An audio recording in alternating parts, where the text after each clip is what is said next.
Hi, chat.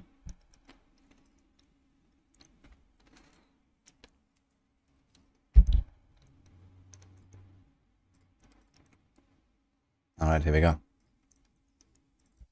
Welcome.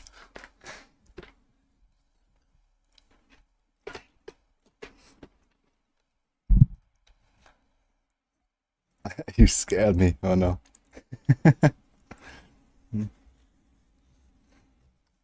Nah, I just woke up. And then I was like, log in.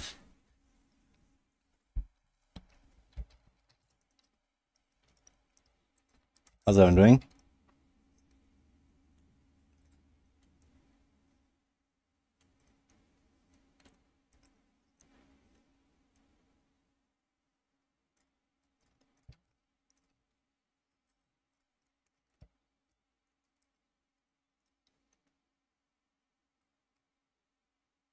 Kind of right?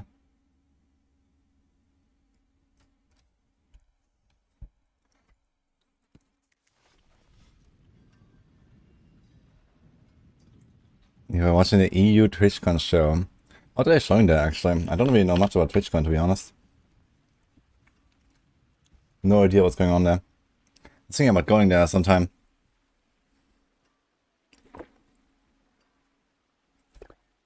Just woke up, about to microwave a slice of pizza. Okay.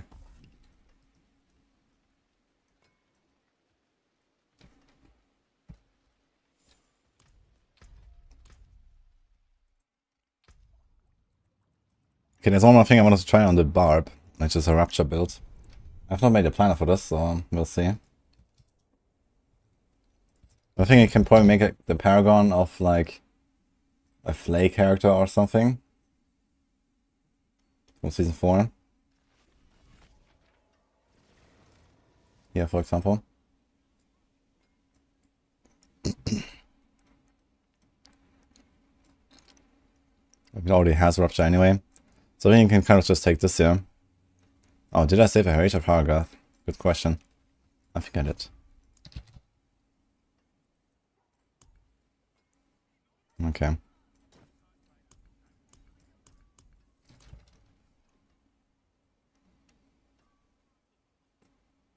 Crit attack speed 1.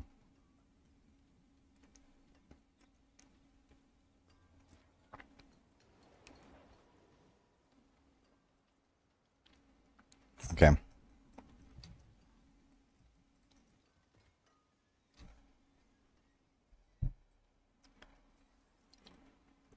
The cutoff is 11 AM and now it's 11:10 for breakfast. I know that feel actually. There's also like a nice little restaurant nearby. It's an Italian. Well, they're making Italian food, let's say. And they also have nice breakfast. And I also arrived there once, like 2 minutes after 11. And they said nope. And I was like, fuck. So next time I arrived there 2 minutes before 11. And they had to serve me. Easy. Okay. I showed them. Okay.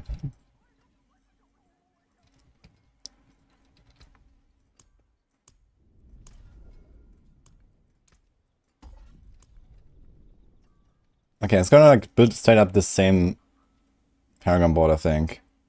Undaunted, Might, Executioner, Ire, Exploit, Territorial. This seems okay.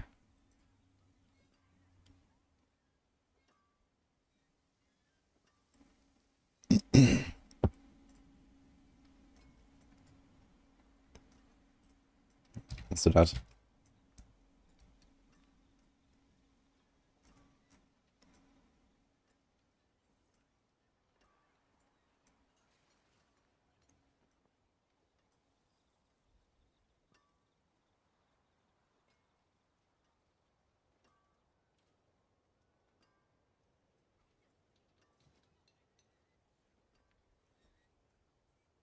Okay.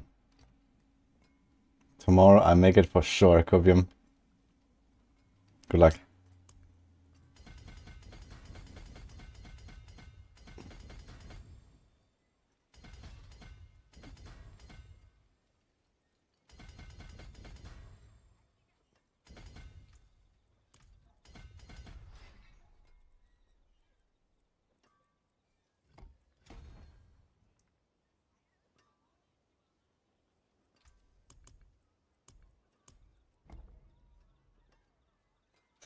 I like these shady dealings on the PTR.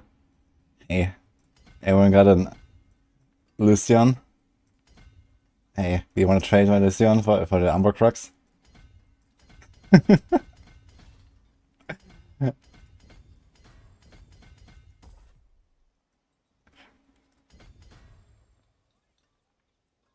It's beautiful.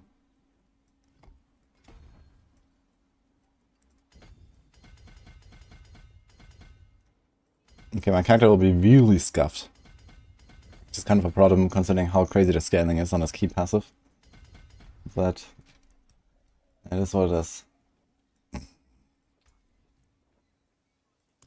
Actually, I realized now with the capped hemorrhage, it's kind of interesting. They capped all these legendary Paragon nodes and stuff, right? But it didn't cap like stuff like Gushing Wounds, for example. It's kind of strange.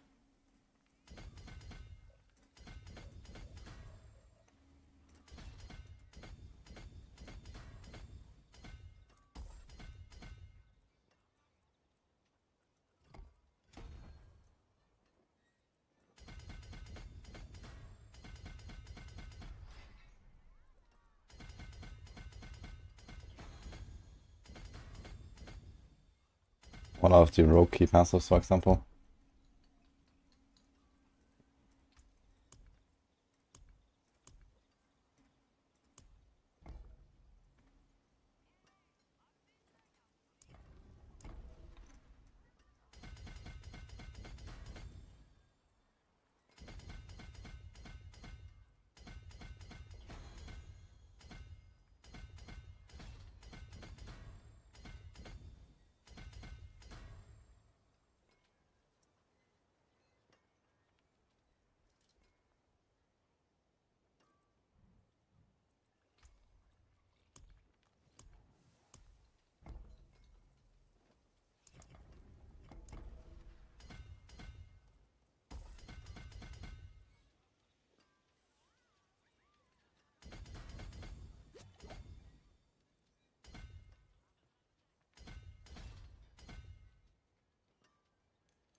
Wait, what?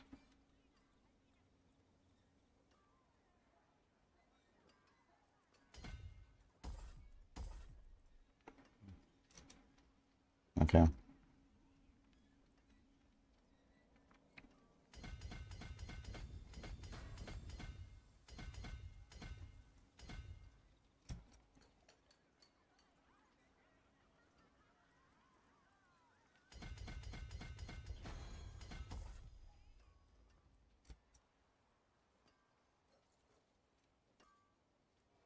I have 30 points left. That's a bit sus. Wait, which clip goes here? Undaunted.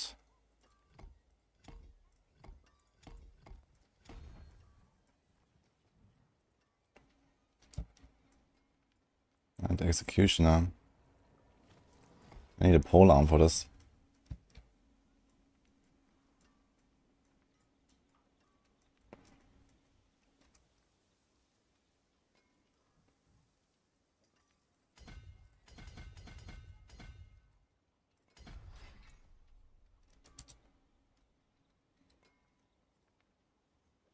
Someone recommended ARPG viable mouse. That sounds funny. I like the Logitech G502. That's what I'm using. People always ask me how often do I break my mouse per year. But the truth is that I never broke my mouse. And I used the same one for like 8 years.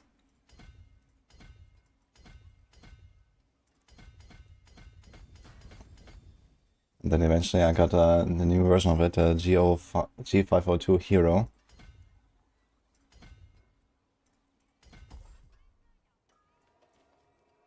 Okay, this is territorial. I have 5 points left. No idea what happened. So the glyphs are all fine. I think I missed like a cluster somewhere. For example, this.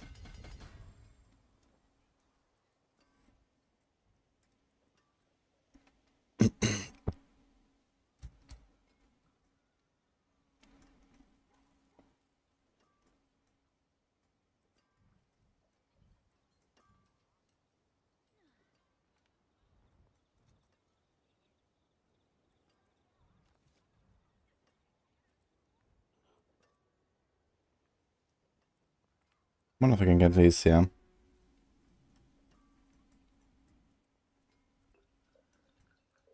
No, well, let's just do this there. 2% damage reduction. It's fine. Okay. Now, what do we do here?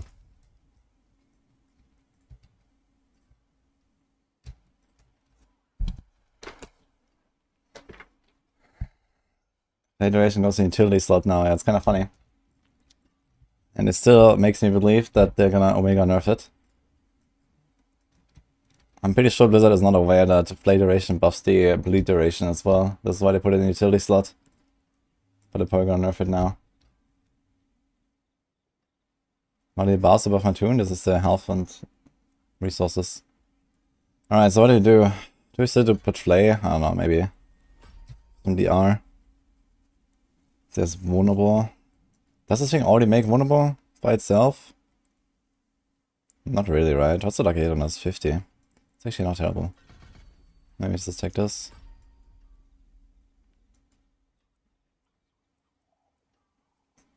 I don't think I really want any of this.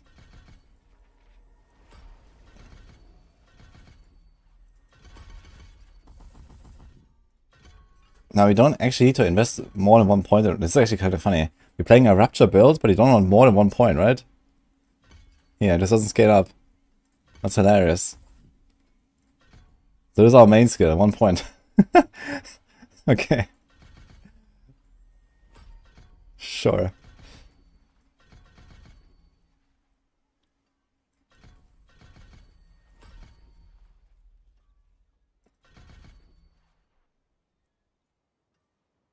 Can't do the bludgeoning.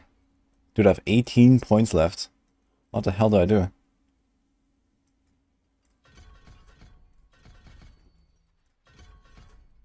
Okay, I'm gonna spend them, I guess. So what's my skill bar looking like now? We do this, we do this, we do this. We probably want to steal grass, actually. I think steal grass is gonna be important for this.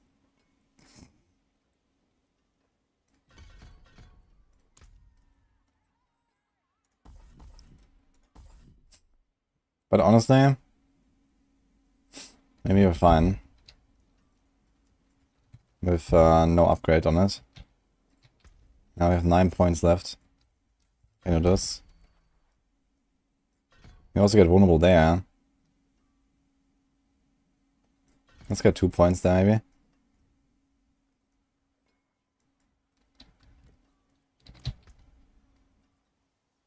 Yeah, I'm not sure if I really want to go for Flay, to be honest. Maybe it's gonna go Warcry or something. Maybe we do Anger Management. Anger Management is actually a pretty nice aspect after all. I was not really impressed by it when I first saw it, but then I was like, it is actually kind of nice to have. And most of the time you don't really have like a crazy good aspect to put there in, like, you know, slot number 7 or something.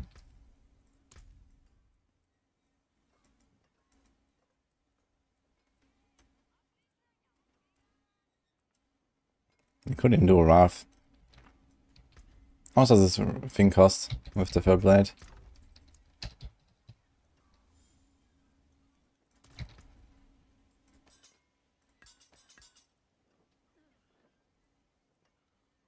$60. Rapture is actually very expensive, man. This is without Unbridled Rage.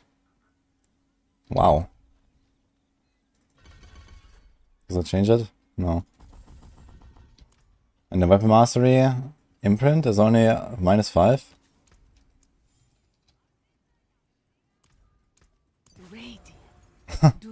Okay. It's actually a pretty resource hungry build. I mean, Flay costs 35. It's almost half. Am I going to play next CFA season? I might play it a little bit later on, but probably not to launch. Because it's like right in the D4, in the last Epoch Blast.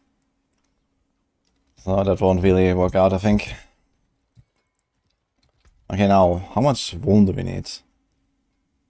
We're almost capped already. 15% of the vulnerable damage bonus up to 45%. So first of all, double check. This is still working with Blizzard math, right? My wound is 243. Wait. It is not working for Blizzard Math. Really?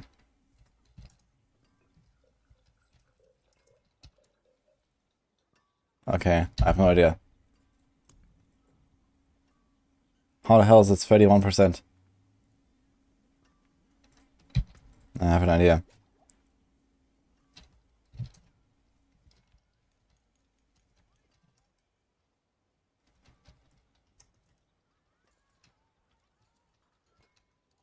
Ah, it's Blizzard Math Deluxe, actually. Okay, I figured it out. Okay, so this means we need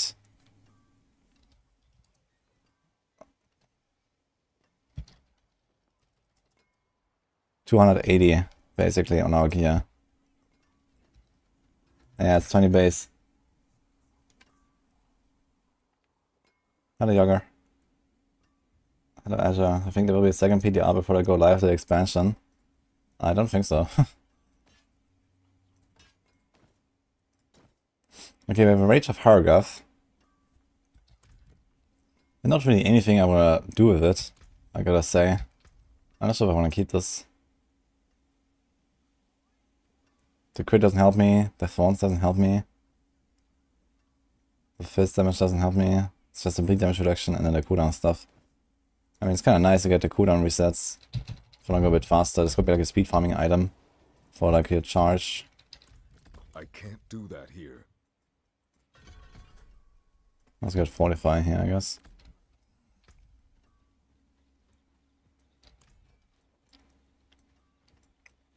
There's enough will be teaching school in 100 years. Maybe when they were faster than light travel. Oh man.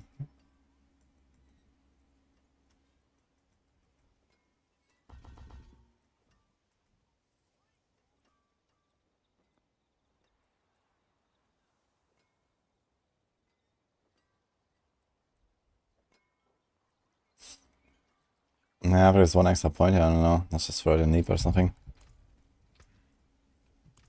Rage of Hargoth. Yeah, thank you. I'm not even sure if I need it at all, so it's fine. And I have one if I need it. Okay, so we want to get a little bit more wound damage. And then the rest is just crit, crit, crit, crit everywhere, basically. Right, and a bunch of attack speeds. Alright, so I need another mace. We need another weapon here. We need another ring. We need something here. I guess we don't go Gold Slayer. Although it's not that terrible, actually. Pulls everything in. Maybe I'm gonna try Gold Slayer. Okay, I need items. Do you have any polearm? Season 5 is the best by a wide fucking margin. Yeah, definitely produces the biggest damage numbers, so it's the best, I guess. Where's the vendor? Ah, the winds truly favor you, friend. Huge. Okay, time to break it. Dude, it has like a minimum life roll, man. But okay. I guess I need to like Omega stack strength, actually. How good is strength for this? 245%.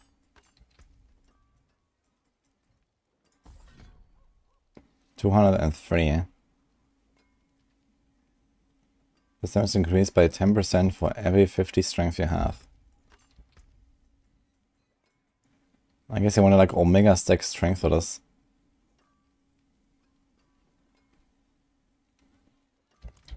So let's try that actually.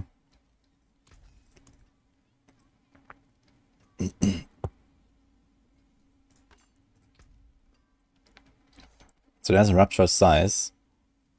It's also exposed vulnerability. We can actually save like 2 points there, potentially more.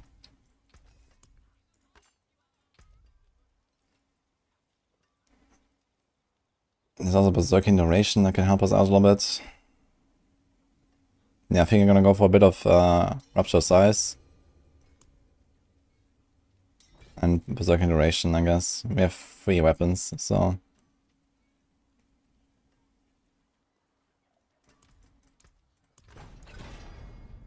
Okay. How much wound do I need? Like 100, I said, right?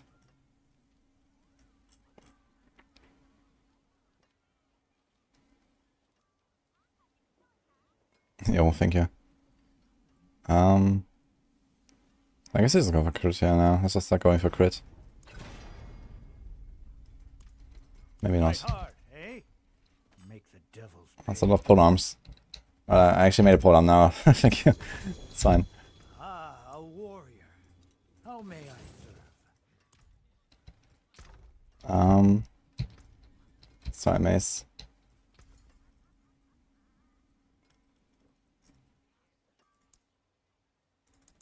Ah, let me in. So soon? I'm gonna push TB. Truly favor you, friend. On the PTR, I've not played TB. I'm not planning to do TB on the PTR, but maybe actually. There's some more stuff I can try with like momentum and exposure builds, but exposure is probably not really great for that. Okay, so we do 50 rupture size. Let's do. I guess just go double rupture size anyway to make sure we have like the 100%. Or berserk iteration. Might be important. Nice. Okay. Crit.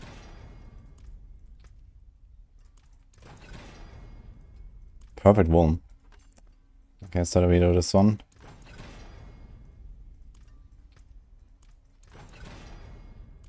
Oh no. Oh no.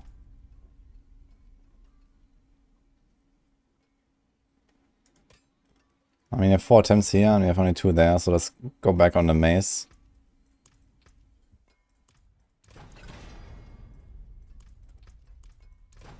Do something. Oh, last attempt. Okay, we got a crit. Alright, so these are settled. I need a sword.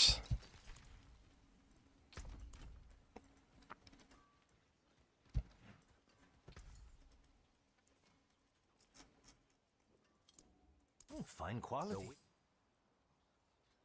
Beautiful.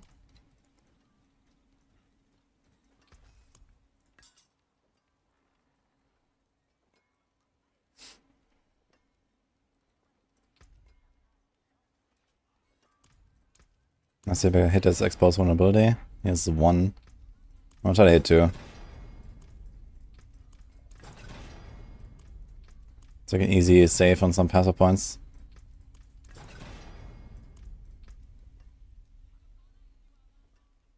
Actually, I forgot about the rend size. Okay. Well, 1 attempt for crit.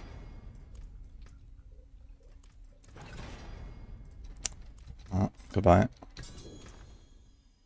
Any swords? I have a lot of swords actually. My skill is unmatched. You'll see. I'm making a rupture build. Rupture only. No idea what to expect.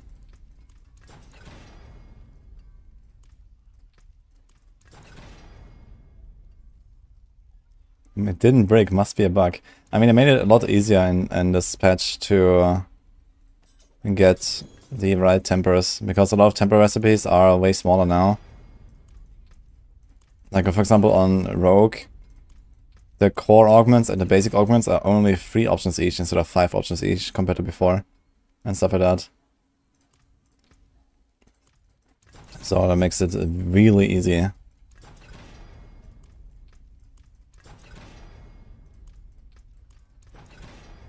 Holy shit, man. Okay, another round. Just need to use the pity mechanic. Ah, I forgot, yes. I should do that.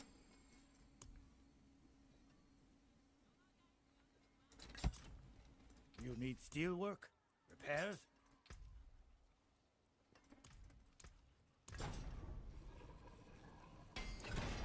Then you can break the next one too after 50 bricks. I tried Death Play yesterday, it was super fun. Yeah, the build was really cool actually. Okay, got a 23 rupture size and crit damage. I'm gonna take this one. It's fine. Okay. Alright, we need rings that have crit.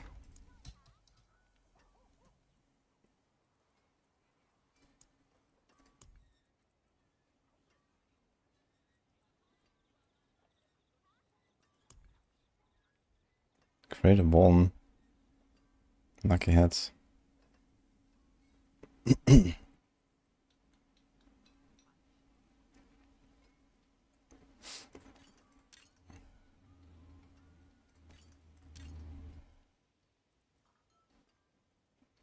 Swing has stun grenade size tempered.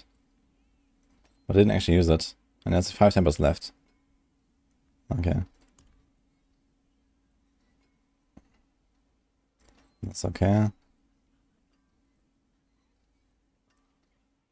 This has int.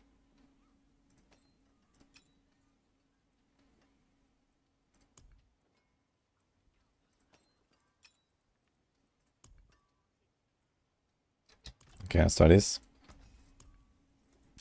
So I guess we start again with crit damage.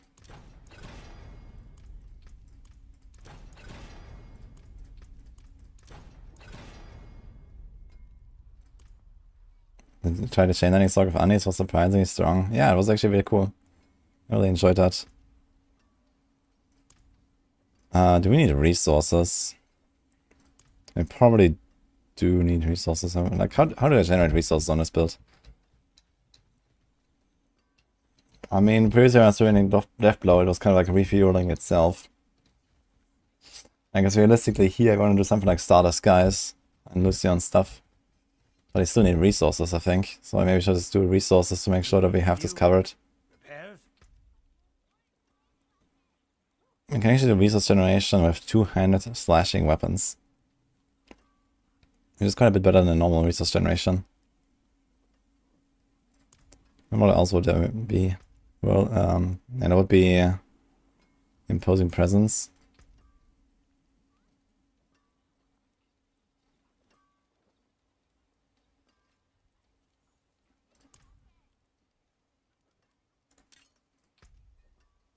I think that's right.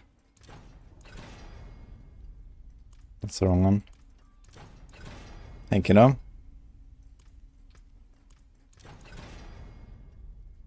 Shit. Okay, so this one last resort.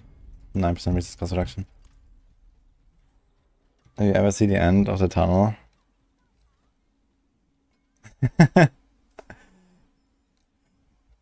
The bars behind. No, I don't think we'll see that.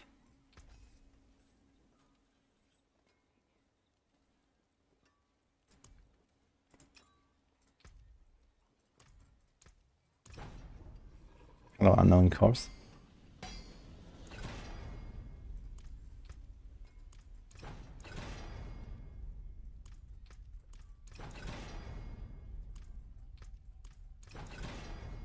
My god, dude.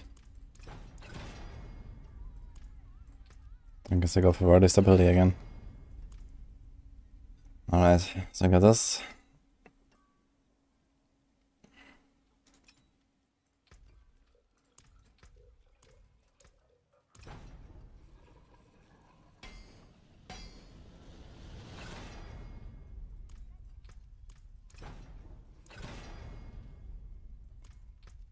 Yeah, it would be nice if like it was just like, you know, auto, if there was like a redo button or something, right, for temporary. Like, why do I always have to select it again?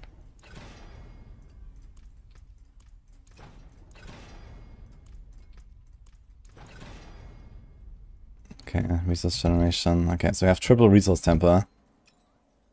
I don't know. But let's go with that. Can probably use something like this here. We have like martial vigor, slow life.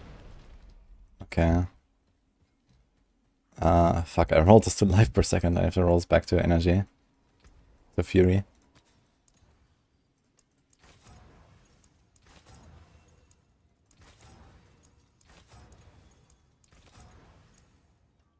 Wait. Oh. Okay. I got this back. So I have 10 fury per second here. Which is probably not enough, to be honest.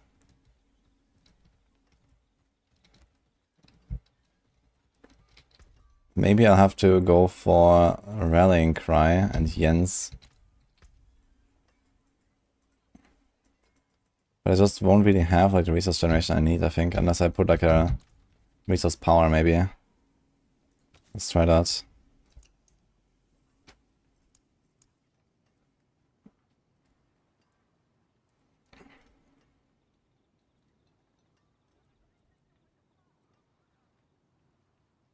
Child skills generate 10 per resource per second while active. So if I go Jens Blessing, Rallying Cry, I'll have a lot of resource per second.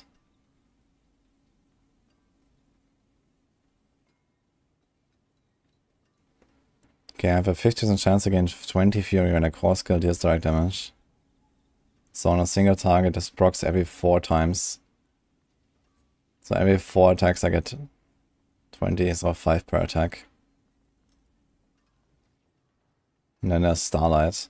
Again, 40 for every 20% of my life that I heal. And now this thing costs 50. So this means I'll proc Invigorating Fury every 2 hits. Invigorating Fury will heal me for around 13%. So in 2 hits I get like 2/3 of Starlight proc.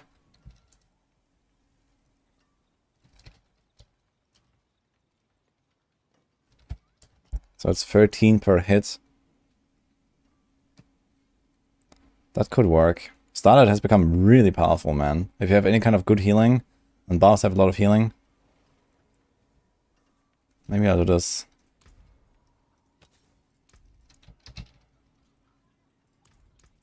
Maybe it's enough like this. We have a bit of resource cost reduction, resource generation. It might be okay.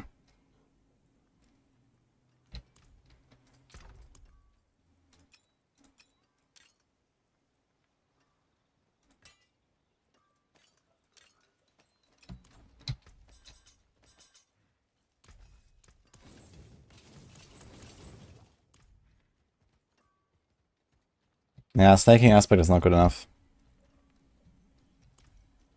Starlight aspect is the way. Starlight aspect is so powerful. What's my crit at? 881. Damn. We also need some damage on Berserking, right? We have 255, so yeah, I can't really give up this one. It's already a bit too low compared to what it should be.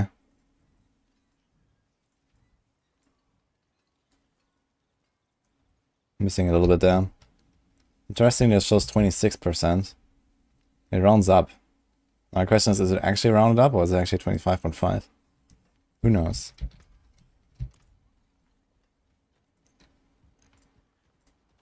Precious stones. Beautiful. Okay, we can get a bit more crit damage here.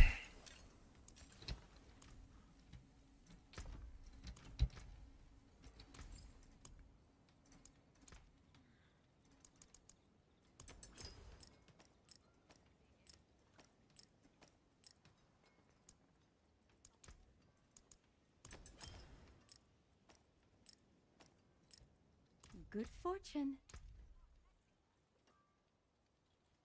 Oof.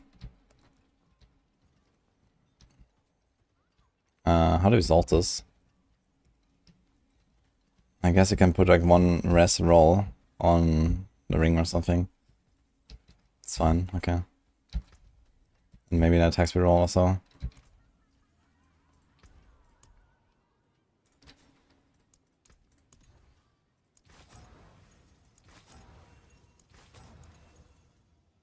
To the brute force. Wow. Doesn't really help me much.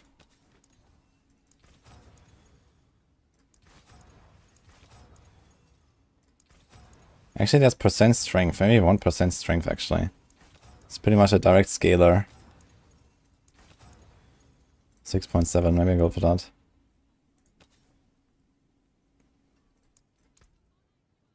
It's like a double scaling here. 3 mana on kill, huh?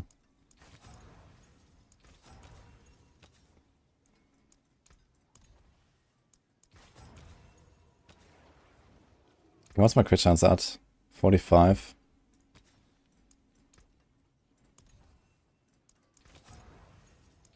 Crit damage, log in.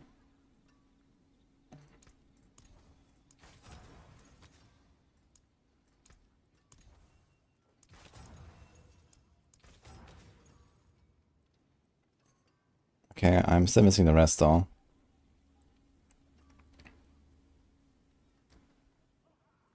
So I think I'm gonna roll off the attack speed here. As sad as it sounds. Because I need some res.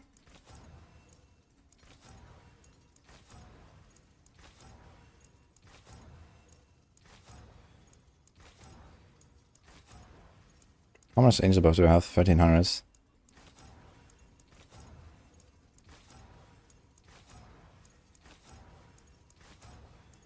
I wonder if they're gonna do anything about Ranger Breath this patch.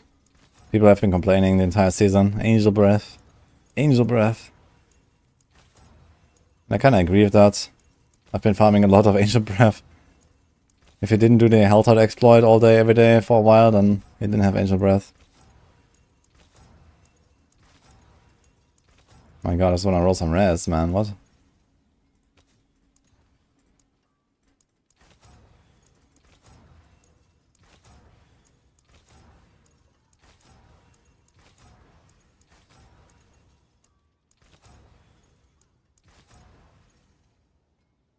He played Rush above with Rage of Paragon. Yeah, maybe I'll do it. I'll try a little bit. But I don't really have like many cooldowns that I care about, to be honest. I have one shout. I mean, okay, like for high pit pushing, I guess they don't really need the charge and the leap. So I can go triple shout.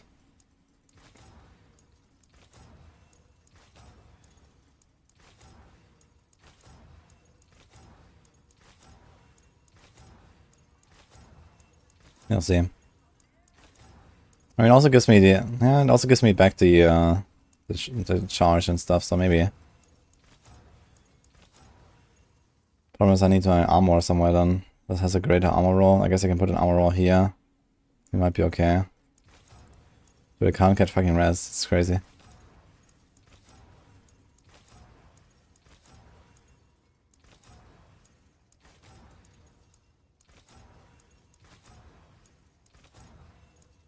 I have to start boosting some characters when I get res. That's insane. I need all res, not like the individual. For some reason my lightning is very high. I have double lightning ring.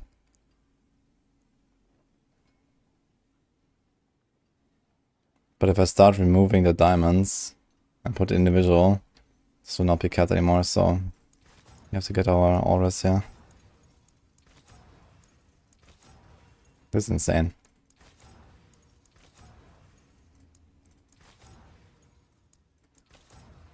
$200 was completed. Yes.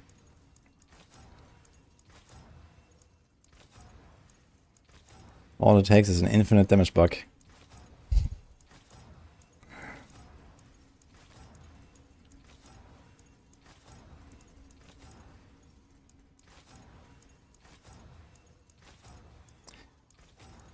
It's kind of funny, you know? If I was Blizzard, I probably would have made some automatic trigger, so there's an achievement for completing Pit 200. You get a title for it. But I think they should have also like attached an automatic ban. Because that cannot be legit.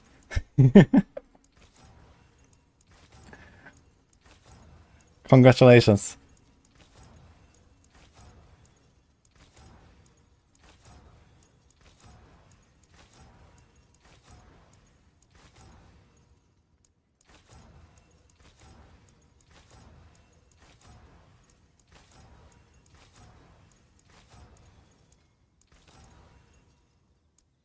Yeah, of course I can. You can roll all res on the ring. I've done it many times. There's like the individual resistances as well. I haven't done Druid yet. I have Druid and Necro left still. This is like the last build I want to do on a Barb for now. Like all the other builds are basically just like Season 4 life builds, so it's not really much to see. And We're gonna go on Druid and Necro a bit. Dude, I'm actually running out of Ancient Breath, man. It's insane.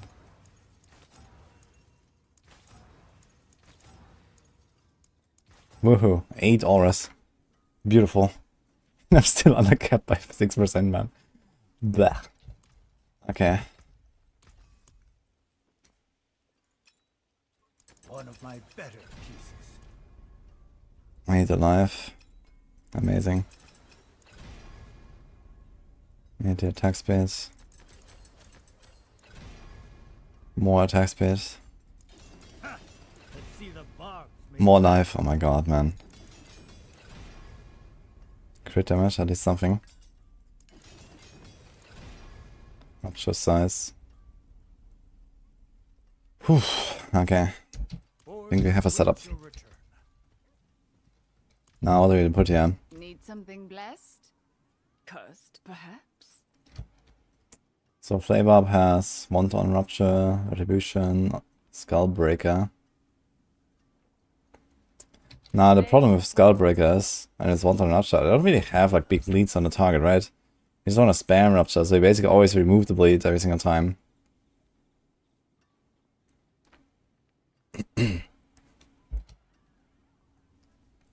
So effectively what we're doing is we're applying almost half an Andarius per Rupture, right?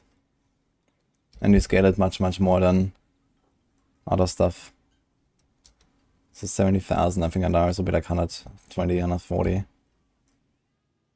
Okay, there's a Rapid, there's Moonrise, there's Bergclan Berserker, Edge Masters, and Adaptability. So basically all of the aspects that I should have here do not apply for me. Power. That's kind of wild actually.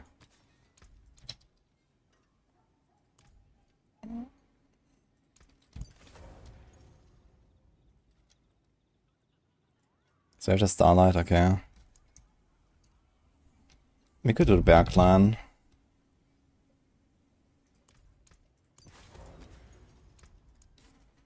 We could do the Want on Rupture, but how good is this? Every 15 seconds.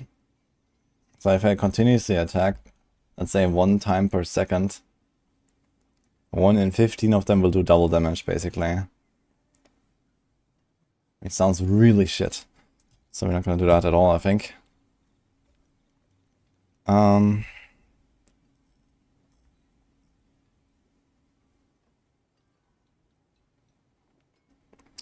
Yo, wait.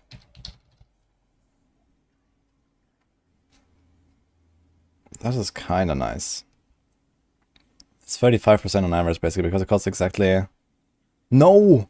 It costs 49! Oh, shit. Okay, I have a resource reduction, 0 tempers. My fucking god. Okay, I need to remove the resource reduction. Fuck. I need to make a new amulet. So at least every 2 I get a 35% bonus, but it's probably not worth it on the 2-handed weapon. What else? We could do anger management and just like not worry about this whole berserking duration stuff, which I got right now. Okay, give me also some points here. I don't even have those points there. I think I have to make a new mace after all.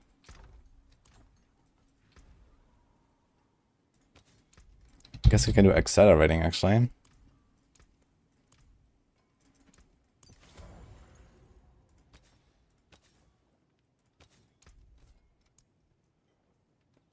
Encouraging love is pretty good. But I need to change some stuff. I mean, it's not that good, but it's okay. Unfortunately, my roll is only 52. So...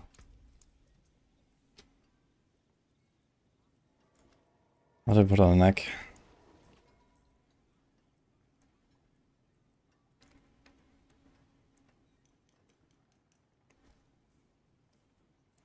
Unstoppable enemies and staggered bosses take increased damage over time from you. Should we do a creeping div? We don't really have like many different crowd controls, but they do have okay lucky hit. And probably pretty high attack speed. So you have like a slow, a stun, and a mobilize, a freeze. Creeping div could be kinda nice. Problem is it will do nothing on the boss. How good is the boss damage on this? Maybe put like a normal slot for it or something. Inevitable fate. I should probably check if this actually scales with like Berserk Ripping and Gushing Wounds. That would be kind of hilarious. It might even.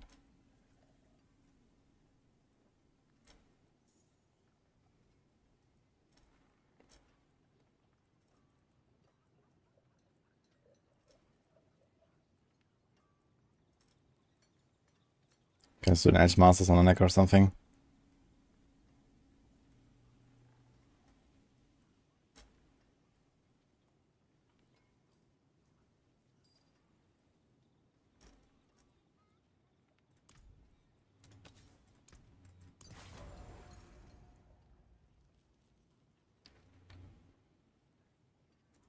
Still have a two-handed here. There's elements left. There's Inner Calm. There's Limitless Rage. Limitless Rage is also 30%. If I generate enough resources. I'm not sure if I will.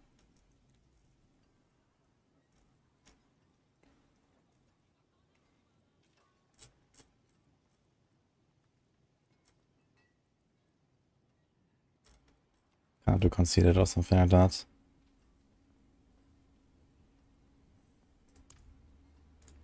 No Retribution for now. Let's do Elements. Let's do Edge Masters here.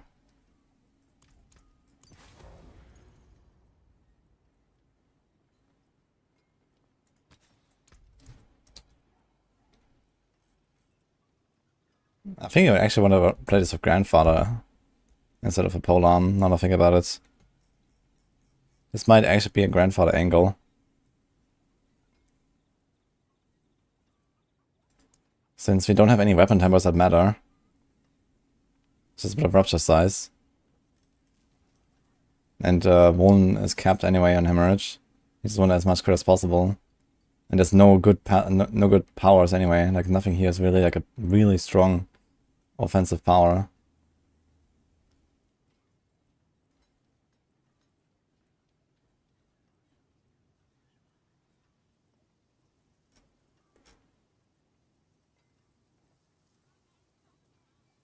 Wait a minute. Starlight can go on the neck. 60 resources. I'm gonna try that. I'm gonna put anger management. So let's see what happens.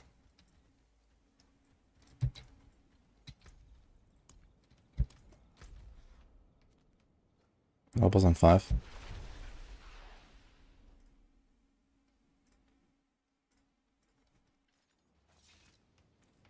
Inner Calm is 20% on two-handed.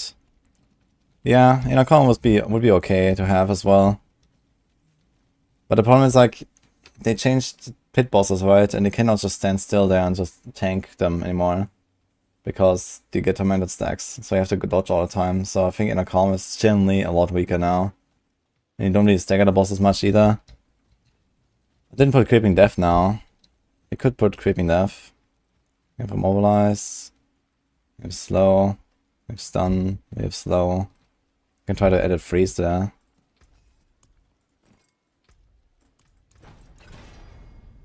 Yo. Maybe gonna put a Creeping Death. Don't help us that much against the bosses, but probably better than Elements anyway. A normal Creeping Death. I mean, for normal trash, I can have Stun, Immobilize, Freeze, Slow. Anything else? No, but it's 4, so it's 80% bonus. This might be good enough on a two-handed actually, depending on how the boss damage feels. Maybe it's actually something I would put on the two-handed. Okay, my crit damage is 1600, my crit chance is 50. So my Gushing Wounds multiplier is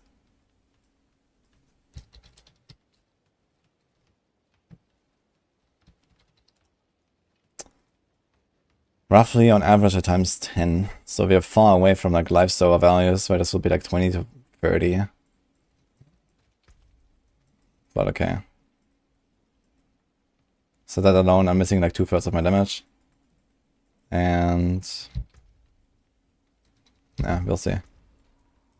I don't know. Let's open at 90 and see what happens.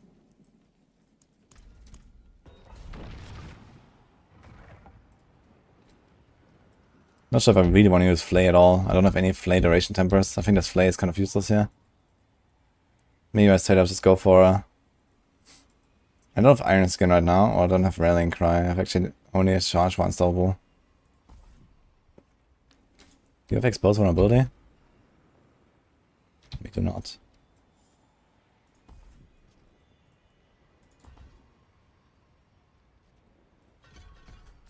Maybe do this. Need heavy-handed.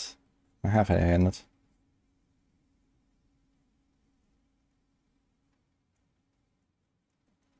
I can put the mana and life bar above the character for gameplay setting on a PTR.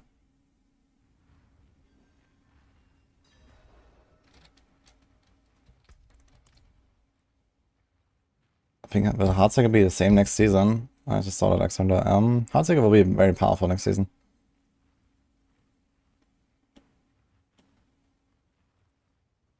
Do we care about like weapon swapping? Not really, right? Just go dual wield. Dual wield. Okay.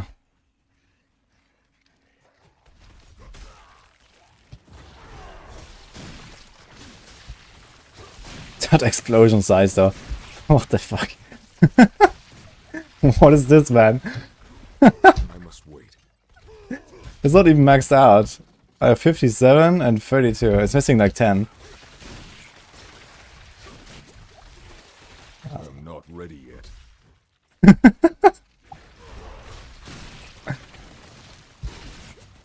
I'm taking a lot of damage though. Surprisingly much, to be fair. I'm not ready yet.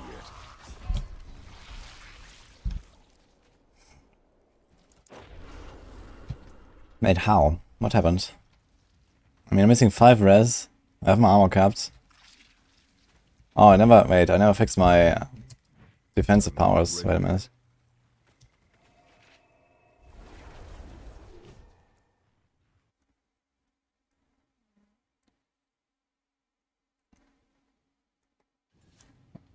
We could do Iron Skin as well. I mean, for pit pushing, you generally want to go Iron Skin. Greetings. But I also want to make like a bit of a farming setup right now. So first of all, we're gonna fix this, yeah. Soon. We should have enough healing. We don't need this really. Wait, do we get Fortify though? We don't have Warbringer, do we? Are we on a Warbringer board? I do have the Warbringer board. Where? Here. Ugh. Okay, we can just say we're fine with fortifying from Warcry Copium. So, let's change this. We might go for Fortress.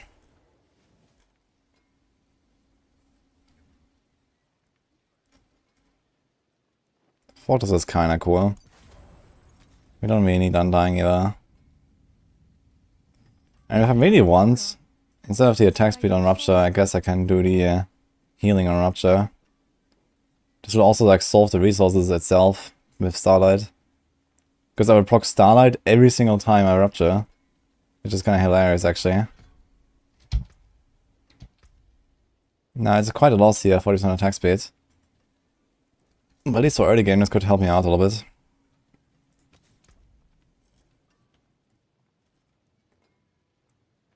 So we can do Iron Warrior.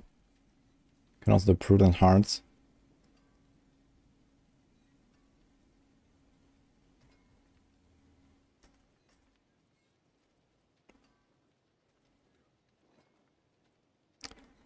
Yeah, I mean, there's not much else actually. Iron Blood maybe, because you're bleeding up stuff anyway. It's kind of strange how trying to survive bosses has become just try to get to the boss. And once you're at the boss, yeah, make sure you don't get 2-minute stacks. Like previously it was like, okay man, you have to try to avoid the one-shots from the shadow bosses. But since you get the stacks anyway, at some point you're gonna get one-tap no matter what. So you just need to make sure you dodge everything. I actually have to optimize way differently now. So I guess you can do this. It's fine. It's 20% DR. Fortress is pretty sick. Okay, let's try this again with the attack speed first. We have a bit of damage reduction now.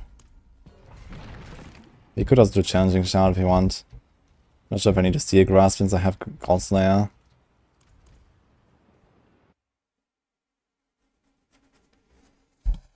Poison Rogue spielbar. Yeah. I think that's pretty good. Overheal does count on Starlight. Yeah, they changed that this season. It's really OP now.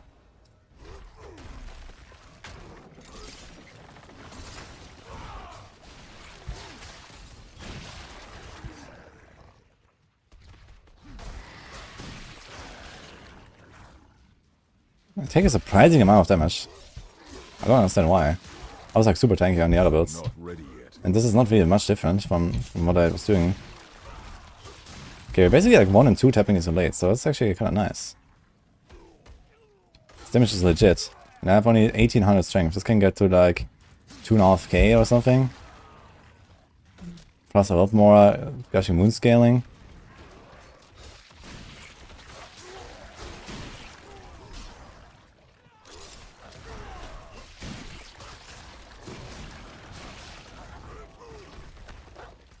Okay, it's kind of pumping.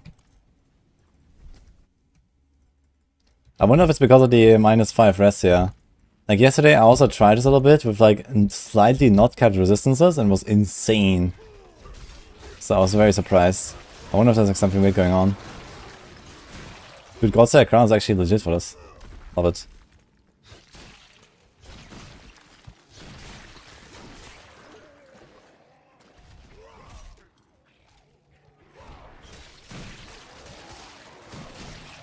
I didn't replace my amulet actually. I'm getting Encroaching Wrath only every 3 attacks instead of every 2. So I can do a lot more damage. Need to change my amulet. I have another amulet that has similar stats with attack speed crit. Could also try to roll heavy-handed, but I've only like 300 Ancient Breath now or something. So a single Rupture does how much bleed? 2-3 million ticks, and it lasts for 5 seconds. I must wait. So it's like 4 or 5 million. It's like 25 million bleed. Okay. There was a 40 million. Dude. Okay, in that case, it'll be like 200 million, man. When I get a Gushing Winds proc. Alright. What the fuck?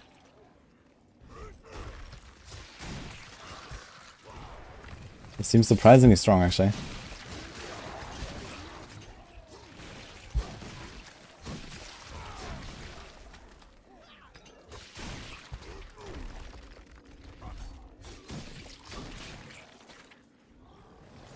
Splitting the bleed. The Rupture itself has a bleed attached. It's just Rupture applying the bleed. Big explosion. This build is actually legit. But this pit run is not. Oh god. I think that's not gonna be there enough. Maybe I could try to finish this.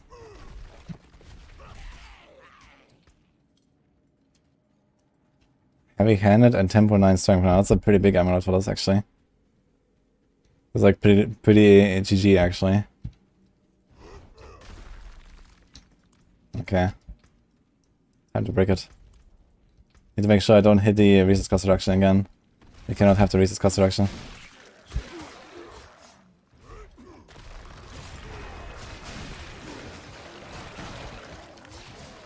Okay, there's like no way I'm gonna clear this, right? I'm missing at 20%. There was like one corner in floor 1. Gushing Winds proc? Okay. It's a bunch of stuff.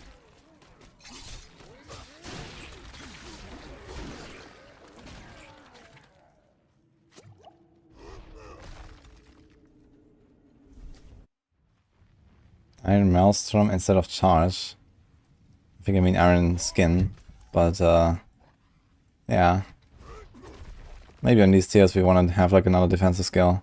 I mean, we're almost at tier 100 already, so.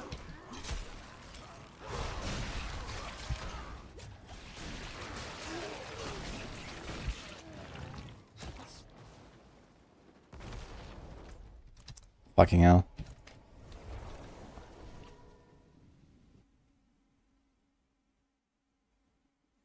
The 5% elemental resist is almost 20% increase.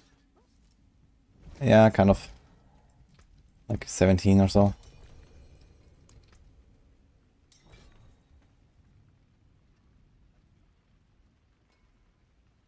Let's do iron skin, it's fine. I mean, actually, let's remove leap.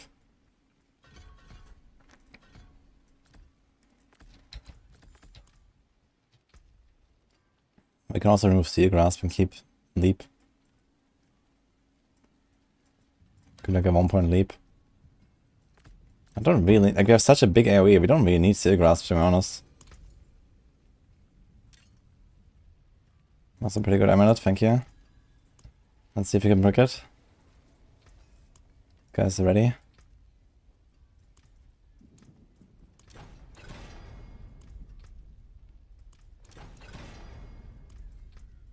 Ultimate damage. Ultimate.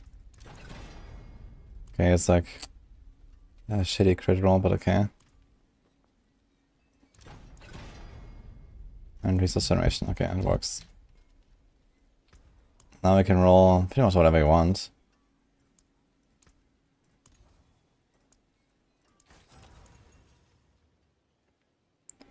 Two to weapon master skills doesn't help us at all, right?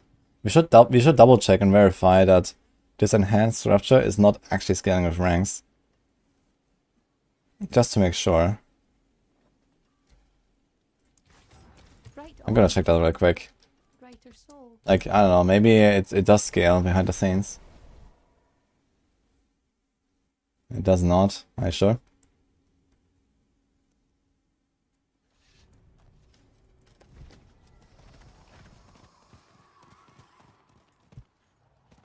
Should be relatively easy to see. Yeah, you just spam Rupture. And there's a Rupture build. I mean, there's still a Flay and there's still a Rend build and stuff. It's basically a Rend, but on crack. Because it just hits the entire screen. But Rend is also pretty large with Rend size. Yeah, it's kind of weird because they're basically the same build. Rend and Rupture. Like, there's not really a difference between them, I think. Besides, like, some slides and benefits and stuff. And the animation, I guess, and the sound.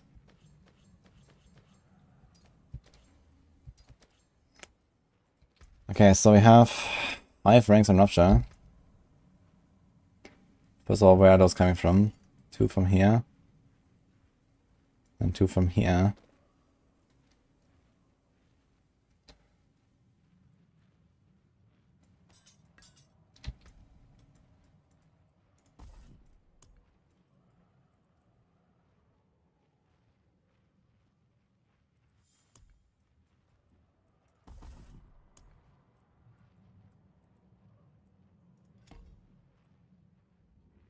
What?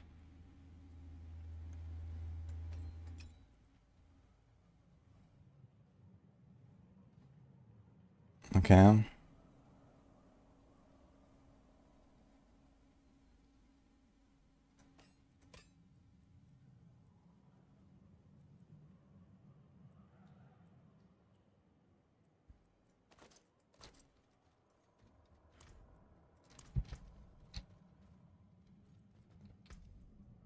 Anything else I need to remove? This. We're not gonna make vulnerable, it's fine.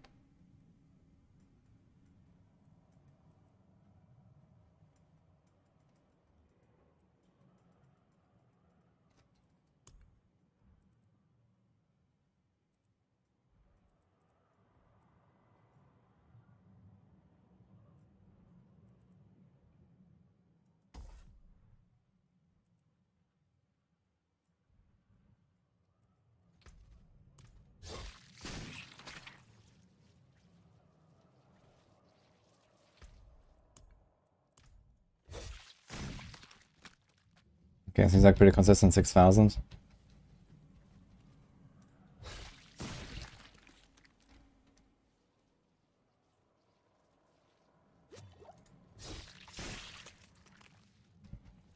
A bit less.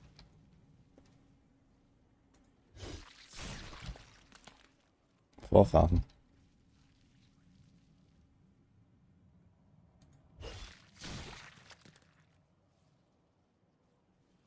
Oh, is this at 10,000 now?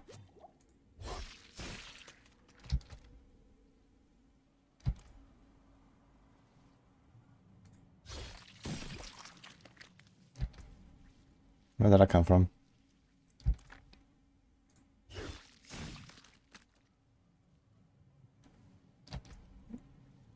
Very strange.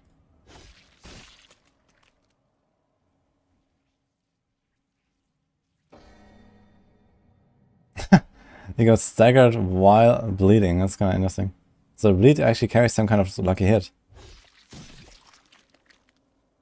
It seems like when I crit with my rupture, it actually applies a bigger bleed. Is that true? Did I crit all power time? No, this is the same. How is this such a big variance? It's very strange. Yeah, I got 4,700 to like 10,000 something.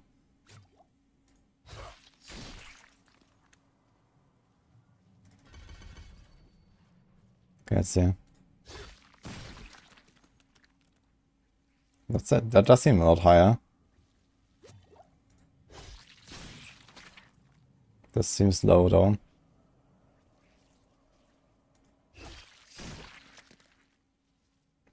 This also seems very high. I think the skill ranks do work actually. But now we have a super low again, man. What the fuck? I'm confused. Yeah, all power and crit should not make any difference for us. I don't have Decimator. I don't have Vulnerable either.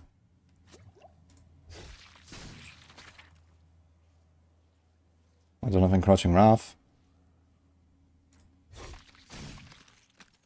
16,000, man, what? Where is it coming from?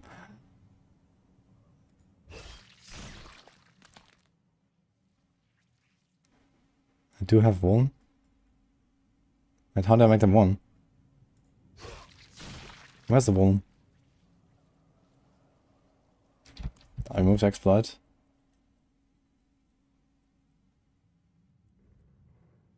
I have Ire and Might. Territorial, Undaunted, nothing here matters.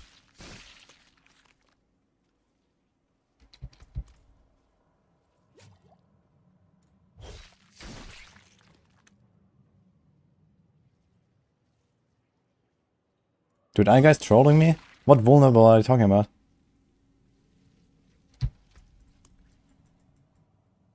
I guess you have this. Okay. But it only lasts 2 seconds. So, wait, this should not work though. Yeah, we do have pressure point, but it should not work because I only do 1 attack. But it may apply. Okay, this is maybe why, you're right.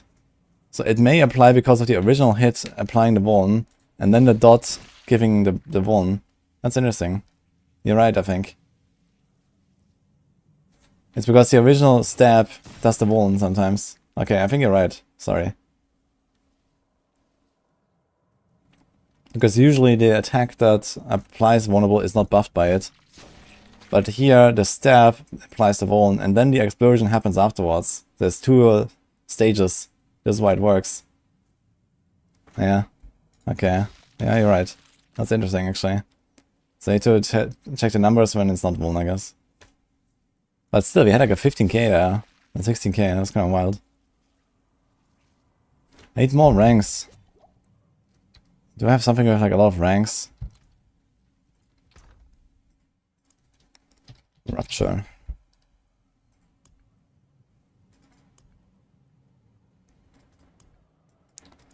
Weapon Mastery. I need an amulet that has Weapon Mastery and nothing else. This is the wrong kind of Weapon Mastery. Core skill. Okay, this thing has 3 core skill ranks. Should help us a little bit. Anything else? Or skill. Can equip a Banishless Talisman actually. That's an extra rank.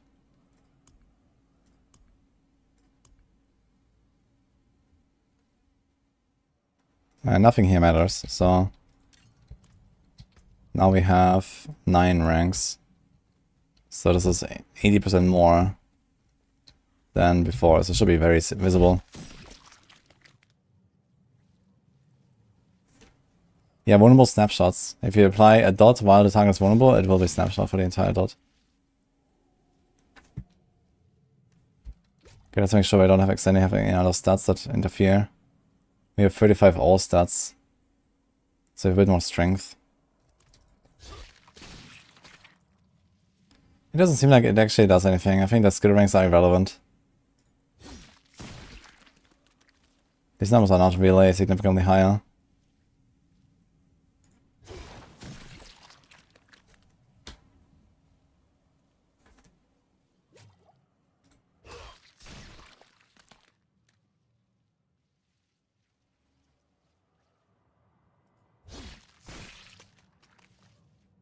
Doing like 5-6k most of the time without a one.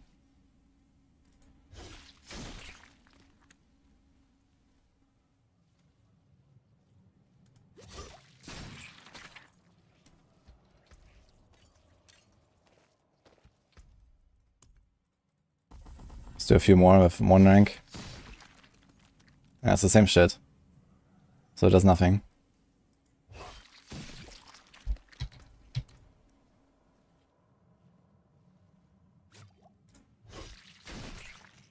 Okay.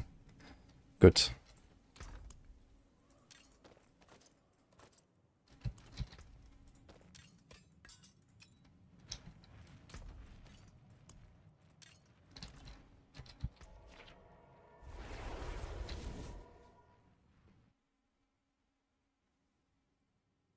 Okay, now to fix my setup again. I have like all these random points now to remember.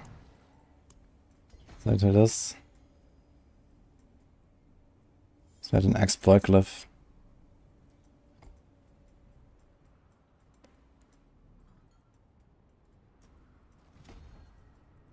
And we had an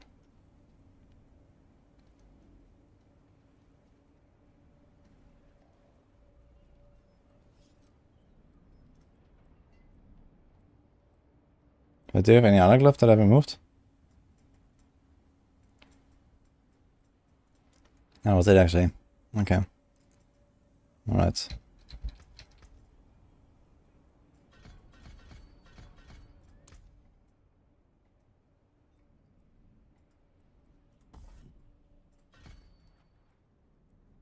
Okay. Okay, okay.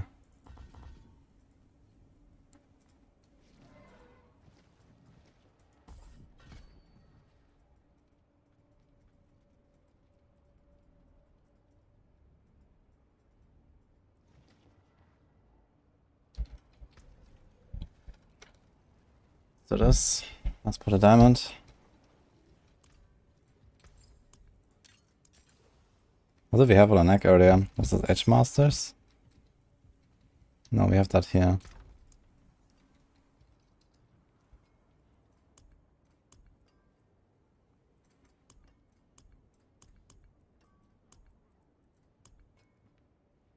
Yeah, Starlight, huh?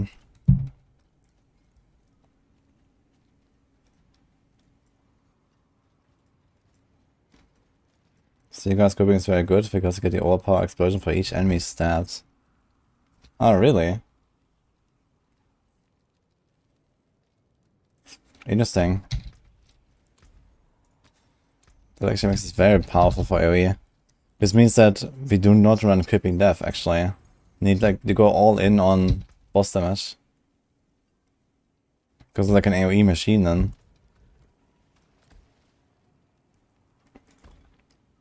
Now I can see anyway. This is why I have some of these really big hits. Come back and see us. Oh, we got heavy-handed. It's actually a kind of legit test almost.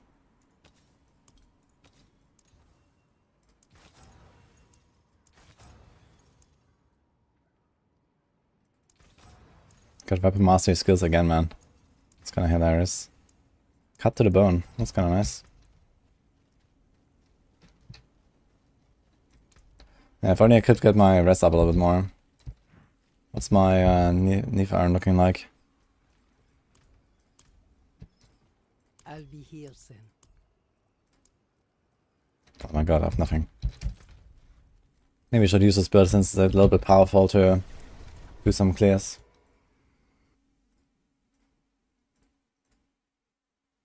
And I'm missing gem and unique status on purpose. So it becomes not untradeable.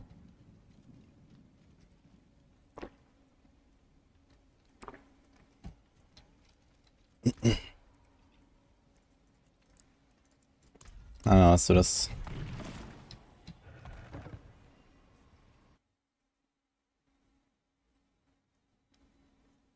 Yeah, weapon mastery skills are actually useless here, my luck. You don't want weapon mastery skills. One rank and rapture is enough. There's no point to put more. You don't get anything from the cooldown that it scales it usually because you don't have a cooldown.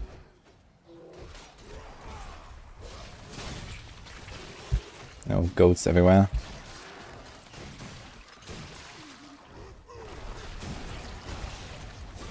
I must wait. Yeah, so the charge stacking up enemies and the God Stab proc is also kinda nice, man.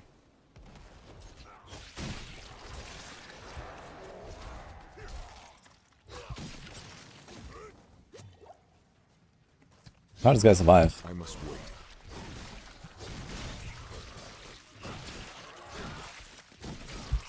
Yeah, single target seems oof. I do have gushing moves again, right?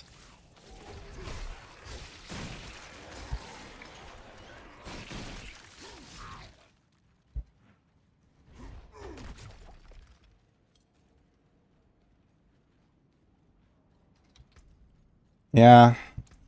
If I had my rest capped, it would be a lot better with the defense. Yeah, that's actually crazy how much AoE damage you do.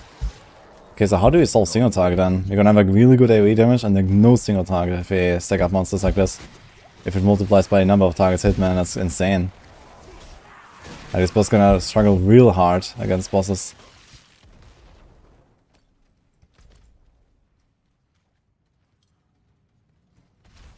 I thought you just get explosion if you rip it out and that's it.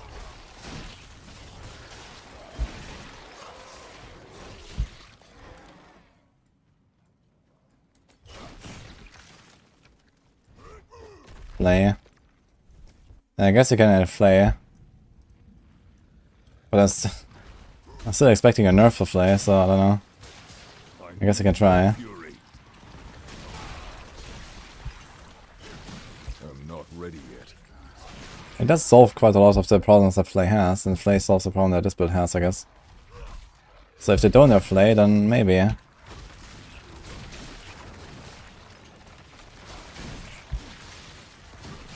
not ready yet.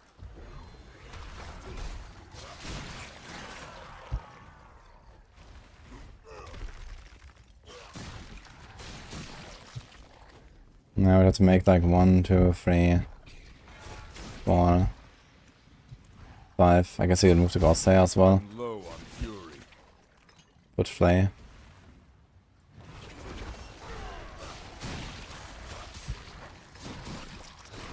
I need more fury.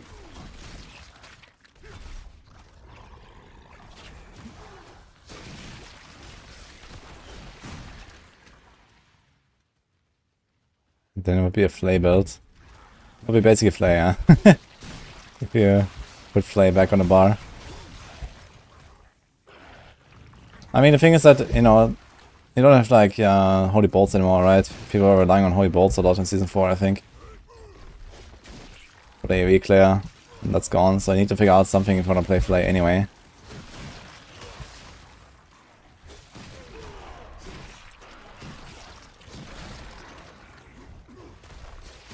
But if Flay being utility temper, if that actually remains like a viable DPS option, you don't really want to have like a lot of unique items equipped. So also doing stuff like Lucian's I Crown. must wait. I mean, Lucian's Crown's probably gonna get Omega nerfed anyway.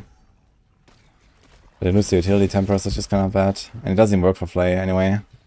For Flay we also need the new new sword. Need Varafil. So I have to put all these temperers, I have to put a sword. And we have to put Lucian's crown. I'm not ready yet. But even with a scuffed setup like this, the damage is pretty legit. The AoE clear is very high.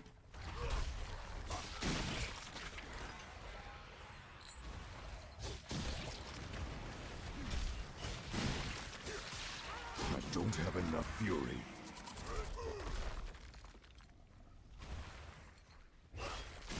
Did 145 without Holy Ball with Flay. Yeah, for pushing it's fine, because you only care about boss damage. But yeah, for farming, Flay without Holy Ball, it's kinda yikes, I think.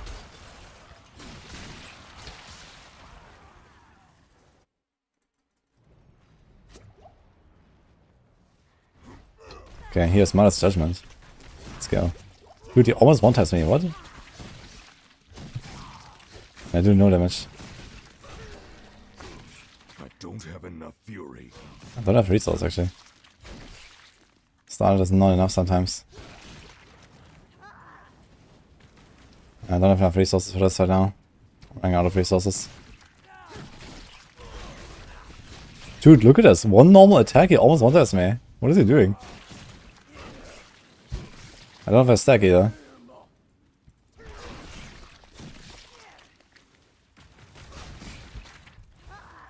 Crazy.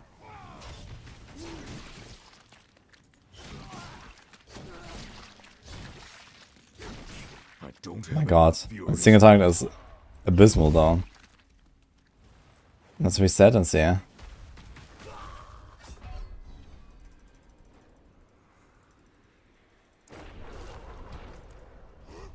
Okay, yeah, you can't rely on the Starlight alone. I mean, I guess we could do this, yeah, we could go to a Fighter's Rupture instead of Warriors, that will solve the resource issue for now.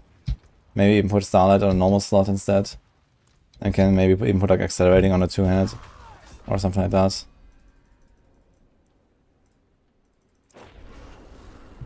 And his boss always does a lot of damage, but I'm kind of surprised by how much he does. But I can't really compare it to other bosses now.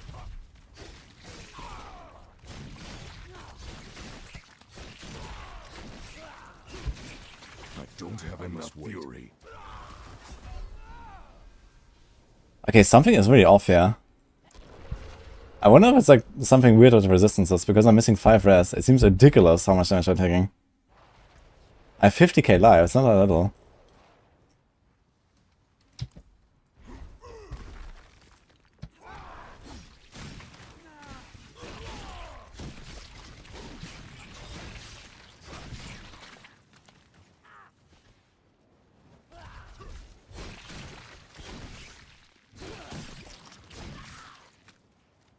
I wonder if I can jump over the projectiles. Yeah, boss damage is really bad though, because of this insane AoE scan this build has. That's a problem.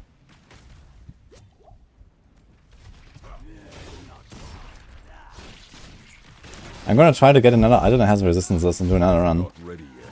To get my resistances.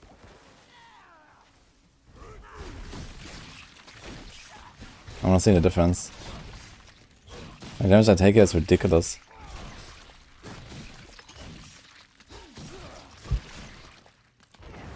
I'm not ready yet.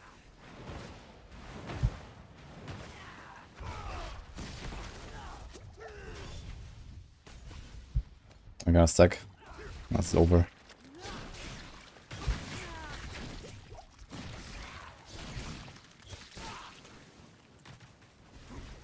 Okay, we can jump over the Elias projectiles, I think. So that's good.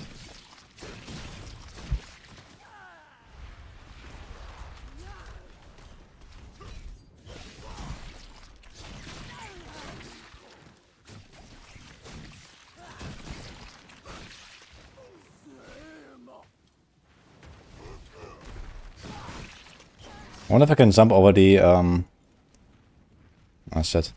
I didn't realize he was shooting in the other direction. There goes my nuke.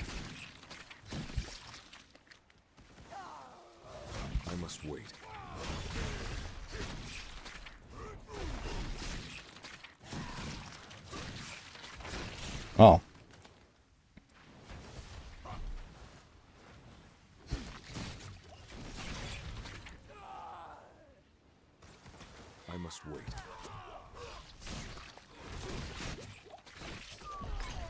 Woohoo, we got our mats. Okay, I have to do a few changes here.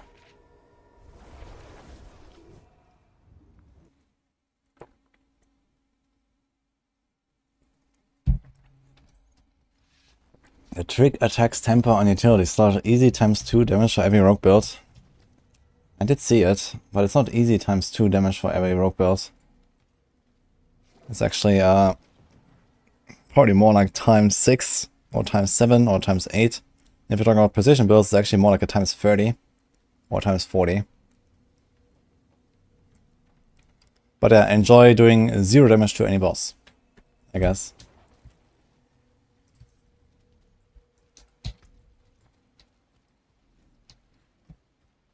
And it's obviously just an oversight. They're gonna fix that, so it's not really relevant for anything. Okay, so what do we do? Let's try this. Let's put... I mean, this bear clan is also kind of pointless here. Let's put Starlight here. And we have Creeping Death there.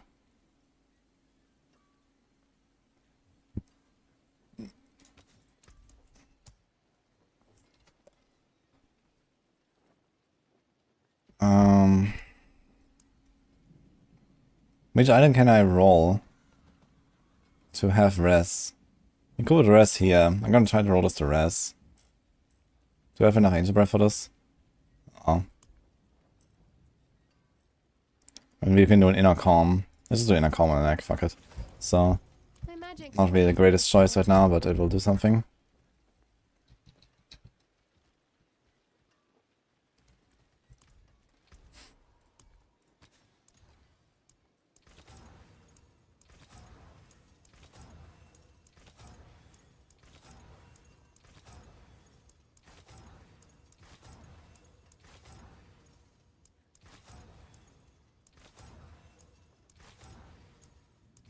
Dude, at this point I have so many res rolls. I could probably do individual res rolls and then individual res gems. Now that I think about it. You have res here, but this is all res, okay. This is a fixed all res roll.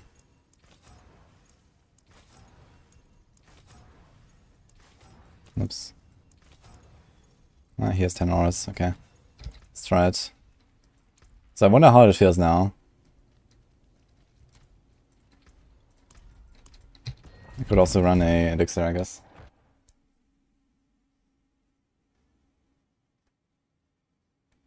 They killed the Flay Rapture build. They did not.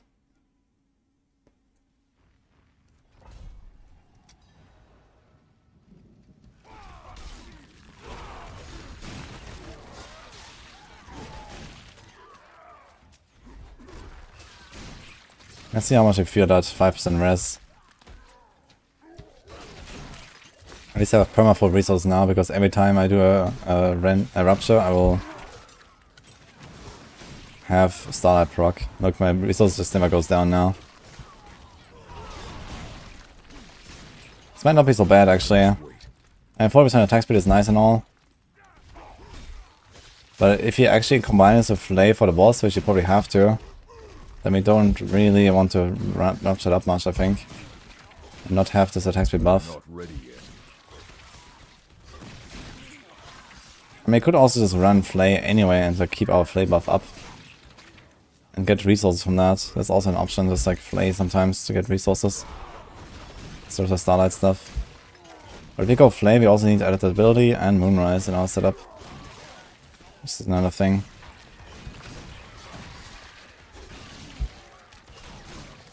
I'm out of fury.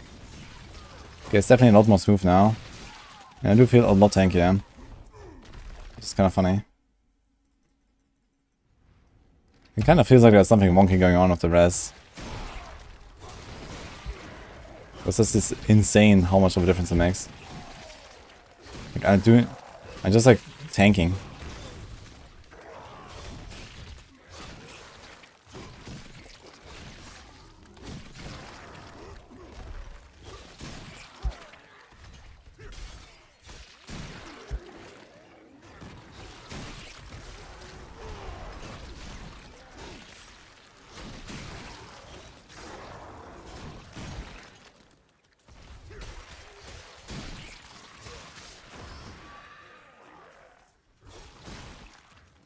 I am tankier, of course, but should I be that much tankier? I don't know.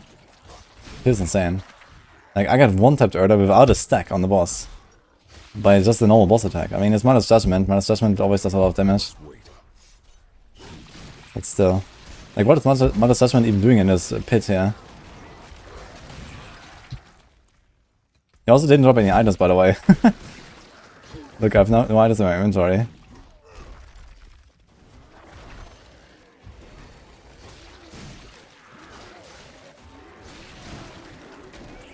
Yeah, these bleeds are insane when you have like a big AoE pack like this.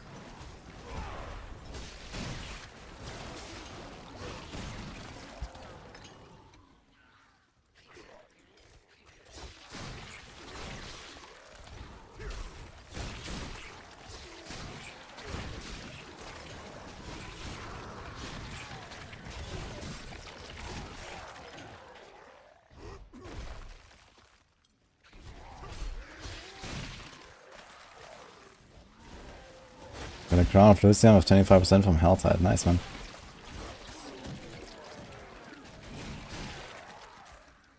They didn't change anything from Angel Breath, but I think they're looking into that for the season launch.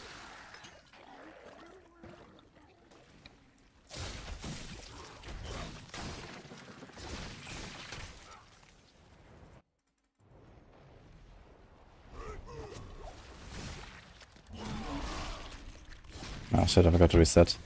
Ugh. Let me out. If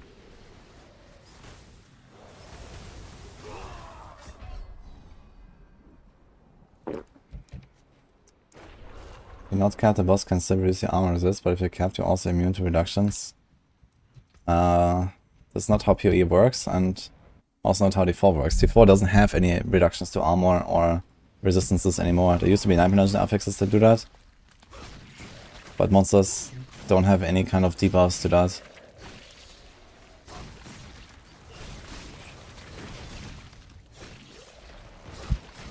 I know, it's kind of insane, I think, how much more tanky I feel. It's just a 5 res. Not even 5, it's 4.9 extra.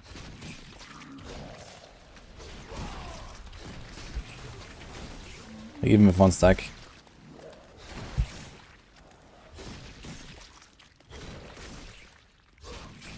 Yeah, but you definitely need to include Flay. Like, this build has no single target.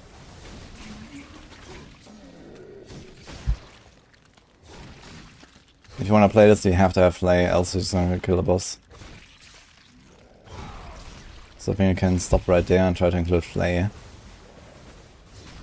There's no way we can scale this high enough to do anything.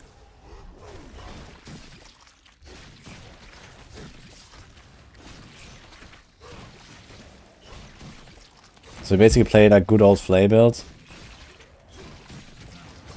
Oh, 2 stacks now, okay. Gotta say, these Elias things, like I always enjoy just tanking one of these and just like evade straight through one of them, but now you have to like always evade like away from all 3 of them because you're gonna get the stacks. It's kinda rough. I can't use that.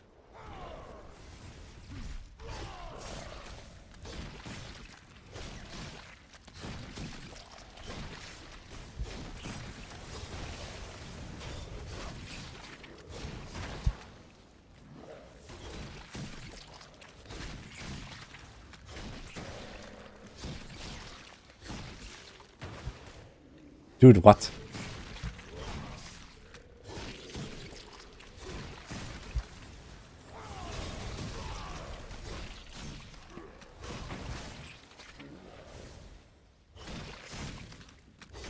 You just figure out a way to consistently dodge these Shadow Elias projectiles. I guess you just turn around, you don't even have to evade. I must wait.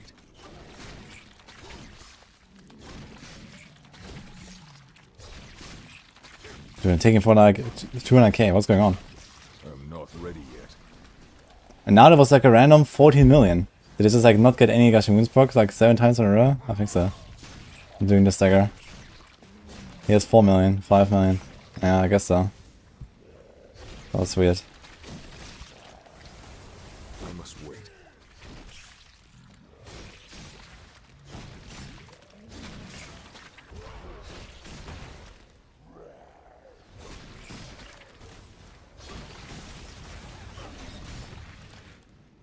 Yeah, F. Oh, there's one tornado stuck on a pillar. Can we do it in time? I need one refire, man. Give me refire. One of these pops will kill me. Let's see. Must wait.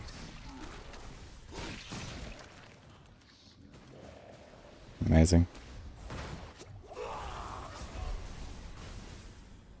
Dude, they were so far off screen, they actually hit me here.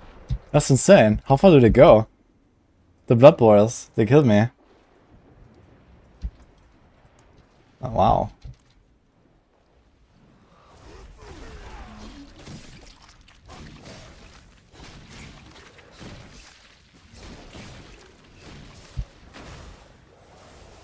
I'm on my knee fire now. 4 minutes, let's do it. Okay, how far away can I go? I'm just curious. I'm gonna go here to the other side. Ah, shit. Stagger. So the stagger kills the blood boys. So let's nuke.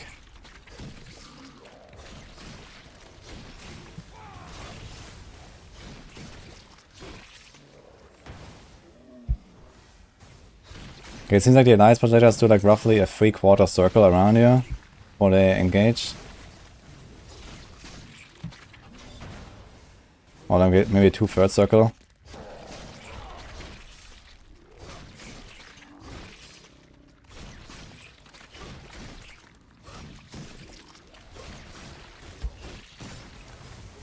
If I play this well, I can probably do it in 3 minutes.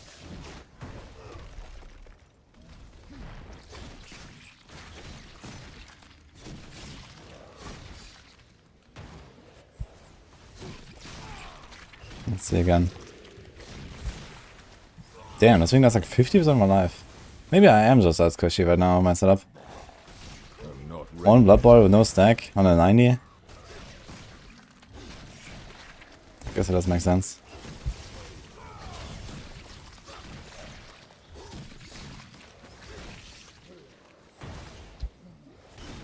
Okay, I'm getting better at this alliance stuff.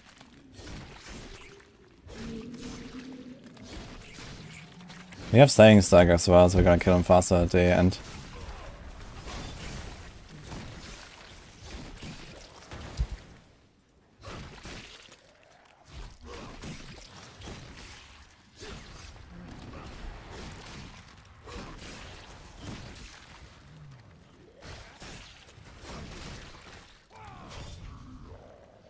But now we also have this. Where's the second tornado? There's only one. Did she spawn only one?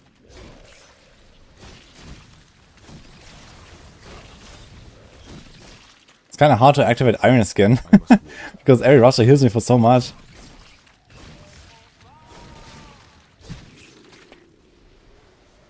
Wonder if I can jump over the tornadoes, but it's not the time to try it. I'm not ready yet.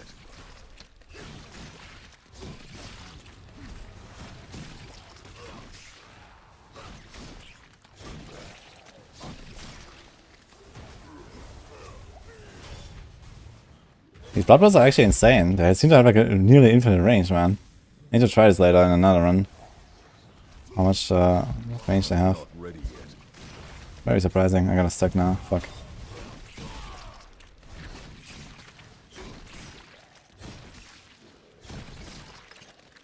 Okay, this means you probably have to kill all the blood boys now to make sure we don't die.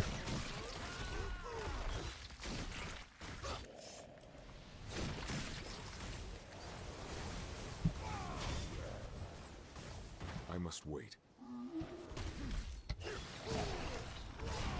It's kind of wild, man. Like Lilith appears and you just like press rallying cry and she doesn't pull you. Like, good class.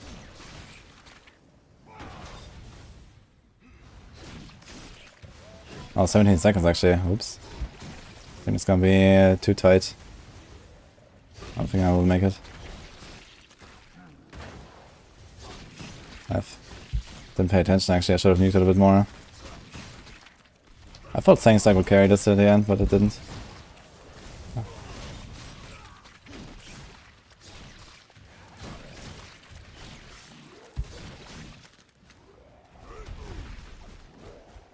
Okay, now we can test some more stuff though, while we are waiting.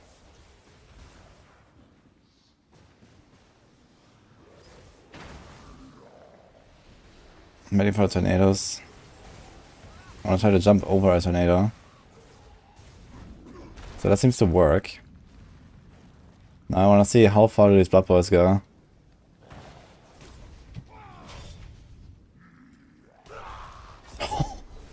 Dude, they're not even on my screen, and they're at the top. That's insane, man. What is the range of these things?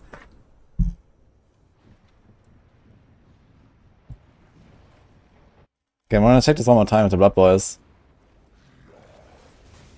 Not sure if I have to damage them for that. I need to try to position one of them like somewhere up here, like as far as possible. Let's see if I can kite him. Okay, perfect. So let's chill here. Like we're almost on the other side of the arena. I mean, they're like here, okay. Whoa! It seems like they just have infinite range, man. That's insane. Okay. Crazy. I have to change this build though.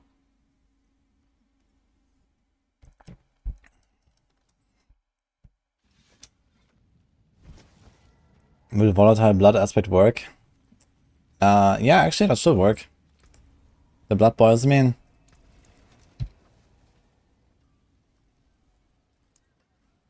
Blood boiling aspect?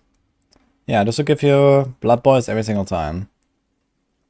I don't think they're really gonna be very good, and this build's weakness is not the AoE clear anyway. Now, it would be interesting to try what happens if you do Berserk Ripping. And this. Impeccable.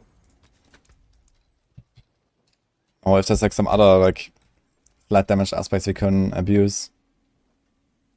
I can try this, yeah. Because Berserk Ripping also works with Ethereal projectiles for some reason. And with Holy Bolts.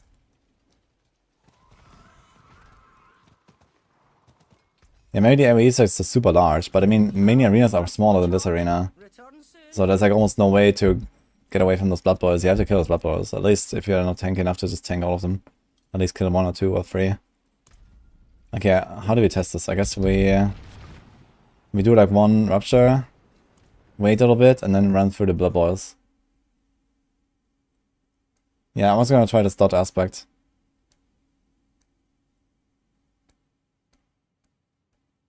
So fast way to get all the temporary resists on my PTR. The bosses, especially BCI, seems very good.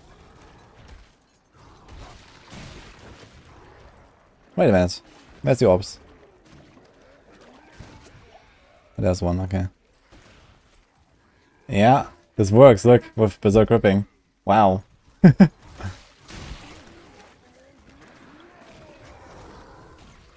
it's kind of wild that Berserk Ripping works with like any of these flat damage effects. Just keep... Like, this should not happen, man.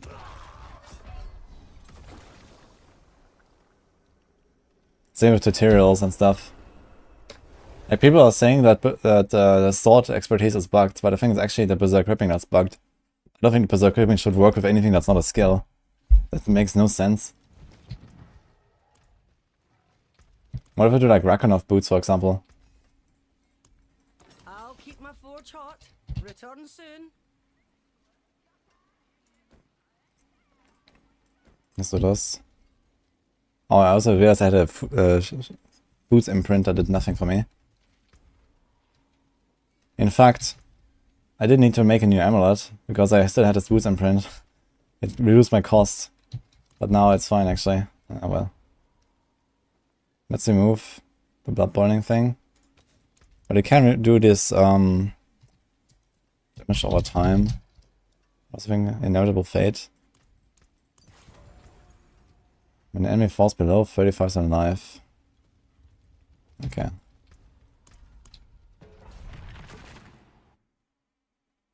It states direct damage.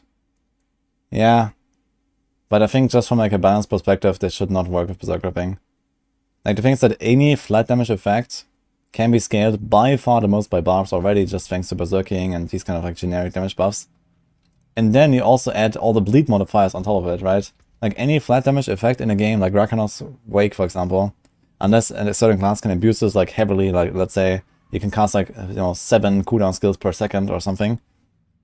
There's like a special case. But any flat damage effect, like the blood boiling aspect or this, or there's like tons of others, right? Can always be scaled by Berserk Gripping and will always be exclusively a Barb item because of that. Because Barbs are scaled way more than anything else. If it would not be overpowered for Barbs, it cannot be good for any other class.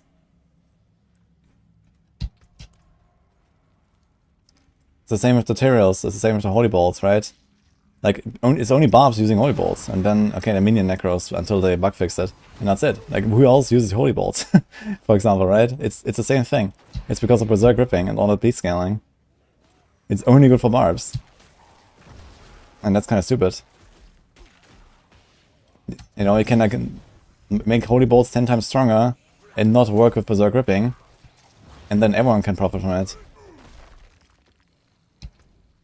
Okay, so how do we do this? So use a shout. Yeah, look, even the shout with the Rakanov applies the bleed, man. Not only that, but this is a fire damage explosion. It's not even a physical hit. Like, it's a fire explosion that applies a bleed, It doesn't even make sense thematically. I just need to shout and apply a bleed with the fire damage. It's kind of stupid.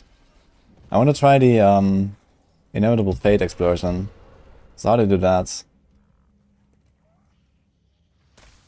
Wait, where is it? An enemy falls below 35% life.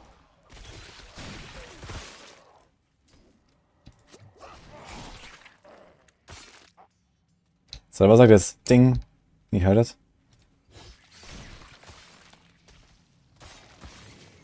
So it has like a sound as well. I need some tanker targets. Let's try these guys. I must wait.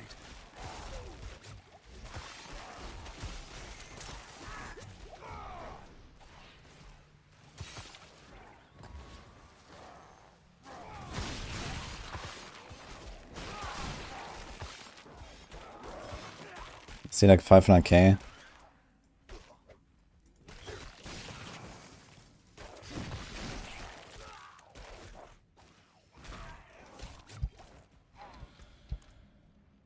Actually, wait a minute. Can I make him live below 35%? Let's see. There was a 1 million crit. Now I'd be curious if I manage to... okay, let's do a shout. Let's do another one. 1.3 million.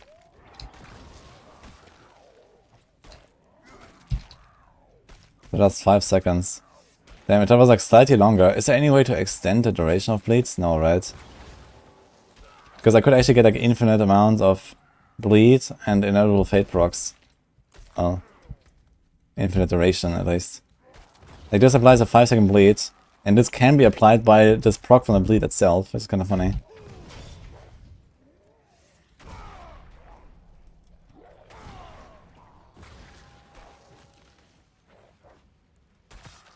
Wait a minute.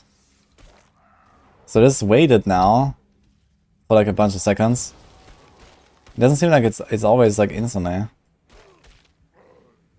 Maybe there's like a global 7-second timer for inevitable fate or something.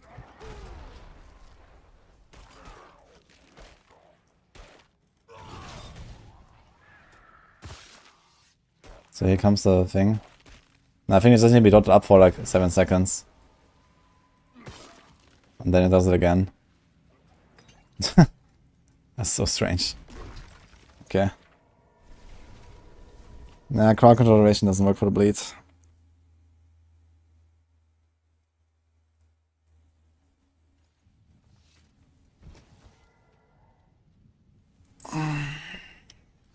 Oh, the only thing that increases bleed duration is the flay duration. But not like all bleeds, I think.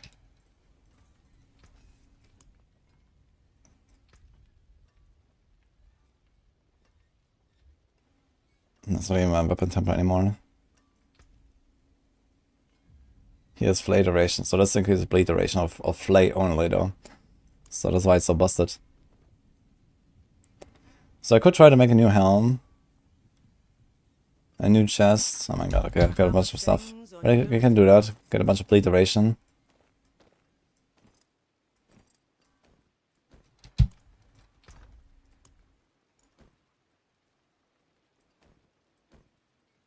Okay, any boots? If you hit a monster flare. No, it doesn't. It doesn't like interact.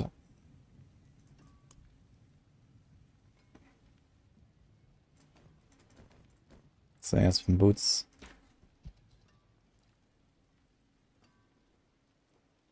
Big strength, and he also need a res on us.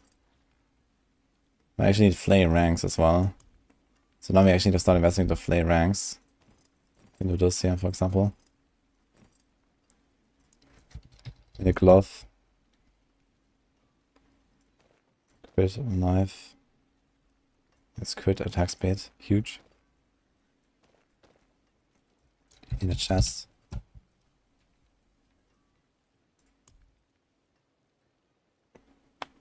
Here's the res. I think the rest will be helpful. And a helm. We could also do Rage of Hargath, but let's just do this.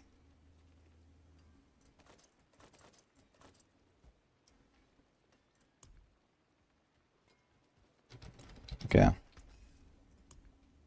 But the work of X-Files. X-Files, I mean, works with any dots basically that have any lucky hit. The dot itself needs to have some lucky hit though for X-Files. So for example, if you have a Berserk Ripping application, that should not work with X-Files. Because I think Berserk Ripping doesn't have any dots. Any lucky hit, I mean.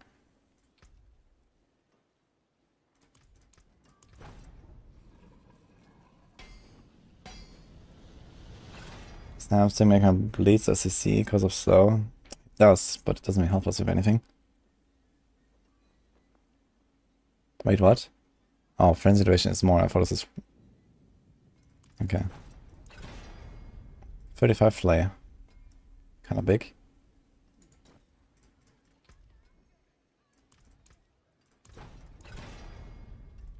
Flare.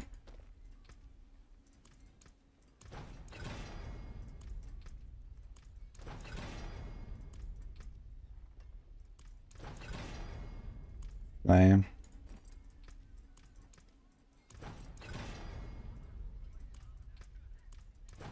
I wonder what happens to legacy items actually. So I can have like all these weapons that are legacy now that have flame duration on them. Apparently they retroactively changed bash tempers to be lower value. I guess the flay tempers are still there on the legacy weapons, huh?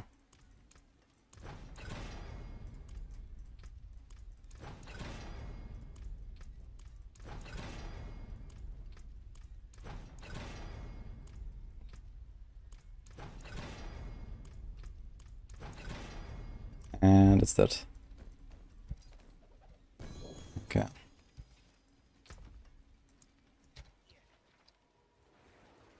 All buys have changed. No, they moved flame from weapon to utility.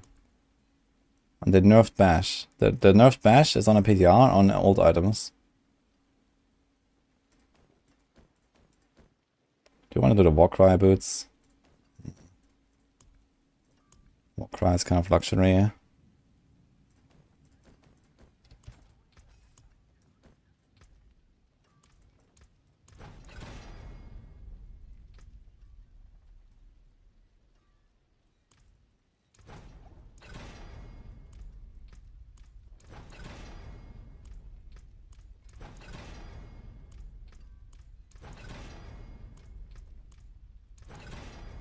Oh my god. Evade cooldown, oh well.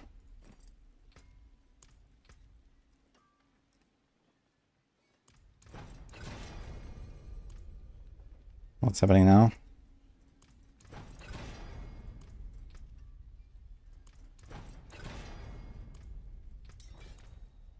You have one imposing presence. Two to Marshall, I guess that's okay. Return soon. 3 to Browning skills. I need that for the Curtis Barb, man. I mean, you have boots now, it's fine. Thank you. Greetings. How shall I guide my hammer?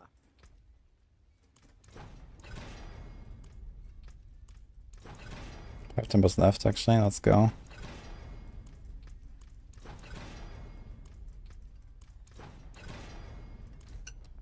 Gonna go with the 2 Marshall.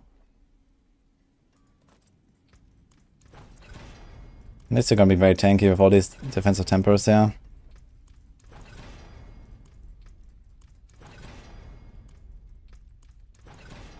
Or not. 1-2 defensive stance. Okay, still have to get... Oh, it's a bit berserking actually. I need berserking. Which actually makes this easier. Okay. So that kind of works. Now, how's my res? Terrible, so I have to put a res here. Or at least 1 item. That we're gonna be at like 61, 62, and we can masterwork it up a little bit. Maybe 1 masterwork crit. I don't have many mats now.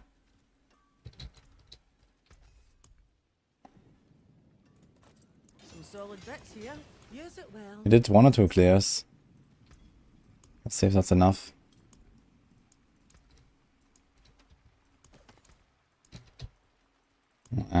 Close. Definitely can't do any resets. There's a good one.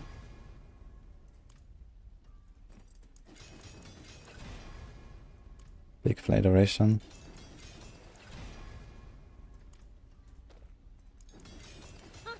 More there than I thought. Okay, I'll keep my I think I'm gonna like a little bit of res. return soon. And we probably like Angel Breath to even roll it, so res. The way I know my RNG.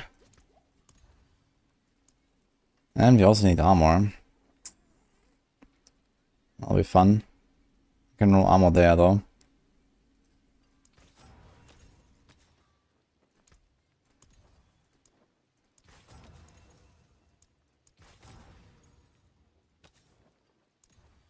Ten res.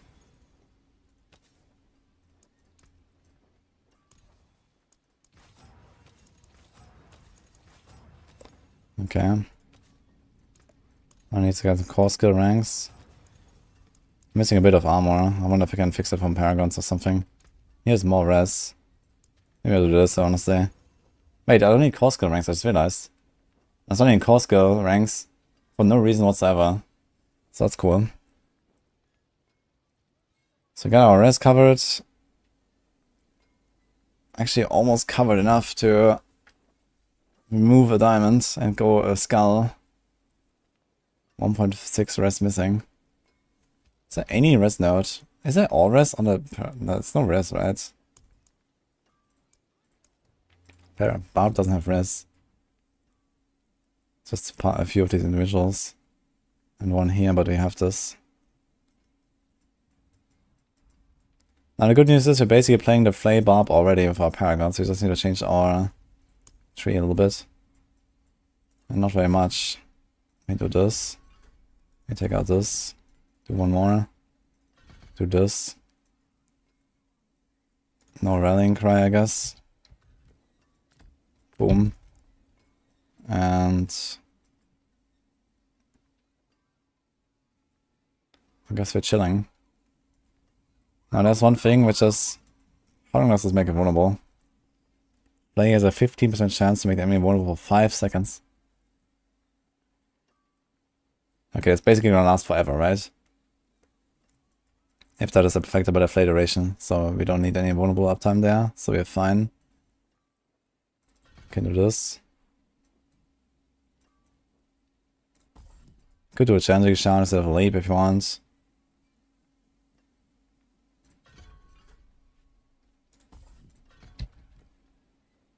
But it should be a bit tankier now. Come, traveler. Been timing on PTR, notice the amount of temper ties was per affix, not in general. That is not correct. You get the first 2 tempers for free, and then you get 5 rerolls. For any of them. What color and brilliance. It's not perfect. This temper's number is the number of rerolls. I forge more than horseshoes and nails. Would you It also says, for example,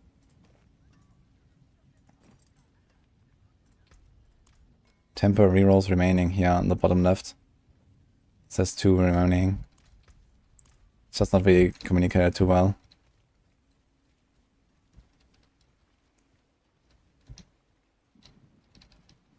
Okay, we have life per second on the helm.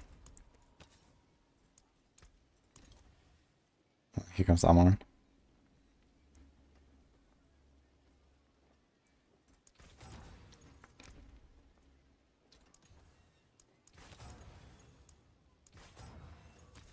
I mean, we can do the armor. Do we have 1, 2? And we have 2 armor rolls. There should be only 1, man. But okay. We have 1, 2, 3, 4 resistance rolls. Oh my god. So it should be 1 armor roll and 2 rest rolls, usually, for Barb builds. But yeah, it is what it is. 99 strength at least. My crit is still looking okay. So I think now we can play the video game.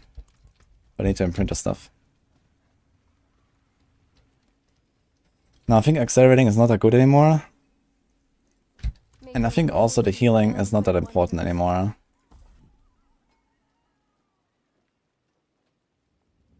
There's also 50% increased bleeding damage. I think I want to do this.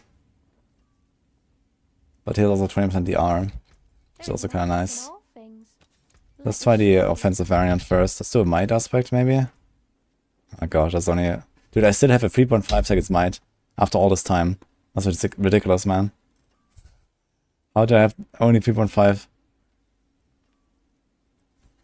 Can we do Iron Blood, I guess? Impeccable. Let's do Fortress. Let's do Prudent.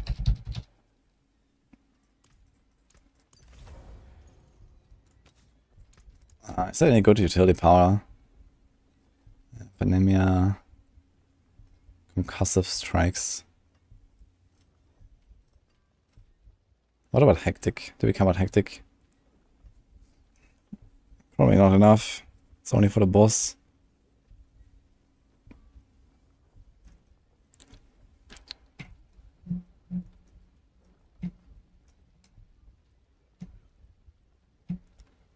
But he could do the day stuff. If relatively high lucky hits. Every 10 hits. Okay.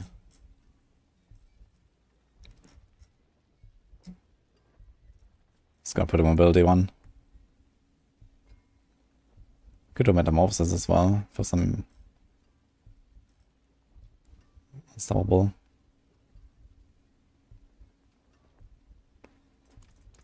Just do Wind Striker, that's fine. Okay, now we need Moonrise actually these days, and we need adaptability.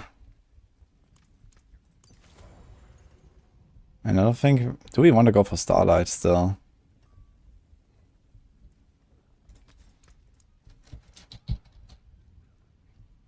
Let's do this. Maybe don't go for Starlight. We just try to generate. You could even go for... There's a lot of resource generation there. If you want to.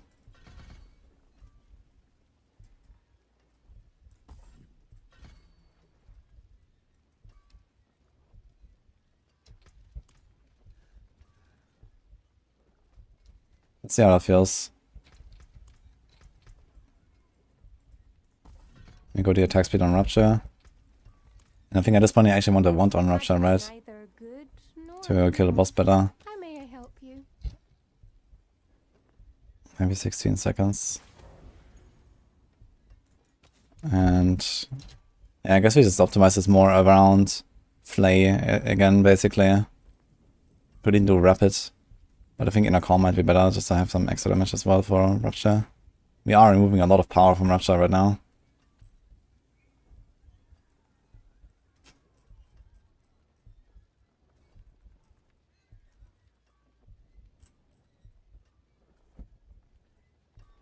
More elements. The magics await your return. I want a shard. I could do a shard actually.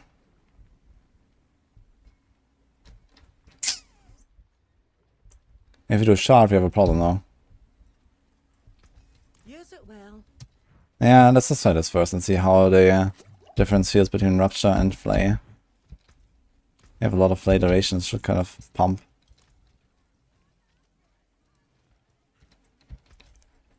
Yeah, if we do shard, we need to solve our resources somehow. I guess we go back to Starlight.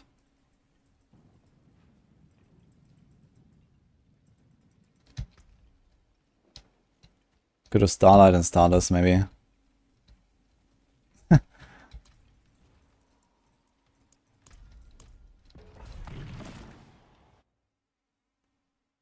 Perkleberg.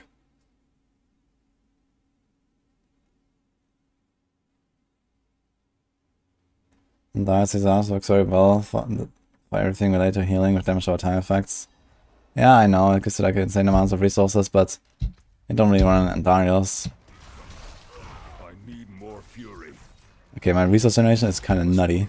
What? Wait, how do I get so much resources from one Flay?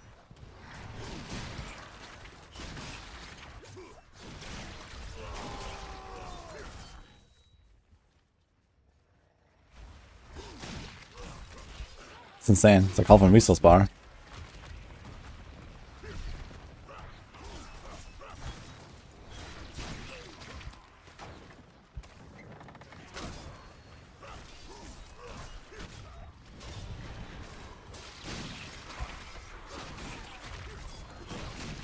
Yeah, it's like left click, right click I have to do right now. It's just a bit clunky compared to like just holding right click.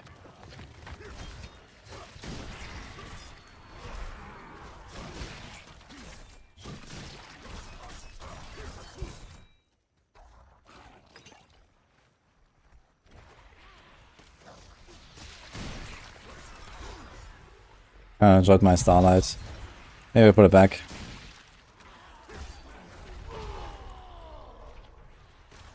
Dude, first hit with challenging shot up actually interrupted my town portal. That's insane.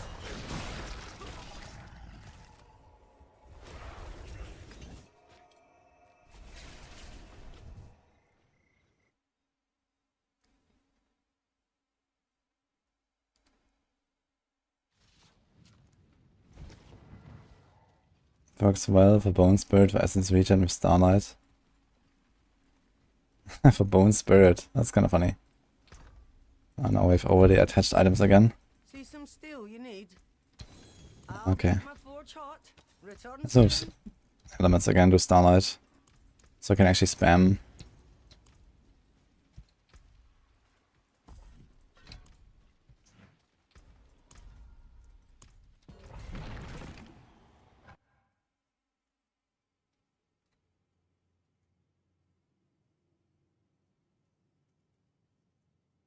Thank you, Ito. I'm proud of you too.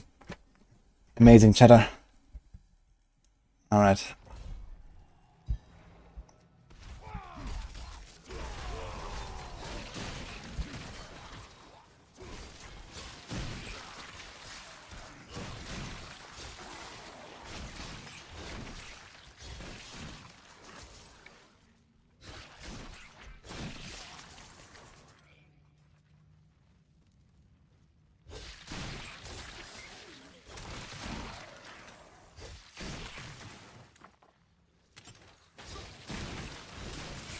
I must wait.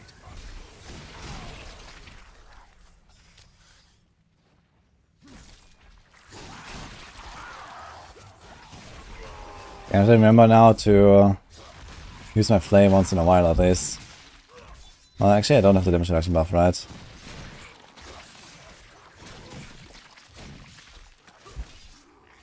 I'm not ready yet.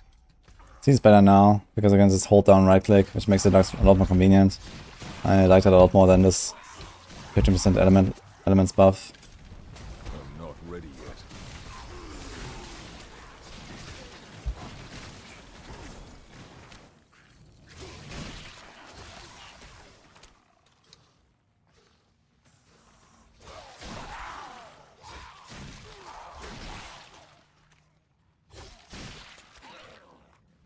must wait.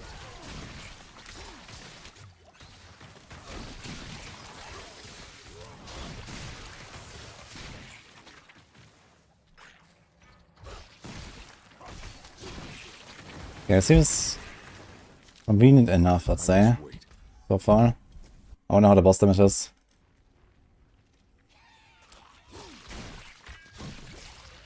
I'm out of fury.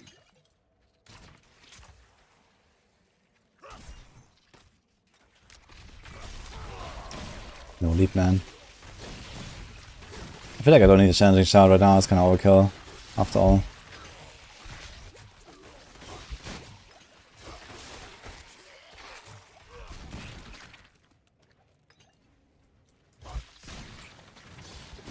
I also heal a lot from the Rupture healing now.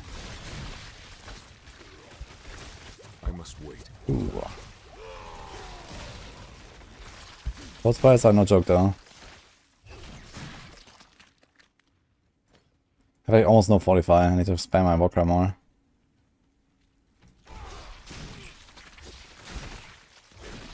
Not that it matters too much, I guess. Fortify at this point. But I would like to have a bit more Fortify generation.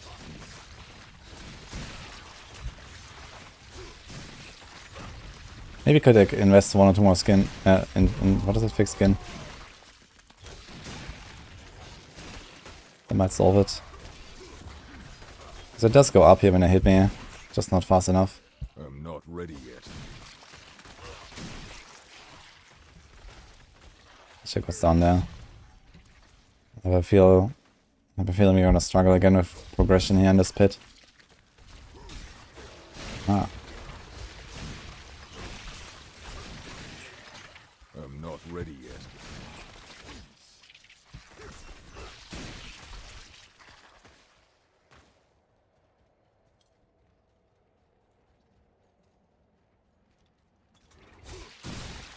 I missed the Diablo 3 streams. There's a new season coming, but unfortunately the timing is horrible, so I'll have to skip the start of it at least.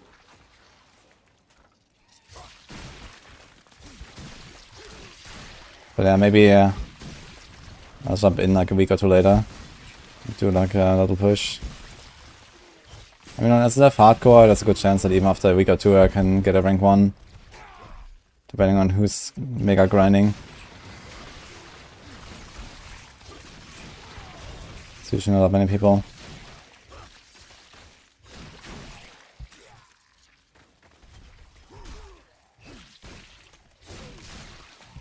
And I still run though. I'm not ready yet.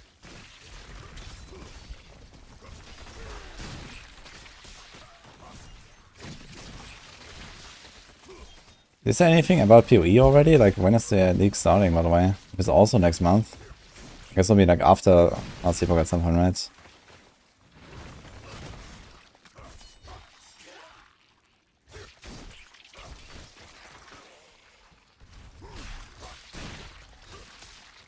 Okay, we made it to the boss. Let's go.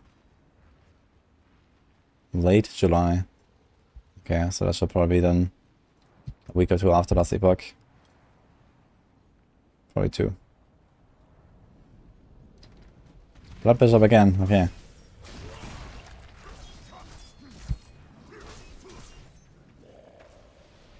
It says dodge, but I got a stack.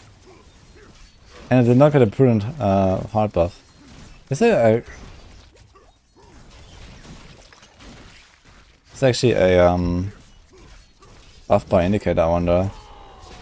Or what on Rupture cooldown. Not sure about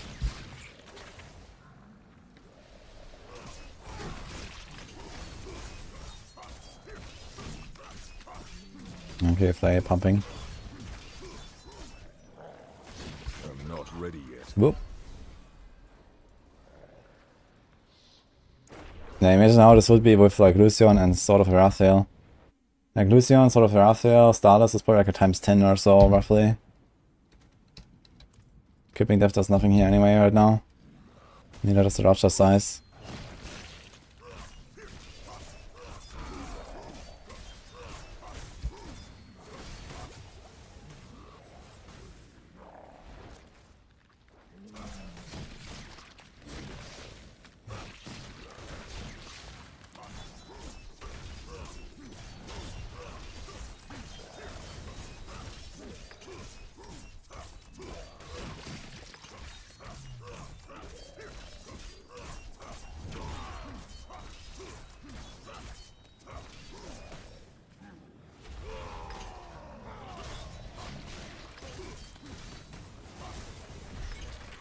Yeah, this guy's about to be fast now.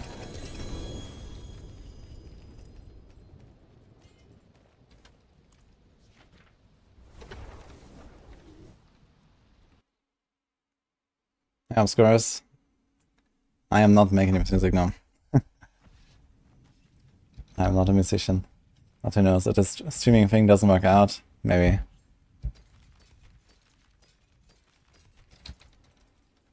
Greetings. How shall I guide my hammer? It's a good amulet. Keep that. Like the music that we have on Spotify, this is not, you know, made by me. It's produced by Lowwave Records. And it's like a collab. They're making it for me, basically. Okay, so this already seems like a lot better now. How do we change this though? First of all, is my flay using the right weapon? It auto-selected the right weapon, so that's good.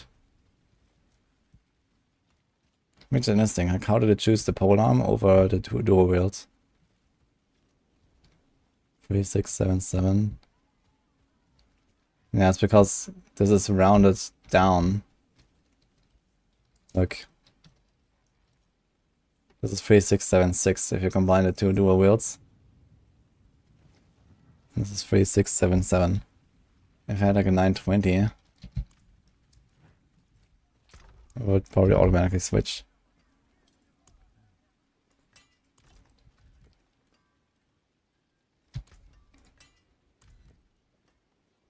It still selects the sword for some reason. That's interesting.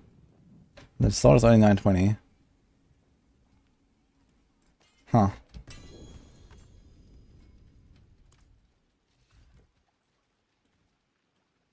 I wonder what else it bases it on. Actually, I never checked if I want to change this, yeah. But I guess vulnerable is fine. Yeah.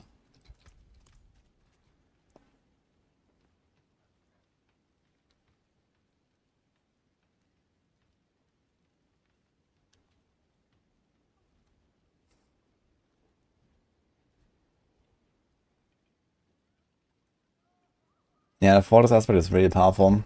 It's really good. And actually has insane synergy with Iron Skin. Because I go to low life, and this is when you want to press Iron Skin usually. Fortress is really good. I like this.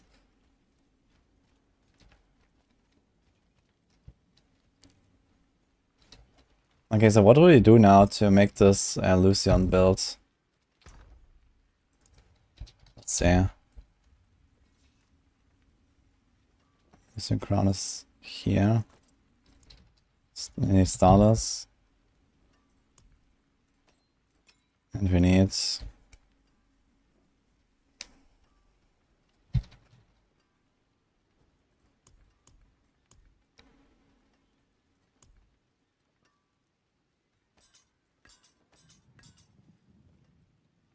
Do they look the same?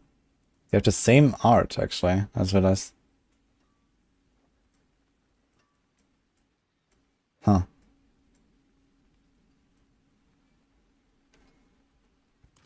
Now how do we solve resources now?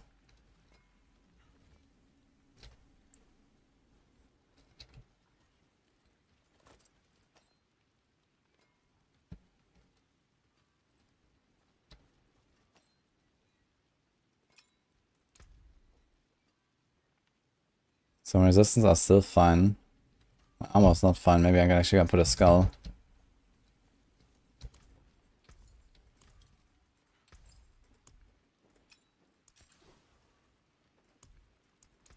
The stars made manifest. Perfect.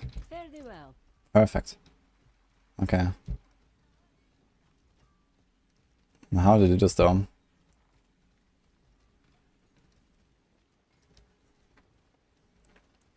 I mean, okay, first of all, flavors still generate resources actually, so it should be fine. Let's realize.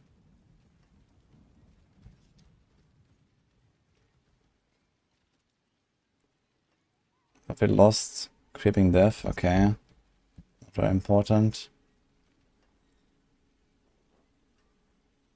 Did they buff this? 8 seconds? What?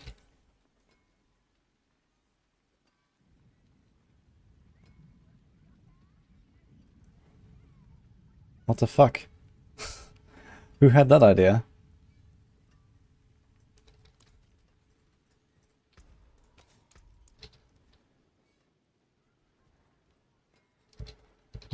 Okay, put anger management on a glove. Put Starlight here, so this will solve our resource problems, I think. And let's go with the DR from Combat Flay, because we lost Iron Blood, so that makes up for that. We have a lot of extra damage now anyway, so we're gonna delete bosses with this, I think. We're gonna delete them really hard. And that's basically it, right? You don't need to change anything else. We have Moonrise, Wanton. Dude, every 8 seconds, man. What the fuck? That's insane. Okay.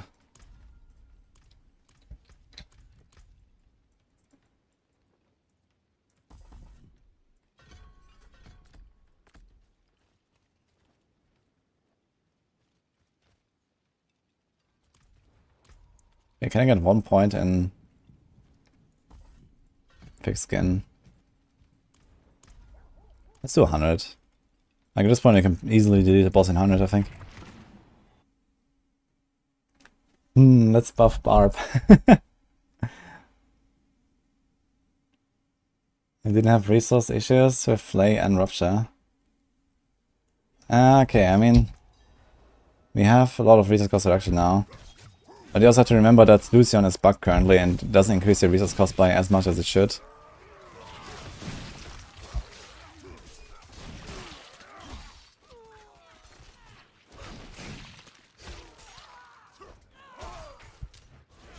I'm not ready yet.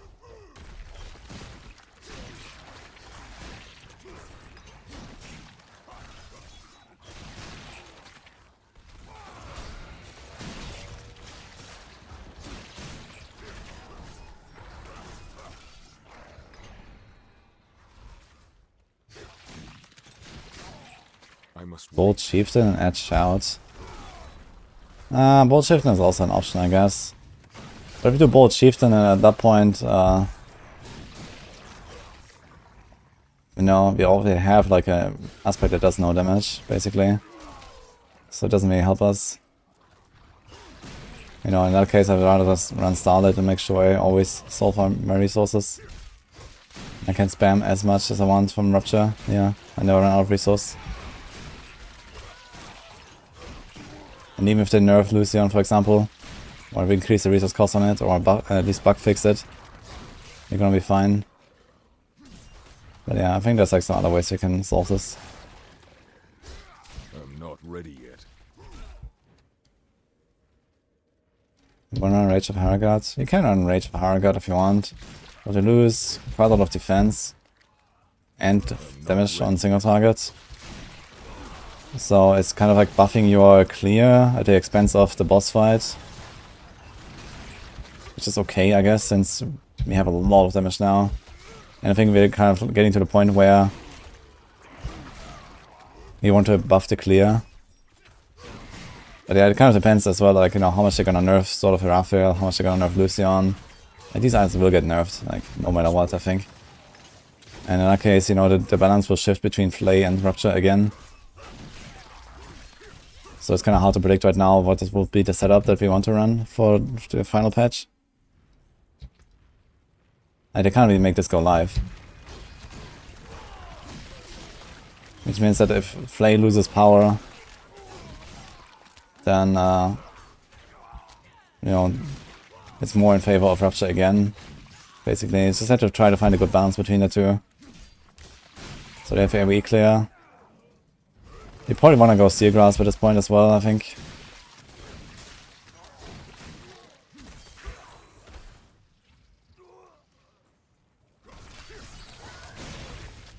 Or can't they? I'm not ready yet.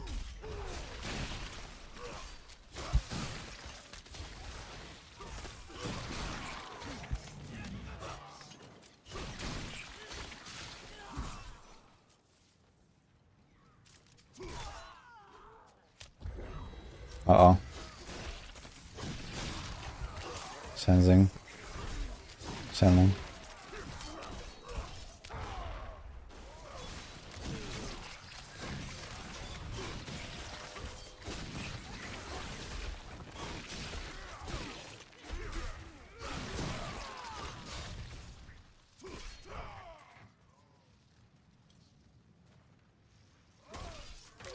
We don't have the technology for that. Oh, new with ease. It's unfortunate.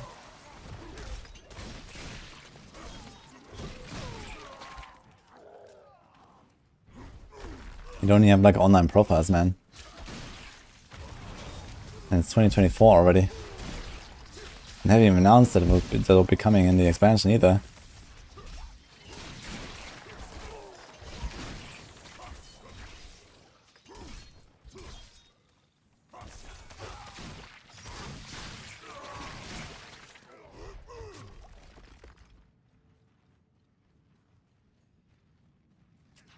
Gotta change the way Rupture works, buff the explosion damage. Wait, why do you want to buff the explosion damage? That does a lot of damage already, I think. I think it's just kind of weird that it scales with the number of targets, maybe. They can change that, I would say. Maybe buff it and then not make it scale with number of targets, that would be fine. On the other hand, I mean, it's like a nice, you know, double skill build, you know, we don't really have many of those. And here we actually have 2 damage skills in one build, which is actually, you know, interesting. I've been asking for something like that for a long time, so. Yo! Okay.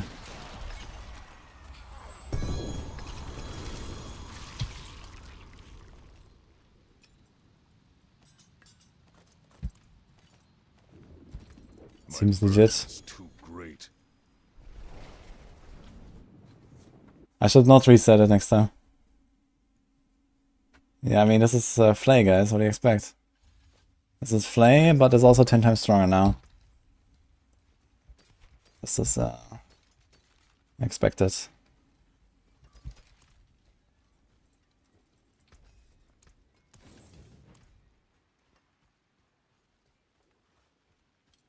Do 120. Yeah, I can go a bit higher. Yeah, I'm gonna put Challenging Shout. Just to be a bit on the safe side here. Should I do 120 and not reset the boss? Just for the lulz? 100 is like Uber boss HP? Something like that, yeah, actually. A bit more.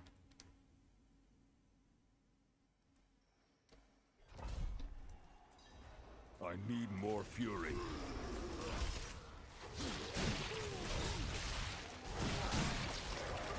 Okay, 120, this stuff gets pretty tanky, yeah. I don't really have the rupture damage now. That's the thing, like here, I can like left click these guys to death. But the rupture is not really enough to carry it.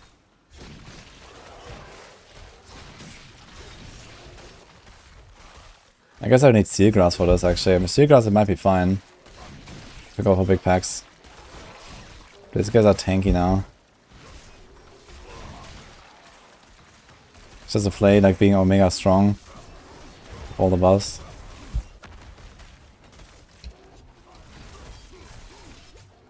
Okay, let me try to go out here. Get Seal Grasp. Maybe we can actually do this.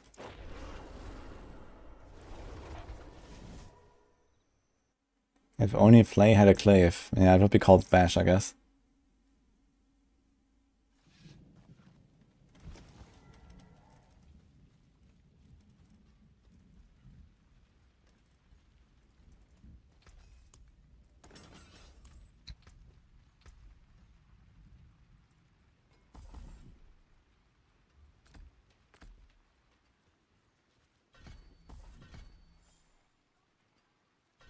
Something like this, maybe.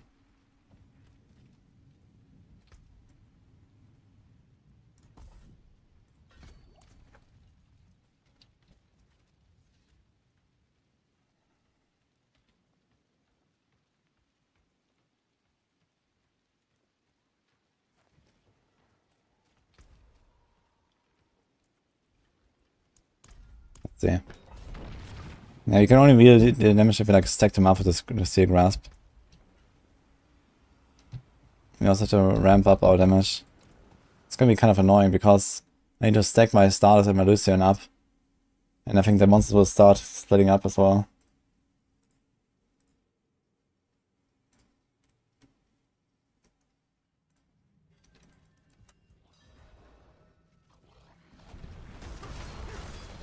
I must wait. Okay, let's see.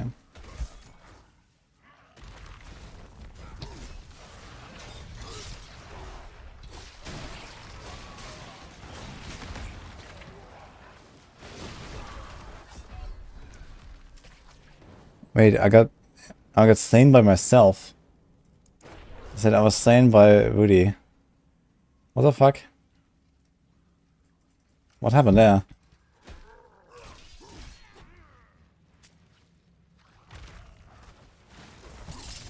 Like, I was almost full HP and got one tapped. From what? No changing shot is kind of... Yeah, the rupture damage is not enough actually for this. Can't really deal enough damage, even with stacking and get these guys up.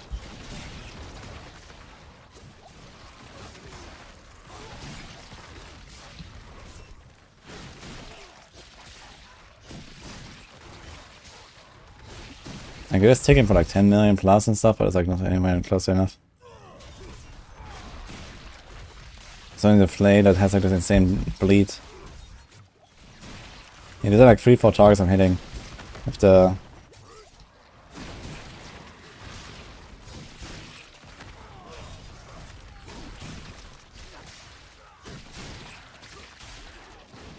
I mean, it's taking for like 10 million.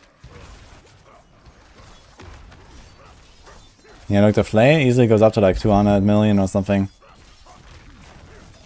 So maybe only use the rupture for like the small stuff.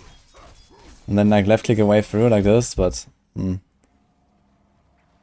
What about a trash pull like this? I'm not ready yet.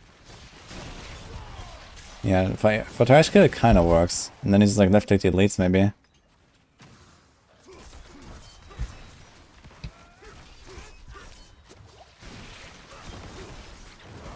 I'm not ready yet. Can't hit that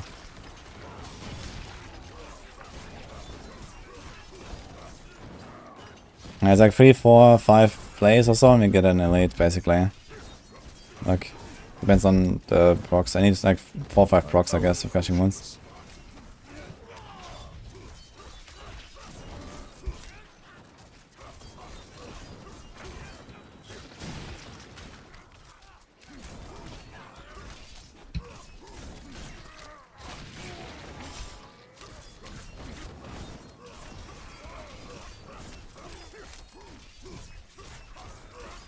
Yeah. Load of potions. The balance is so much in favor of Flay, it's actually hard to do anything with Rupture at this point. I can try a little bit lower. But Flay does so much more.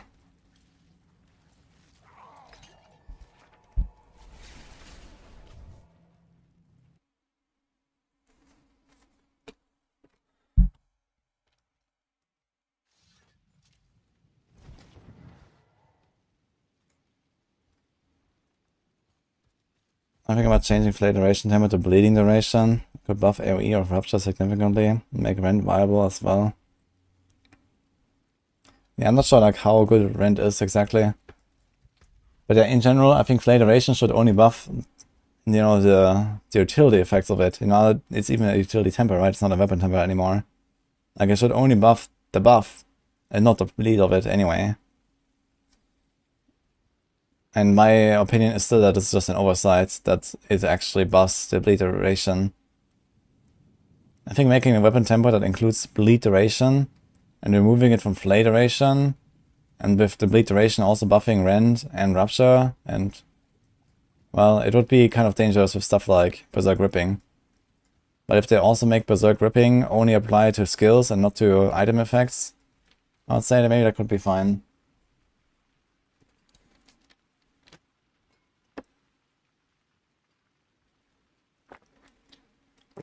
Yeah, Rogue Flurry is pretty fine.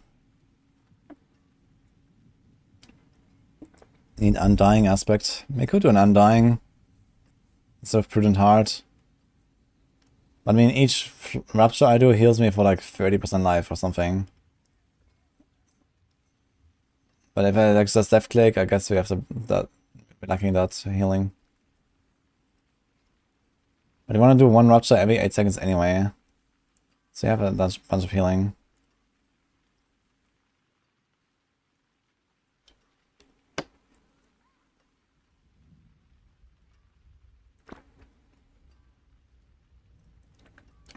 The bleed will increase indefinitely. No, bleed doesn't increase indefinitely. Each application of the flay is only like 12 seconds or something. You just need to make sure that you don't cast your Rupture more than once every 9 seconds. But the idea is that this build clears AoE packs of Rupture, right? This is like a Rupture build. And now it has just become a flay build again. So, not really much changed, I guess. But we do have a bit of extra scaling here. Now, Wanton does not reset the duration. It just does not remove the bleed every 8 seconds. So you flay it once, it lasts 12 seconds, and then 8 seconds, like, okay, then you do a Rupture, right? And then 8 seconds later you do another Rupture. And it will still remain the same bleed from the start. But then 3 seconds or 4 seconds after the second Rupture, it will expire.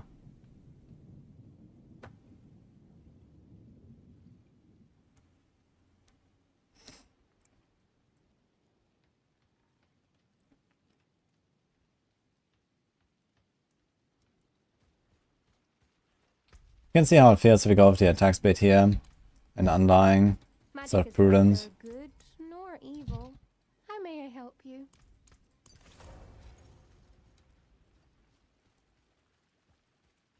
Let's do 110 instead.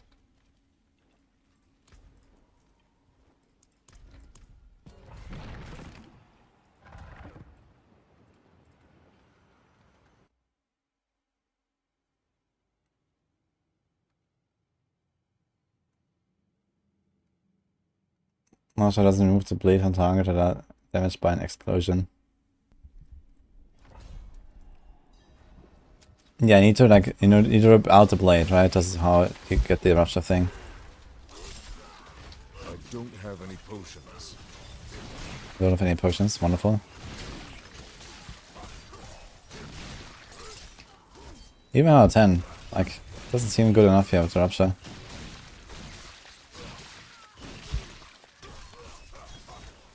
Like, Flay does so much damage, actually, compared to Rupture. I do like 1-2 Flays, boom, these guys are dead. Yeah, look at us.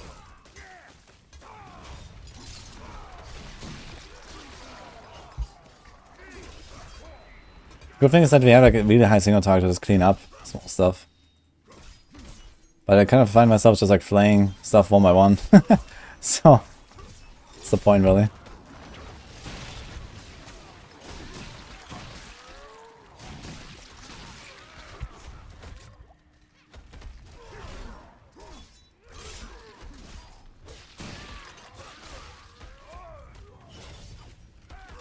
Lots of days.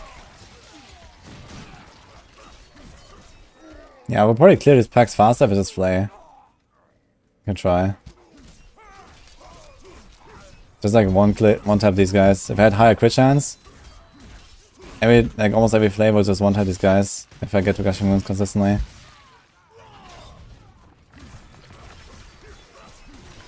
Yeah.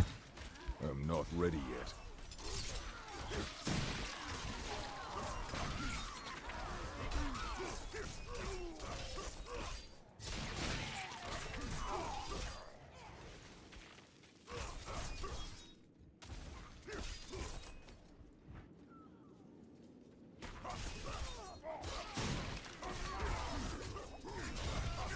But even these like little summoner dudes do a lot of damage here.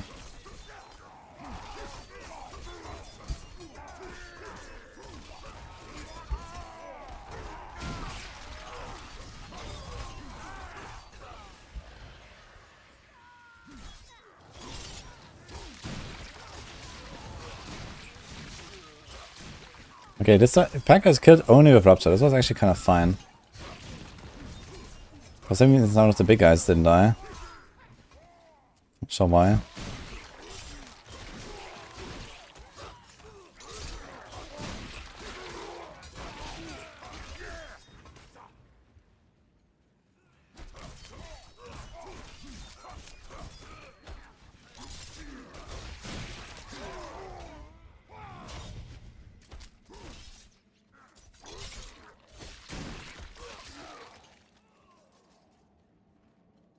Only flavor cleave. Imagine. Okay, for a large enough pack, if they're stacked like this, Rupture works fine.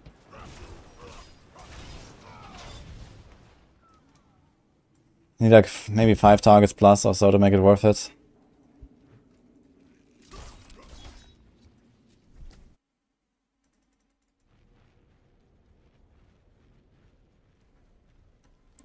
Boost the damage by the amount of bleed it can cut off. So let's say if playing it a couple times, then you Rupture, and the damage to explosion should be significantly bigger. And that'll be a kind of interesting combo, I guess. But it definitely will need some nerfs done to Flay and stuff like that. I mean, we need those nerfs anyway, I guess, but in that case, it would definitely like mega scale this build. So we'd have to do some compensation somewhere. But it sounds like a good idea. Just like Flay a guy a little bit and then Rupture into the pack and boom. Sounds fun. Oh shit. I just saw it too late. Dude, where the hell am I?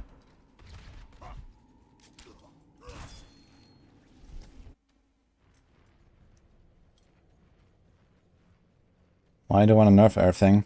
We just discussed Omega buffing this build, and I discussed what else needs to be nerfed in order to make this build not even more broken than it currently is. Because right now it's the strongest build in the entire game.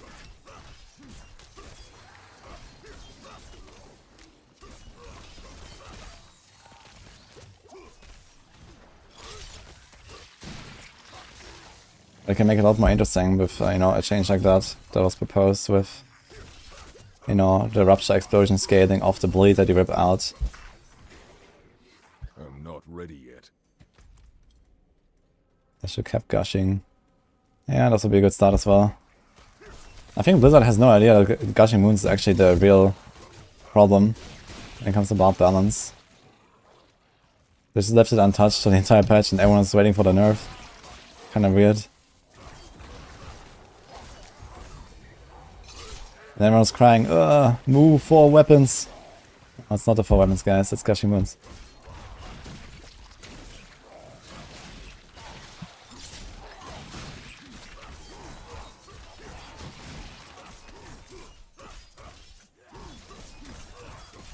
Like, even with the Deathflow build I was playing yesterday, which was kind of nice, that build would just be a better build if I went Gushing Wounds, I think. Almost guaranteed. Despite me getting a guaranteed overpower crit every second attack. With Benetlaw's Talisman in the mix. Or every third attack.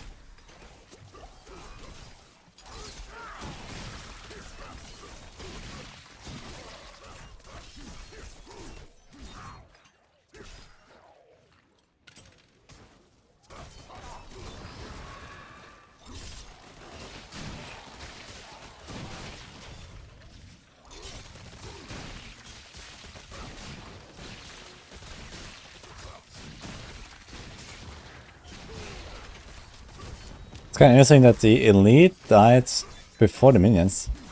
Like, how did that happen?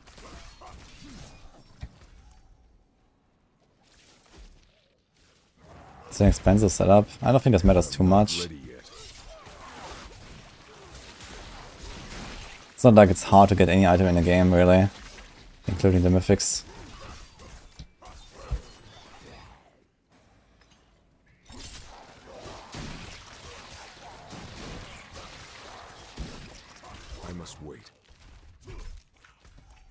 I mean, it's fine, there's like some builds that have like more and less investment and, you know, need like certain endgame items to function or something. But it's not fine for such a build to be like 100 times stronger than the strongest build on a Sorc.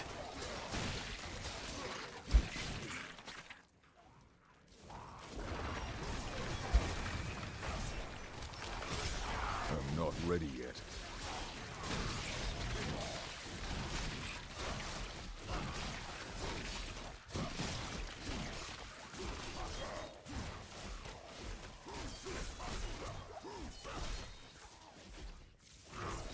Did it still just play? Spotify is drunk today, I think.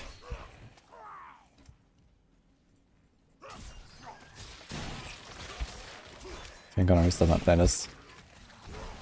I noticed some weird stuff yesterday already.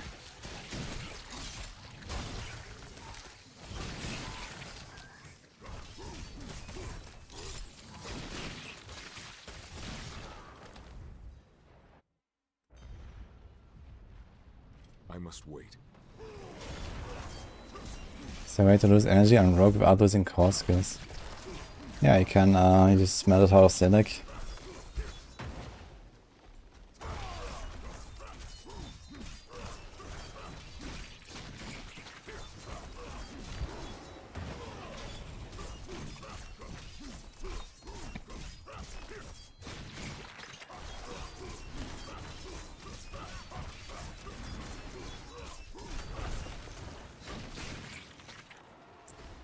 There's no timer for Rupture, right? So we have to like kind of muscle memory it.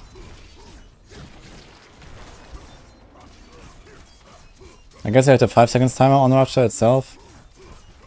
And then we like count to 3.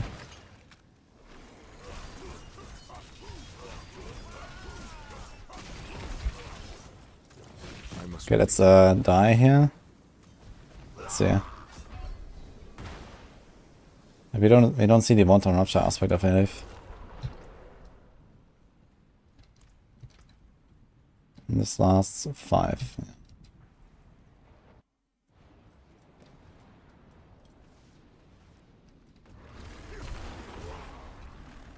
How do I get resources now actually? Okay. Problem solved.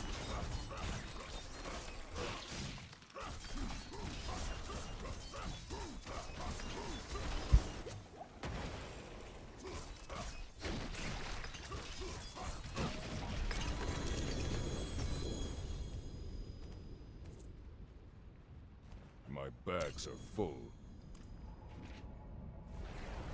The gold border is one time Rupture. Ah, the gold border. Wait, let me check that. So every time it's ready, you can do it. Okay, that makes it actually kind of easy then.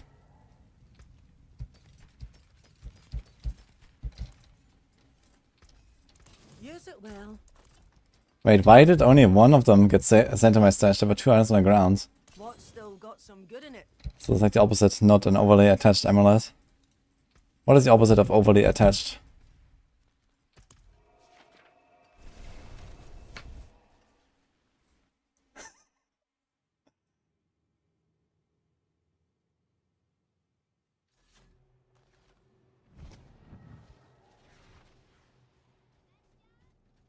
Two players just hold 1, 2, 3, 4 keys while playing Diablo games.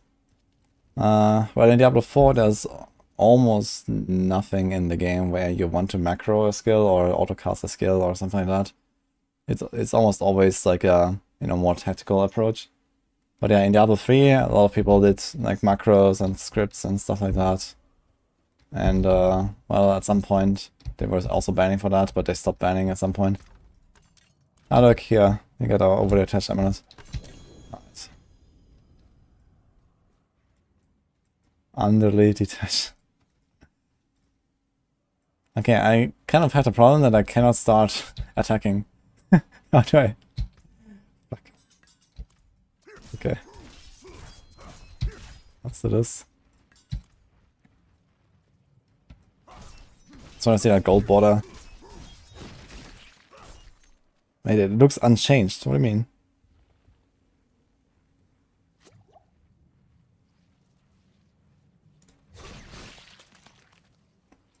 Okay, so now it has a gold border, and then it drops, and then it gets a gold border back. Okay, interesting.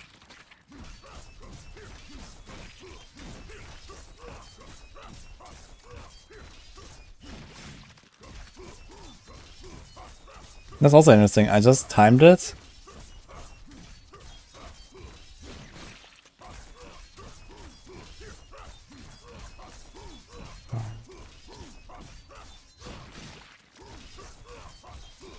Yeah. So it counts on application. I'm pretty sure.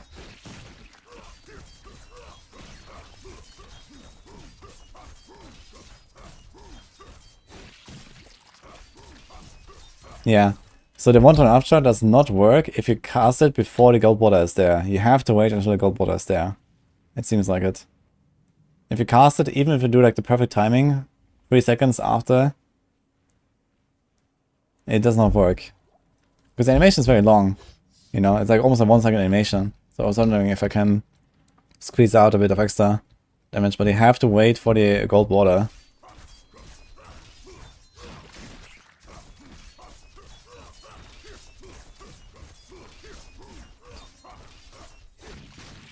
Yeah, for sure. Like the explosion definitely happened afterwards. After it was already there. Doesn't work though. So already the original rupture stab basically counts.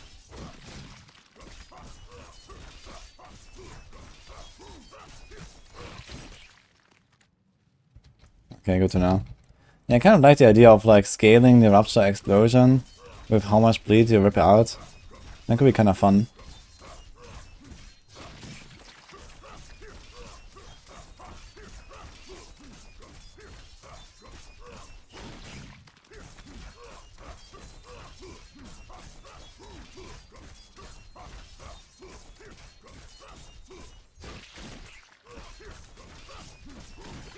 Yeah, when the attack buff is there, you also see the bar on the top. So now there's nothing, and now it becomes golden again. This is the one-turn rupture. You don't look just at the body, you also have to look at the bar here, of course.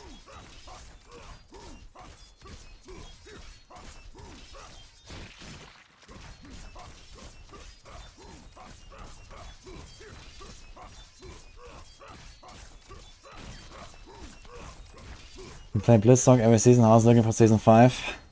Not great.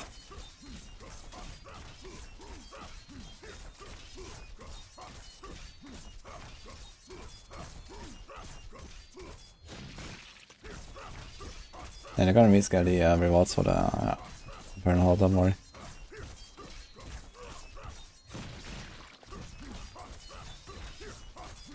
So we're hitting like around 600, 700 million DPS, I guess.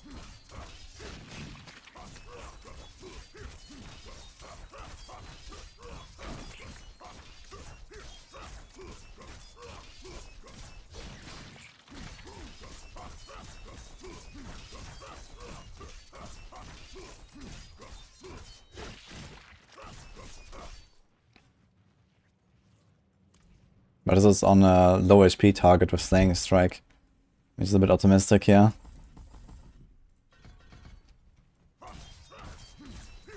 So it's about Slaying Strike. Oh. Guess we can do this.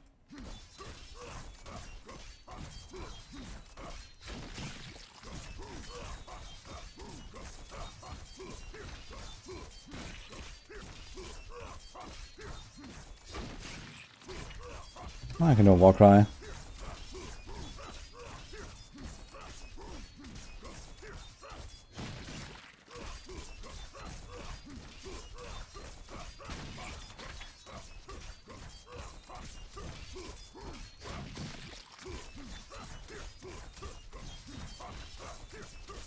Okay.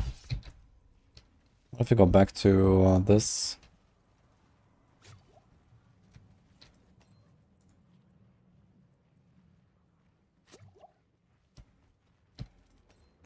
And this.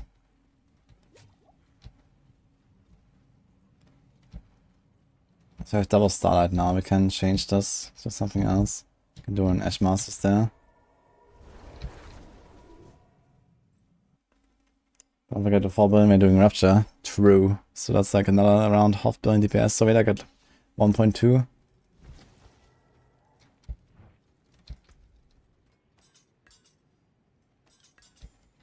I can take common, turn it special.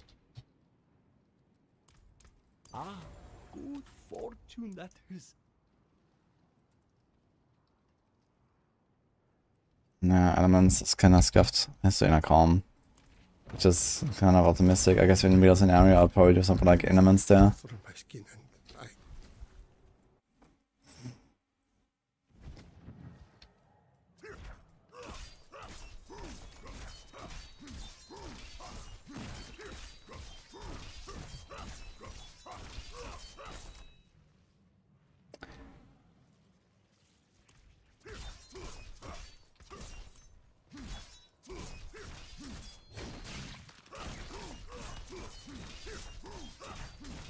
Yeah, it's a bit less than times 10. It's more like times 6 or so. What we're losing now. Times 8. This is about expected. You get a bit of flay duration, actually. So the flay is a bit better off than the rupture. So maybe times 8 for rupture and times 6 for flay or so.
Yeah, on the Ross is actually times 4 roughly. Surprisingly little bonus. Actually, I guess I can check that out. Because the rupture is... No, it should be more. I'm kind of surprised. I guess the flay duration kind of kicks in there. Making a difference. Super 25 times 1.5 times... How much is this? 3.9. So there's like a times 13 multiplier we get from Stardust, Lucian, and then Raphael. The stats on this are probably somewhat comparable, I guess, on the sword, because there's attack speed and basic skills. This is a crit and crit here. But mainly the crit, and the strength is slightly better anyway. Then you have this, which is also kind of decent stats. But less attack speed. We lose Edge Masters. And the crit. So it's a bit less. Say power by 1.1. Then we have the helm. Slay duration is 40.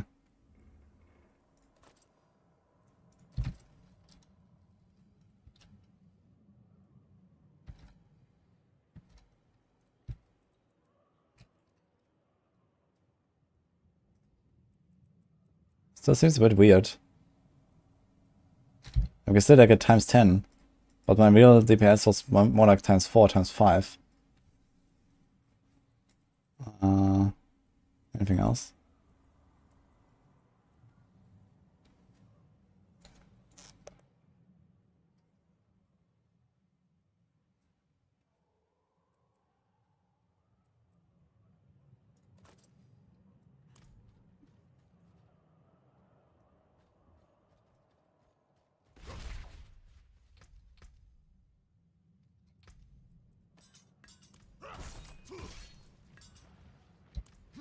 Let's see this.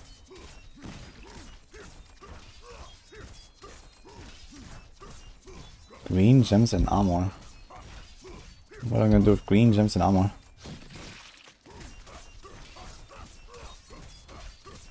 So in Barb season 5 worthy. Currently it looks like yes. If they're not doing some nerf to Berserk Ripping or Gushing Wounds. So I kinda check that out, yeah.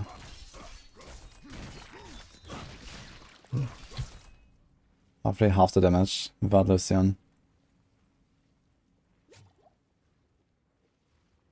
I'm stupid. I only did those 2 changes. I had the Shot of Warfare already equipped. Okay, so it kinda checks out.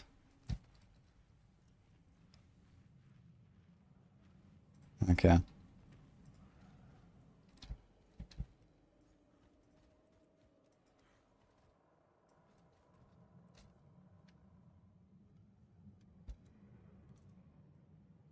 Song is Cold as Ice in etc. Green is 10 crit. Ah, true, I guess. You get crit from Dex. Didn't think about that, that's funny.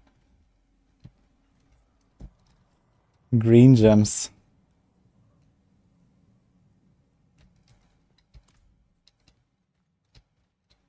Yeah, I mean, we could like imitate like better gear with that at least, right?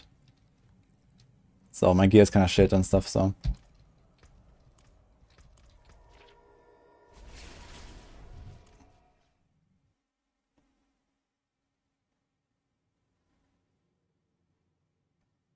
I just wanted to see like some differences there between the different setups and how the resources work. In general, I think I'm gonna try to get away without the Starlight. I'm not sure if I can get enough resources like this. But what if we do like, I don't know, let's do Rapid.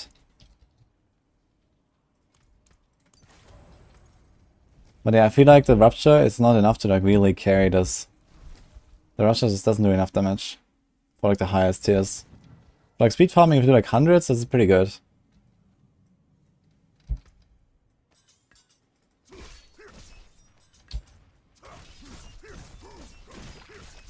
Oh, pity.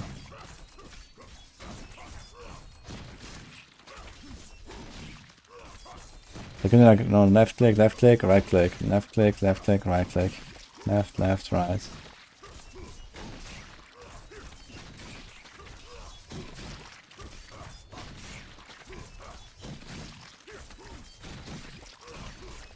Maybe just like a decent combo between like every single target or so. And you get an extra aspect.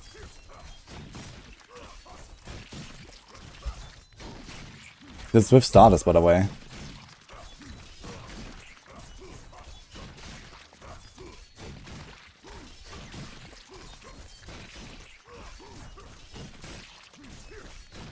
Rupture spam.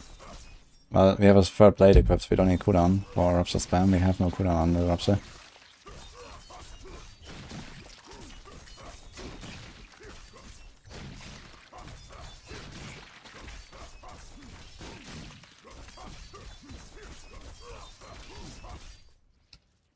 Okay, what if I move these two? Let's do this again. Let's do this again.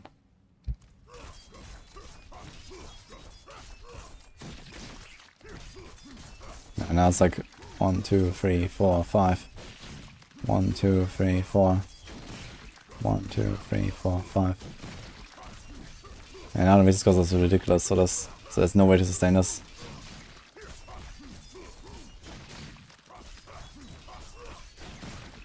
Now this would be an interesting question actually. Does the 30% damage reduction apply to the rip out of the bleed? It shouldn't, right? The bleed rip out is like true damage, I think. Is that actually the only instance of true damage in the game? It might be.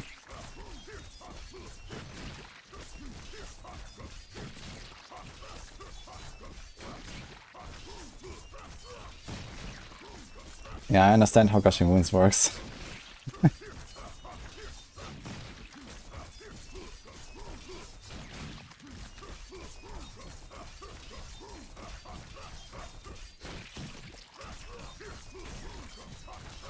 Yeah, no cleanse doesn't work because it's not in a sheet. Gushing Wounds exclusively works with sheet buffs. It can't do no mercy, for example, either, and stuff like that. Or Mortal Draw Glyph or something. All these things do not apply to sheet stats.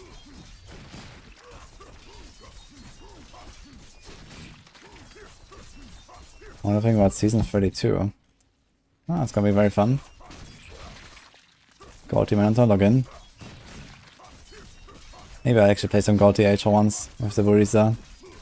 It's very fun. But I can't play it when it comes out, unfortunately, so I'd have to play it like late July. Do like a little push. Maybe I'm gonna play Inna.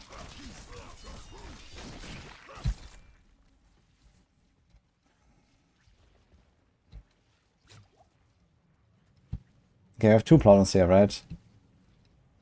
If I don't go third blade, we cannot buff Rupture with Lucian's helm, because Lucian's helm currently, at least currently, only buffs skills that spend resources. So we need a third blade to make Rupture work at all with this.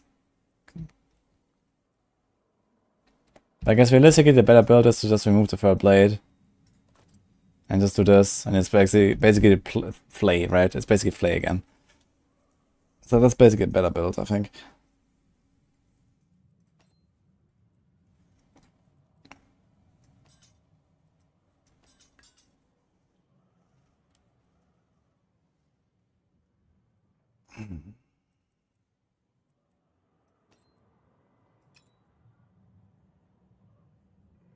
Yeah, if you don't go Starlight, you cannot spam Rupture. Like, there's almost no way.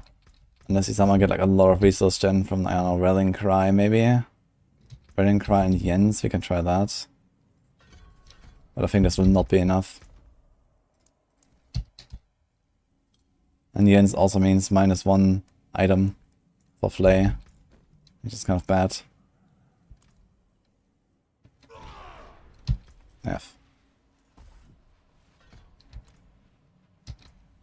Let's see this.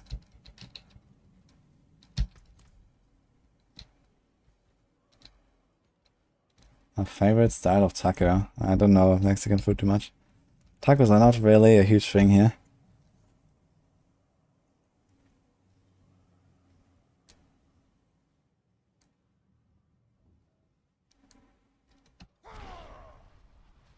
$28. Wait, what? Why did I get so little? Resource gen, resource gen. Wait, what?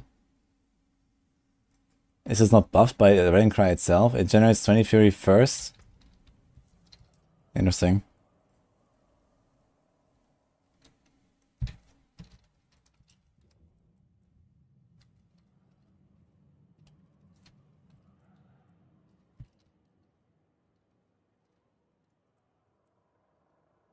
Yes. Interesting.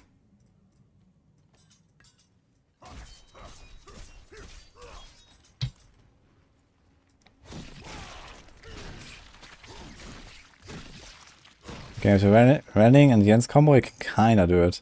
But now I'm out of resources. Fuck. Maybe with like one Fury roll. Do I have like a Furious chest? Here.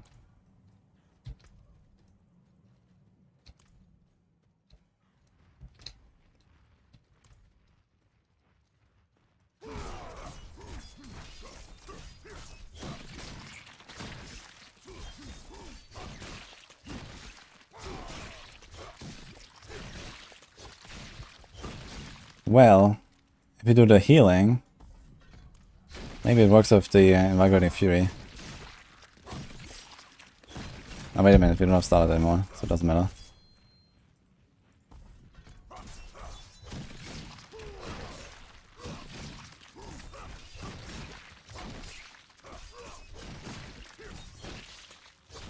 Not consistent, really.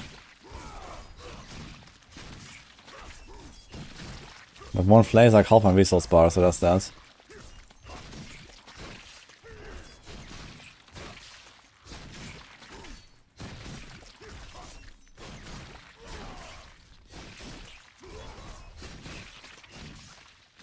Still a bit clunky though.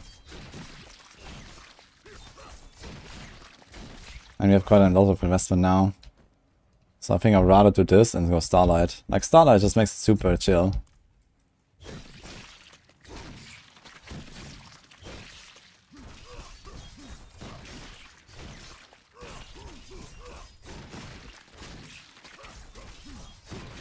Or you just ignore this and just do this.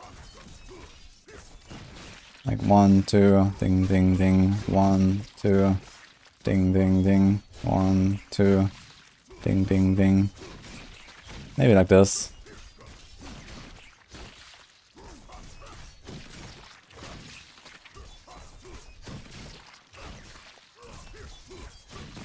Just to make sure you target the right guys all the time. Go try this.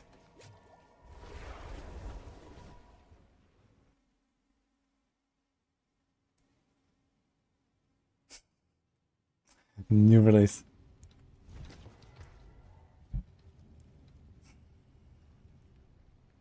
We got a rapid here. Let's make that Edge Masters, I guess, at least. So it also buffs our Rapture.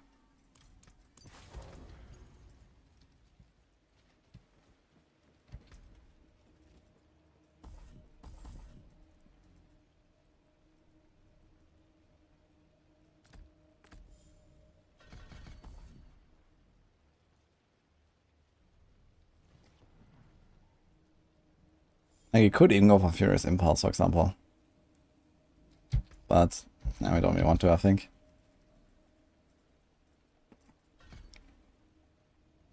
Need some extra ranks there.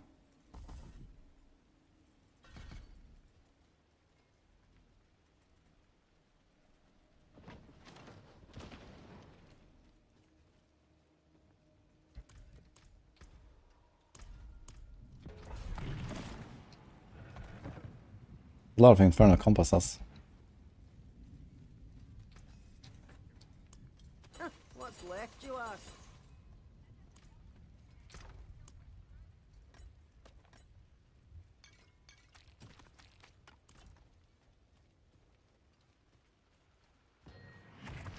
What's the strongest Barb or Rogue in the PTR?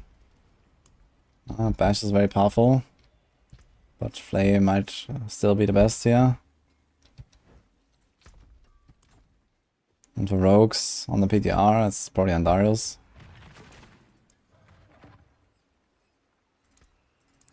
But if they fix Victimize, I guess Heartseeker will win.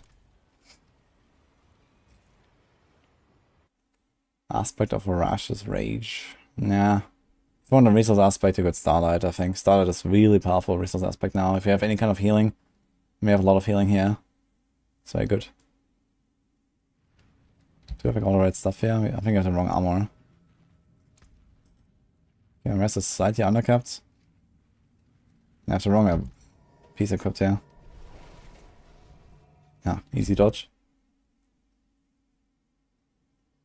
Yeah, Cold Grip is ridiculously powerful for Heartseeker.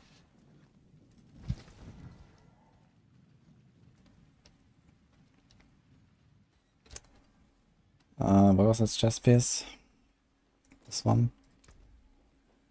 Okay. Actually have a lot of res now. How come? Where's the res coming from? Ah well.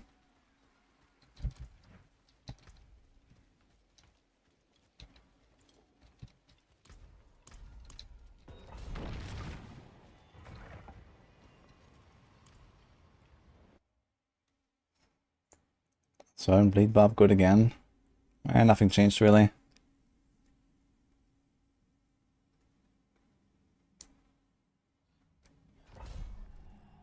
Stop Seagrass and Ancient's Oath in. I have Seagrass, but you don't want to go Ancient's Oath.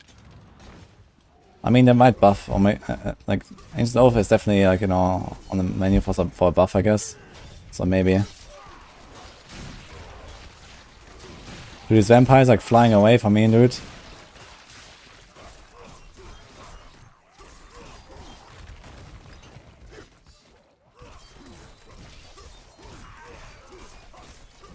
Good thing is you don't have to stack a damage buff for Flay separately. We just stack it with Rupture.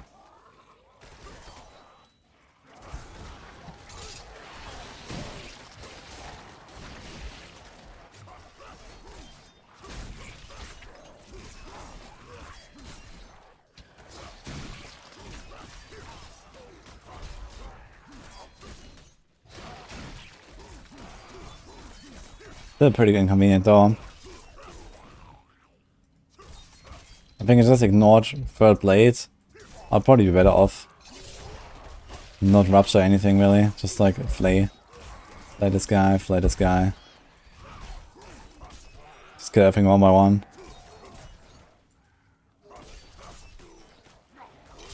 Like, how long would it take for me to take down this pack here one by one? Not really that much longer than Rupturing, I think. How about these guys?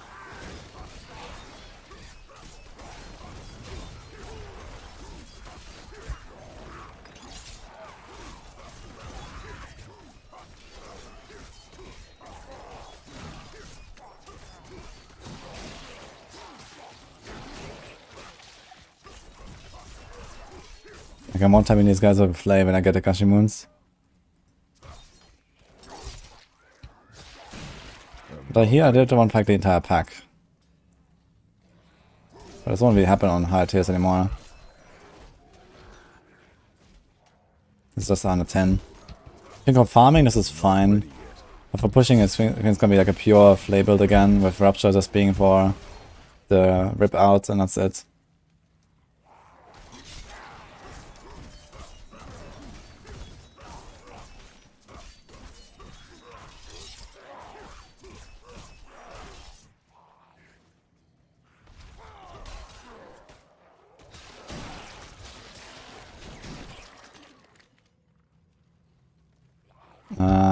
Crit doesn't work on the Rupture Explosion because it's a bleed.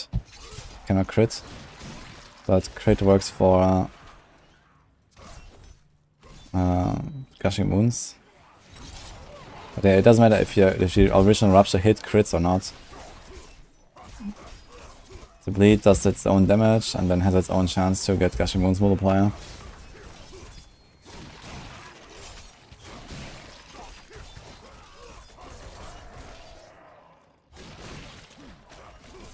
Let's try and open a 120 again.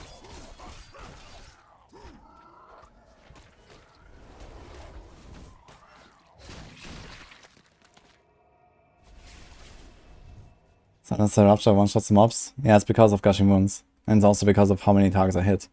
The more targets I hit with the rip out, the bigger the explosion is. It multiplies with the number of targets basically. So if you hit like 10 targets, it's way bigger, and then you get the Gushing Moons on top. So that's why Seagrass are so good, you can stack them up into 1 pixel, and then you can Rupture into 10 guys, and get a big pop. But later on it will just not really do much anymore. Let's do 125 for example.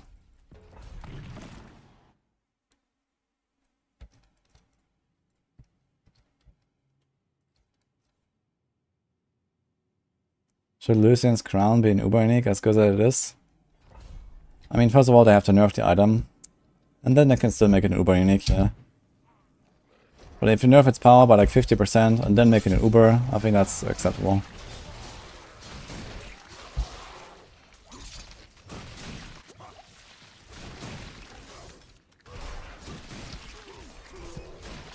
Yeah. Let's see, Sea Grasp, Rupturing.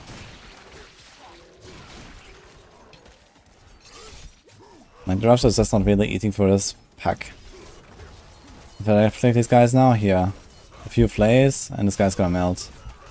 And then I can still Rupture in if I want it. To do like the big extra nuke. Right, I just need to dot him up for like half of its damage.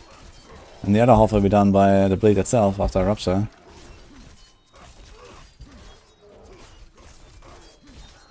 And also in long fights and push, stuff just kinda like runs around like this.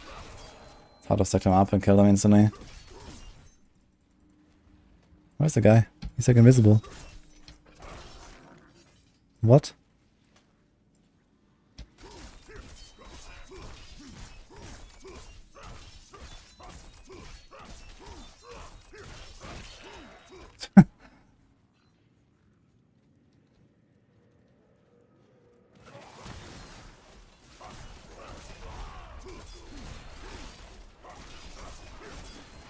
I must wait.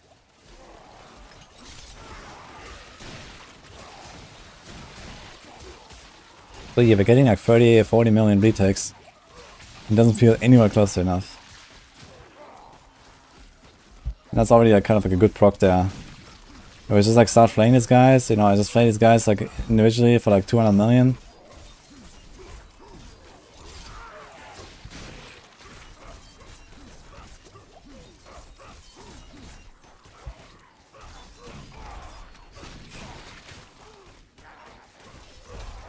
Did my Rupture too early.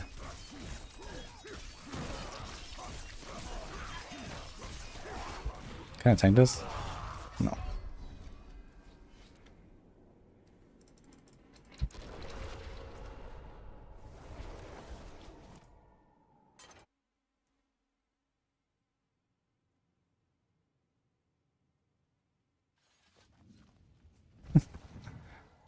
Well, that's how it works, Advisor. You hype them up and let them baby rage later. And then everyone's gonna go in the forums and cry. More there than I thought.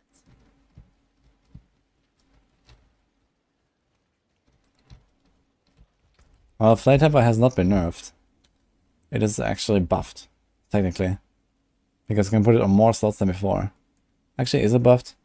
1, 2, 3, 4, 5, 6, if you include the amulet. 1, 2, 3, 4, 5, 6. So I guess technically it's the same. And it just comes down to the distribution of where do you put the Flame Tempers and how many unique items do you have. I mean, Flame Temper is not really something you would... I mean, you could actually put it on the neck. Why not, right? You can do crit damage and flay.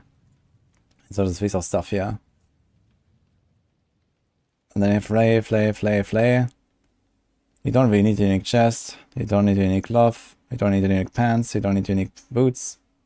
So you have 5 slots here. So technically it's probably improved by being a utility temper. Because you will have at least one unique weapon, which is this one. So you only have 5 slots available here. 1, 2, 3, 4, 5. Let's say we don't run Third Blade in the Flay build. We don't run this one. But you would probably run the Grandfather. Will you run the Grandfather? Maybe not. Maybe yes, actually. Yeah, now that there's no weapon temper anymore, I guess you can run Grandfather actually for this build. Maybe Grandfather is the way. And you don't run the Polar Arm, you run Grandfather instead. If they don't cap gushing wounds, you probably go Grandfather.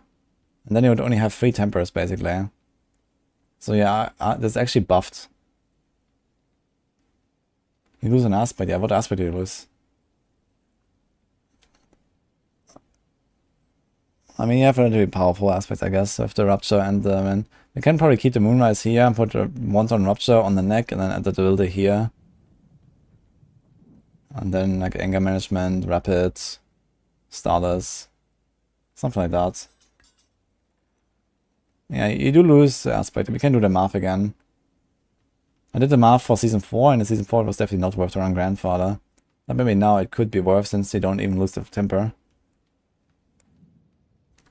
Like previously you lost 1/3 of your damage, or I don't know, 1/3, but a bit more than a quarter, just on a temper alone. Just the Flay temper, basically, right? Because it's like shorter duration. And that's not the case anymore.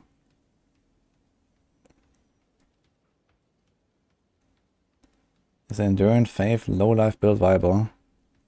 That's not how Endurance Faith works. It just takes the big hits and smooths them out. They can't really stay in low life just because of glove. Induce Flay Duration and Aspect. No, Flay Duration is utility now. This is on the armor now. Flay Duration goes here on those slots. Not on the weapons.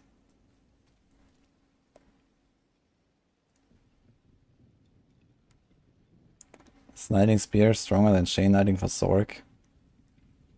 I saw some good results of Lightning Spear actually. It seems to be kind of a build.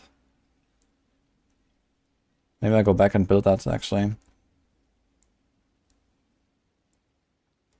Undial for Sorc is better than Shaker. Well, for the Undial Sorc, you play the Undial, but for every other build you play Shaker. Well, actually, for every other build you play Lucian. Besides all the builds where Lucian is currently bugged and doesn't work, which is, I guess, Lightning Spear, and Arc Lash, and Firebolts. And Meteor can't run it. Although even Meteor is probably a better build if you run Lucian instead of the Meteor Helm right now, which is kind of funny.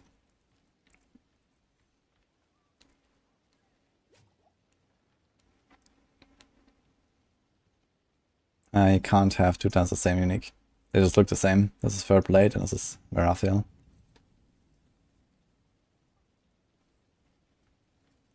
I wonder if I should do anything else here.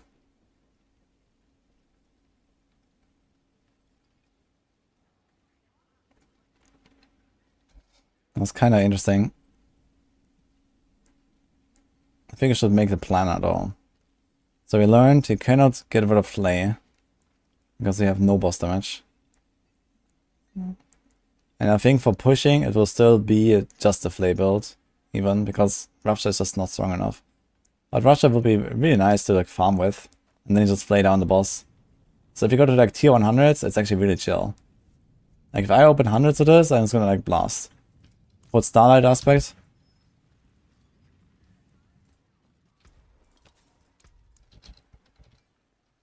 We do this.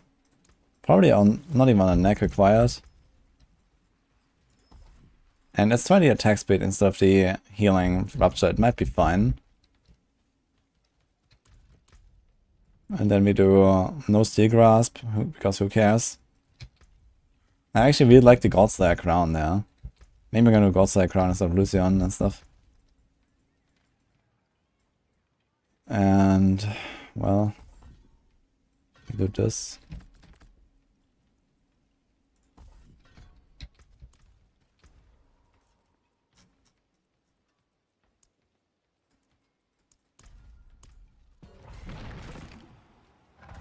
Jo, of course, BKT, thank you, man.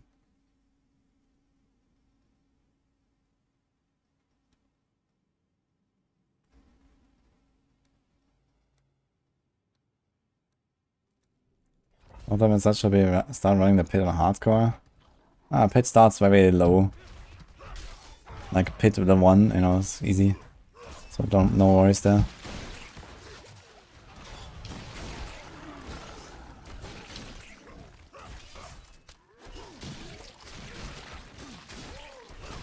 Yeah, even 100, yeah, actually, takes a while to ramp up the bleed here. Don't have many targets. Godslayer really helps with this.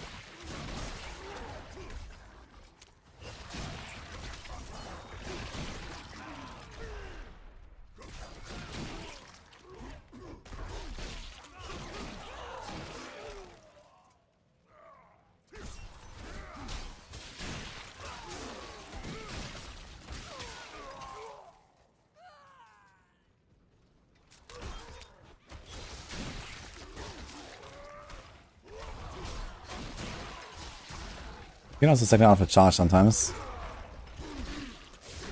Seems to kind of work. It's kind of fun. I do like 3-4 ruptures in like a really big pack to kill an elite, and then do like one flay, and the one flay just insta one shot the guy. It also lasts 12 seconds. By the way. Oh man. Blade's kind of busted, huh?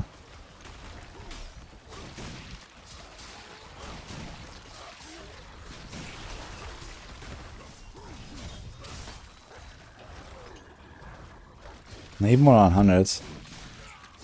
Yeah, he wants Steel Grass or one Godslayer, I think.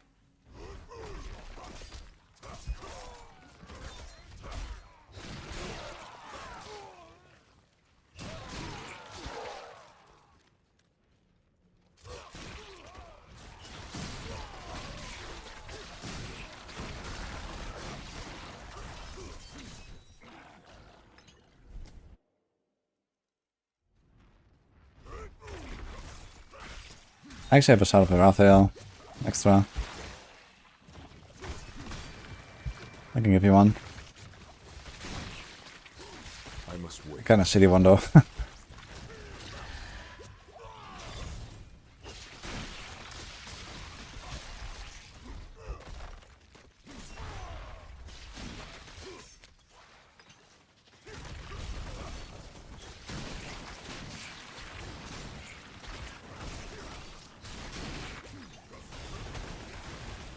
I'm not ready yet. I'm surprised by how much damage I take from an explosion, to be honest. I have 50k life. And we have... I wonder if like the damage reduction applies. I kind of feel like Martial Vigor might not be applying to those explosions. I guess you could test that when you just go for like 25 ranks of Martial and send an explosion. Has anyone ever tried that?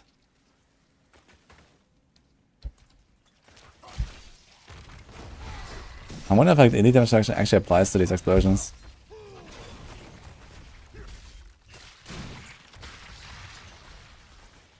Okay, 10k HP and died.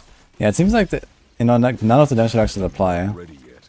Like close, etc. I think this all doesn't work, but even the elite it doesn't seem to work, even though it comes from an elite affix.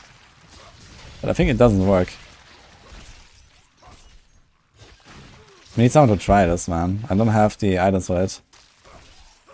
Need someone who has like, you know, 5 or 6 ranks to martial vigor everywhere and has like immunity to damage. Or same with Guthrie, yeah, that would be interesting to know.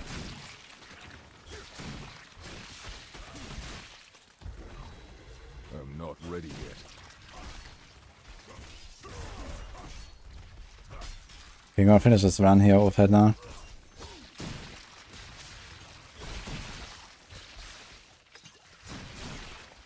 Kinda hard to go fast with this build, man. Even with the Rupture AoE. With Berserk duration, this is Rupture size. So we need like a second Rupture size there. Honestly, at this point, I wonder if it even makes sense to go Rupture or if we just should go with Rend. But I guess Rupture also increases our single target damage quite a lot with the Rip Out. And the Rupture and one-turn Rupture is like actually more than double damage, I just realized, on single target. Because I have like 12-second bleeds, and every 8 seconds I get an extra full 12 seconds. I must Which wait. is pretty big. Why did they buff this aspect?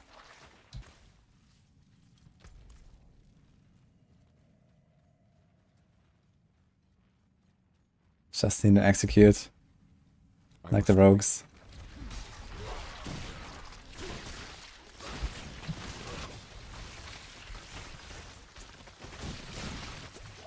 Dude, it's cold spiders, man.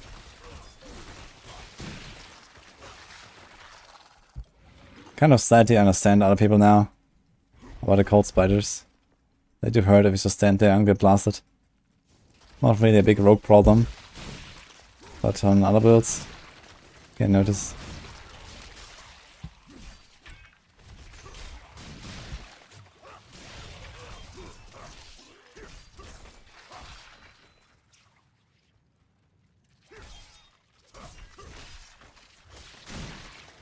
I must wait. Why does Barb have Rend and Flay is better on life? As far as I know, people that played Flay, if you wanted to make like a speed farming build, you actually went with Rend.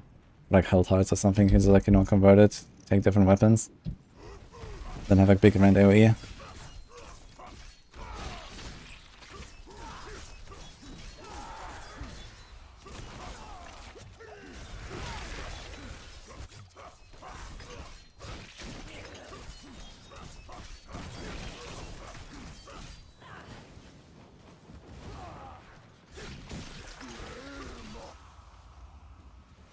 Wait a minute. What happened to my bleed? I was waiting long enough, no?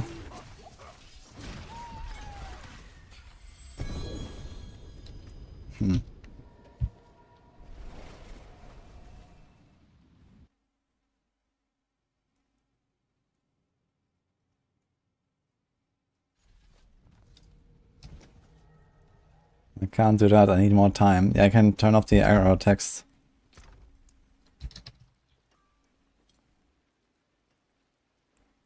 Yeah. Okay, it's not great, but it's a sort of where I feel.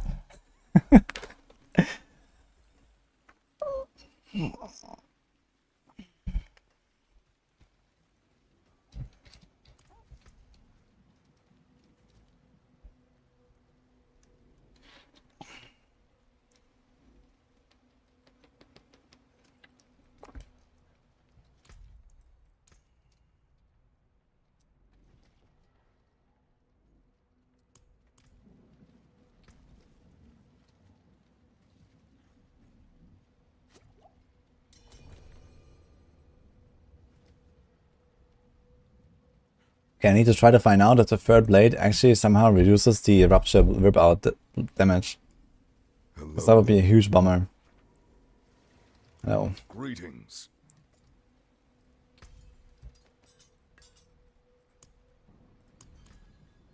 Thank you.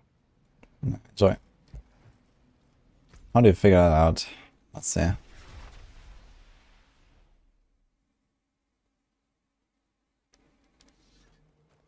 Does Rupture have a pull out button or something? No, it's just a long animation. Okay, I think we can try to take a sword that has like similar stats to this.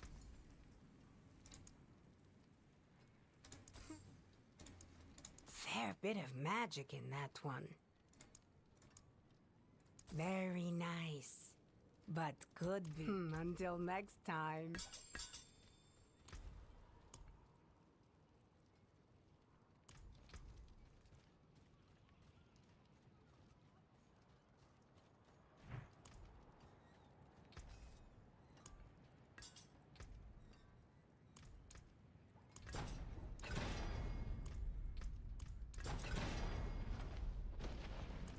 Roll and one.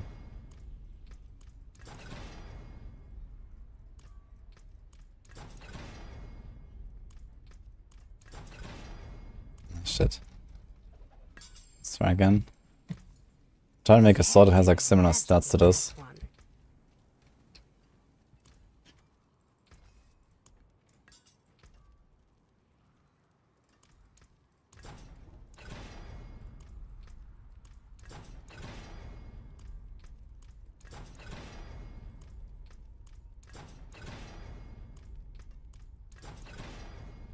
Oh my god. Okay, 52 bone, that's fine. I think the weapon mastery damage should not be relevant here. Is that actually a temper? I wonder. There's actually no weapon mastery damage. There's death blow, kick, charge, okay.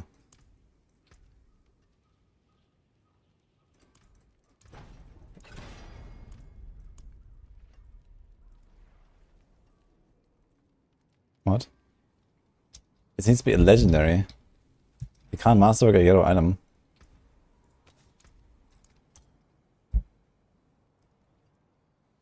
Why I didn't go to TwitchCon? Yeah, I know I actually went there. I'm not really sure if I mean, I was thinking about going there in the past and maybe in the future at some point, but there's important stuff going on. And I'm not really sure what I will do at TwitchCon.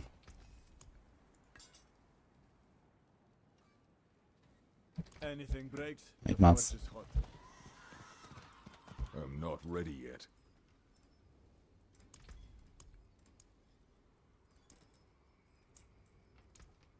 Okay, I have a bunch here. There's a fine brew.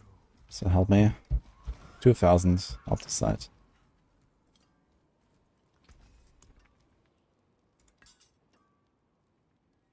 That there is worth Okay. going. 95 strength, 57 vuln. Yeah, close enough. Okay, so let's remove this and this.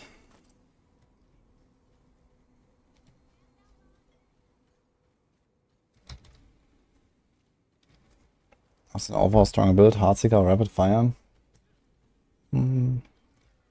Probably Heartseeker by a little margin.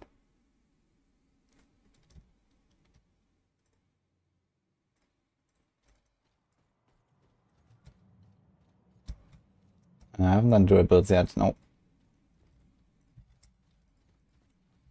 But soon.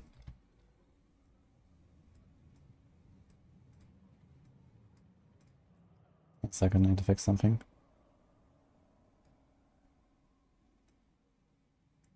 Okay. So I'm trying to find out if Third Blade in any way reduces the damage I get from the... I can also remove this here. Let's do a normal weapon. Okay. Starlight, viability, anger, one-on, moonrise. I guess you just check like how long is it taking. Or what number is it taking.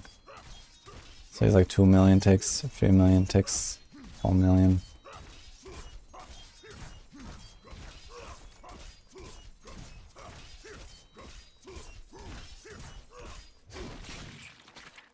I didn't see the number. Okay, so again. Need to cap only a fire res for hell type boss and hardcore. I mean a maiden. Yeah, fire res. I think fire is pretty much all she does, but I've never tested it.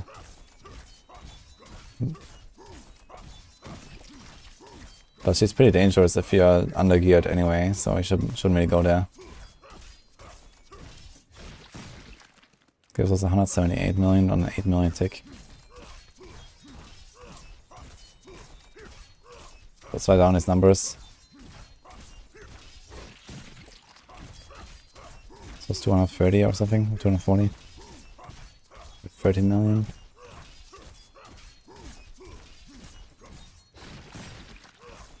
So it's 346 or something. 18.6.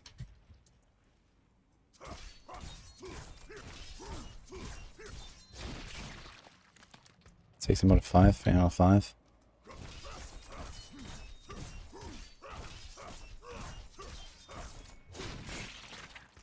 .5, 193. Okay, let's check out some of these numbers. We have 5 numbers.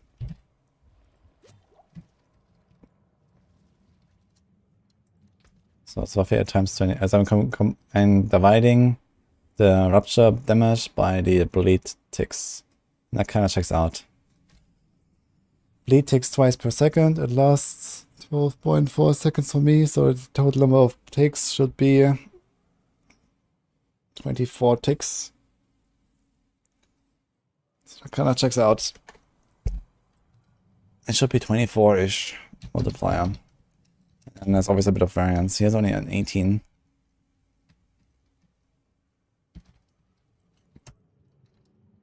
He's also an 18.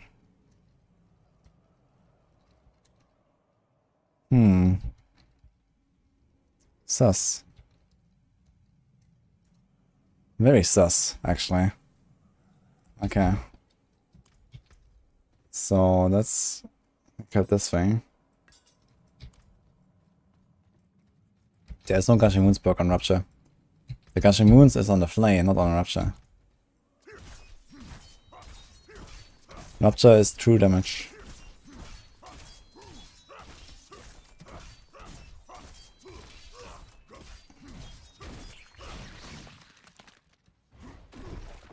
.7 and 277.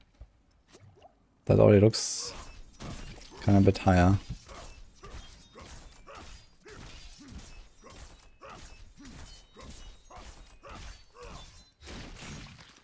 Shit, I didn't see the number.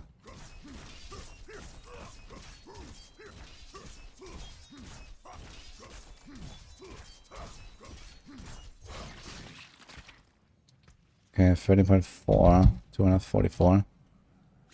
That is actually almost exactly the same number I had earlier with 13.3.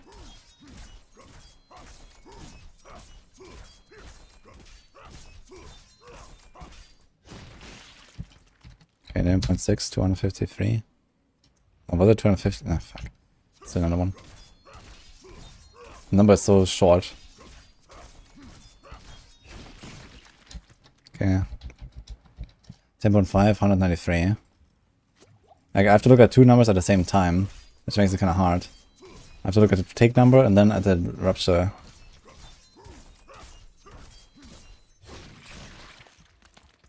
Okay, 10.9, and this was 198 or something. It still seems like a pretty much 18 something multiplier, so it kind of checks out.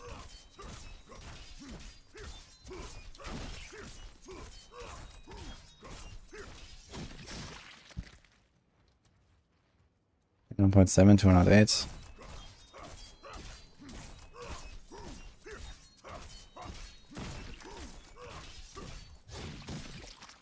Didn't see it.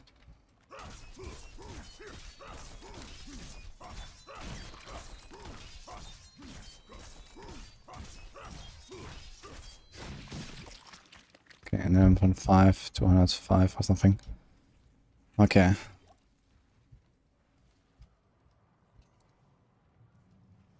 Over 11.5 is times 17.8. That seems fine. 17.7. 18.1. Yeah, okay, these are pretty much the same ratios as before. So good news is Third Blade does not actually reduce the rupture damage from the rip out. So as I explained, it's true damage, you know, it takes whatever bleed is there and just whips it out. It doesn't matter if it's reduced by this. So that's good, at least.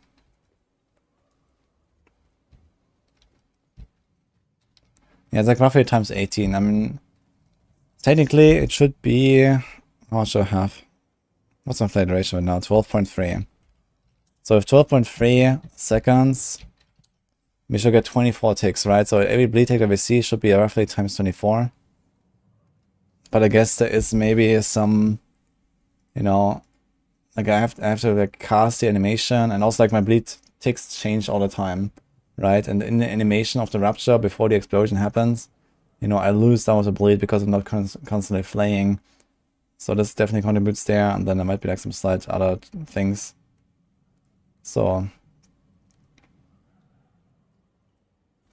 in a perfect world where I can do like an instant rupture, I would do roughly times 24. But it actually turns out to be something like a times 18. If I had a bit more like attack speed, probably more like 19 or 20 of the bleed ticks. But that's fine. All I wanted to find out is if third blade reduces our damage, and it does not. So it's fine. That's what we need to know. Actually, that was just thing.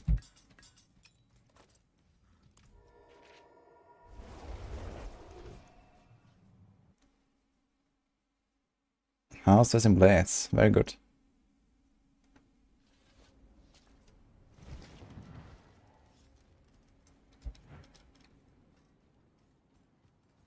Father bless. What do you need? Yeah, anything else you want to test here, though?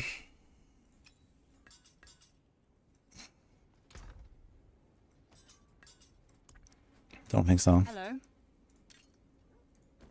Hello. Greetings. Hello.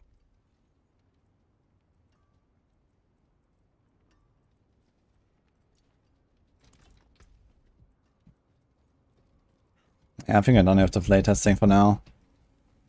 But I should make a planner.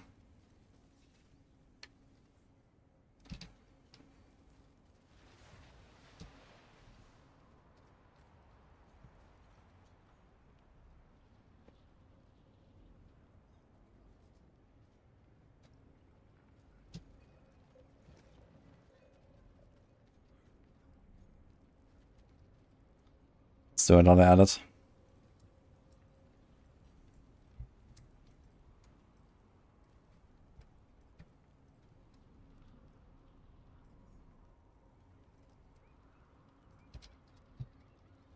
It's called a Flay Rupture, I guess. Because we're gonna have both in one setup here. So first of all, do we change the Paragons for anything? And the Paragon is kinda cool that we had here. It's like anything else we can get. Says damage reduction while healthy. It says close the R. And this has res on it. Actually, no, this has armor and fist damage, so it's kind of trash. So is this. So maybe I don't change the Paragon, at least for now. We have a pretty high exploit cliff.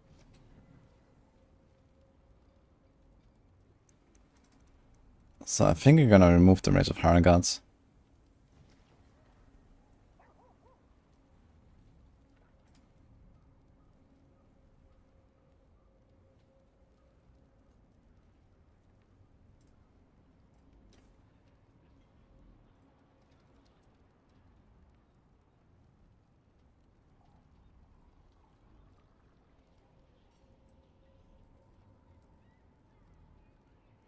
There's gushing wounds, yes.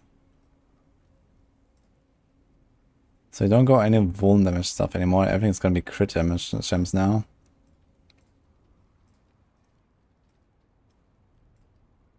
No vuln gems. No vuln rolls. Just pure crit. And like one vuln temper I think is needed. Actually, we probably should like a vuln roll and a crit temper. Crit tempers are stronger than the vuln tempers. Relatively. This is only 160. This is 246. It's like 50% stronger. So you probably want to have like a roll and roll here.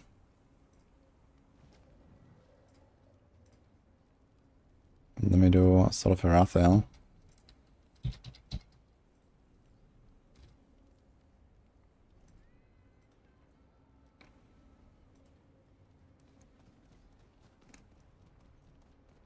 Where's the flay ranks here?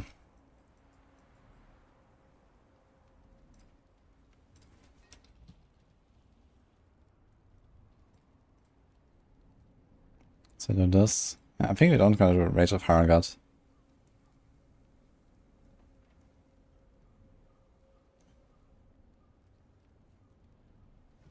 I mean, you could if you wanted. It's still nice, you know, you can like reset your charge and your leap, like for farming, for sure, but maybe for pushing I wouldn't. Because you want more damage. You lose a lot of damage from running Rage of Paragon. Even if you have more Warcry uptime.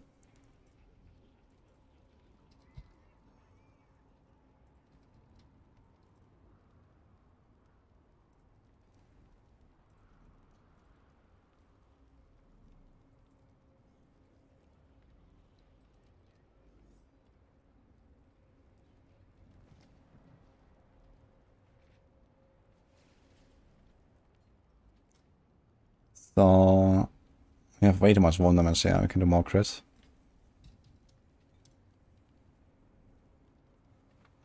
Flay duration is not a thing anymore. Is there any other weapon temper? Do we just do Rupture Size anyway, I guess? Because why not? We got way too much Rupture Size actually, look at this. We just put it all, right? There's nothing else. We could do Berserker Duration if we go that route. And we get an anger management slots changed to maybe Edge Masters or I don't know, something like that. We could get a lot of Berserker Duration. Rupture Size weapon, yeah, we have Rupture Size here already, but you know, we're gonna overcap it really hard.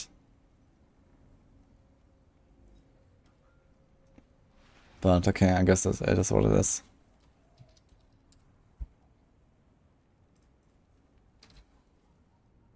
And I guess we go for... Not need a greater wound, right? We have way too much of this still. Actually, I want to do something like this.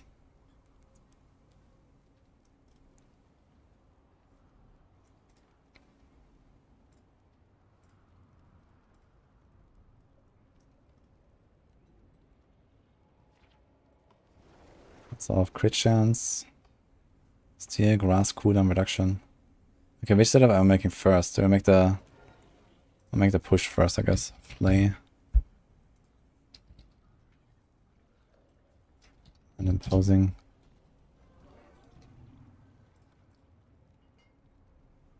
Let's do something like this here, I don't know. How's the armor? Armor is fine.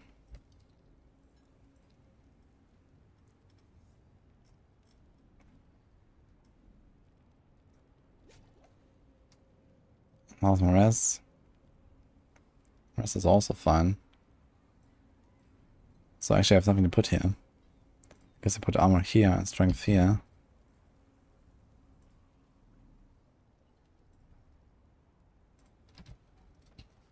Let me do fortress.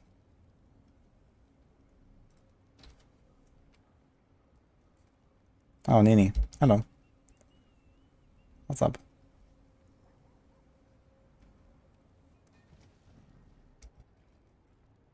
Huh? Wait. Oh, shit. I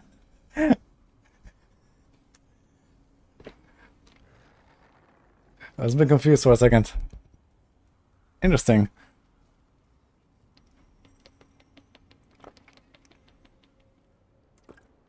Should I show it?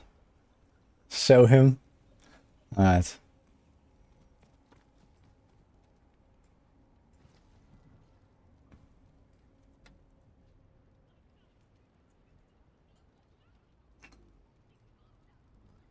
Look at that cute little thing.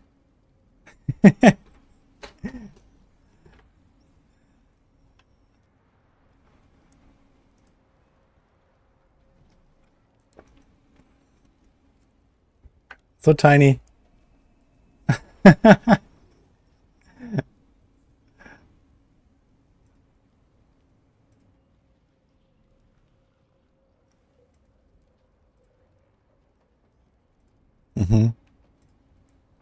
Cute. His name is Merlin, guys. So we're not just gonna have bunnies anymore. Gonna have a little doggo as well. That's a doggo. Which race is that again exactly, Nini? I forgot the name.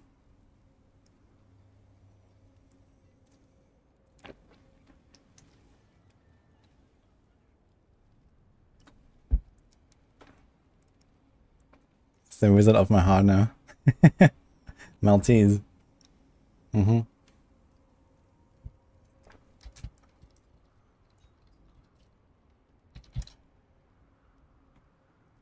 They look like this when they're grown up. Very threatening. They're gonna protect our home. Our hearth and home.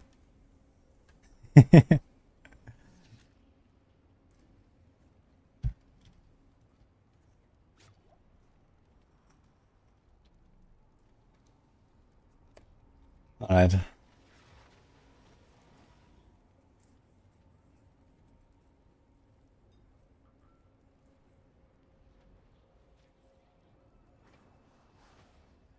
Already has a lot of hair. And when was that? 2 days ago. It comes with a lot of hair.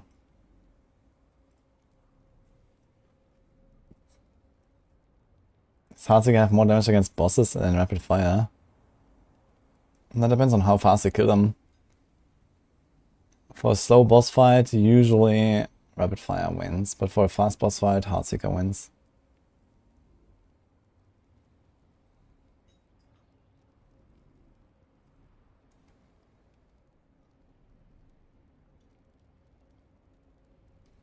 Yeah, but then that's like really... they were also really scuffed, I agree.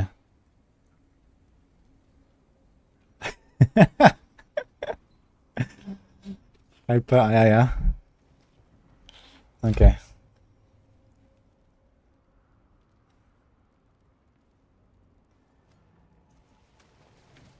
That was an insane news stop here, guys, from Nini. I did not expect.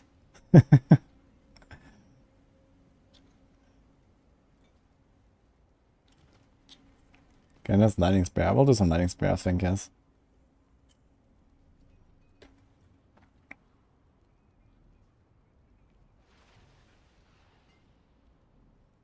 I'm getting instantly dying in pit 30, yeah. Maybe I have like really crappy life rolls, maybe your armor and your resistance are not capped. Let's check if you have 9200 armor and the 70 res. Make sure you have the Umbrous aspect and the ranks and Dark Shroud. Make sure you actually activate those Umbrous, or like the Dark Shrouds, basically. And playing Twisted Blades is kind of hard in current life patch. It gets a lot better in Season 5, because the Dark Shrouds can only disappear once every 1.5 seconds. In the current life patch, there's no limit. You can lose them all instantly when you get hit multiple times. So this makes playing a melee rogue in general pretty hard right now.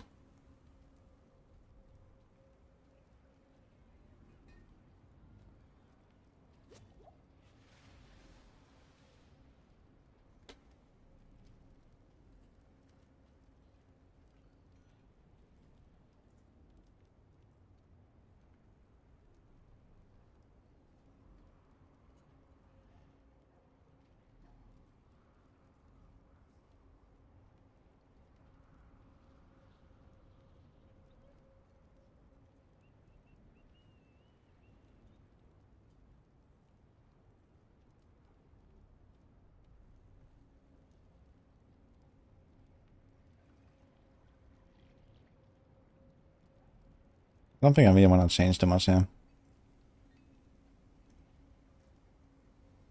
71 crit.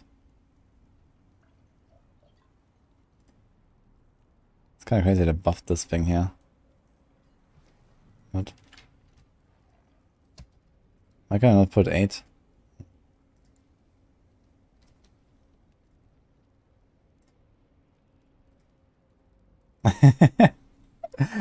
And you keep showing me pictures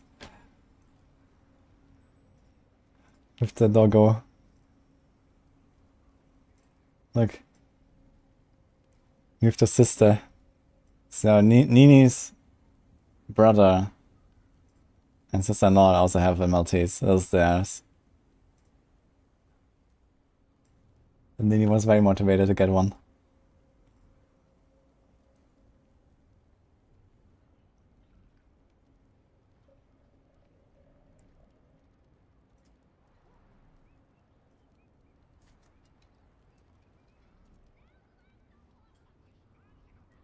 The same mom. Nice. I wonder if they're gonna understand.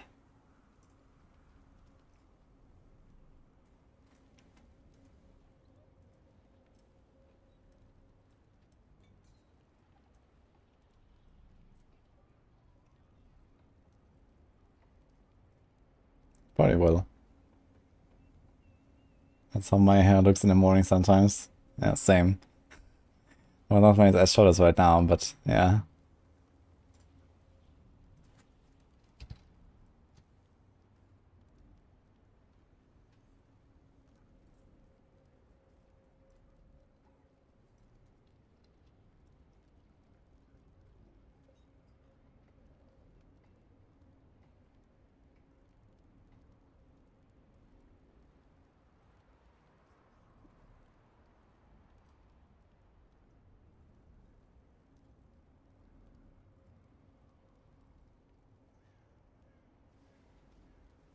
Actually, nothing on the sound that we want, right? Just Lucian. And then live.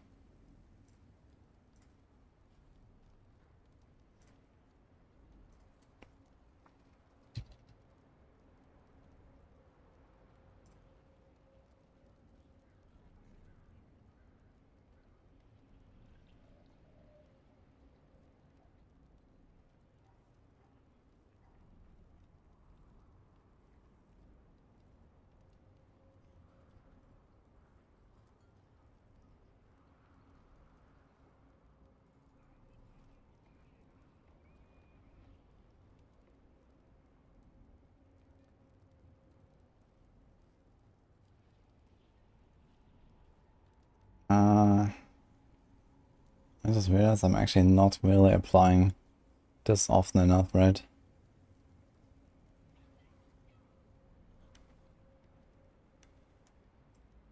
Actually, we are on single target.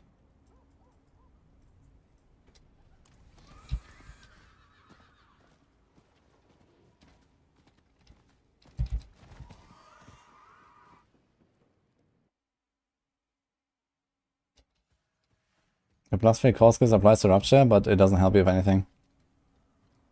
Neither the enhanced Rupture explosion nor the rip out damage scales with it. It's only like the cooldown that we don't have since we have a cost. And then a tiny bit of the base damage. Not even that actually. Doesn't scale at all.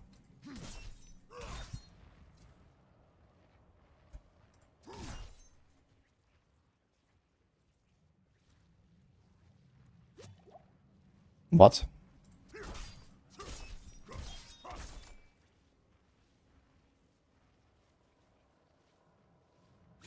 So it seems like the boss dummy healing also resets it to no vulnerable state.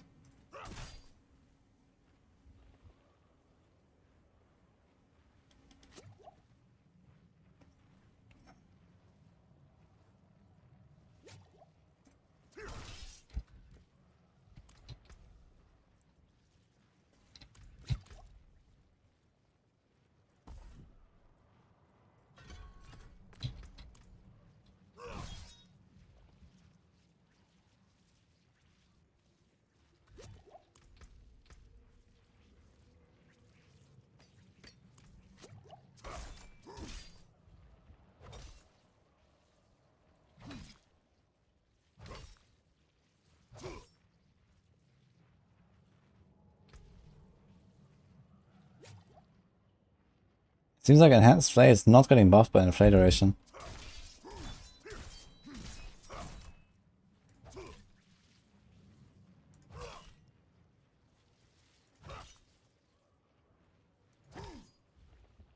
Yeah, it seems like 5 seconds and not more. And we have how much? 33, 31.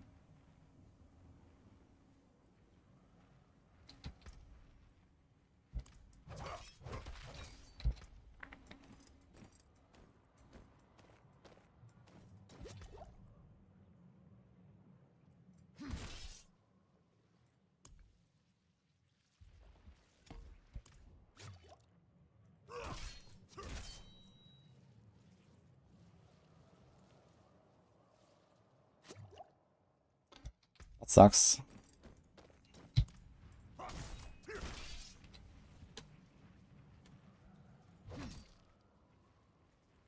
Yeah. So it does not actually increase the one duration. Is that a bug? I guess that's a bug. So it's only for the damage reduction.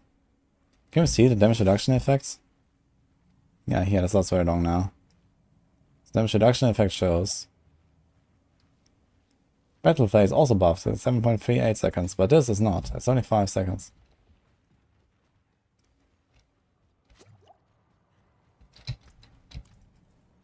Hey Joe. World was in 15, oh, thank you. Is mage good this season? No, it's not. But we're getting there slowly.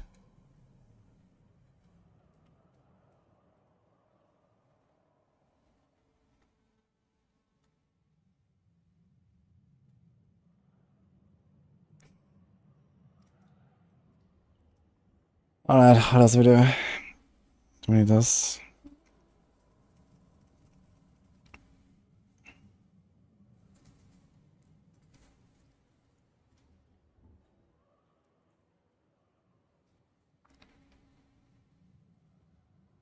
I don't really want to go for might aspect necessarily. But on the other hand, I mean, one cast every 7 seconds is not too bad, especially if we want to go for the damage reduction there. How long will this last? It's 6 seconds actually.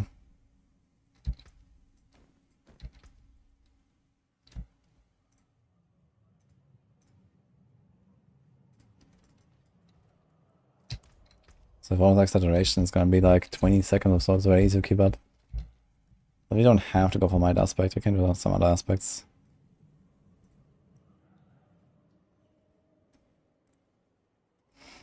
You can do undying if you want.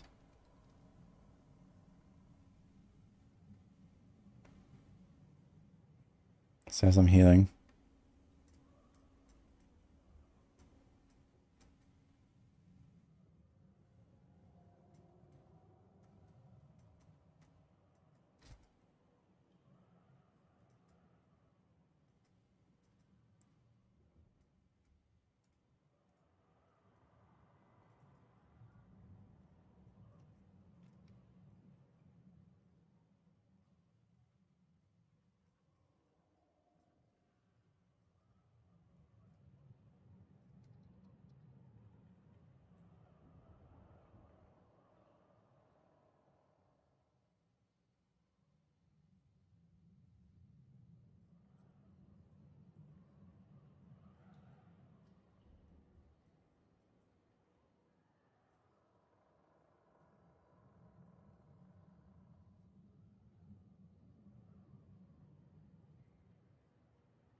I think something like this probably makes sense.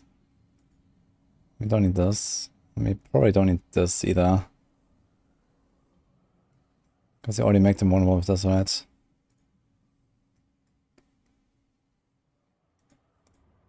We have ranks of core skills, which this is now.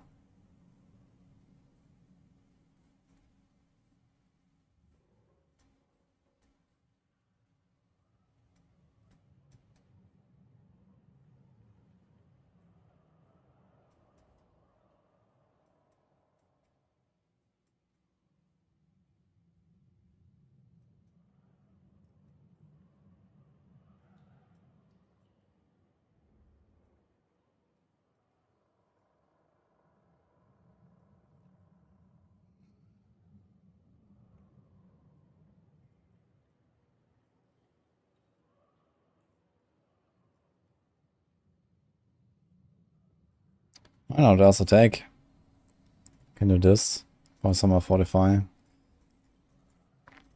Defensive stance potentially.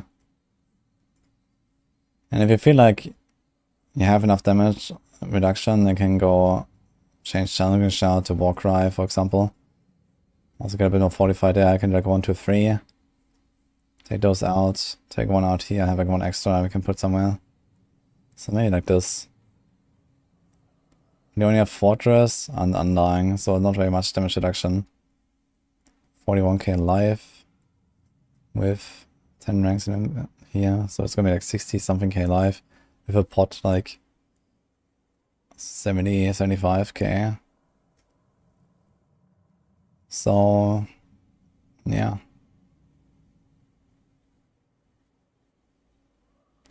Not really too tanky. I think the Challenging Shout is important. Especially with no stuns or anything in the setup. We just take a lot of damage here from all kinds of hits.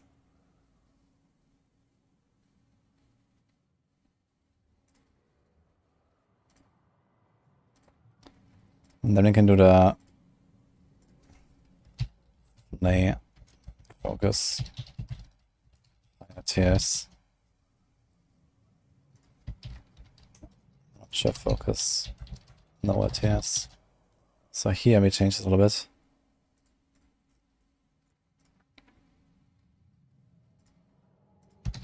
Do Starlight. If you do this, you're like easy peasy. All the healing we need.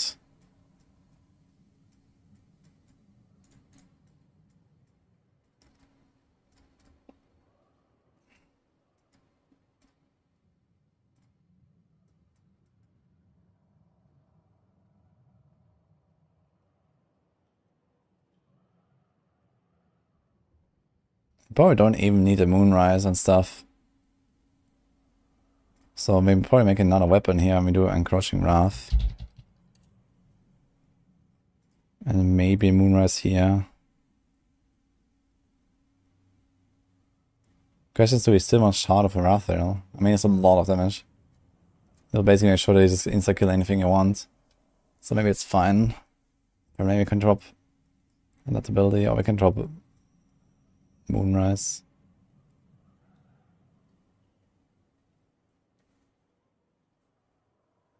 Can we get Berserking uptime high enough with charge? What if you do Berserking duration here? Do a new weapon for this. Let me say, boom. Actually, we don't have anything there. So you have to rupture size, and then we do Berserking duration.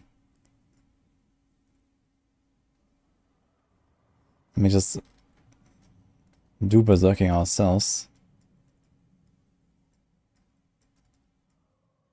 We actually have it here.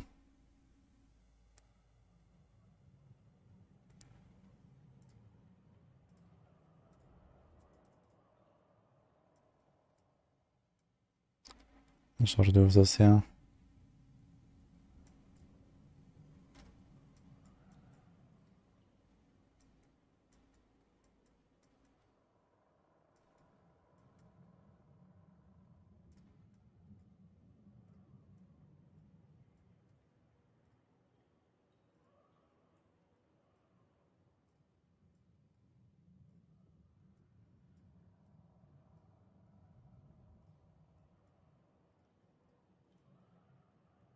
We get 3 seconds. And this becomes 7 seconds. We actually have like 1 charge or 1 leap every 5 seconds, and we have Berserking basically. But is that enough? On the boss it's not. Any other source of Berserking we can do? Well, that's Warcry. I don't really like the idea, to be honest.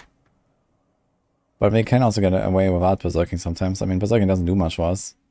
It's 25% damage, 15 move speed. We don't have any other utility from Berserking anyway, I think. So it's probably okay. Lunging Strike. Yeah, but we have Flay. We still want Flay for the boss, so... And the main problem is we don't have Unconstrained. Unconstrained would allow us to go over the 5 seconds cap. If we're getting more than 5 seconds on this, we actually can't even put 3 points there because the third point is just useless. This is already 5 seconds.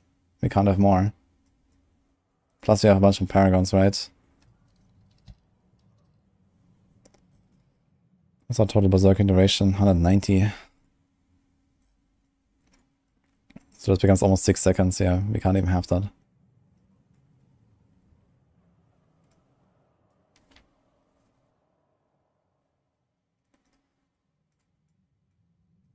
Don't need charge, any meta boots? Nah, no. I mean, some are only unsolvable, I guess. It's nice to have meta, but I don't really like meta. On the other hand, he has Hectic, which you also don't really need. I guess he could do it. But charge is just nice. It also stacks up monsters for us. I guess plan B would be to go Warcry and get Berserk in that way as well. Can do like Warcry and then a Leap. But I kind of want everything together there. So maybe the plan is drop Crown, go Godslayer, drop Seal Grasp, go Warcry. I mean, this thing is probably getting nerfed anyway, so. And Godslayer is getting buffed. So, yeah, a lot of stuff there.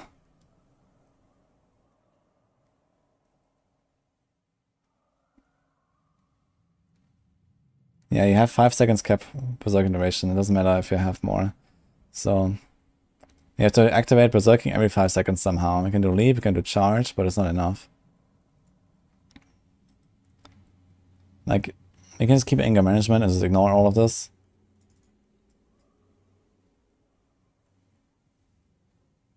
I was just thinking, okay, maybe I want to do Moonrise, but maybe it's not gonna run Moonrise.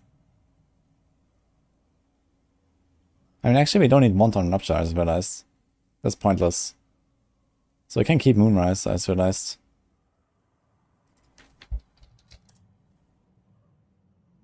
So we can actually do the same weapon as before. It's fine. We just don't need this, yeah. We do this.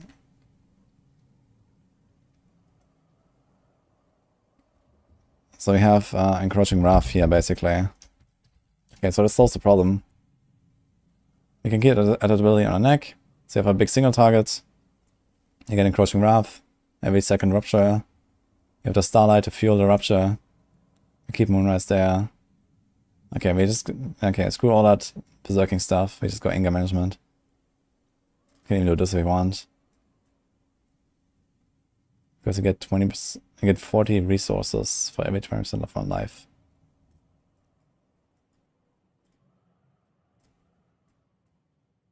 Yeah, easy. This might actually be too much. You can maybe take out some points and get some rest there or something. And now, maybe we don't need Iron Skin even.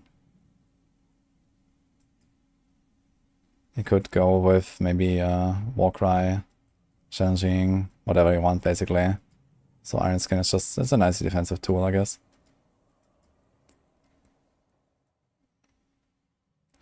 You could even put the Iron Skin aspect here, actually. So the higher tiers, you also don't really have, yeah, we have Charge. Iron Skin aspect is pretty nice though, to be honest.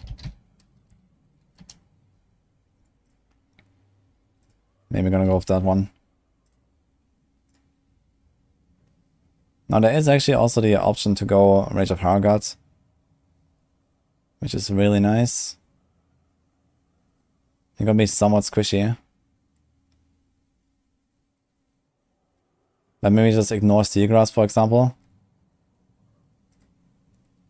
And we keep Iron Skin. And we go for a Challenging Shout or something.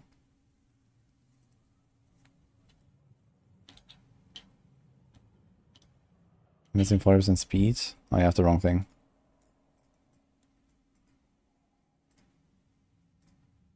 Well, I mean, this makes it very easy, but I guess since we want to rupture a lot, we have to get this here. We can... maybe take out this, maybe it's fine. We have Starlight anyway.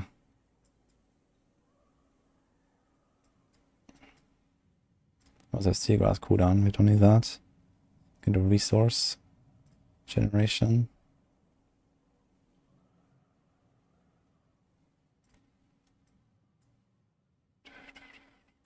Maybe like one more, let's take this. Question is just, do we want to keep steel grasp? The thing is, we don't really need steel grasp for higher tiers. Because we're mostly focusing on flay. So maybe the steel grasp is kind of pointless.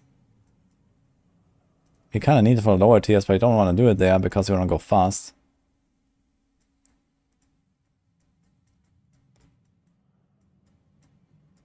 So maybe let's go walk right here anyway.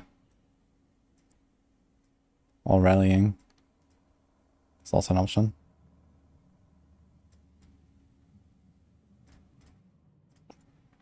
And we can do...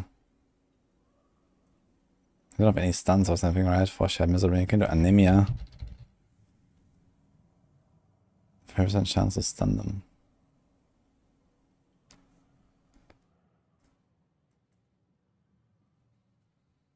Skills using bludgeoning weapons, so this doesn't work. Can do anemia or wind striker.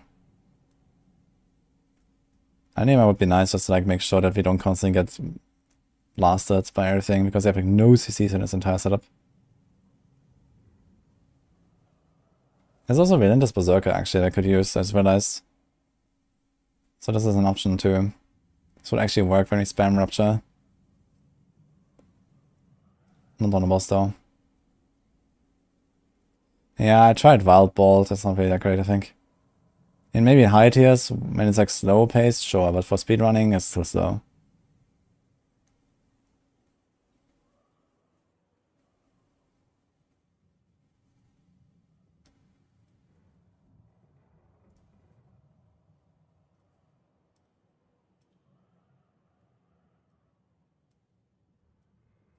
I might just do a Wind Striker, honestly.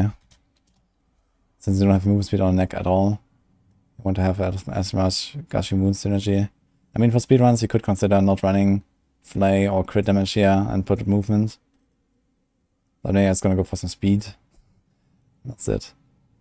But the Steel Grass is probably not needed here, so... This means you need points, though. Let's do this. I think 2 seconds is fine anyway. Flay also makes enemies vulnerable anyway. So it's okay.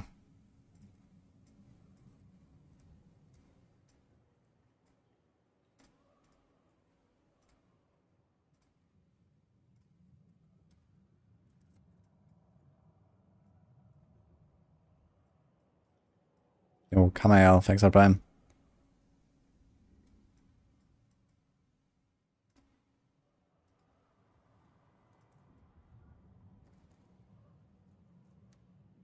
Am I gonna clear Plagues out Rage and Steel Grasp? Yeah, that's kind of the struggle here.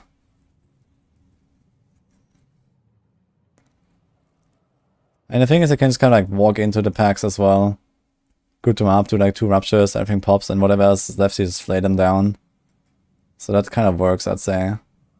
We have very high flay damage, so anything that lives, you know, as long as you can clear the big trash packs, you can like go up to the elites and like one-tap them all, right? As long as you get a Gushing Wounds proc, you're gonna one-tap every single elite, basically on like 100 or on a 5 or something. So it's probably fine as long as you flay a little bit.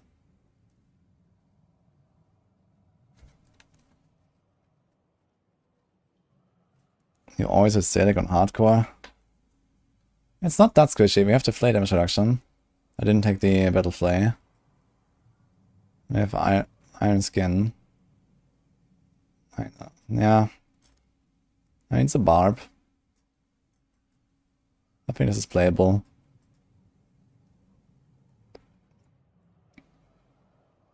But yeah, no helm is definitely noticeable. And you could also do something like this here, for example. Get a bit more defense.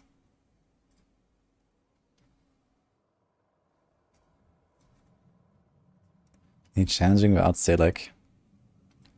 I don't really think so. I mean, even with my potato barb here, I was able to be just fine most of the time. You could do challenging if you want. I mean, there's not really a difference here. Warcry is kind of weak anyway. You can just cast it challenging sometimes when you feel like it.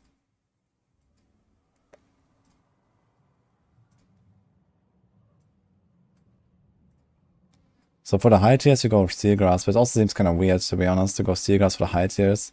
Maybe I would actually go Warcry there, just for extra damage. I think the Steel Grasp is not really necessary. It might actually make it harder. Because when you Steel Grasp them together and you want to flay the right target, you can't, because they're all stacked. Flay a single target. So maybe I'll do this. We don't need a walk. You don't even need an enhanced Warcry, actually. How about this? So keep it challenging.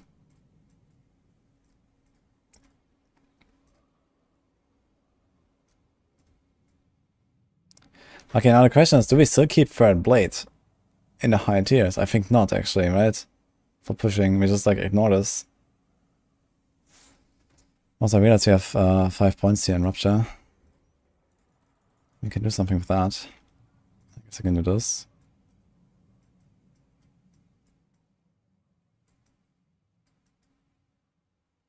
This.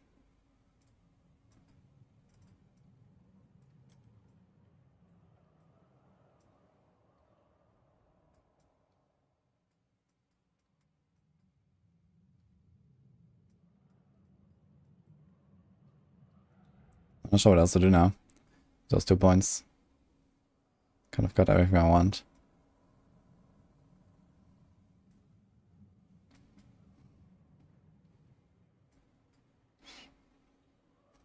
Shout duration. Maybe something like this. Is that fine? I think on high tiers we take damage often enough that this is probably enough Fortify.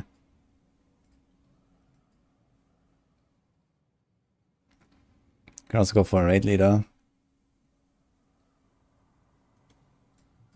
It should trigger Invigorating Fury a lot.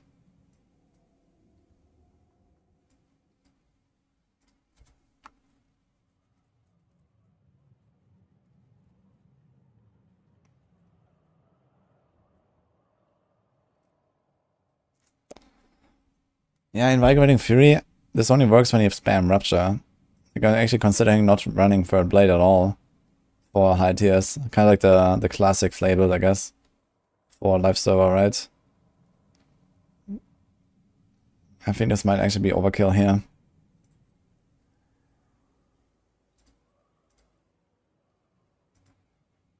Do we still have too much vulnerable damage, by the way? We definitely have too much vulnerable damage. Why do I have so much? This thing has vulnerable damage. I guess you put crit or you put life. Let's put some life.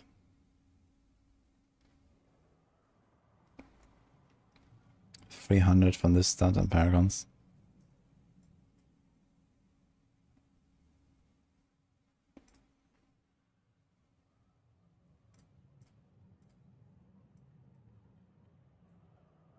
Okay.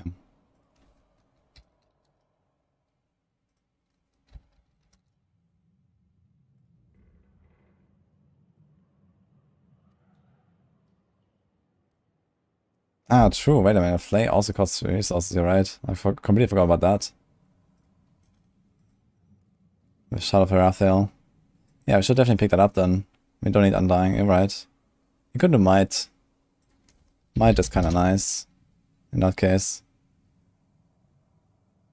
Maybe we're gonna keep it here as well. Maybe for the lower tiers, I spam more Rupture, I go Undying. So we have some heals. But it might be okay anyway. Basically every 2 Ruptures I get like 9% life. Plus more. It's decent healing. I have to double check again if I can get away without the Fighter's Rupture. With the resources. But we have lots of resource cost reduction with Starless and stuff. Okay, I have to get this in here.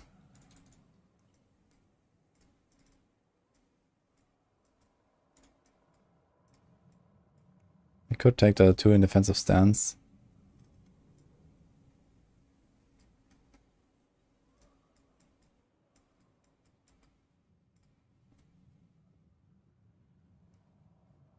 Get a Warbringer for Perma Fort. Nah, it's fine. Warbringer is... Yeah, we could do Warbringer. I think I own a Warbringer board actually, right? But we should path all the way around here. There's life, which is okay. And this. And this. There's like these 2 life nodes. We could swap this around and get a Warbringer there and save a few points. I could try to remake this Paragon board and see what happens.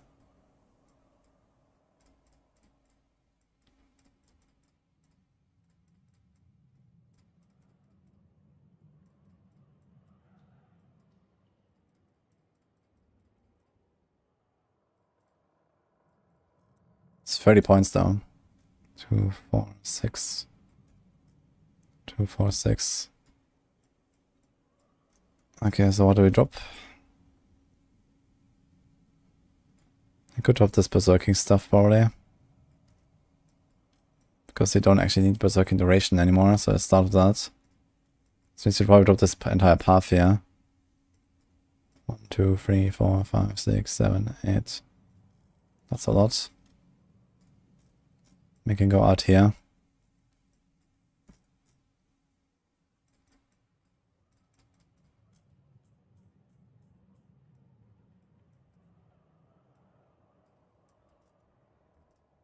So I already got some saving, but we probably have to drop 1 board or 1 glyph. Can definitely drop a bit here.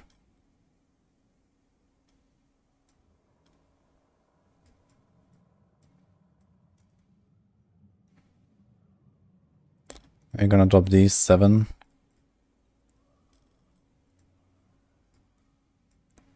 Put this thing here.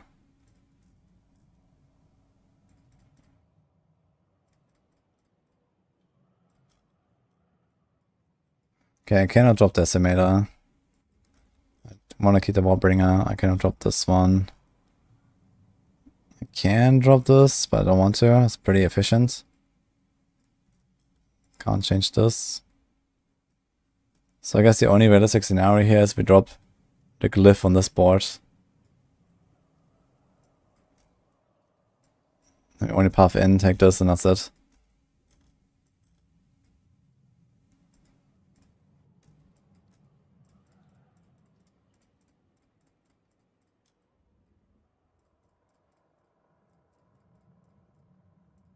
But you lose even more damage reduction though. It's not bad.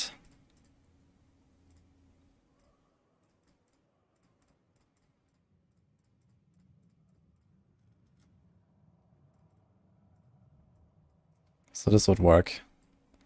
Let's make this the last board. Then you go in Blood Rage and remove the berserking shit here. I mean, it's actually not bad. We have very little additive damage. I kind of want to keep a bit of additive. We have 150 damage on berserking, we kind of need that anyway. It's actually tempered somewhere.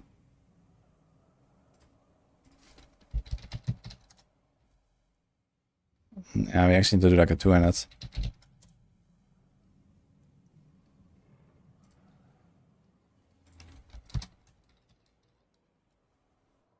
Else we don't have berserking.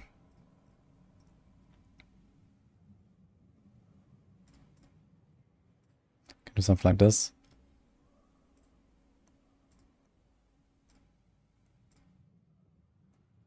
Need fate points though.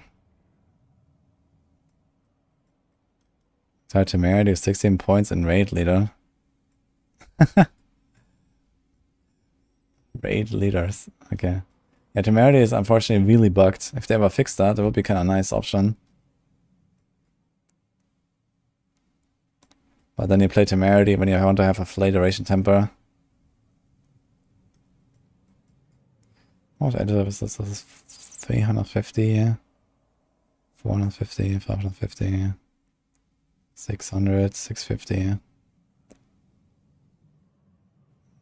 I guess 750 is 800, 850. I still have like 1100, 1150, almost 1200%. So our additive damage is actually kind of okay. So if I drop this, It's okay. We can get away with it. Put 1 point back here.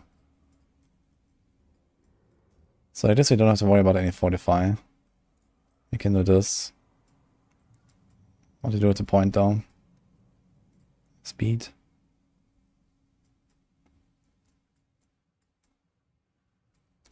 We don't really need the speed. We could also do raid later if you want. You have 2 shouts to potentially heal us. It's a lot of healing.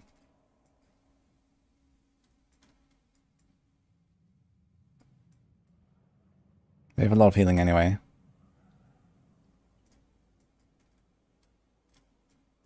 We're always going to be fortified, which is very helpful for this. So let's copy this Paragon board.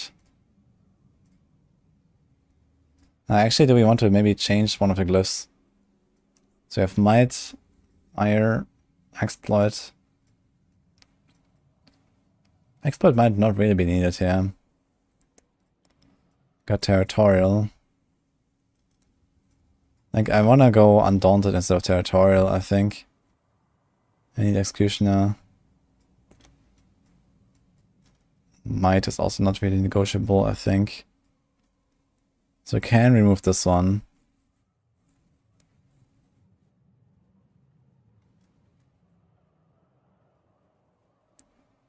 I think it's fine. Let me check if I remove Exploit Glyph. We don't really need it.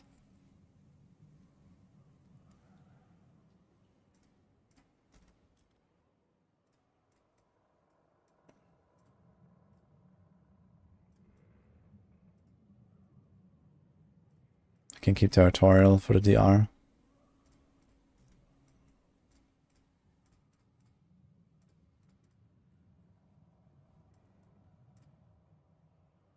Ugh, that pathing though. That is pretty bad. So I think we have to keep the next glyph here.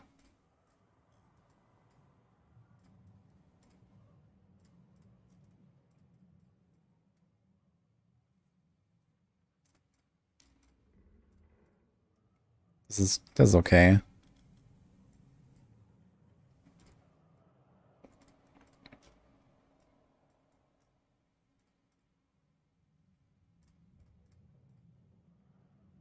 We actually gain 1 point back from this.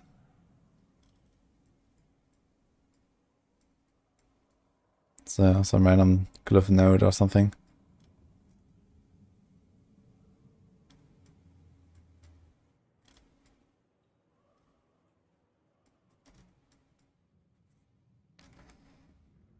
I mean, I could actually get to the point where I do this. And we bring back this here.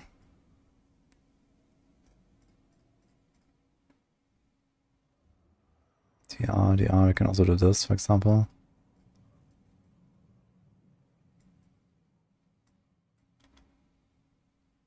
Let's do like some 2 random small nodes somewhere.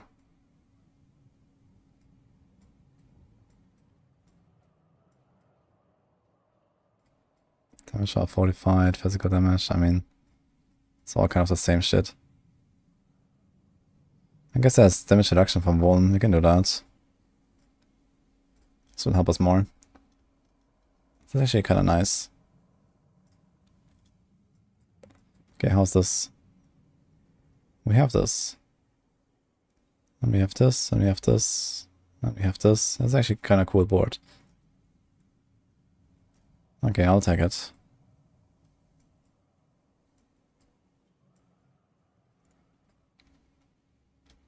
This also helps a little bit with the tankiness.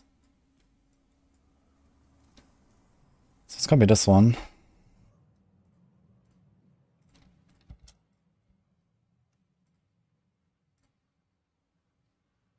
Exploit Glyph is not necessary for anything. We should still have Hemorrhage capped. Easily. This one is not capped though. 39. Because the ring is different. This ring has Vuln. This ring has life.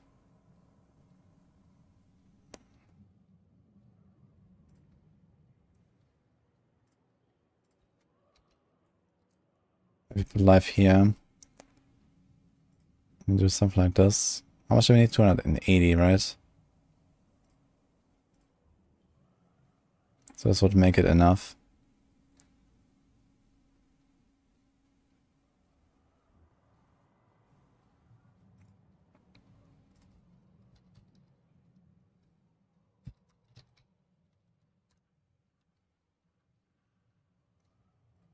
Actually, I wonder if I need the resource generation if I do this. I probably don't.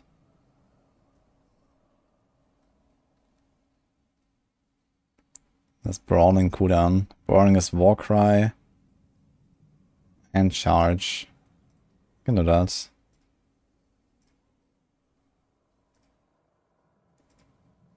Because Fake costs a lot less than Rupture.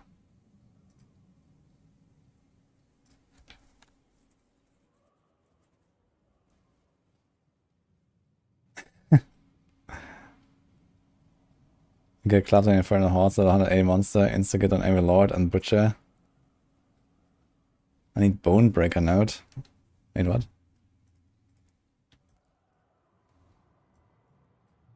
Do you mean the glyph nodes there for the healthy?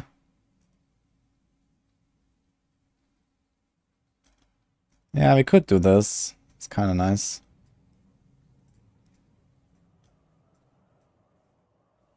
Maximum meetings in 10 minutes, actually.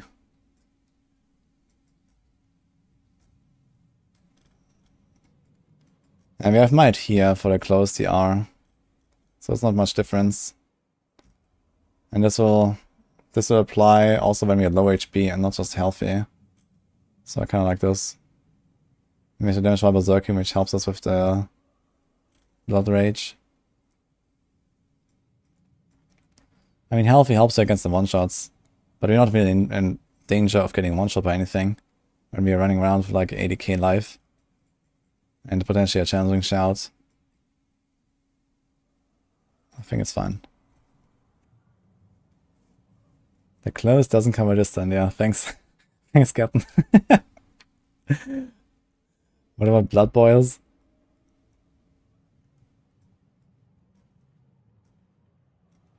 Maximum meeting, guys, we're fucked. That's actually I'm a bit scuffed because I was going to shut down my stream for the maximum meeting, but then I learned 1 hour from now we have the Torchlight reveal. So we're gonna keep streaming and I'll mute a little bit. What about the Blood Boils? Yeah, I don't think we have to optimize our entire build around Blood Bishop spawning boils. That's probably fine.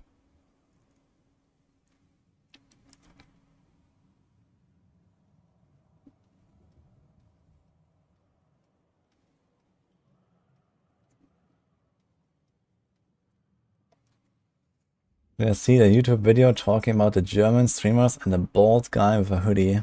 Yeah, only you guys get free uniques in the PTR, everyone else got a farm for them. I did not see that video, but it sounds extremely hilarious.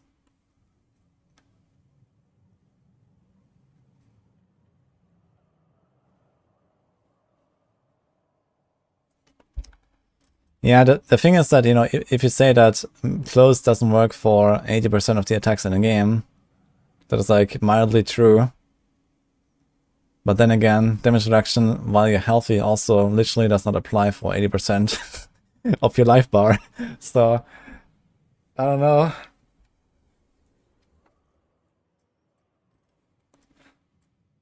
Like the thing is, at least with close DR, I have Iron Skin, you know, I have stuff. I can even do like, for example, Fortress Aspect, right? If I want. Like I might do Fortress Aspect anyway, instead of this. I think Fortress is probably just a better option. If you're real here.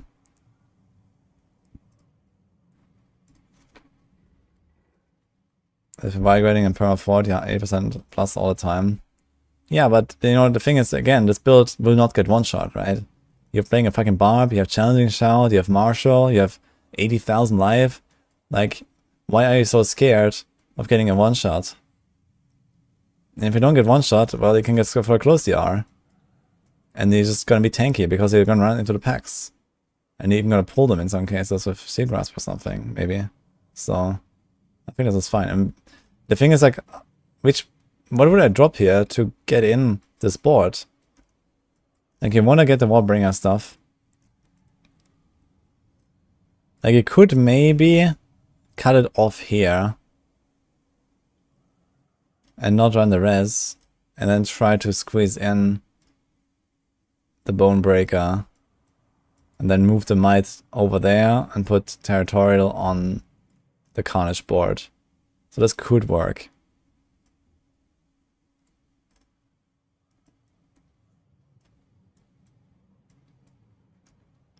The thing is overtuned. Yeah, the Butcher is pretty dangerous, but everything else in Infernal Host is kind of chill. You're getting clapped with Selec? Really? I know, it was relatively chill for my rogue. Outside of here and there, like some crazy attacks.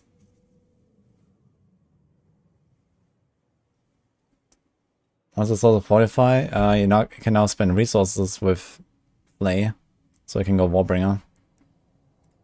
But I mean, even without it, you can just put like 3 points in Fixed Skin and you have pretty reliable Fortify. So it's not really required, I'd say. But the Warbringer board is generally kind of nice. It has life there and has life there.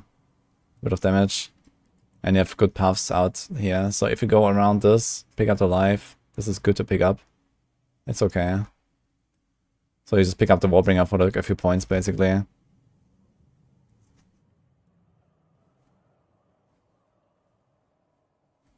Okay, skin is Stormwater against big hits. I don't know, I was running around with my potato Barb with 40k life. And yeah, it's under the did get clapped. But you can have double of that life.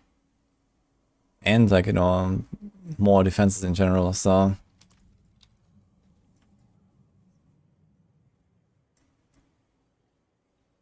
Yeah, I think it's fine. I don't think that we need the Bone Breaker healthy damage reduction nodes. Like, there's nothing that will just one-shot you. And if you don't get one-shot, then your Fortress kicks in. And then you can press Iron Skin. And Iron Skin can make you unstoppable, so you can always press it, you know, you can always wait for the right moment to press Iron Skin. I think it's okay. And at low life, we actually get more out of this than we would get from the Bonebreaker nodes. We also get these nodes here buffed, which are pretty nice, the Berserking nodes. So it's easy to get the damage of Berserking up. So I kind of like this setup here. I'm just not sure if I should keep the third blade. Like, maybe we just drop the third blade here. And we do like another weapon. We get an extra offensive power. Which could be like rapid or something like that. Kind of good for a Flay build. Because the third blade really doesn't help us that much for the high tiers, I think. And maybe we're gonna put a few points back in the Rupture for shorter cooldown. Yeah, we have Polam.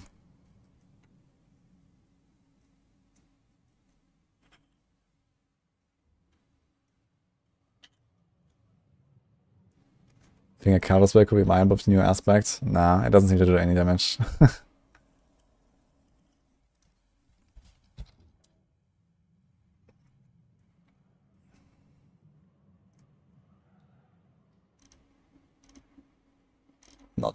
Not very good. I tried this, what is it called? Mired Sharpshooter's aspect. It could be useful in some builds where, for example, you don't want to run Puncture or Heartseeker or something, but you want to run the card drops anyway for like a melee build, and then activate Close Quarters Combat or activate Tricks of the Trade with that. So this is kind of the synergy here. And you get vulnerable from it as well, which is kind of helpful in some cases.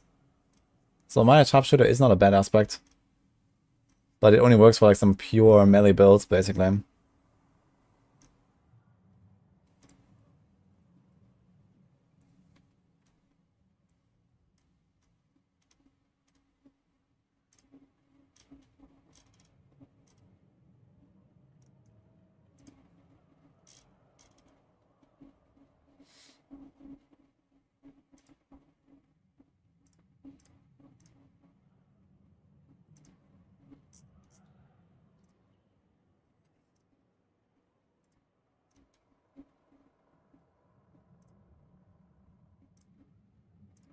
Okay.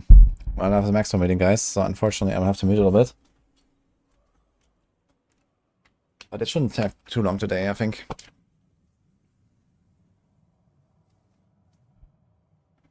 So this might be just like half an hour or something. I'll probably like blast a little bit here while I'm chilling, basically.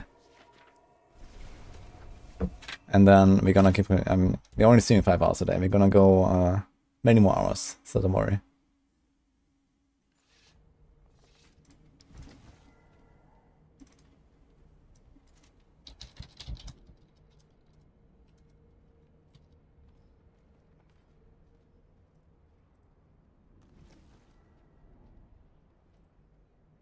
It's a bit bigger.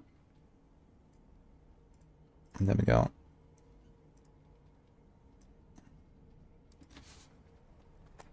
And BRB.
We can't hear you. Oh no.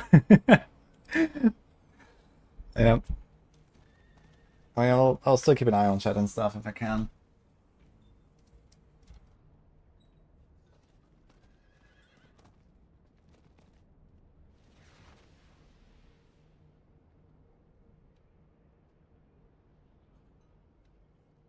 Okay, Discord installing update a 1 out of 15. Monka ass, guys.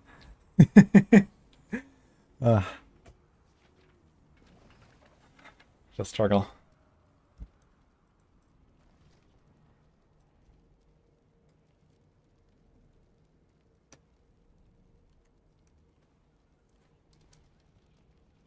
I mean,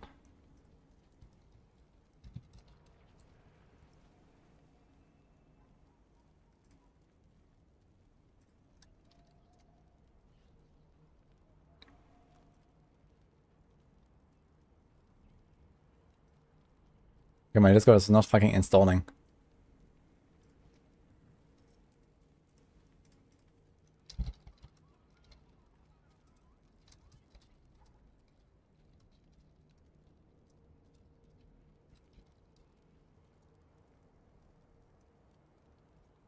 What's up with my Discord? Still at 1 out of 15. Did we have like a huge update lately or something? Holy. Okay, gonna finish this flay planner later. I'm still undecided about the third blade and the flay setup. That may not be necessary, really. But let's move that here for now. Can I do like any kind of like chill farming while I'm here? I know I'm not muted. I was not in a meeting. Yet.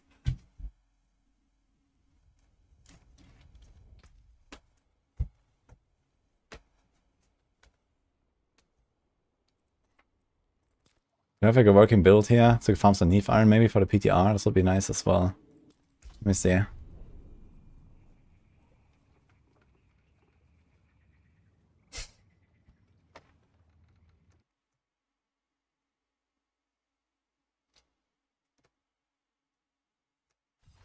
Okay, I think my Discord is stuck or something. Ah, no, it just switched to update 2 out of 15. Wow. Okay, the first update was just a very large one. Okay, we have a barrage build here, which is not really what I should be playing, I think. Branching volleys, edge mouse, I expected. This is pen shot. So how about we just blast a little bit of pen shot while I'm here. I may help you. Accelerating, Dark Dance. Still rapid.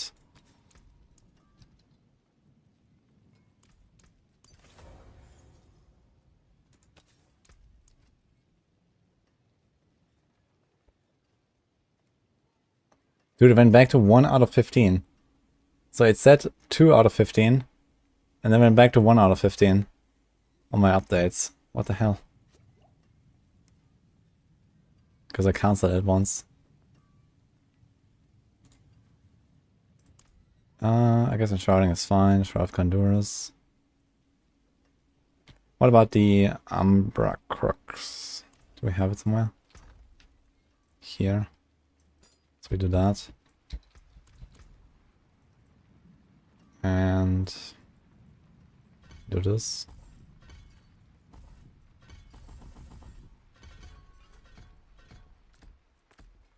Okay, okay, okay.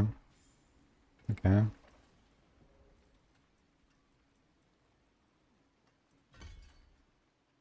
Shoulder cooldown could be helpful.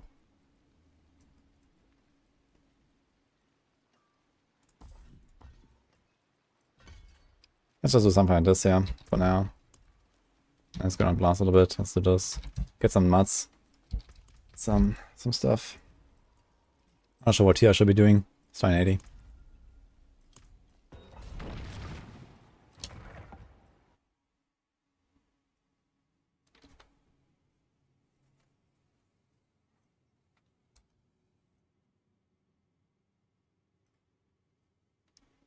Dude, what the hell happened with my laptop here?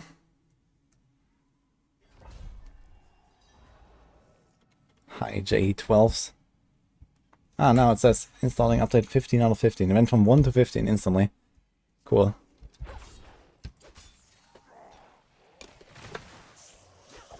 Alright, I think we did it. Let's see.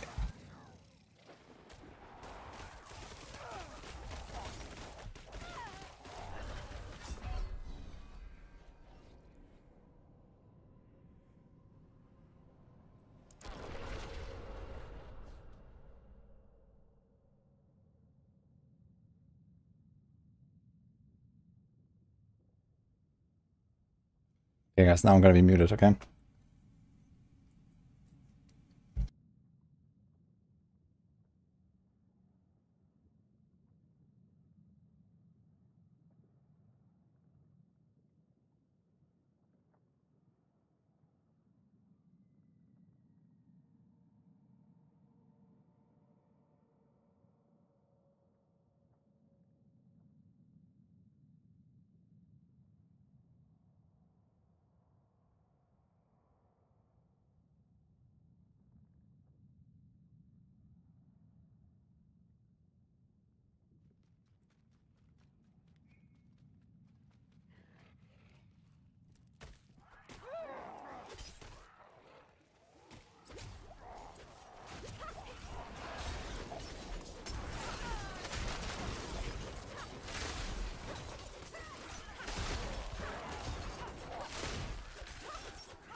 I'm not ready yet.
I'm not ready yet.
not ready yet.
I need more time.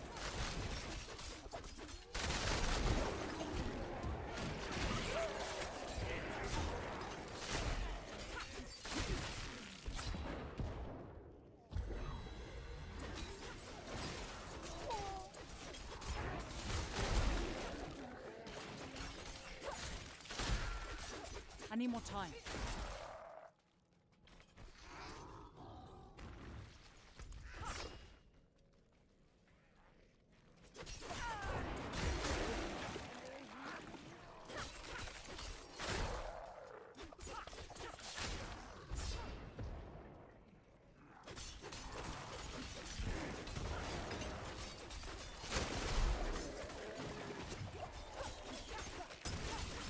I'm not ready yet.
I need more time.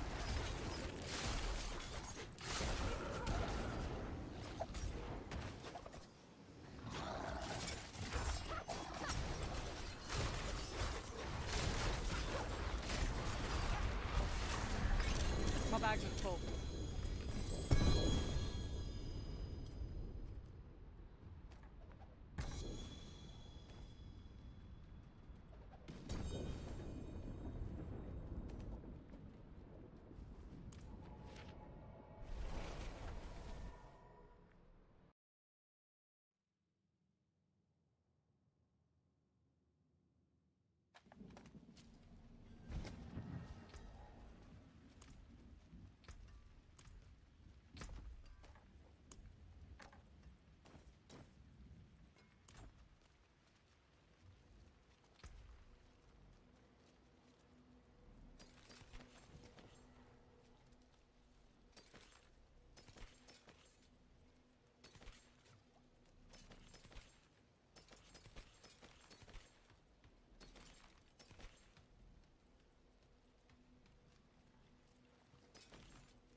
I need more time.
I'm not ready yet.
I need more time.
I'm not ready yet.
I'm not ready yet.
need more time.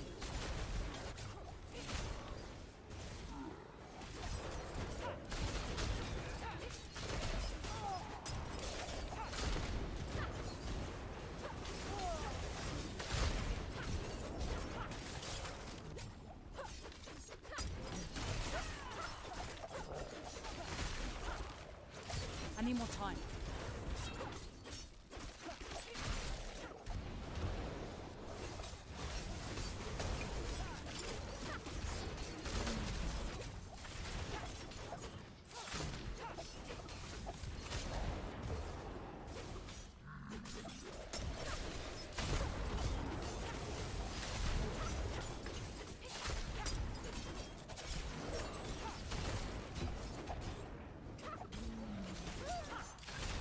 I'm not ready yet.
I'm not ready yet.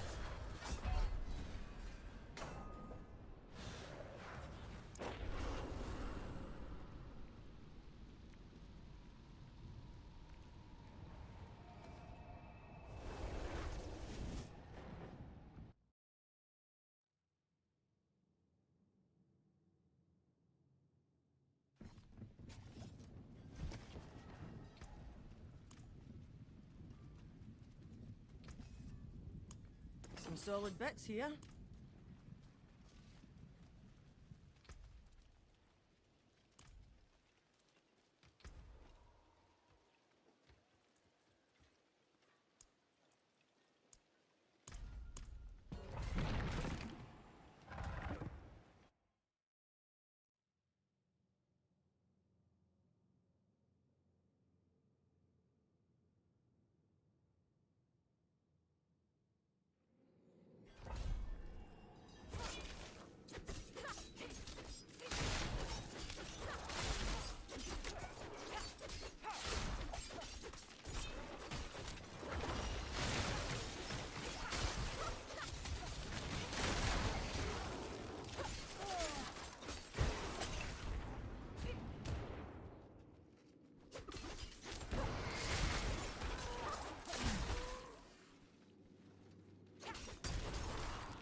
I'm not ready yet.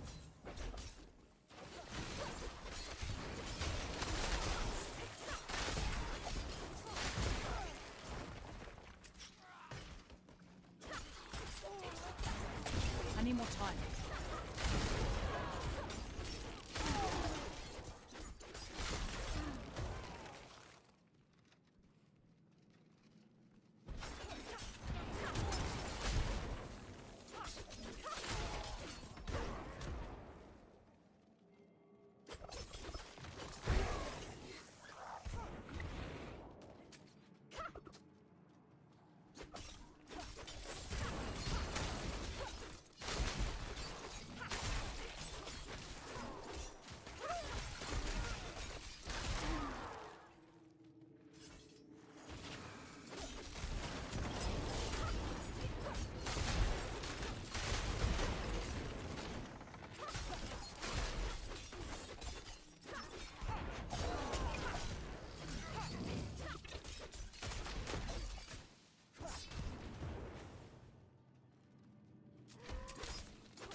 I'm not ready yet.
Can't do that.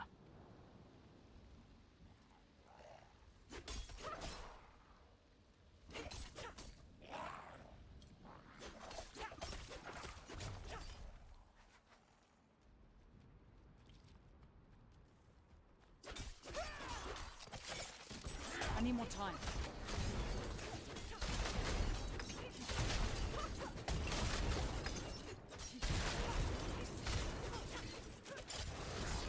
I'm not ready yet.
I need more time.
not ready yet.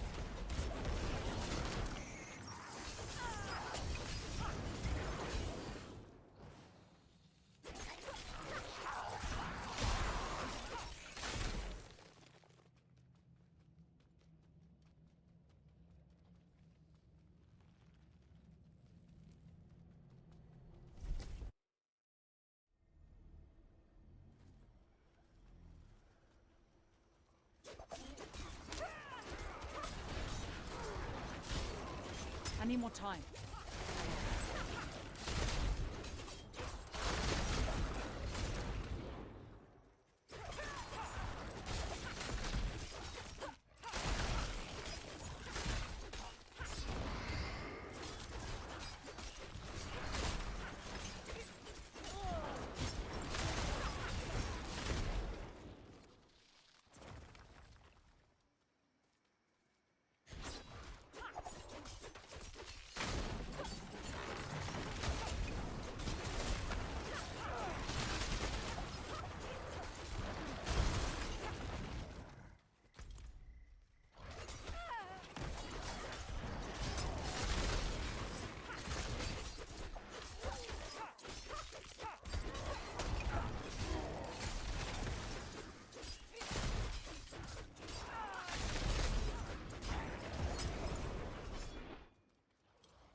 I need more time.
Can't use that.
I'm not ready yet.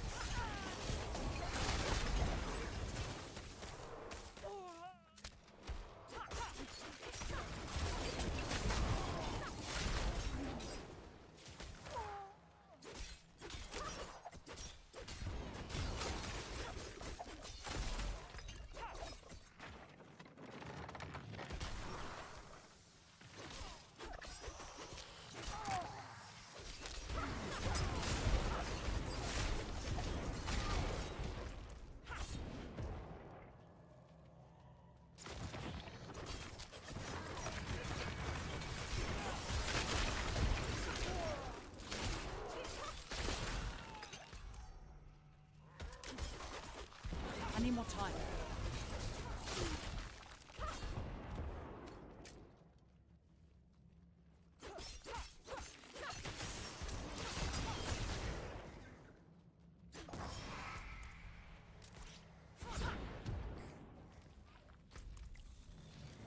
I need more time.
I need more time.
I'm not ready yet.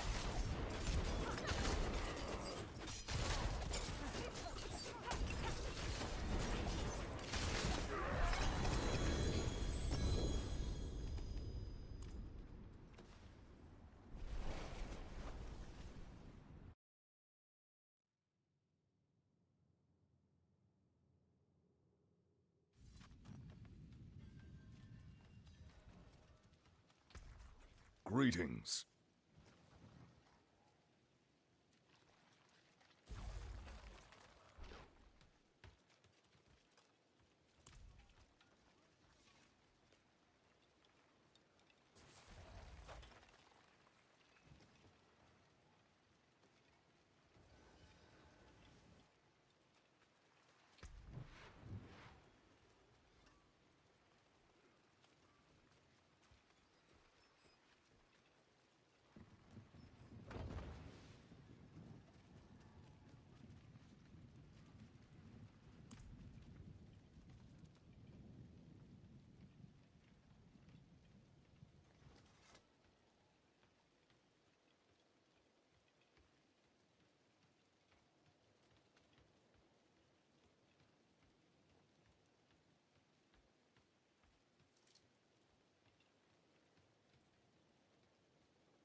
Alright, we're back, guys.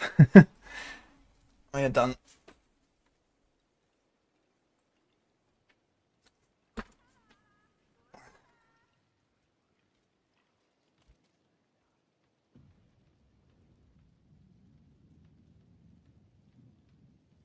Shard.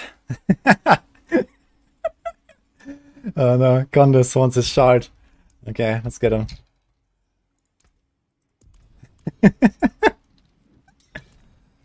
Look, I have one exact inventory slot for you. To give you the shard. Where is it? I can't promise it's a good one. Actually, I have a 250. Yeah, 290. I think... Do I need this for anything else? On Druid, on a Sorc? I can give it a big one if you want, to be honest. It's fine. I have this one left over. Thanks. This.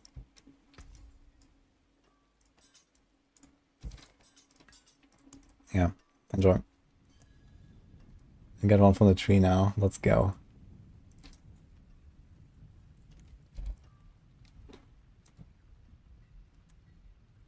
Oh. Okay, let me remove that message here. Okay, we have the Torchlight reveal that's going to start basically now. That we're gonna be watching, guys. Hashtag sponsored. But they're starting the next season on July 7th, which is 2 days before last epoch, so that's actually a really good timing. I usually play it for like 1 or 2 or 3 days. It's gonna be the... Wait, is it 9th? Or is it 12th? 12th is Diablo. 9th is actually last epoch, right? And 7th is Torchlight. Interesting.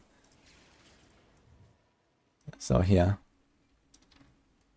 Do we have sound? Yeah, of course.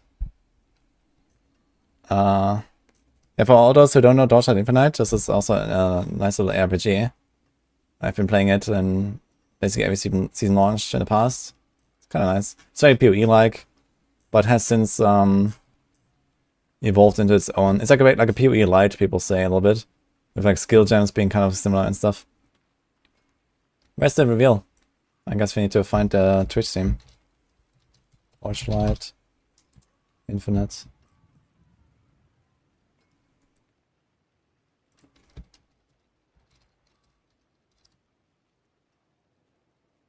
Let's do it. Torchlight reveal stream. Ah, look, that's Paragon. Already.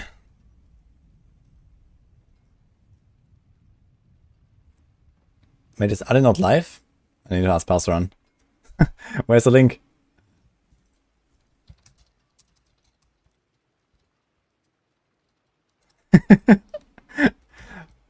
Okay, let's do that. Wait, why is it not showing there? Okay.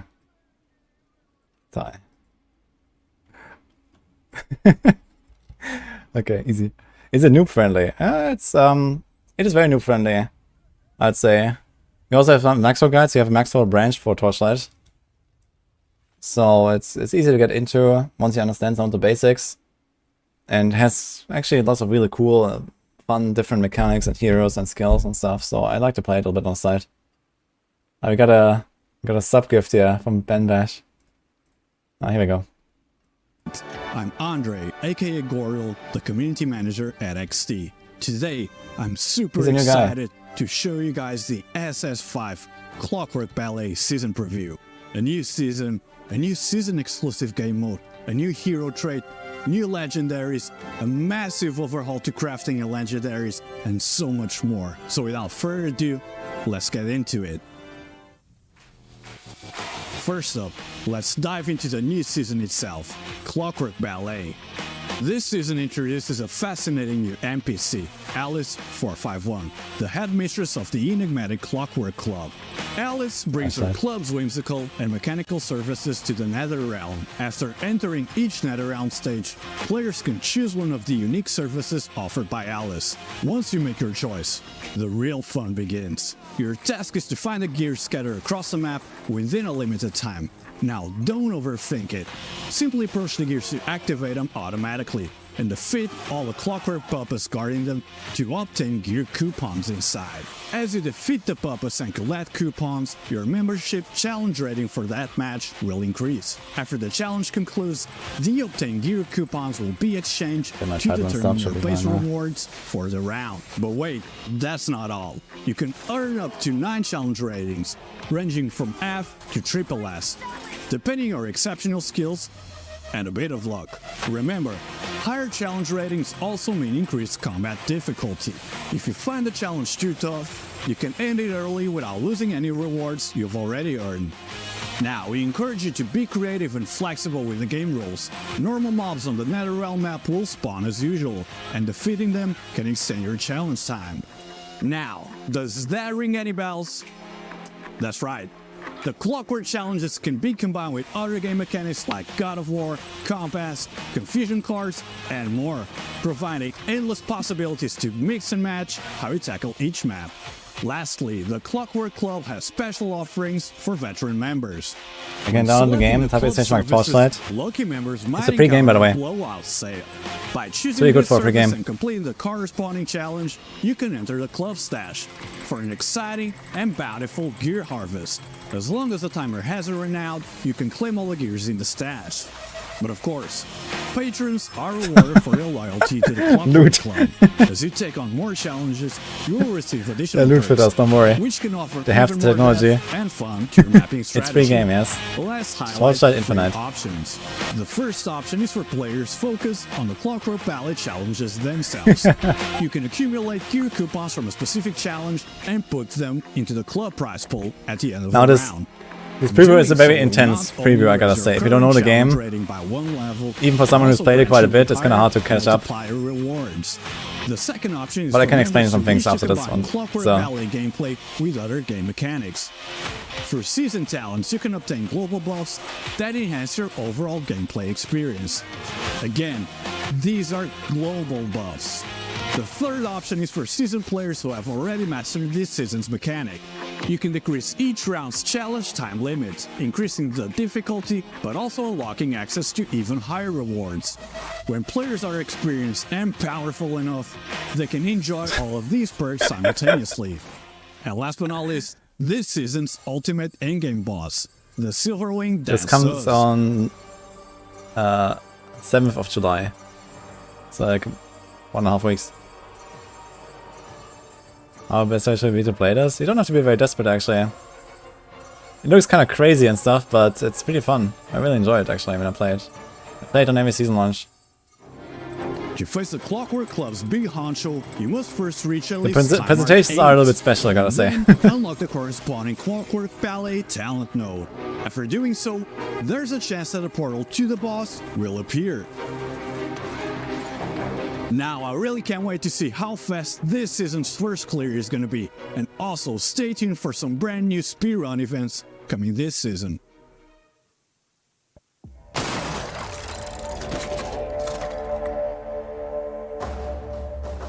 New hero, okay.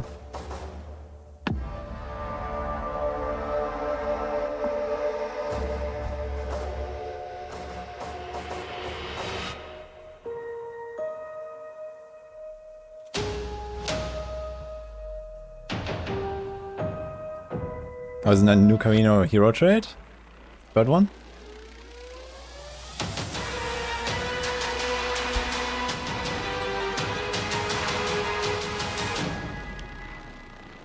New rogue plugin. Okay, that sounds like a hero we're probably gonna play. I mean that Carino. Yo.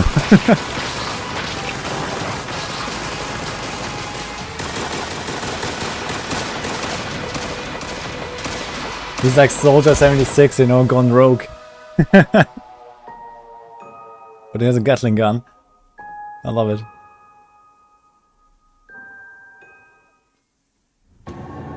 This season, Carino is making his return as the Zealot of War. When all hope of revenge is lost, and the bullets in his gun turn from the judgment of justice to the What the venting hell? of pain, Carino falls from being a noble ranger upholding justice to a restless Zealot of War. Zealot of War Carino can actively switch combat modes to adapt to different battle scenarios. When facing countless mobs, he adopts mobility mode to move agilely and effortlessly around the battlefield. When dealing with stronger foes, he switches to Annihilation mode, pouring all the bullets in his chamber towards the target. If the Zealot of War activates his hero trait, Blank Shots, he can continue shooting even after running out of ammo, providing powerful and lasting firepower coverage.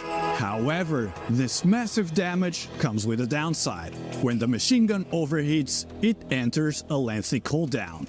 To counter this, the Zealot of War's traits offer various tactical options. You can cool the machine gun for rapid movement, or utilize the overheated muzzle to enter burning red mode, making his damage output even more terrifying. Moreover, memory and relics provide even more possibilities for the Zealot of War. With his versatile combat modes and strategic options, Carino, the Zealot of War, is ready to take on the Clockwork Ballet's toughest challenges. Also, don't forget, you can unlock all of our heroes with a Season Pass. That's nice. Yeah, it seems really cool. Now, of How much course, was a new season could never be complete without its own set of unique legendaries. I can't stop Now, we're going to be going over There's some actually of the WSD most movement in unique and this game as special well. ones. First up is a pair of boots called Heels of Hands. These boots can automatically trigger Empower and defensive skills under different circumstances, saving you valuable skill slots. Next, we have a pair of rings, Passing of Time and Time of Vow. These rings have stats that complement each other and require multiple ailments and crowd control effects to reach their full potential. But just one quick word of caution. Do not get greedy. When used together, they might be too much to handle, so be strategic in how you combine them. Now, of course, for details on all the other legendaries, do remember to check out the full patch Walk with notes, your hands. which are going to be Yeah, the posted name on is our kind of official strange website. on this unique item. Balancing changes. Okay. As we continue to bring new content every season, we're also working hard on enhancing our existing systems. Does it- Reflecting on the how does it past play few on months, controller? the I'm not sure. Has anyone far played on developing controller, Mistral guys? has gradually lifted. I think they have revealing new controller support challenges now and or something. opportunities. But don't worry, you can still find Wally, it's the coming? Mistral trader, who has now I saw him tweet about a controller or something lately. They made a tweet about it, so maybe it's coming in the season. We've also made some exciting changes to Mistfield entry Yeah. tokens, adjusting their spawn and consumption rates to give you more flexibility in deciding whether to venture into Mistfield or explore other gameplay options. In the upcoming season, the untradeable entry tokens known as Infection Progress will be replaced with Resident Size, and their drop rates will increase with the right Netherrealm talent strategies. Plus, Mistfield residents will now appear Netherrealm talent directly on series is kinda Netherrealm cool. maps, so no more clicking portals to summon them, just dive right into the action. We've also made it easier to explore Mistville. The deduction record is crucial, so we've reduced the Mistville intel needed for each talent node. We've also lowered the prerequisites for the 3rd and 4th tiers of talents, helping you become a top-notch Mistville detective faster. And speaking of drops, we've tweaked the drop rates and effects of activation mediums. When tackling Whispering Mist, chests number Respecking 9 is and free until 15 level will 80. always drop Yeah, I an can respec. activation medium, Well, and even chests after that, it's 11 not very and much. 13 will also have a 50% chance to do so.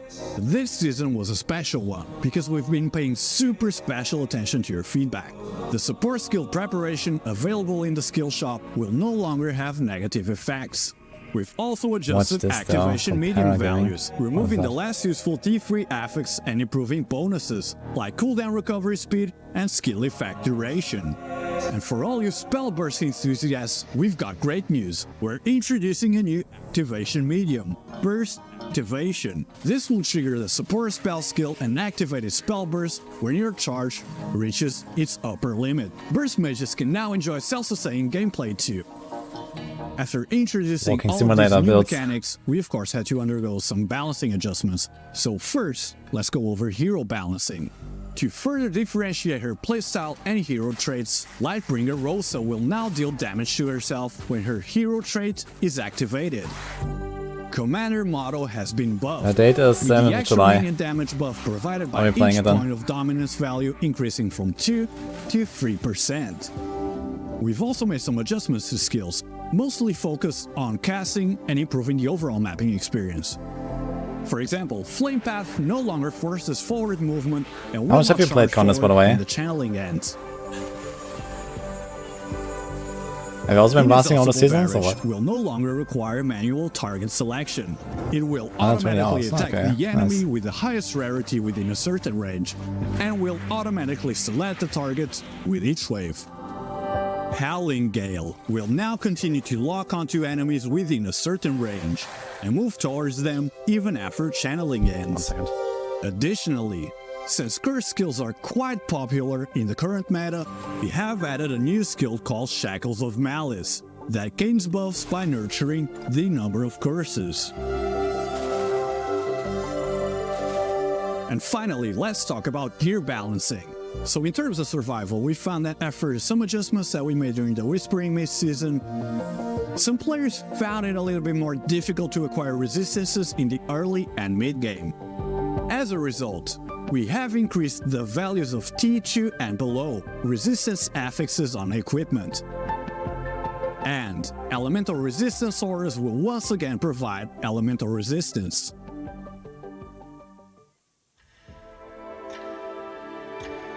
Going back to player feedback, this season we've made massive changes to the crafting system.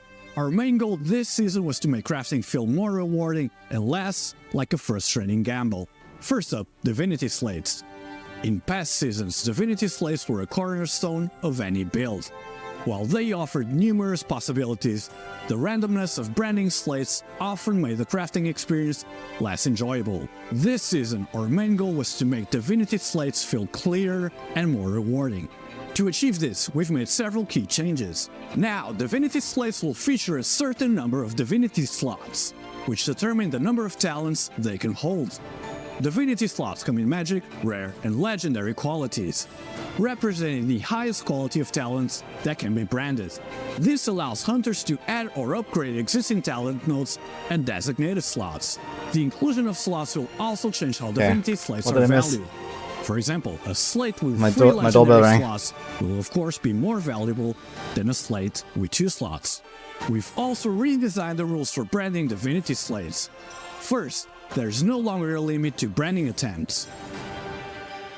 Second, micro Extra suck if talent they nodes and medium talent nodes can be replaced at limited times. Additionally, legendary Music, medium man. talent nodes and new god talent nodes can be restored to their pre-branding state by using a unifying wedge. However, the consumption of unifying wedges will increase with each restoration attempt. To further reduce the randomness of branding, we've introduced a brand new branding material called Divinity Pack. Divinity Packs ensure that branded talents come from a designated talent panel, allowing hunters to reach their goal endgame slates as soon as possible. Holy shit. Finally, Henry, thanks, man. hunters can use Shit, branding thumbs up. materials at the heart of Rapacity to purchase Divinity slates with at least 1 legendary medium talent node. We've also added a bulk purchase feature to make it more convenient for everyone to obtain Divinity slate-based materials. If the Indeed, changes the to the MVP Divinity slate system rogue. have got you excited, just wait to see what we have done to the legendary gear system. Legendary gear and crafted gear have of course always had their balances and trade-offs in ARPGs.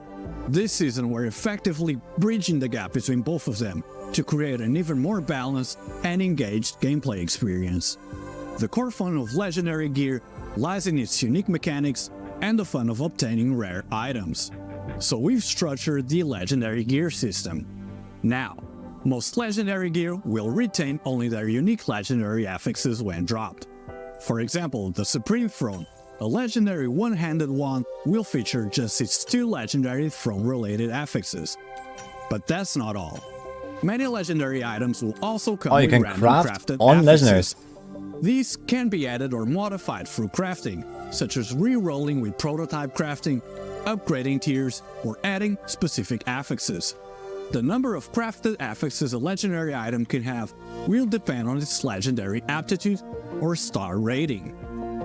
Oh, For it seems a bit like the a 3-star Supreme legendary Throne potential, I guess. will have 3 random crafted affixes in addition to its legendary ones.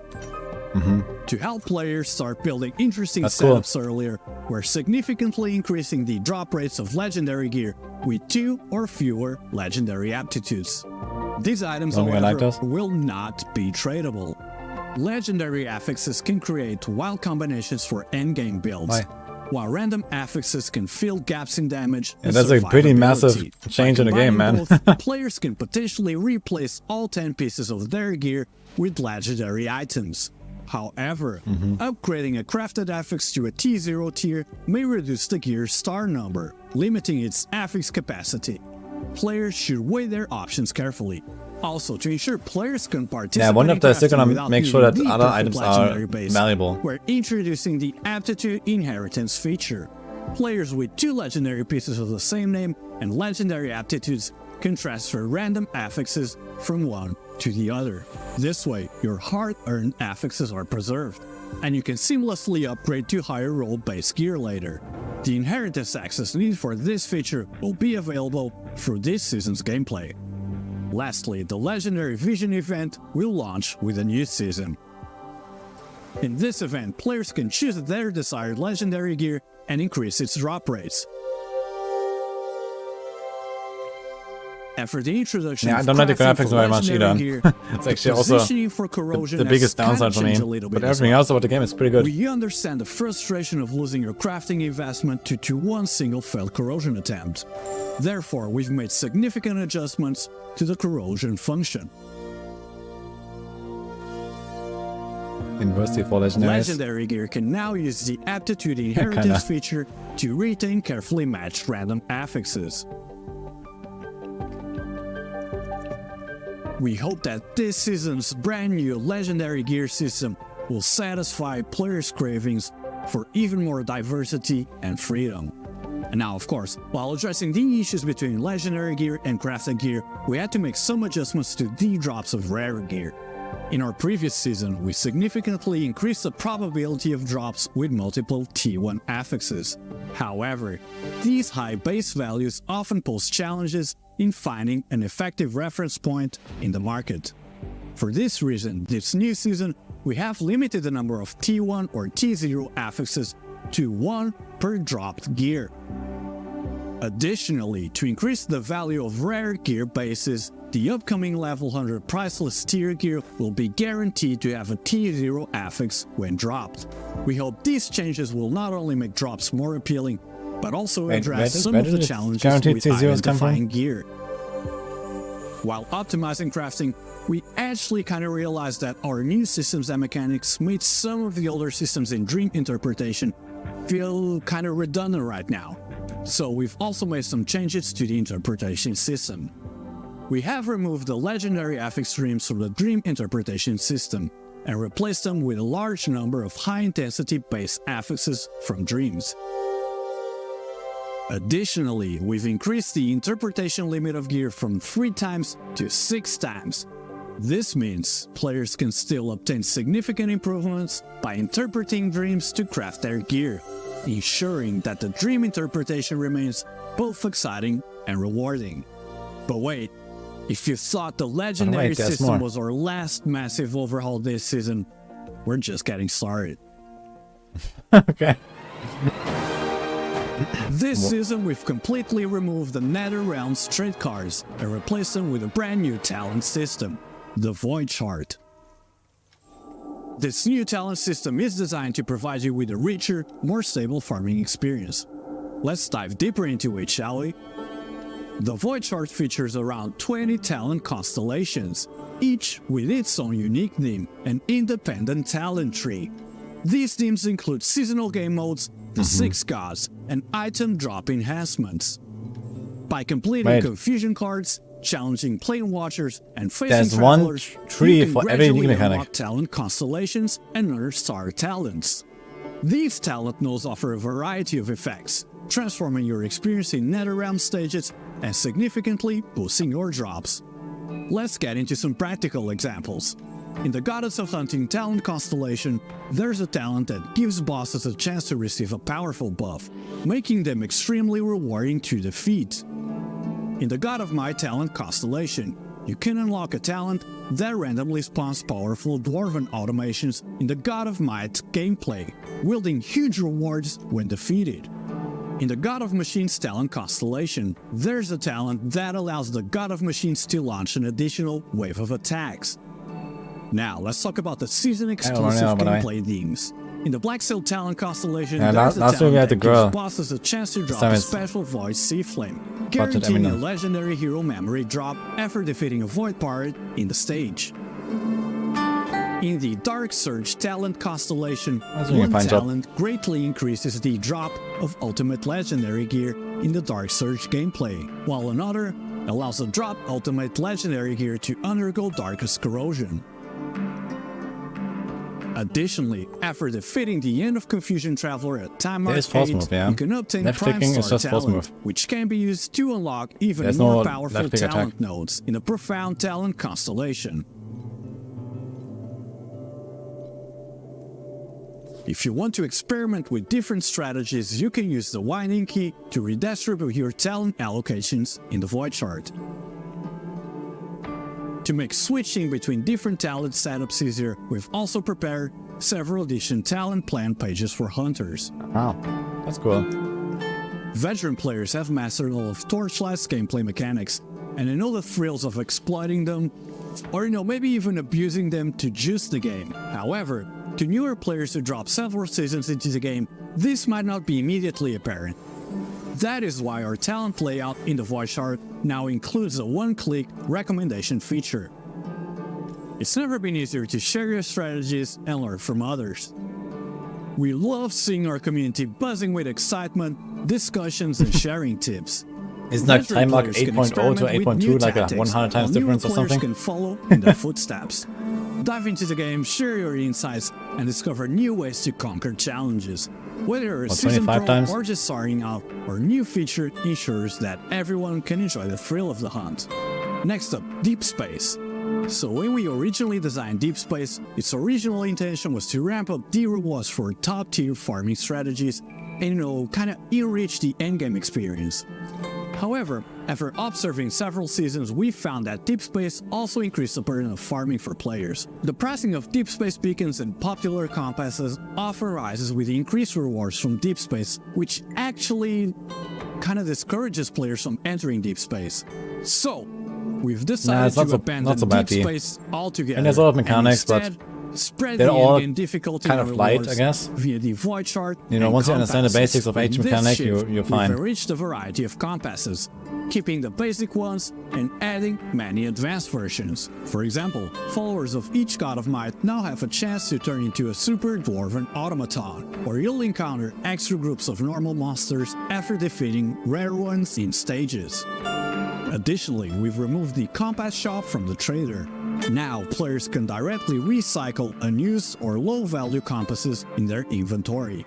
Each recycled compass will be exchanged for one uncertain voyage, and 3 uncertain voyages can be traded for a random compass.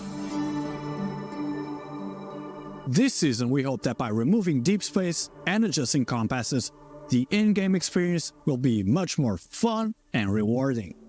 We've also made several improvements to the transition from mid-game to endgame. First, we've significantly streamlined the early stages of the Nether Realm. Players now only need to complete each Plane Watcher once, in progressive order, to unlock Time Mark 7. Each plane will only feature one time mark. For example, Glacial Abyss will only have Time Mark 1, while Blistering Lava Sea will only have Time Mark 2, and so on. No more grinding for multiple time marks for each plane. Instead, you will unlock the following time mark by clearing each plane. These changes should not only streamline your journey through the Netherrealm, but also make it less repetitive. In addition to streamlining time marks, we've also optimized the core Netherrealm experience. We've also placed portals next to the elevators on the map, so you don't have to wait for the animations to finish. This means less downtime and more action. Adjustments have also been made to the elites.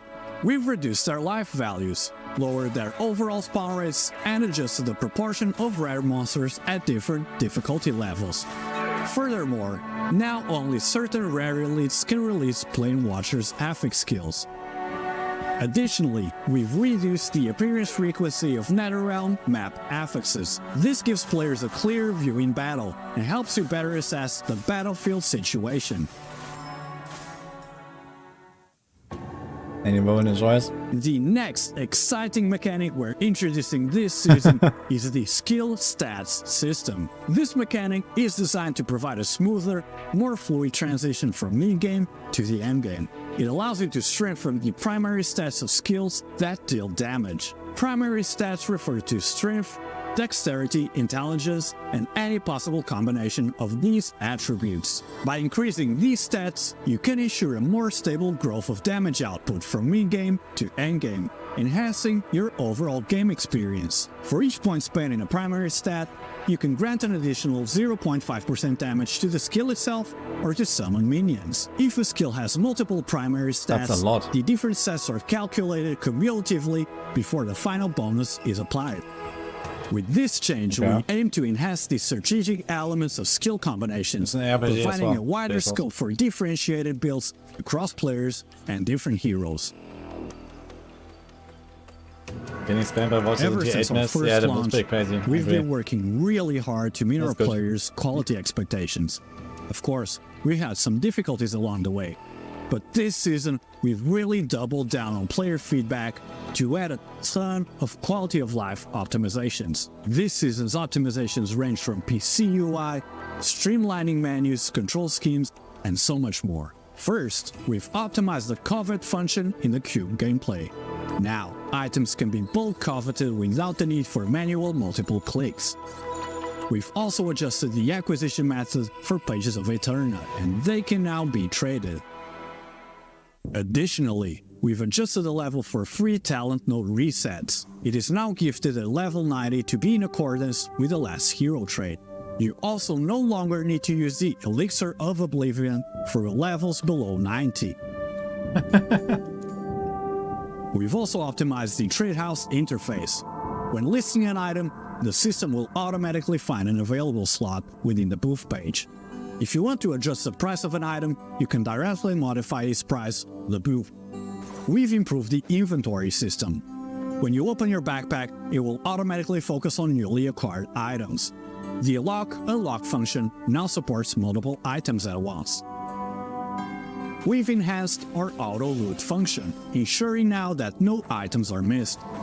We've optimized the status icon display. You can now choose whether to show both icons in the status bar through the settings menu. We've also refined the graphic settings for special effect brightness. We've also made some improvements to our Season Pass. The Golden Season Pass now includes an automatic pack spirit switching system. When you enter maps, start certain game modes or challenge bosses, this system will automatically switch your preset pack spirit scheme, ensuring you do not waste valuable map materials. You have to get bossing packed and then you're mapping packed of all the quantity. It will switch to the Monument Knight's pack spirit scheme for extra rewards. We've also increased the number of pack spirit scheme pages from 3 to 6 and added new Void Shard talent scheme pages for efficient farming. The Season Pass also unlocks a series of new cosmetics, such as back accessories and portal skins. It is a mobile game, man. There's a PC client. This season we also have a ton of new events, It doesn't feel very mobile, like the UI and so maybe a much bit. more coming our way. Otherwise, let's take a quick look at them. I mean, the game design is like, you know, probably a bit more enhancing mobile experience, basically. We have a lot of like maybe like, you know, high quality of life features, like, you know, like the loot filter, auto loot, you know, this kind of stuff. You wouldn't see this like too often in like a PC game, right? Nice new transmogs.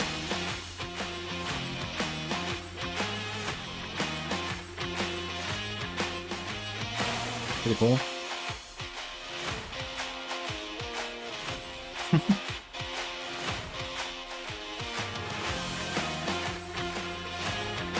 What? What's this?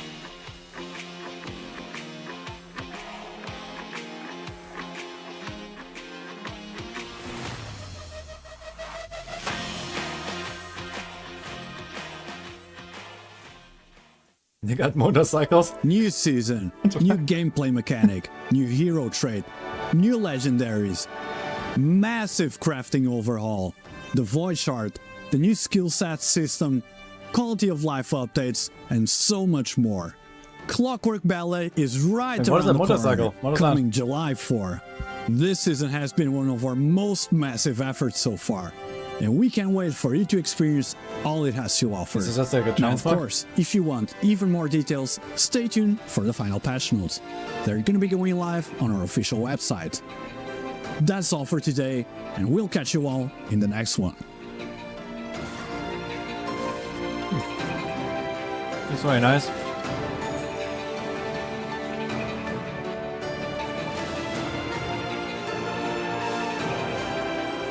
Was a skill like crush like oh, so that's a skill. Okay. Clockwork Ballet. Okay, July 4th, 7 PM PBT. Oh, it's actually one day earlier. I thought it would be July 5th. So it's Saturday, I think. Saturday next week. Okay.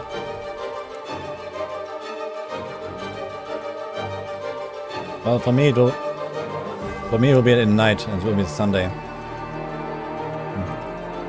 It always starts at a really bad time for me, unfortunately.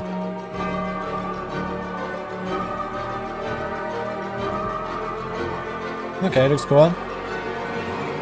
If you guys have any questions about it,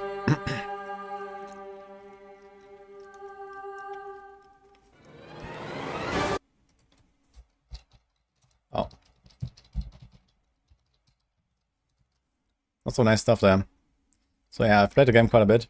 If you have any questions, feel free to ask. Here's the website as well. So again, it's a free game.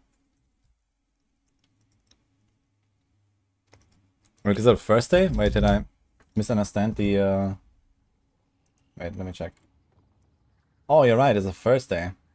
And then for me it will be Friday basically, okay. I think I was checking on the wrong month or something. I might have misclicked on my date on my calendar. True. So it's like first day evening for NA and like Friday very early in the morning for EU. And the release times are like, you know, morning in Asia basically.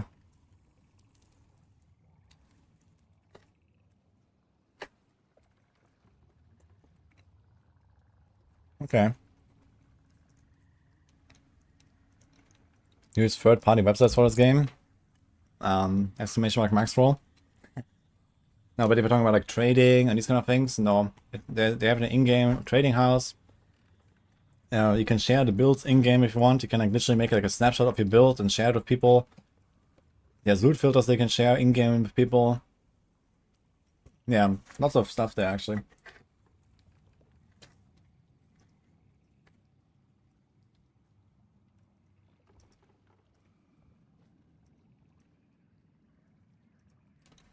So the easiest way to get into the game is you take one of the max level leveling guides and just follow it step by step, you know, and that will kind of ensure you have a good build, and everything else you kind of like learn on the side.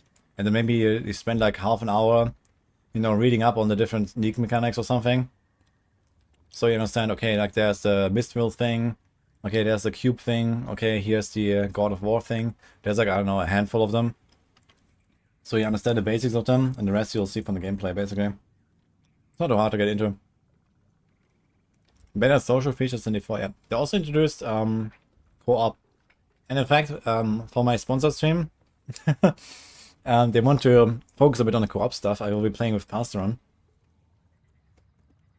We're gonna level together and stuff. It's gonna be fun. Pastoron is one of our PoE guys.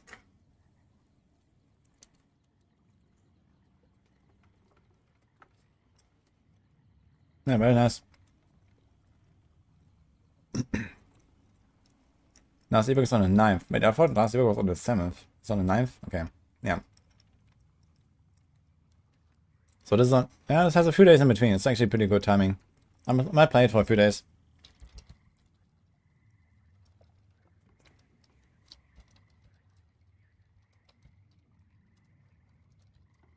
After my title again and stuff. Going back to blasting now. Also, I'll be AFK in 1 minute. Gonna go to the bathroom real quick and stuff.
I do play Torchlight, yeah. I've played it, yeah, a bit more, a bit less every season though.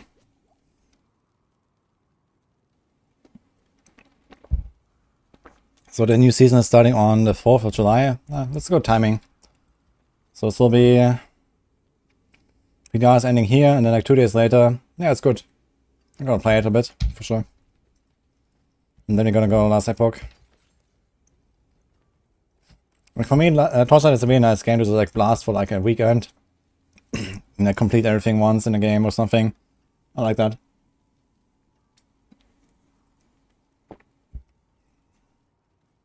Okay, it's like a little test I still have to do here. Which is Lucian, Stannis, Flame, this.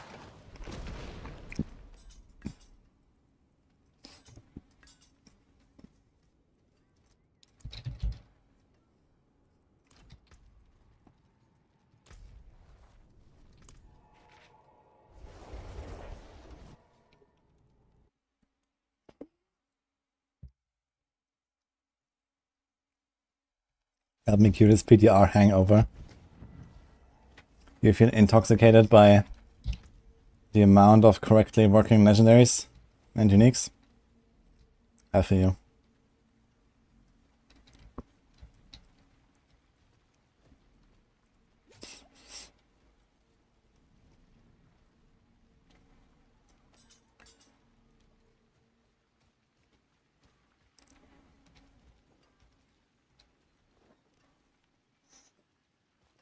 So I want to try this without the third blade. I'm not sure if I need to invest some points into Rapture to make a shorter cooldown. I kind of have to. This is 9.5 seconds. It's a pretty long cooldown. You are spending resources here. That's good. Maybe we can get away without this.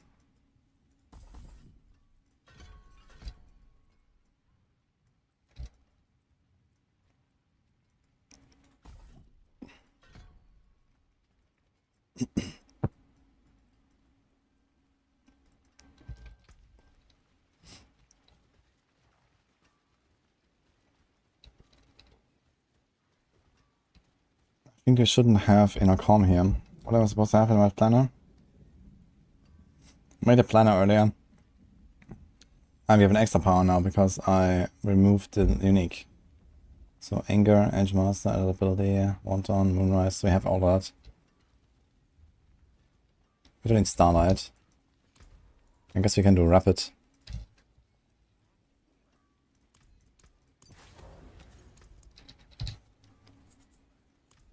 Can do this. Sublime.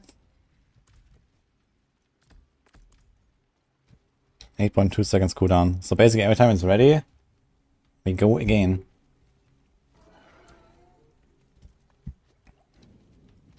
It's actually beautiful.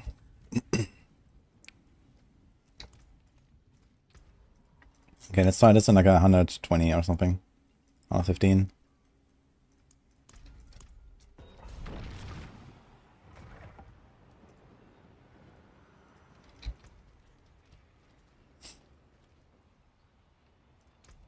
Everything else is off here. Armor is fine, perfectly fine actually. Berserk is a bit low.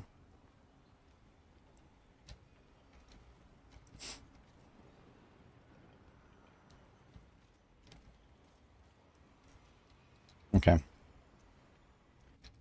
Sebas. Thanks, man.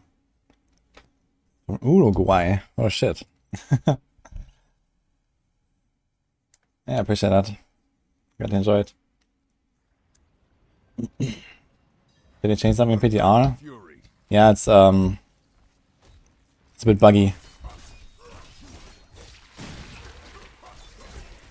Victimize is back to season 3 status where it was super bugged. I'm not ready yet.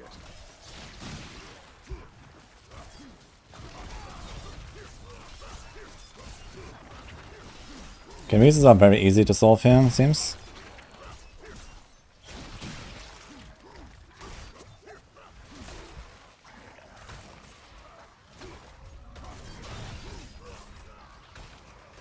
I have the wrong aspects actually, wait a minute. I forgot something. I'm not ready yet. Oh my god. Let me out, dude. Getting frozen way too much and stuff. I'm actually better off instead of challenging shout to just run rallying cry. Look how much they're like freezing me and stuff.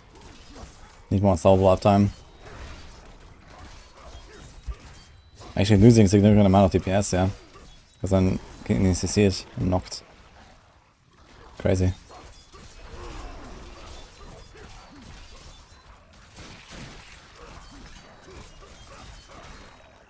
Let me out, man. Okay, thank you. Because it's taking for 50 million, man. These guys are tanky.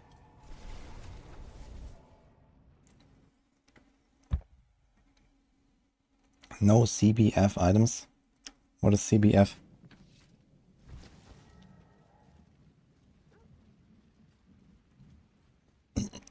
I forge more than horseshoes and nails. The 2 size armor required for the 100 monsters is 9,230. That's the maximum you need for anything. Use it well.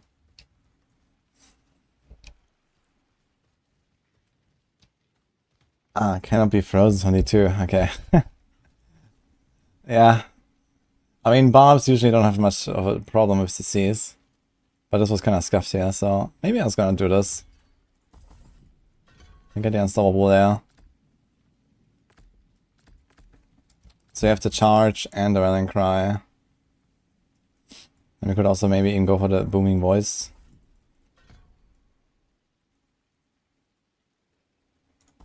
I think I really need this anyway. To expose vulnerability.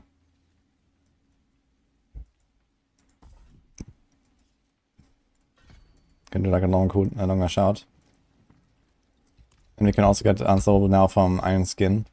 Then you have 3 unstoppable skills. So we're gonna be chilling. I think I'm gonna keep the Undying though.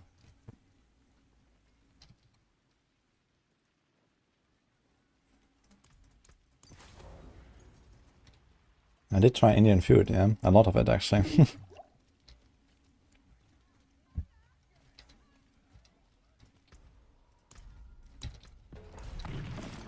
I was working at Indian embassy, so I had like Indian food every day basically from my colleagues.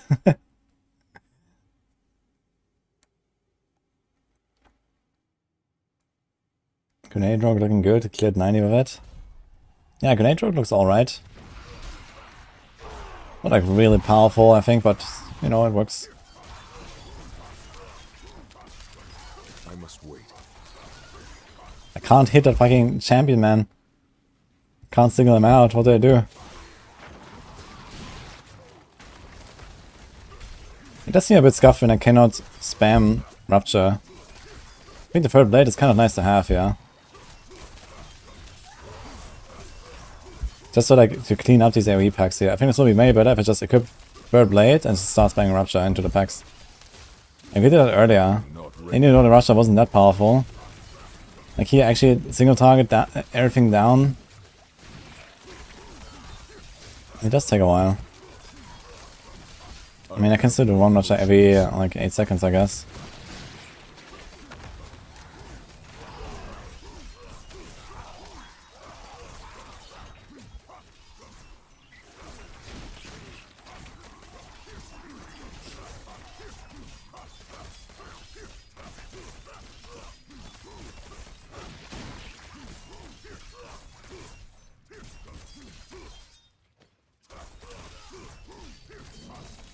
Could remove some stuff here. Oh, we're missing one glyph nowadays. Which also scuffs up my multiplier a bit.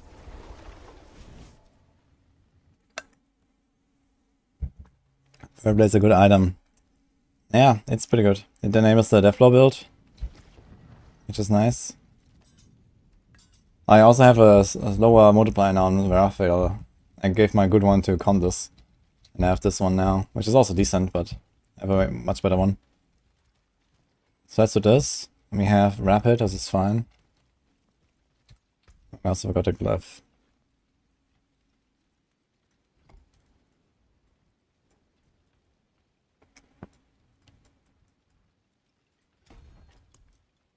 Let's just try like the direct comparison again.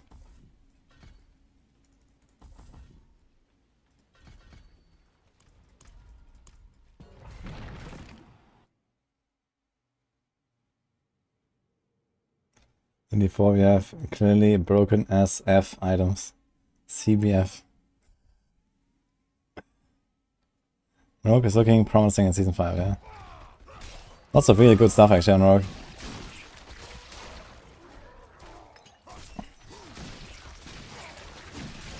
Yeah, it just seems so much nicer, man. Just spamming Rupture into these packs.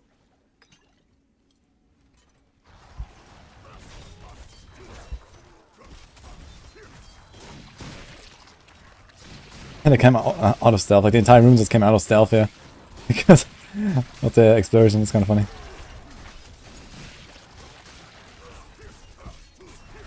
Like it feels so much more smooth.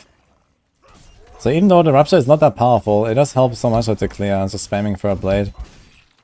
Rupture. Because else you have to like single target everything to death, which is just annoying.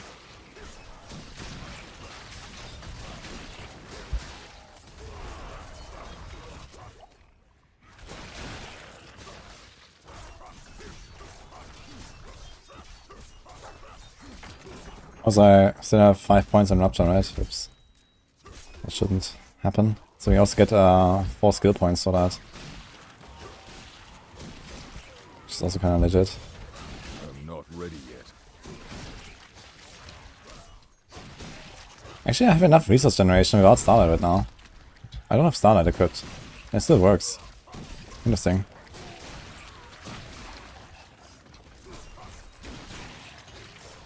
Okay.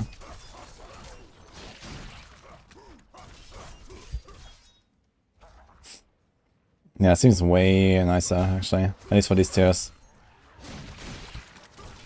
Maybe in the highest tiers we'll still go and just flay everything. Ready yet.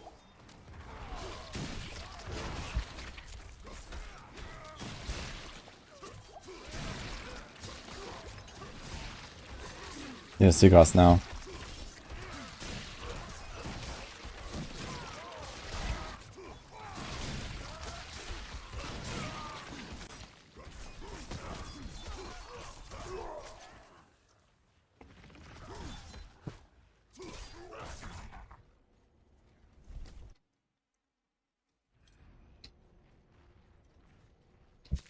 After 200 sword is not buffed yet. But I have to buff it quite a lot for this to be worth it. I mean, actually not that much to be honest. Now that I think about it. Because you just need to compete with like a two-handed aspect, I guess. If the poison pool or also the blood pool can compete with a two-handed aspect, I think this will be fine actually. It's just kind of weak. You also don't need the Rupture cooldown reduction really, right? Maybe give it so much cooldown reduction that we don't need to throw a blade. That could be something. Like it also does less damage from the throw blade, right? So let's say I do like 1 Rupture per second or so if I hold down right click. But sometimes I have to do a flay in between as well, so let's say in a matter of 5 seconds I do like 4 Ruptures. If I can do like something like 2 Ruptures in 5 seconds, just thanks to all the cooldown I get from the sword, if they mega buff the cooldown on Rupture, then we don't need to throw a blade, we get a normal weapon back. And we get the pool that gives us extra damage. And we don't lose damage on the Watchtower explosion either. So yeah, depending on how much they buff it, it could be something.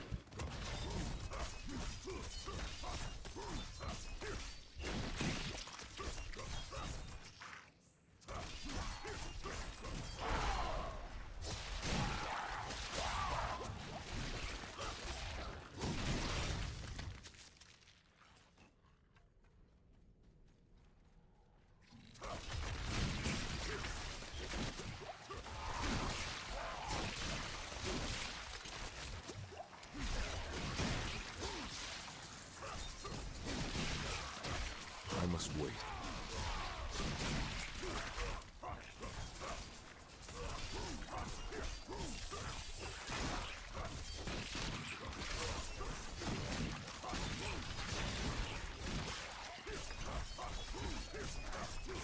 I'm just gonna finish this right now.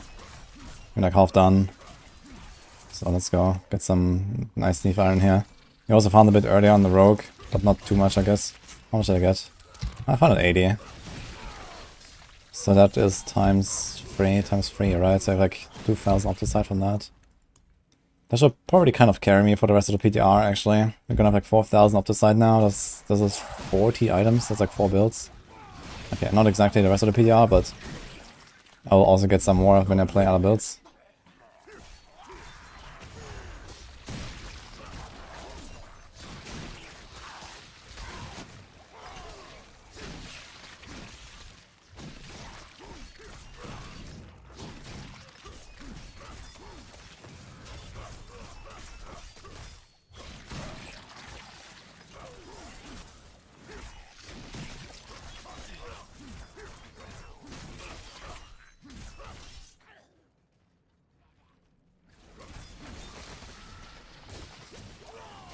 Barb with Sorc skin. Your Hydra Sorc is doing 115 in pit. You're pushing 115 with Hydra? That's pretty good. How do you manage that?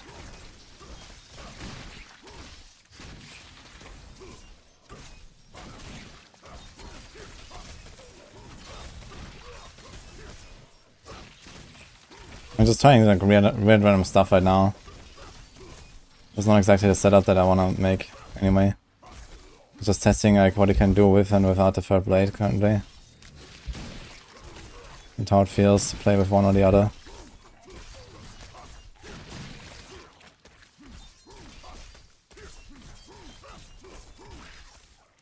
I mean, the good thing is the boss will die in like probably a minute or so on this build. Or less.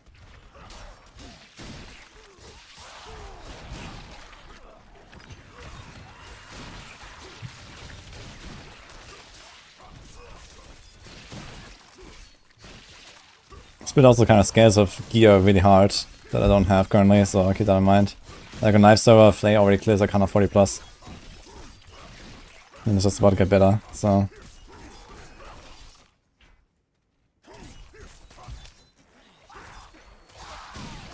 I'm not ready yet.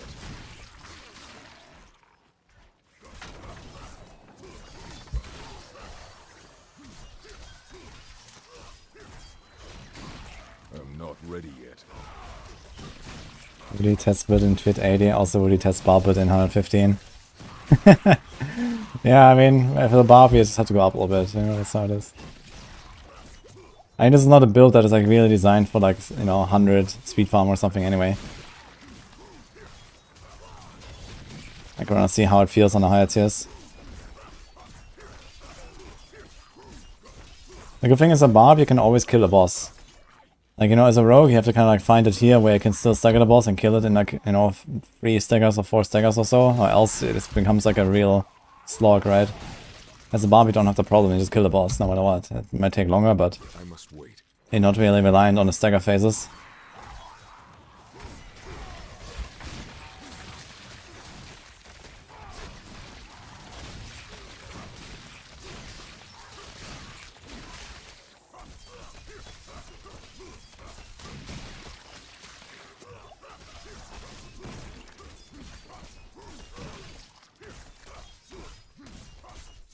See the boss actually. Oh no. Oh no. Maybe I don't see the boss.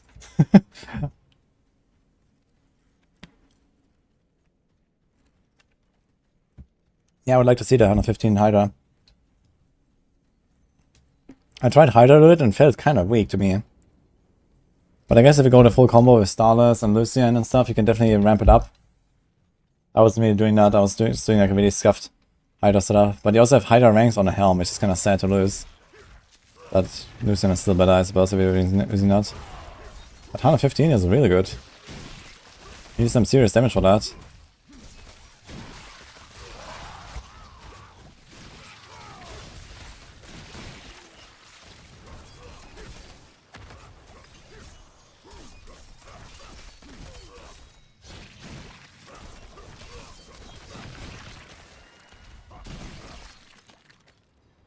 Okay, let's try the boss.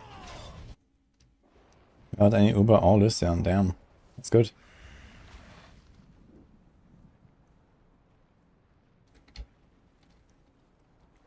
Fast way to farm Angel Breath on PTR, just make new characters and boost them. In the game, it's Helltide events. And kill the Harbingers whenever you see them.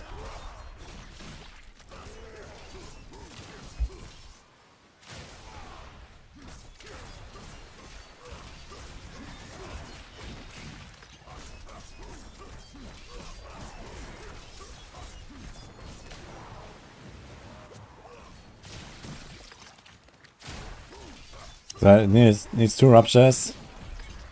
And then a third one to finish. Okay.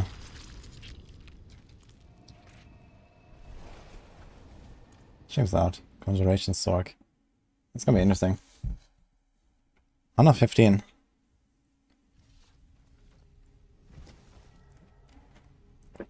So you have a lot of Hydra heads. Do you have like +6 and +6? Sea hack, I can fix her. So Julio. I have a planner as well, nice. I wanna see that. Oh. Like I made a Hydra planner as well, so I'm curious about some differences.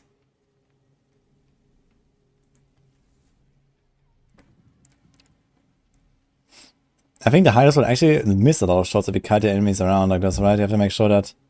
Okay, most of the burst is probably doing stagger anyway, or doing CC, but... It looks hilarious, man, these Hydra heads.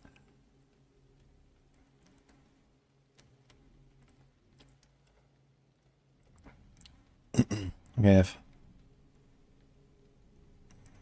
Ice Blade, Lightning Spear, Hydra...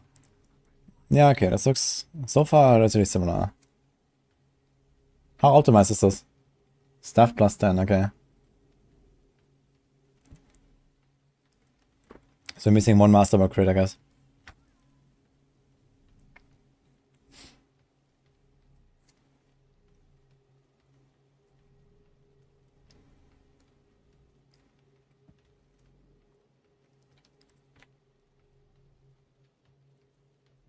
Make it a rare chance for one of that to be really big and do a massive burst of damage.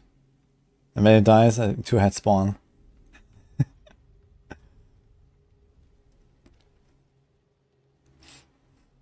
It's kind of goofy, man. There's so many Hydra heads.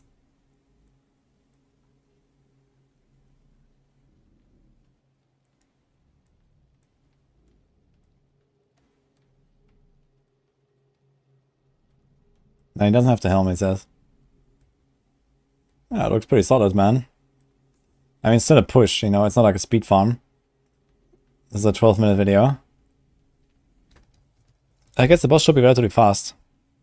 For other standards. And Sorc. They can barely fit the corridors, man. Yeah, look how big these circles are. I wanna see the boss.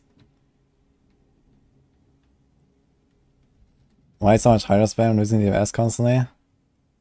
They usually improve your DPS by spamming them. Because you... Like basically, whenever they come out, they have no cooldown on their attack. They instantly shoot. So usually spamming them actually helps you. But I guess there might be a certain like attack speed value where this is no longer the case. Because they already fire so fast. And I guess the second problem with that is... It takes a while for all these heads to actually be summoned, right? If you do like a summon, look, it's like... It does like a circle. I guess they're not instantly shooting, like all of them, because they're not all, they don't even exist yet, right? If you... So you might actually lose. So here, this one, you see? Look at the one on the bottom left. This is the first head, it instantly shoots. You see this? So when they come out, they instantly shoot. So that's the advantage. But when you have so many heads, it does actually takes like almost a second for them to even spawn. So it might actually not be the play.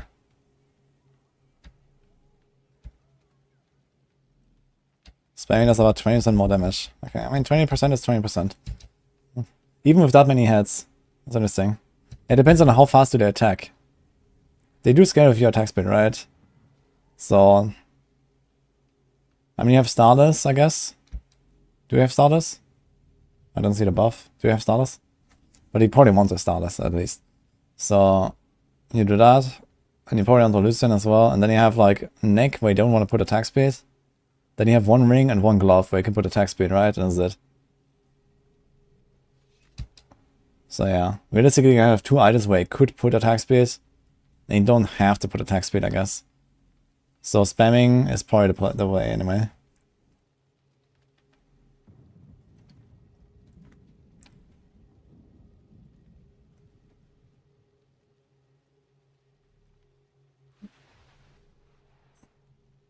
The Hydras have a tendency to get out of sync with each other the longer they are up. Interesting. So sometimes just kind of like chill sometimes, or what? Maybe that's also why. Yeah, the boss damage is good, man. This is not even stagger.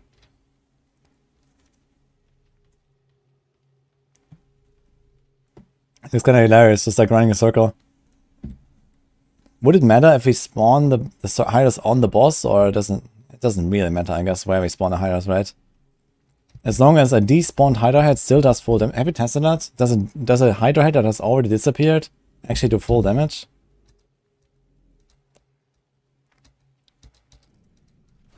Like if you like resummon them all the time.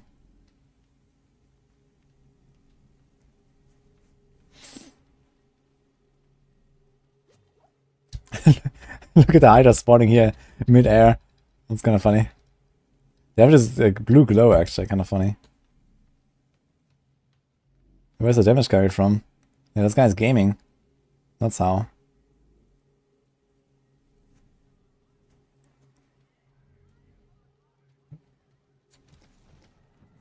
Yeah, my Hydra was also really weak when I tried it.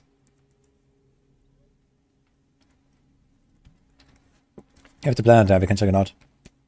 You can compare if there's any major differences. I suppose it's got maybe a bit more like glassy than my own setup. That's usually what happens. But yeah, definitely seems pretty solid here. Looks cool, but low DPS. This is not very low for a Sorc. Like, it probably doesn't beat Firebolt, but it probably beats everything else on Sorc.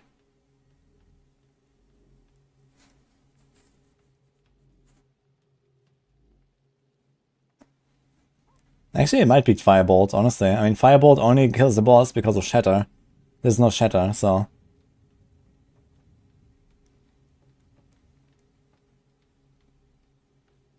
Actually, is it Shatter? I guess if it was Shatter, we would see it way less boss damage. Combustion's pretty big.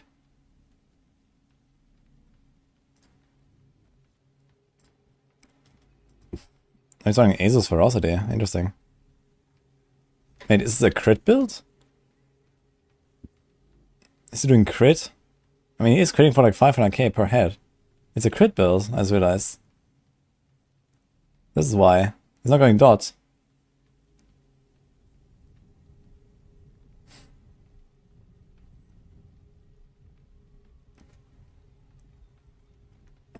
That's kind of surprising though. I mean, the dot is relatively big, and the dot was buffed as well in this patch. The dot is 100% of the base. And I think also more easily scalable than crit.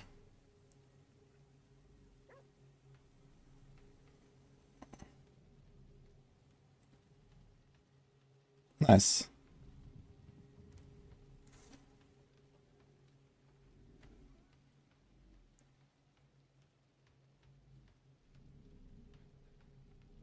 Is uniting spare aspect clear? Ah, so combine it. Let's see. Stormswell, Tybalt's, Rakanov. Just for the cooldown. And non-fist. I mean, the non-fist helps a bit for some stock builds, I guess. Yeah, splintering. That's kind of funny. Is that nothing better than crit damage so you can temper? I guess if you have like near 100% crit chance, it's fine.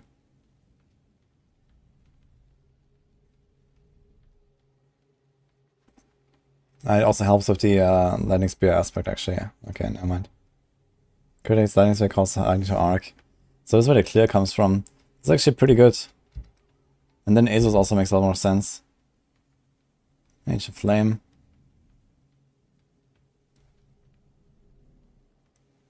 Serpentine.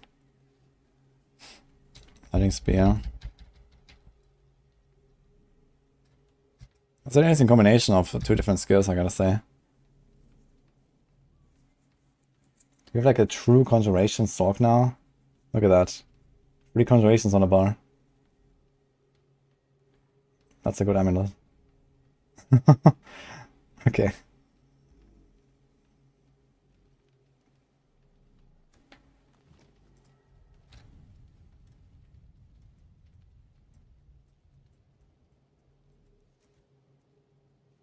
Actually, I only need 1 point there, right? Doesn't really do anything else. How much crit damage is this? Do we know if this scales off the sheet crit? So be like times 20 basically. 80,000 damage. And the rest looks pretty straightforward.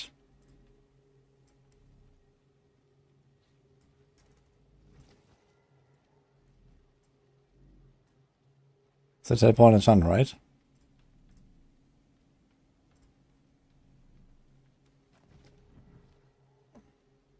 Actually, teleport enchant, kind of funny.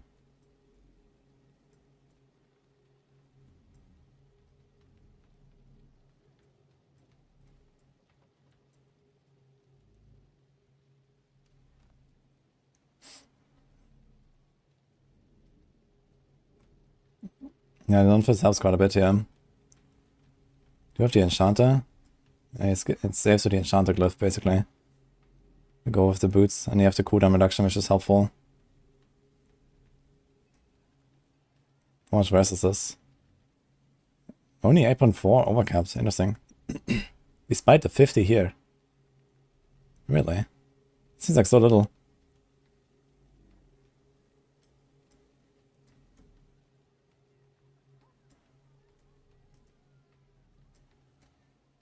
Yeah, Paragon looks pretty good. Which glyph would we still like that we don't have?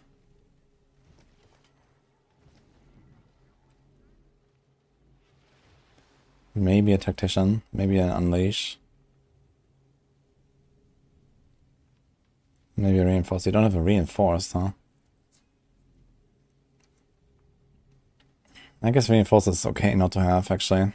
If you consider that, you know, maybe you have 100% of your barrier, 100% of your life as barrier, then only the barrier will be 50% extra, not your life. So maybe Reinforced is not that necessary. 28k life though in a planner, holy. And this with greater life. I think the Tibbet's will is a bit optimistic here. At least for hardcore standards.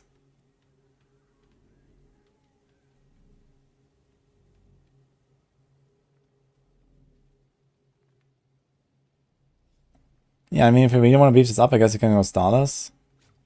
Yeah, the question is, do we want Starless? Or do we want the Lightning Spear cooldown? I mean, the stats are really good on normal ring. You lose the attack speed, you lose the Lightning Spear cooldown, you lose a lot of crit damage that helps you with this. It might actually not be worth it. And we lose which aspect? Shredding Blade, I suppose. Or Ancient Flame, or Stone Swell. So it's actually not really an upgrade to go Starless, I think. I guess it will depend on whether Lucian's Crown will work. If Lucian's Crown will work, you might want to do that. It also is the Hydra, the cooldown. Shaco would be nice too, to be honest. Gives you the defense. Then you can keep the tables, go Shaco. You get 4 ranks to Hydra, but you also get 4 ranks to everything else. Lots of defense. That's a cooldown. 32. Let's make the Lightning Spear.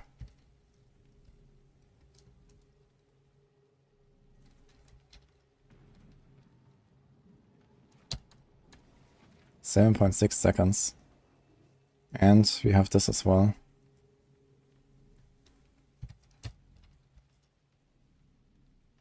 .85.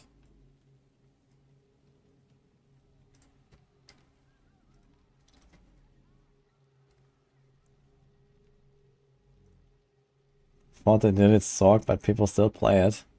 Yes, hi Mikuna. And this looks not bad here. I want to see some of the damage numbers. I think I see some here. 15 million crits. And his Lightning Spear stuff is actually legit. There was also someone else who was doing Lightning Spear. And it was like speed farming hundreds. Yeah, look, 50 million, 16.6 million, 50 million, actually like arcs pretty well. Is this per hit? Critical hits with Lightning Spear. So how often does this Lightning Spear actually hit? Yeah, it's like a really good solution to the AoE problem. Because just Hydras, it just doesn't kill anything in AoE. Like, no chance. So do you have the Burn Hydra? You do have the Burn Hydra, but you play crit. Interesting.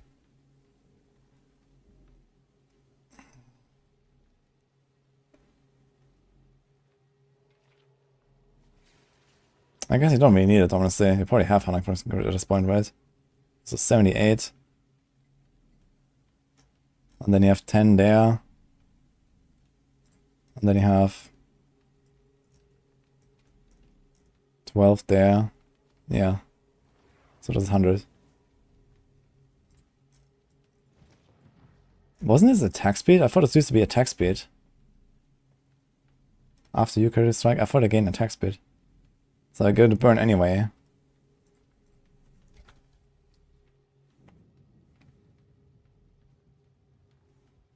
Yeah, I mean, the burn is nice to have for sure for the buffs.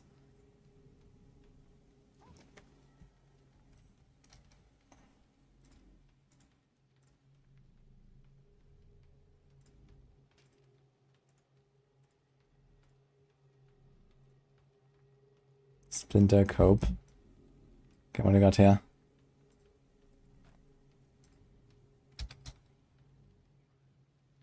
Five, 6. And it's without anything else. So this is no... Do we burn? Wait, do we have like Firebolt enchant?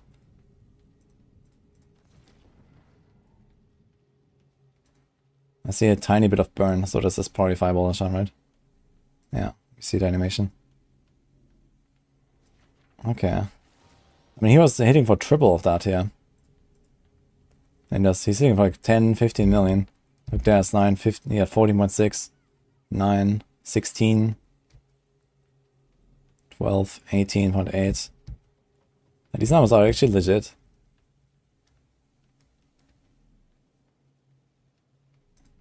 Yeah, there was yesterday someone who did a pure lightning spear. And I tried like a pure hideout build. But that seems very good here, you just combine it too. Like, lightning spears right now have like a huge problem against the bosses. And this might get fixed, but it might not. But they barely hit anything on the boss. They just fly around and then hit nothing. When there's multiple targets, it's fine, but when there's only one target, they're just completely stupid. And this build will scale quite a lot once you get better cooldown. And it's missing 2 Hydra heads as well per cast. But the more lightning spears you cast, the better.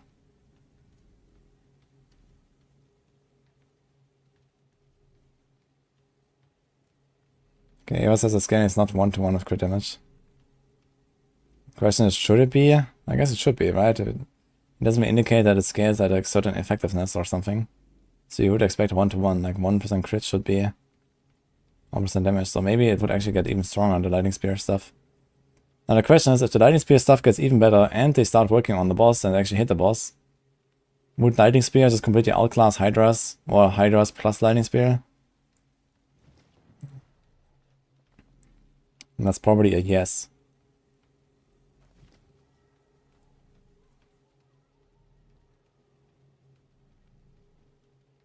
Played news on a console equals deep frying the console.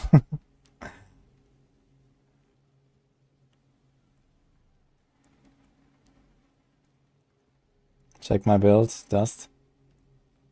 Wait, can you link it as well? You have to break the link though, because it won't appear for me. If the lightning spear works on single target, you don't need Hydra. Yeah, that's kind of what I expect here. The Marv says 50 billion. 50 billion sounds very optimistic. What? 50 billion? What the fuck? Where's that coming from? Thanks, Nebline, for Prime.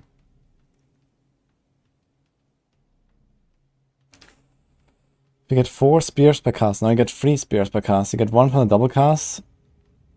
And then you get 1 extra from the skill. You don't get 4, you get 3.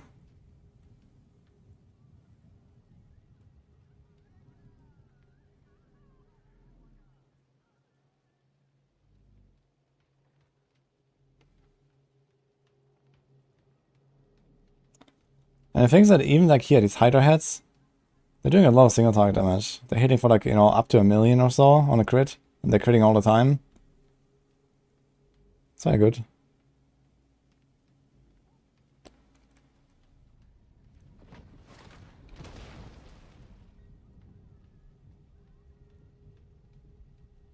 It makes sense, more crit damage doesn't scale 1-to-1, it's additive. No, it's a specific aspect here. So this aspect says this damage is increased by your critical strike damage bonus. So you would assume that whatever your crit number says is the bonus to this, right? Because it also starts very low. There's a 200 aspect with 4000 damage. So the intention definitely is that you want to scale this really high.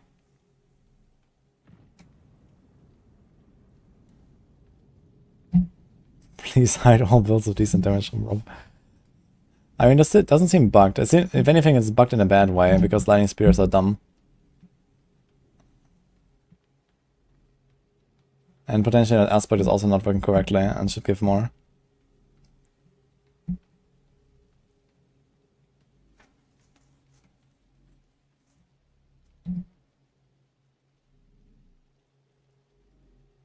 Surprised that it doesn't have more conjuration stacks.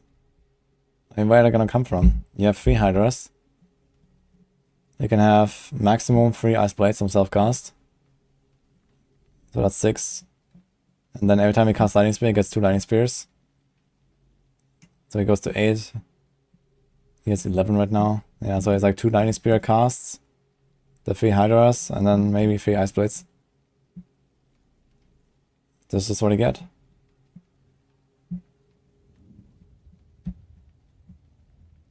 He got an 8 million with a 700 crit damage version. That's not optimized. So you meant 50 million or 50 billion, I guess, just. I mean, 50 million on a lightning spear, I could believe that.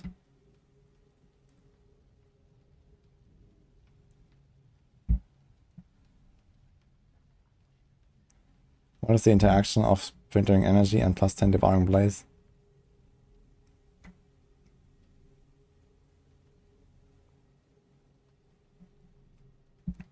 Any chance to incorporate Shatter into this instead of Asus? I mean, a single target is okay. You could consider it. But then you also need the free stuff. I guess I can do it from this cargo duration. I can do some temper also. But yeah, I mean, Shatter, who knows what's gonna happen to Shatter, so.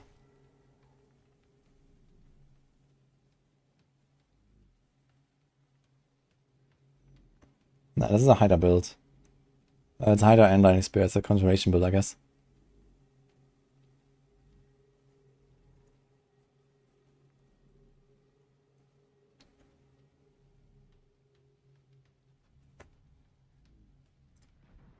Can you message me the planner, Dust?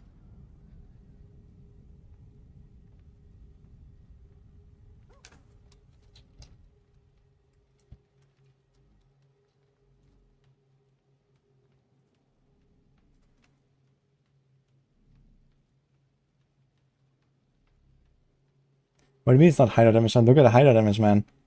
There's fucking 20 heads blasting into this guy like once a second for 1 million damage. That's Hydra damage.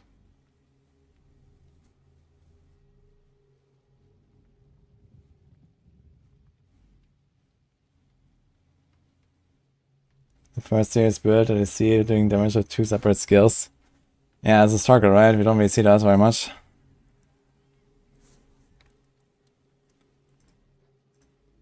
This will be in this season. What's coming there? Yeah, I saw this tweet already. This was like a few days ago. Controller.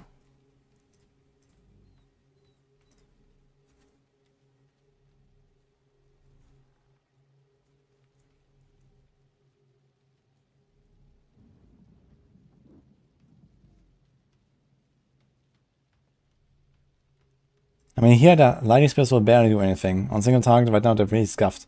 They hit him like two or three times and then fly off into nowhere. So this boss damage here is all the Hydras almost. And then okay, there's like a few ads now, so we get a few of the piercers, I guess. You can see like, you know, while the ads spawn, how much damage does the boss take? He's also staggered, so there's extra there.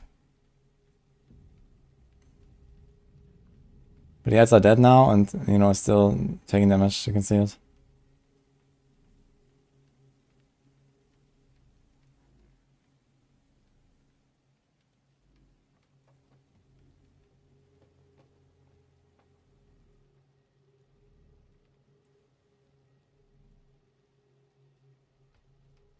Yeah, it would be really nice. I think there's gonna be some really cool builds actually when they fix the lightning spear interactions.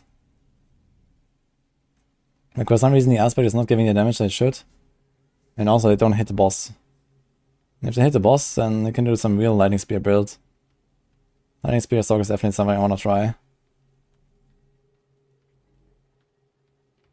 How many days left? 3 days.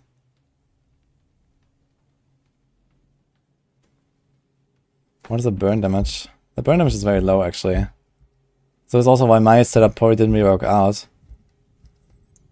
I mean, it doesn't have like all of the burn synergies now, but let's see. Yeah, it's a tick. 2.2 million. 2.4 million.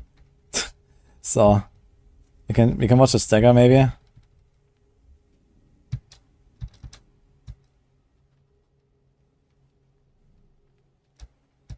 Maybe from the start of the fight.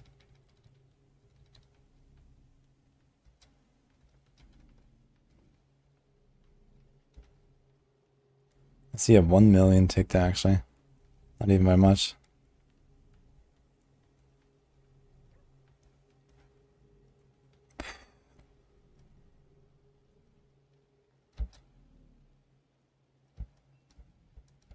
Very hard to see the top ticks. Let's see from the first stagger. He's a 4.4, but it's just right at the start of the stagger.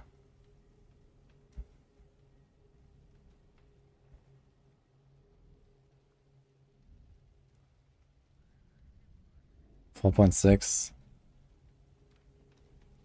4.9.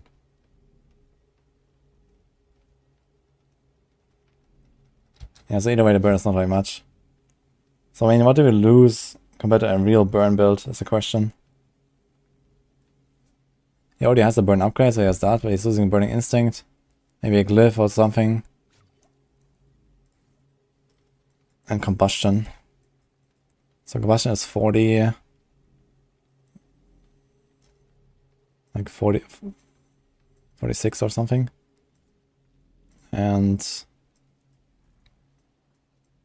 burning instinct. He's not running burning instinct actually. Wow. That's kind of funny. Like not even the board, you know, the damage reduction is kind of nice. And there's also the DR from elites. I'll definitely like to try to pick this up. So this is up to 40. So it's a bit more than double damage from those two effects. Plus probably some other small stuff. There's like passives, for example. So let's say the burning can roughly triple from here, let's say. With this and a few small tweaks. And then the aspects. I mean, Ancient Flame is something we wouldn't run necessarily. But it's also a downgrade not running Asus Flame. Ancient Flame. But there's Engulfing Flames, which is what you would have to run here, I think.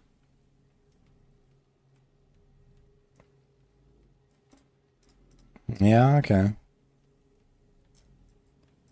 The damage loss for burn is not that crazy. It's still, the burn still does something. You know, it still takes for like 5 to 10 million DPS actually, just the burn. Even without investing into it, which is kind of interesting.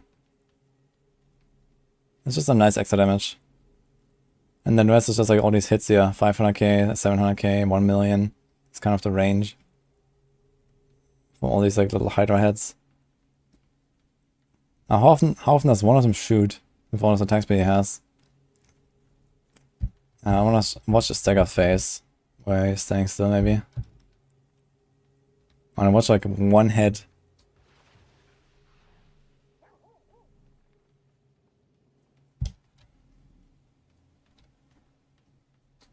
Yeah, in 101 this is gonna pump. Like, the Lightning Spear alone will kind of like restore everything.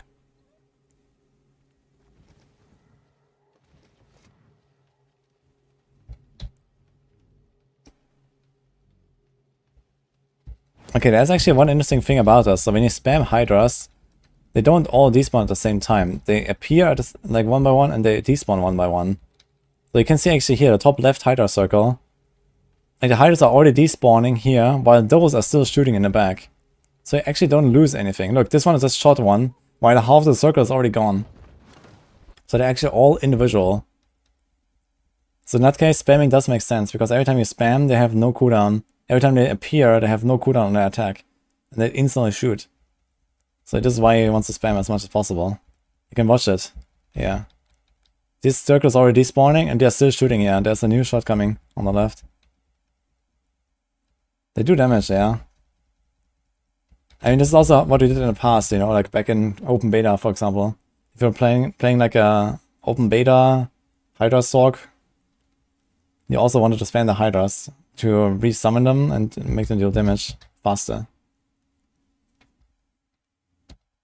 I just like to know how often does one of them fire with this attack speed.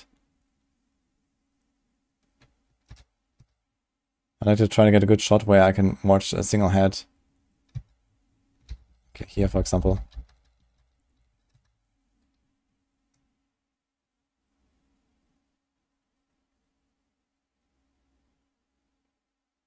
It's pretty fast.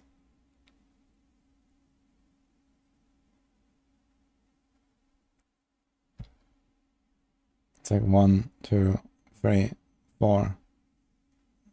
It's pretty fast.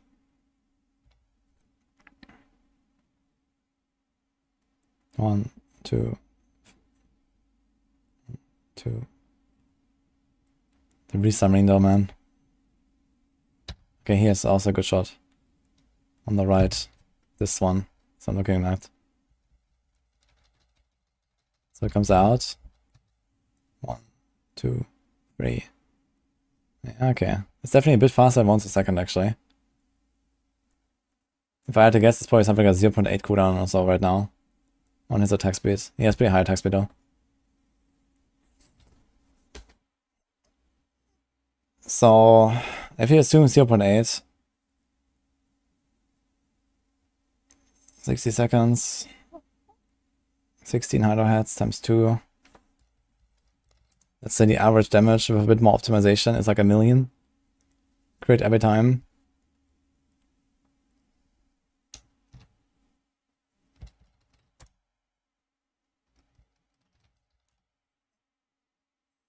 So this is roughly the DPS.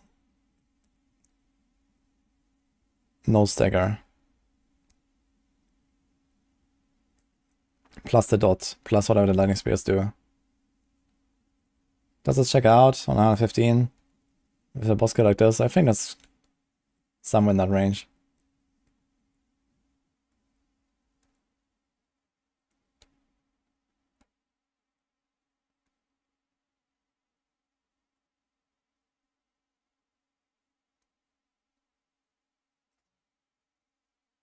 And you can still speed up by spamming the Hydras. You can probably get more than 40.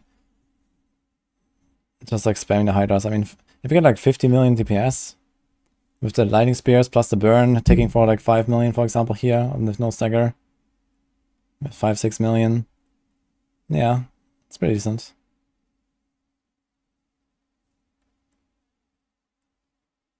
The Ring of Hydras is just many Hydra heads. There's a new temper that they add extra Hydra heads and they just like spawn as a ring. They're already doing that, just you don't really see the ring when you have only 4 or 5 heads.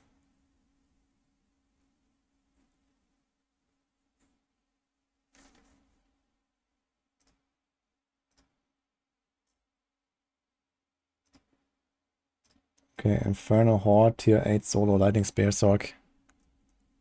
Oh no. Baskinator. Let's see. This is a 45-minute video though. Monk ass. So yeah, he's been playing a lot of lightning spear, I think. How much is he hitting for? 5 million? These are Tyrios.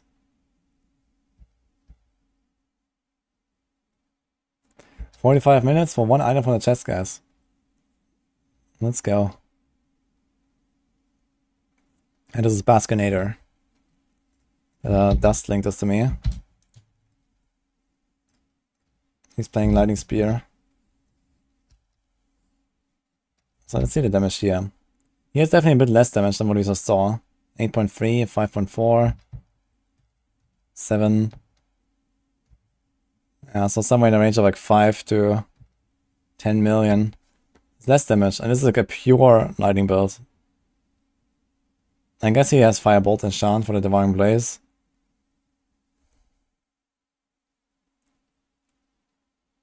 That's one whole hell tide. True.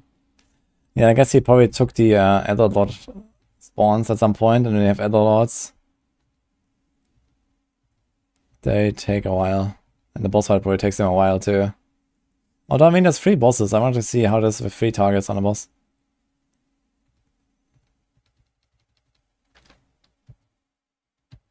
So let's like jump forward a little bit. Ah, look, in the middle of the video it's actually at wave 10. Okay, let's see like wave 8 for example. Does he have Elder Lords at all? He has Hellborn. Let's watch the Hellborn.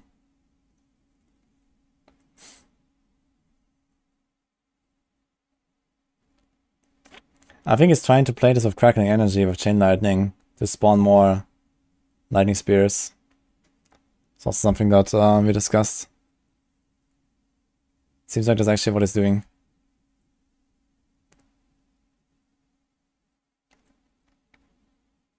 Took him 20 minutes. Seems like more than 20 minutes on the boss, actually. I don't know. Good thing he didn't have any Elder Lords here. Guess he didn't choose the Elder Lord upgrade.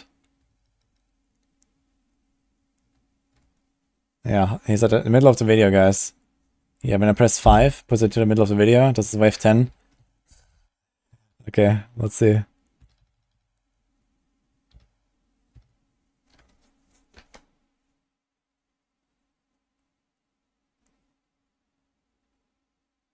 $153 Adler. Now you can open a small chest 6 times.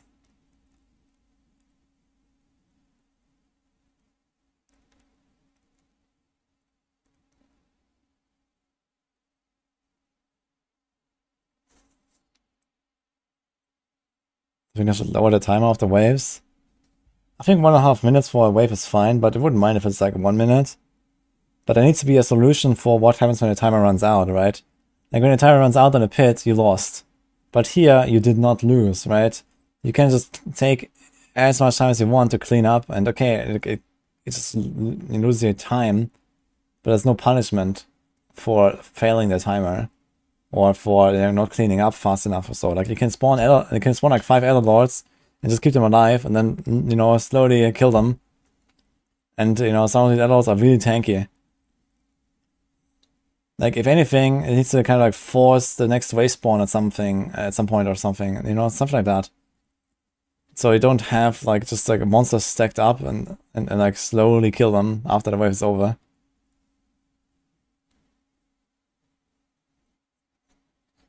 Once the time runs out, you don't get any more Ether. Yeah, this could also be something. I don't know. I think it wouldn't really solve the problem, because you could still fight Ether Lords for 10 minutes. But I guess you would learn your lesson and not ever spawn Ether Lords again. It's kind of crazy to think that this is a 20-minute boss fight on a multi-target boss, where Lightning Spear should actually work properly, right? I think it's only on single target that they bug out and don't hit anything. Plus you have the arcing effect as well, right? So multi-target is actually really good for this.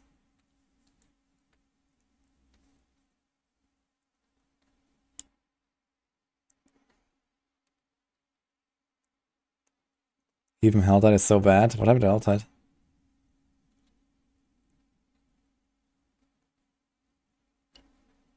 They need to improve the pickup rates of Crackling. It should just be the legendary nodes. Yeah, imagine if the legendary node would just give you like, you know, ×5 radius for picking up Crackling, and so it's like, you know, like a huge circle around you or something.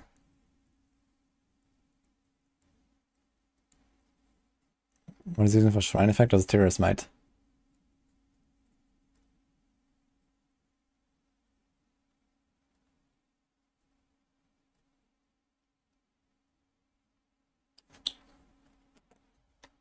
Let's go forward a bit. So he's slowly killing them all together, so that's kind of good. But I guess the last guy has like 10% left and takes forever. Let's see.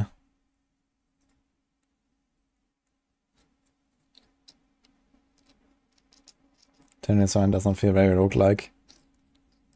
Yeah, maybe they could like, you know, reduce the wave timer to 1 minute. And make it to 15 waves, for example. Or even longer if you want. Or maybe make like maybe make it like a standard mode that has like 10 waves and make like a hard mode that has like 30 waves or something. So you actually spend like an entire hour in there.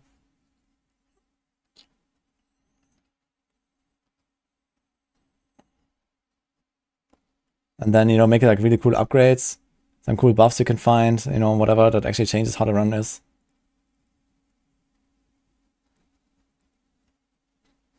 I think they have time to fix it for season 5. I think they have time, yeah. I mean, they have, you know, literally buildings full of developers, so if they want, they can do a lot of things. And it's like a full month until they have to make the patch ready.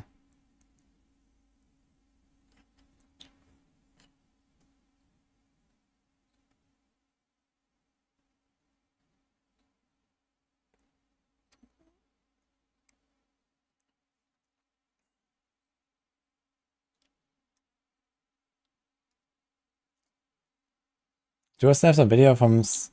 Oh, you're here right now, Sarlik. Do you still have the video? I'd like to compare this pit run again.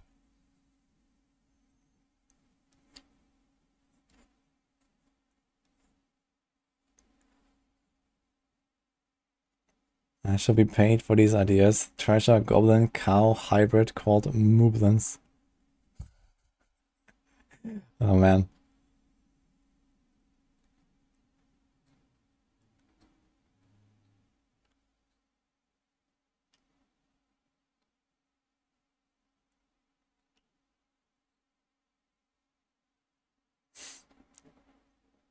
I think it would be a bad idea to just like increase the base pickup radius of crackling energy and just double it or triple it or something.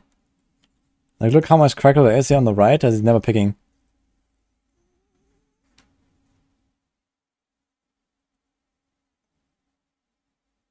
Just get how the scanning works. That's 3000% added on top of its base.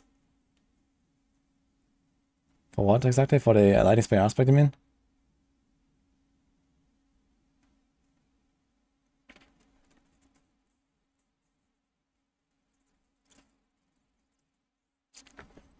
You made an $8 billion sale on Diablo trade. Man, enjoy.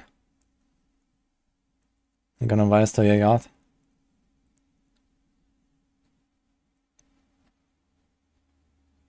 Okay, 3000% added on top of its base. So what does that mean exactly? So I mean the base here is like the 4000 damage. Then 3000% if like we found out that it doesn't scale 1-to-1 with crit damage. So what is the scaling exactly? I don't really get it.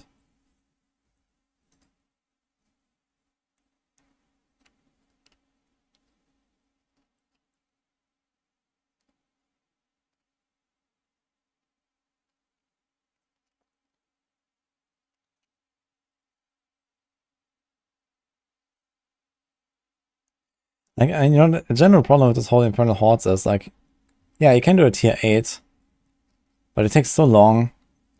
And compared to like, you know, other boss fights or something, like, you know, there's not really, you know, at least when you fight Lilith and you just turtle up and you make like a super tanky build, you will eventually take a lot of damage anyway because you just take too long and you just ramp up the extra damage taken. But here there's no ramping, there's, you know, this supposedly 15-minute event can just become 45 minutes. And it's just like, you know, Omega tanky everything.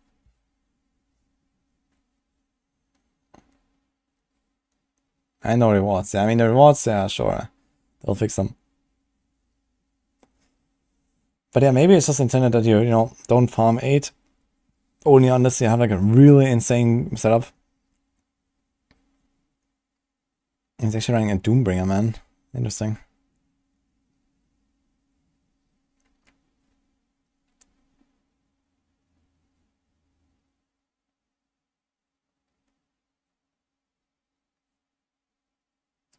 Pants. Boots. Focus. Boots. Ring. Amulet. Oh, this one dropped 2 items, one of which was a greater affix, man. That's triggered in some kind of way. Yeah. But this is a good build here. This Hydra Lightning Spear combo. I like this.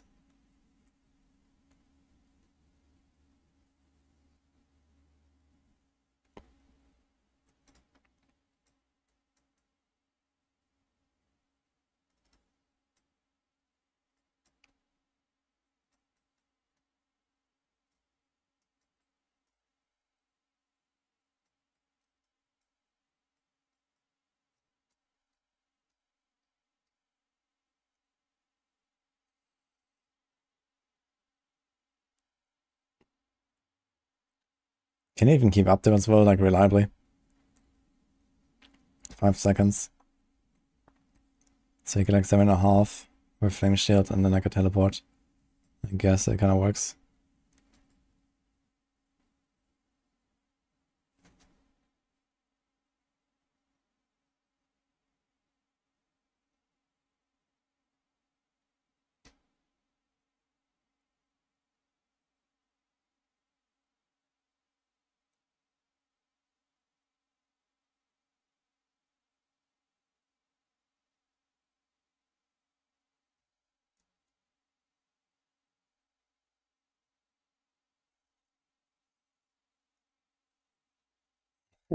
The Andarius Sorc was also really fun for me.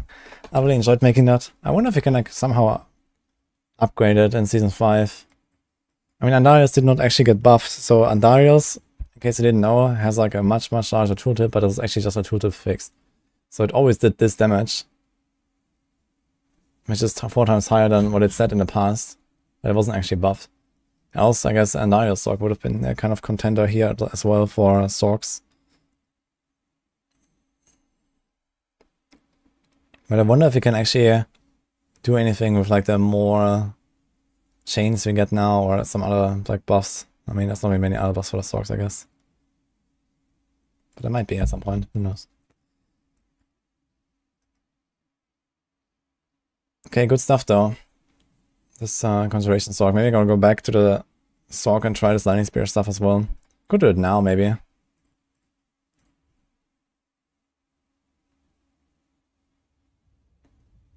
Make Sorc great again.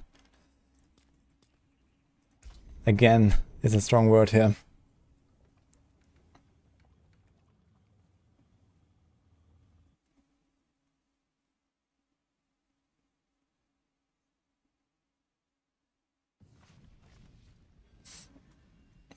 If that many highlights improve the lucky hit chance, and the Sorc would pop off. Yeah, actually, why not? I mean, there's so many Hydra heads. What else do? We have to chain lightning cast twice, right? And instead of that, we could go for like... You probably wouldn't want to do 3 Hydras, but 2 Hydras? What is that lucky hit chance? 3 baseline, right? So if you give up the chain lightning cast twice, then you go Hydra heads instead. I mean, this could be something.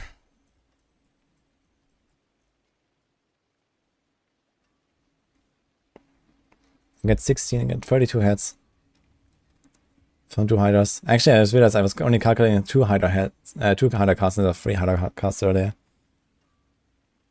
So we're actually looking at like 60 million, 70, 80 million DPS or so for what the other planner was for single target. Yeah, it's 3%. But if you have like 32 Hydra heads blasting, let's say a bit less attack speed. Hello. Let's say once a second. It's 96 per second. It's actually not very much.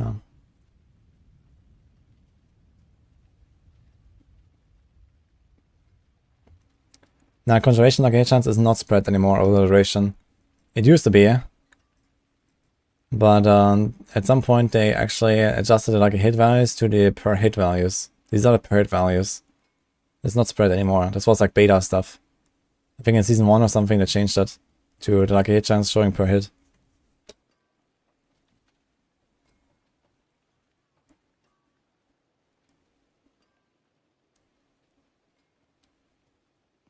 I'm not sure if those 3% work on your heads.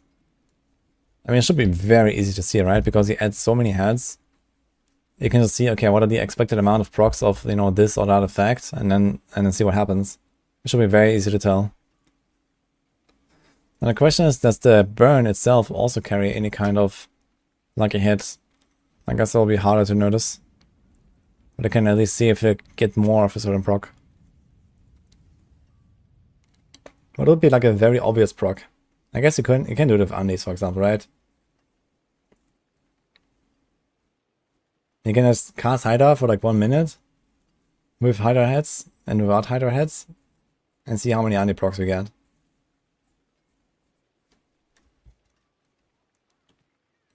Because if we don't have the extra heads, this 96 per second, it should be like roughly 1 undi proc every 5 seconds without any like hit bonuses. You can add a few.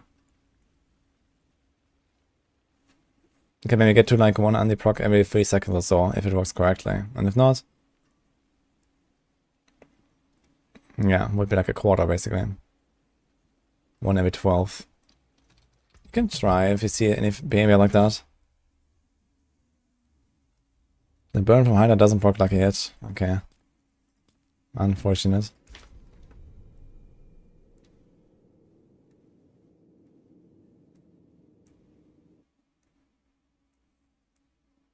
That would be kind of sick actually if they could proc the X-Falls.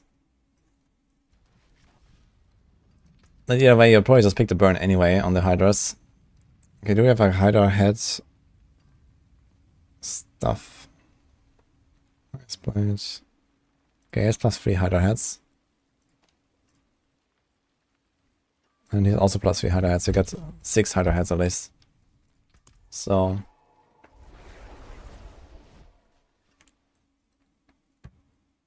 Hydra like a hit disparage.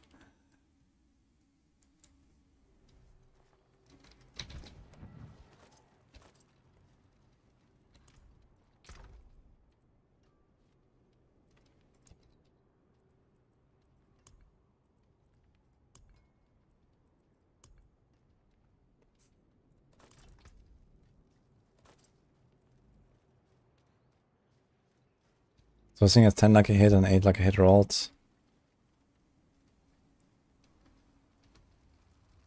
This thing doesn't have lucky hit, so it's a bit of a difference, but I can probably make up for that with like a point here.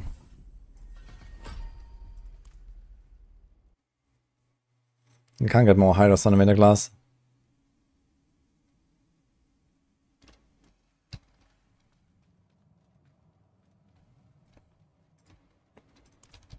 Actually out from the Euro 2024. How far are they now?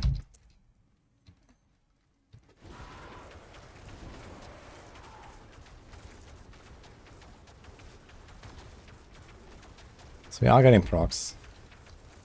Let's open live split. Let's just do this for like a minute and see what happens. Maybe that's it, 2 minutes.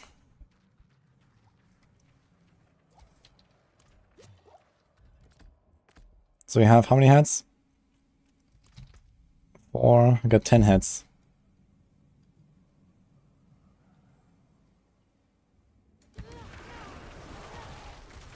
Two, 3, 4, 5.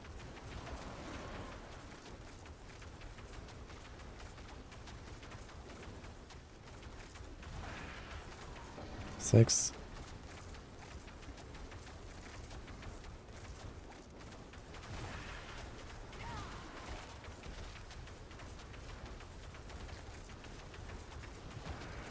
7. 8. 9.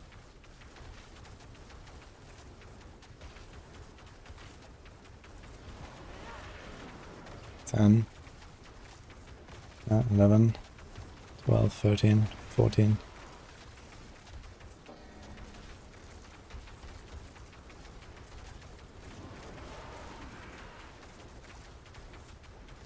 Okay. So it's 14 procs, but at some point at the start I actually forgot I had 3. So I got 14 procs, which kind of checks out of what I just calculated. Should be a very easy difference to see. So remove the hider heads. We also can remove this then. So we have only 3 hider heads. 3 instead of 10. I love the aspect now. I missed the proc count, was 15. Okay. So it was 15, and at some points I only had 2 hiders instead of 3 at the start. So maybe you can say something like 16 even. Let's go and imprint the hider aspect real quick and we do it with 3 hiders again. Until spring.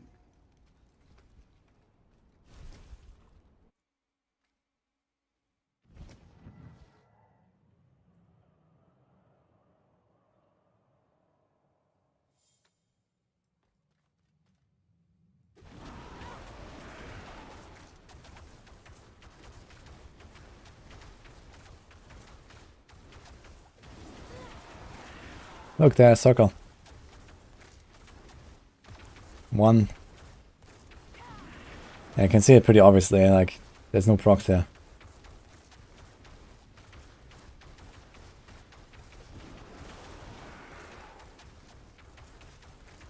2.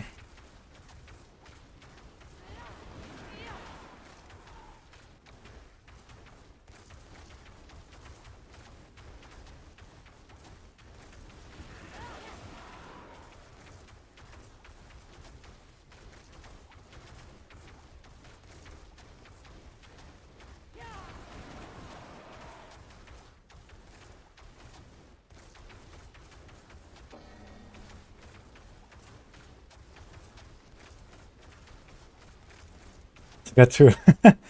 Okay. Yeah, it's pretty obvious. So the Dark Hate is working as expected with the heads. They just have more heads, they can shoot more. That's it.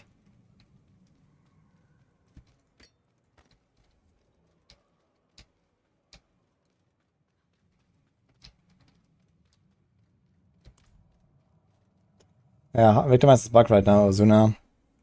They brought back the Season 3 Victimize on this PTR. Burning versus no burning from Hider does more procs. Yeah, we can just double check that, I guess. So...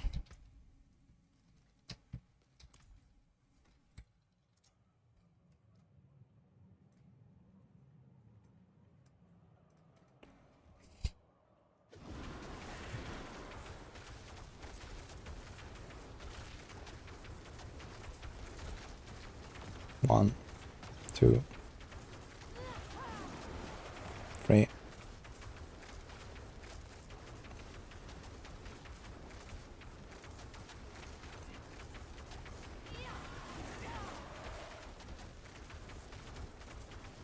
Four.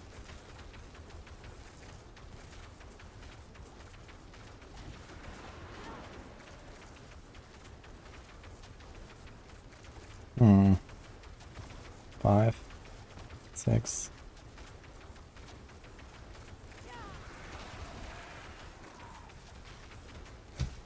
7.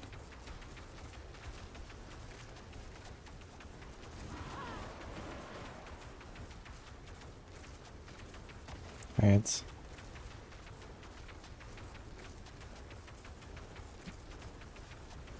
Sus. Let's try again. 1, 2, 3, 4, 5, 6,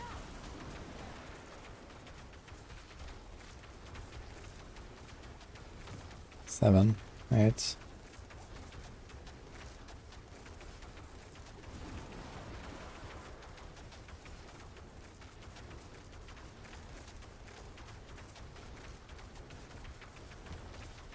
9, 10, 11, 12,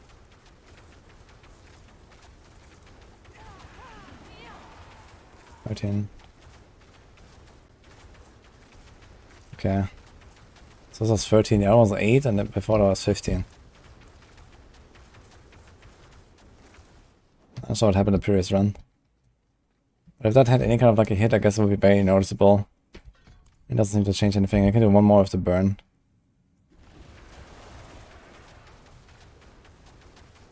One.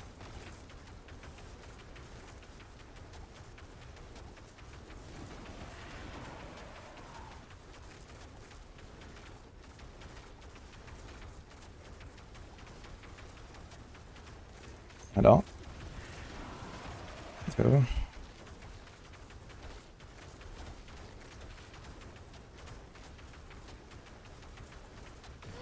Three.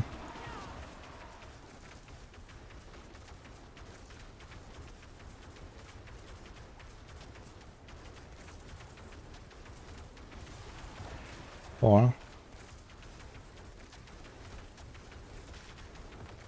5. It's kind of crazy how much of a difference there is, even over a whole minute. 6, 7, 8. It's 8 again. That's kind of funny. Quite a huge gap there.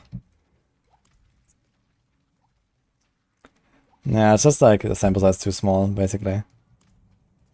Like you saw, like at the start it was like, you know, 1 proc every 10 seconds or something, and then at the end I get like, you know, ding ding ding all in a row.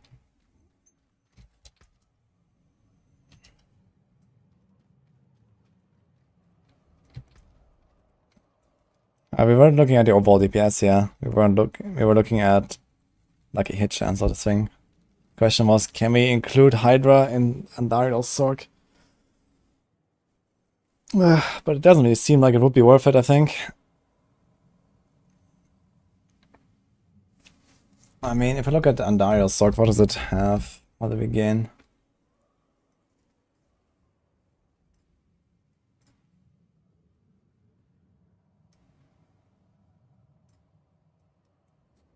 We'd have to drop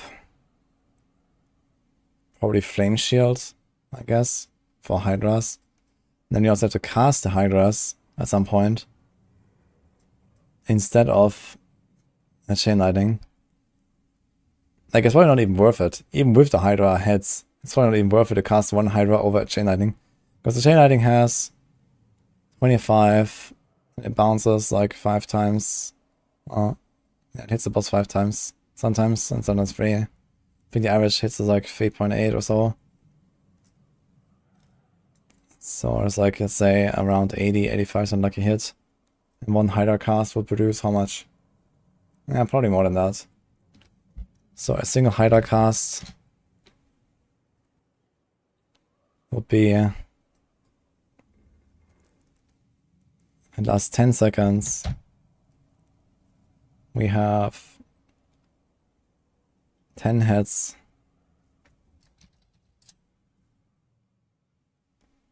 We have 0.03.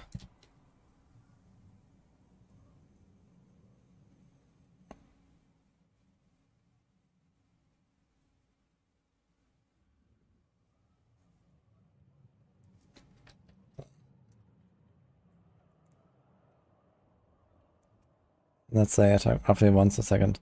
So I think it would still be a bit of a gain. So one Hydra cast should end up being something like 300% lucky hit. Instead of a bit less than 100. Now the thing is that if you do a Hydra cast, you also don't do an unstable currents cast. And you have to give up a skill slot, which is Flame Shield. And Flame Shield is kind of important because we kind of want to be close to enemies for the most part, to make sure we shotgun them with our Chain Lightning. So there are like some scuffed problems here. And we also give 3 points. Where do those come from? 1 from the Flame Shield. Not even in the setup here. And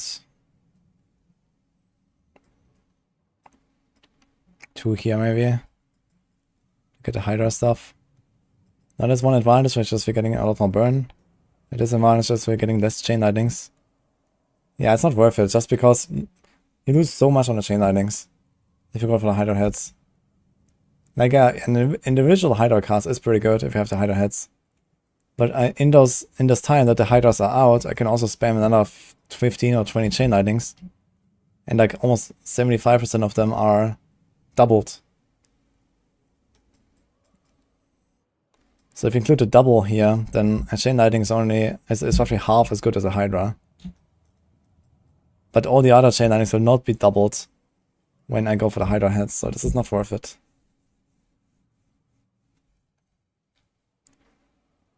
Thanks, Abe Caruso, for the prime, by the way.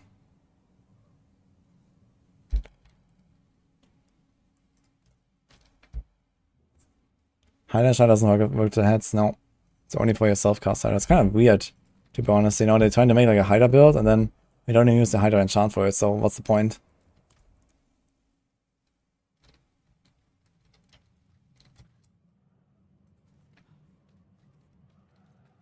Yeah, chain is just better. And carries all the other benefits. Like chain is also like instant, right?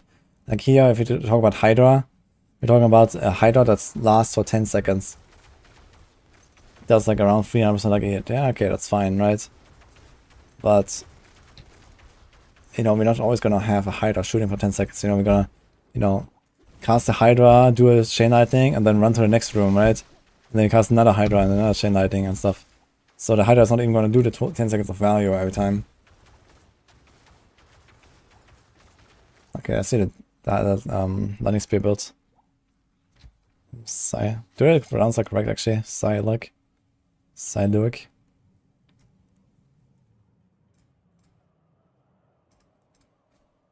Let's see it. What is this? Tier 100.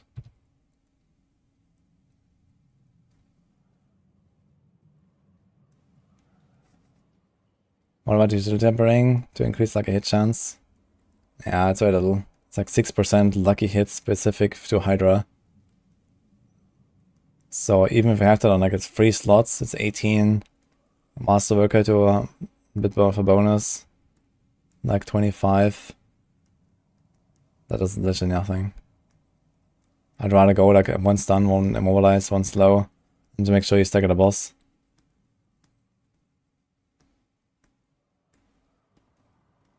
Oh, you have Axial Conduit on this build.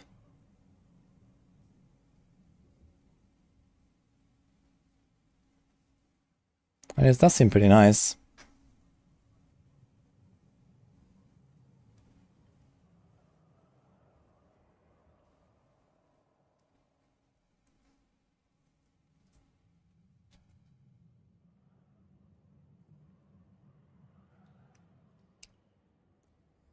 What actually happens when you cast a chain lightning of Axial Conduit without a target nearby?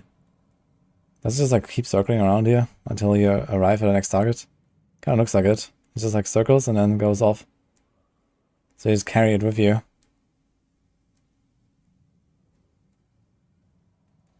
It's an insane mana regen. I mean, Conservation Mastery. The only is, yeah, it's like 3 stacks, 6 stacks, 5 stacks. And this is exclusively Lightning Spears and a little bit of Ice Blades. No Hydra.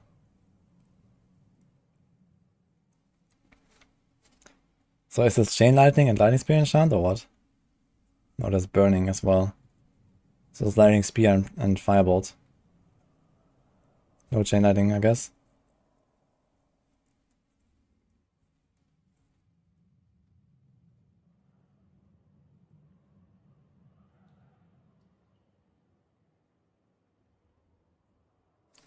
So I need loot cap in the pit. I'm not sure about the items, but for Neve Iron it's 101 basically. It's a soft cap. Where it starts scaling way less.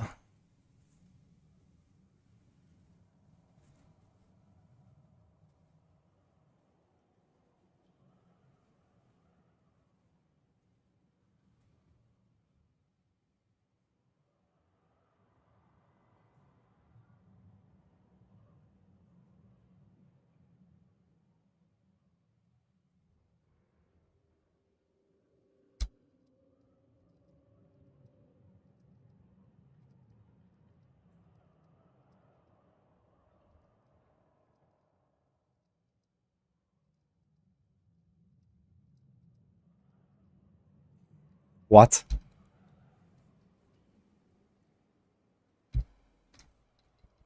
Dude, how do you take so much damage from a fucking auto hit from this guy?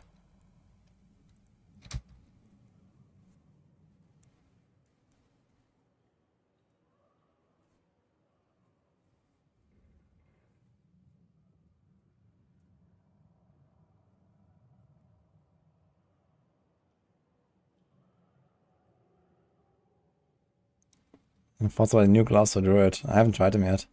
I actually still need them. I don't think I have one of them. Björn... What is it called? Björn Young's Tusk or something? When you walk out the arena, right now the boss health is bugged, and when you walk out they reset once and then they have less health.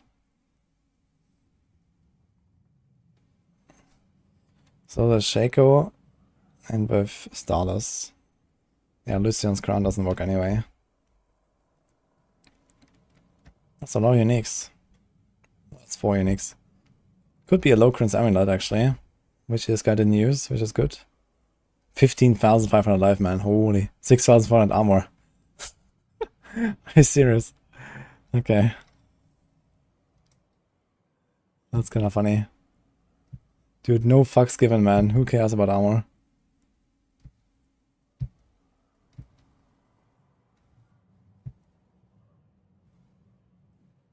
It's 5. What?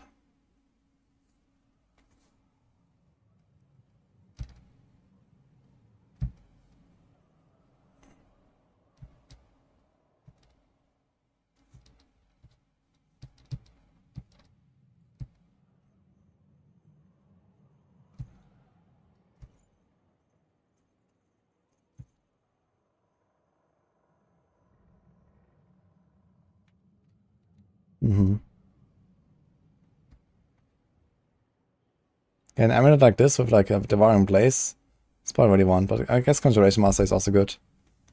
Instead of the crit. Potentially instead of the cooldown.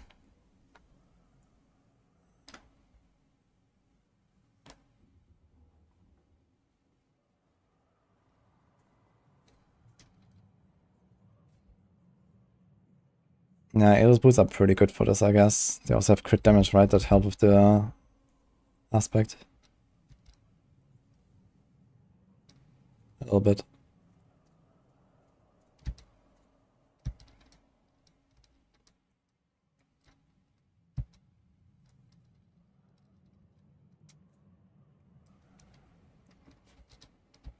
This is where of the mana comes from. He has a 3.0 recharging.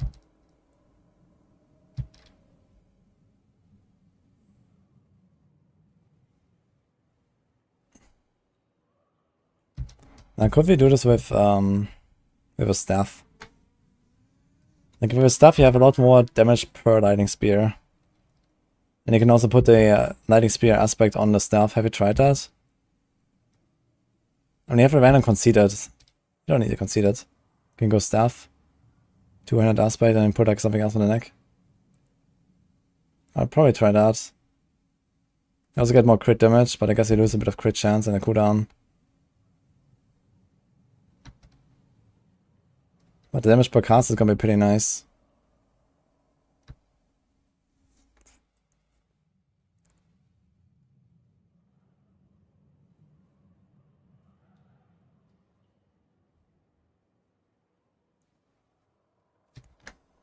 Arclash with new pants, new sword, and Andy works great. Andy Arclash.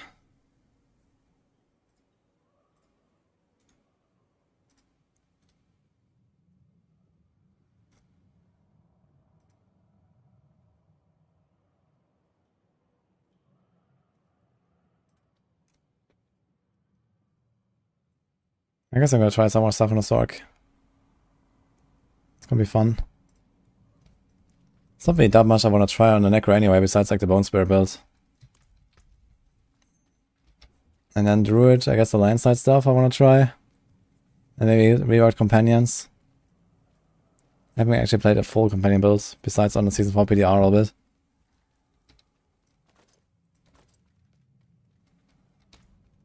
One of charge board is decent.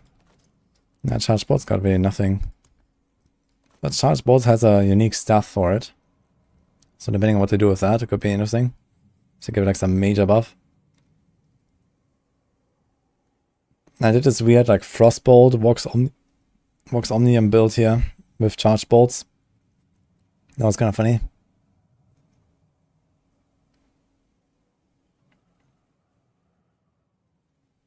Druid's decent. Yeah, Druids are okay. At least 2 of the builds are pretty good. Companions and Landslide.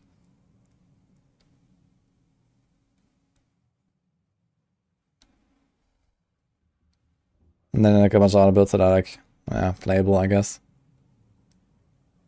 Like Hurricane is decent. Polarize is decent. Tornado, once I have like a really good setup.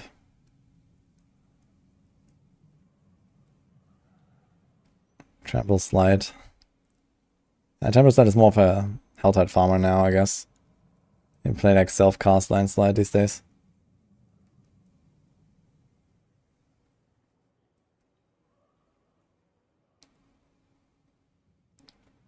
Yeah, didn't run Russia Ring, right? On this. Kinda interesting. Russia Ring also has cooldown, which is nice. But they lose the lightning spec cooldown, so.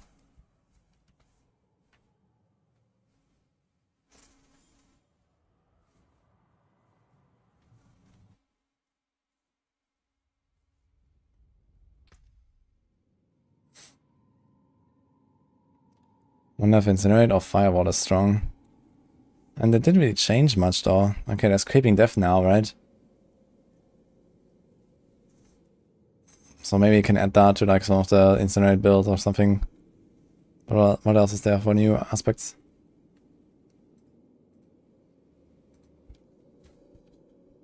Let me... 1 second.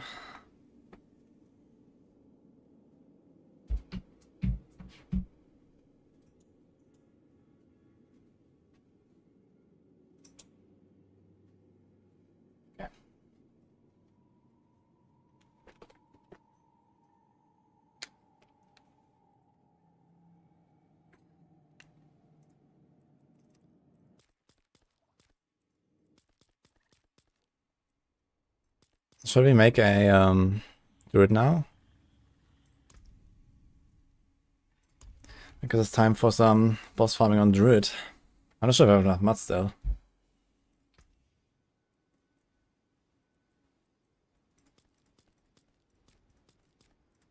Man, all these presets suck. What is this?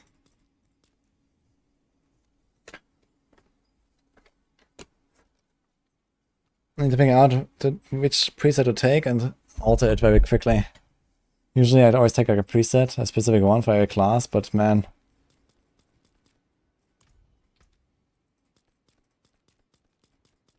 Yeah, no. Okay.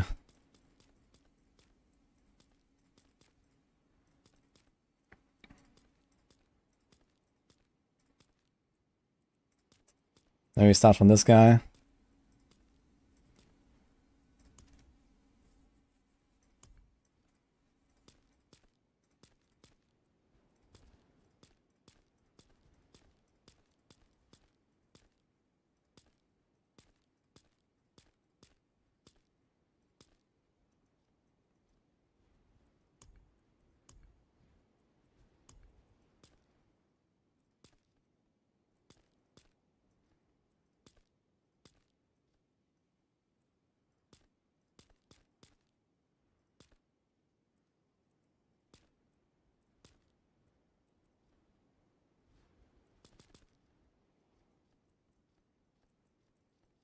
Oh well.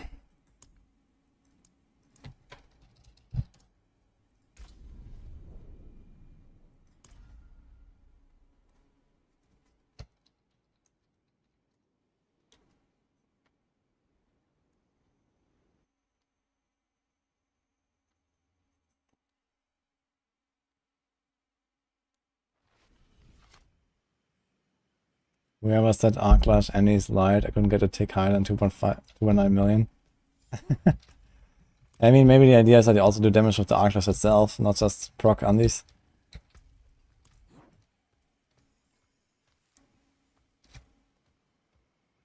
Yo, if you're level 50, usually it's where the endgame guides start of Camino. The leveling guides are usually just like, you know, very basic. Okay, you know, these are the skills, you know, some important aspects, right, maybe or so. And then the endgame guides are the more in-depth one with paragons and everything. Ah, nice, you get the new glove already, so it's gonna be easy to get that one on this.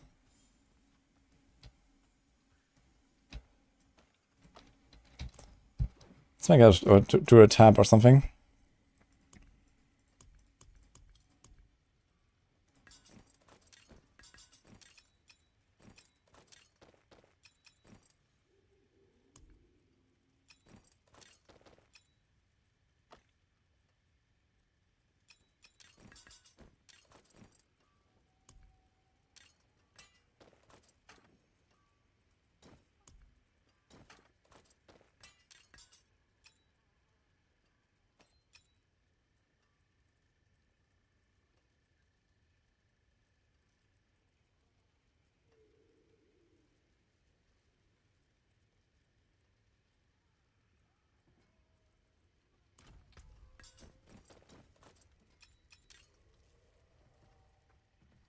Hello.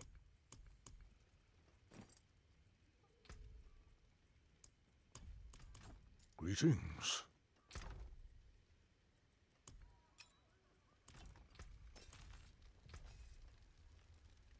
The forge is always hot.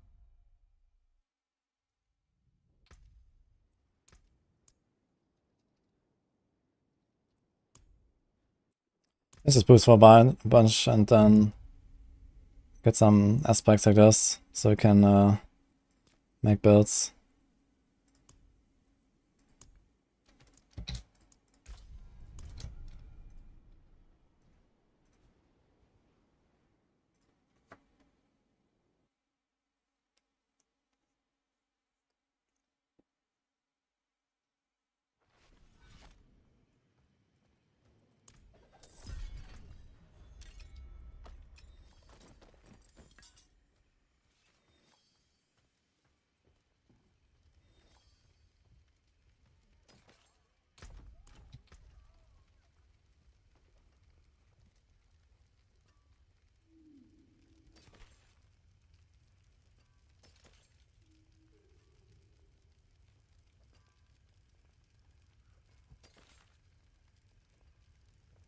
How can I help?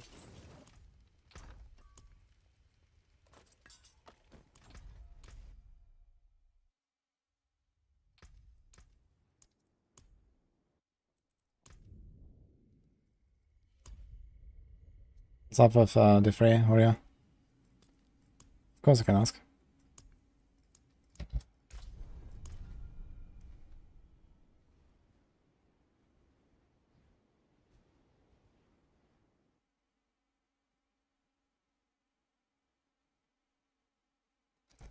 This lasts for 2 minutes solo pushing.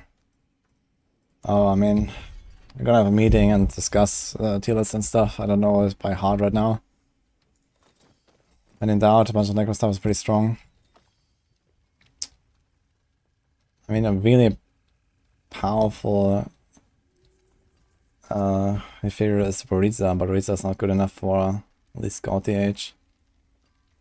I'm not sure, like, Natalia didn't expect that either. I'm not sure what they can do with Natalia, for example. Natalia would definitely be powerful build.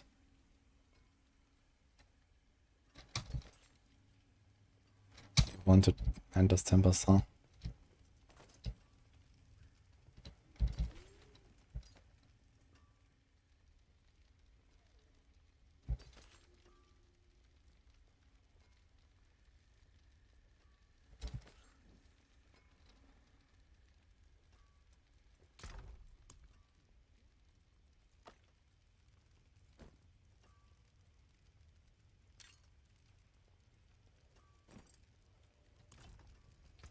You can still use these.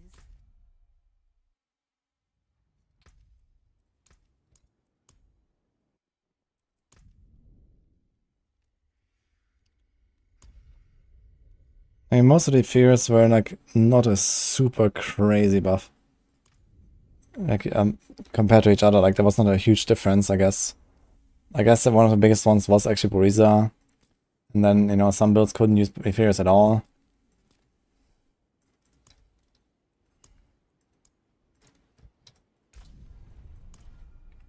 But yeah, I don't know the balance right now, so I can tell you more next week, I guess.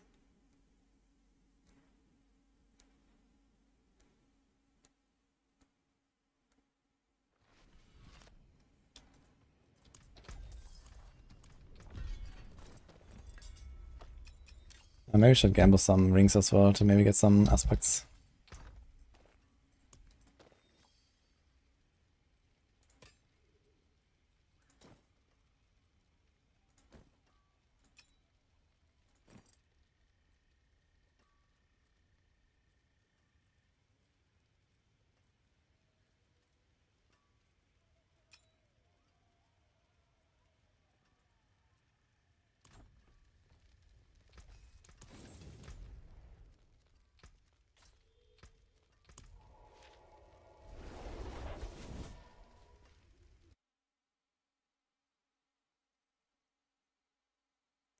Same mythic unique chance on any Uber boss.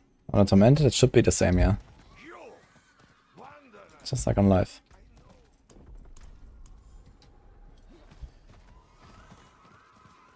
While the cooking, we want to try Companion and Mindslide. And I guess we're gonna start with Companion because it's probably better at taking down the bosses. I need to farm recipes.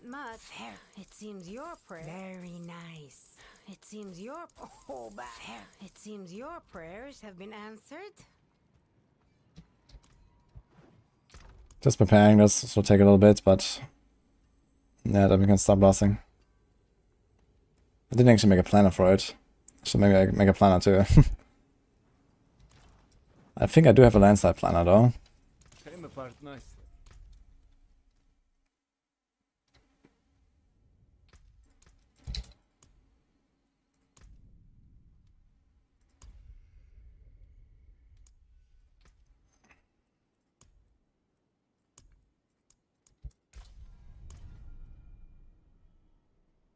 It's fun, but still a druid.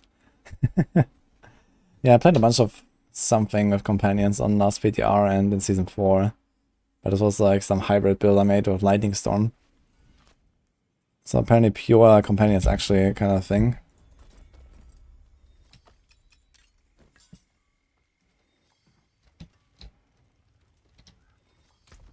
Also need to learn what actually works with the companions and what doesn't. So I hope people figure that out. There's a 2 Lightning Storm, 2 Landslide Glove. Cooldown.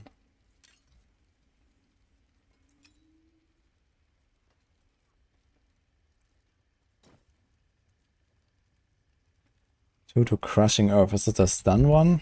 Yes, I think, right? They want Stone Guard. But I think Stone Guard doesn't exist as a choice, right?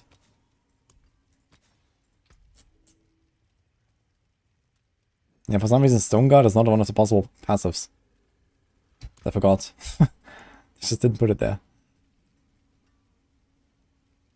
Great.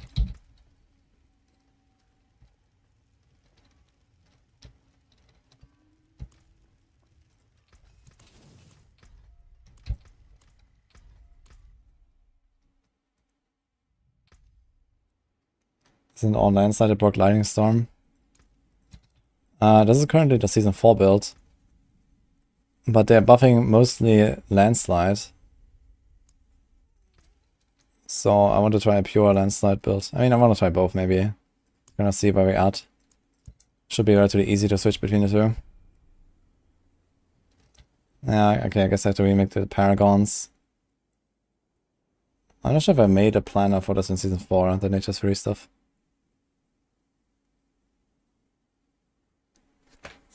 Did I need anything special?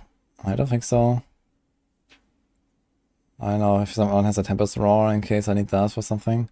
I need a Storm's Companion actually, I just realized I can't actually play the Companions without the pants. So if someone has a Storm's Companion, I will need that. Anything else?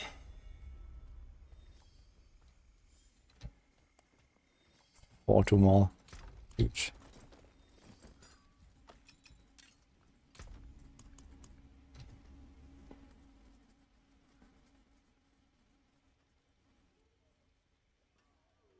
That's nice.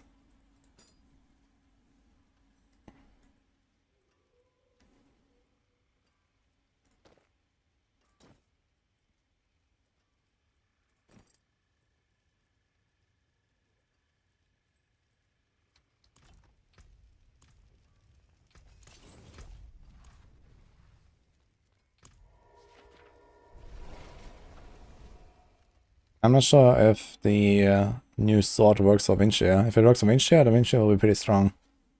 Again. If it doesn't work for Windshare, for the dots, is there any other hope for it?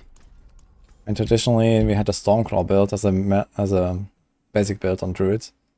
But that's pretty weak these days, and it has its own weapon that even creates that build, so you can't combine it with a sword. But it could be that they mega buff Stormclaw with this unique, because it somehow at least needs to compete with Shard of Herafia, right? So... Take a chance, Wanderer.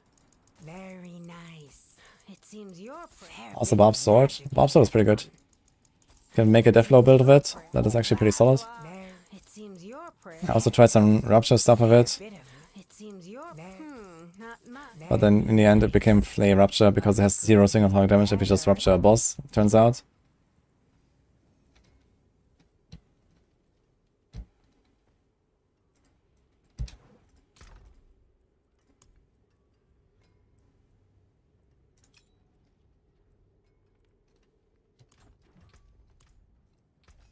Came apart nicely.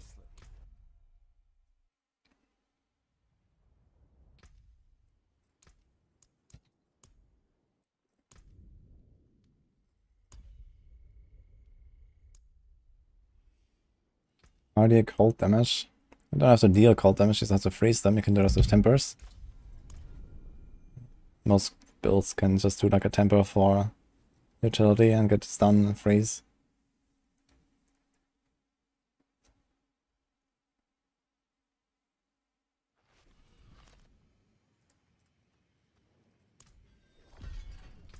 Okay, is that you? I need more time.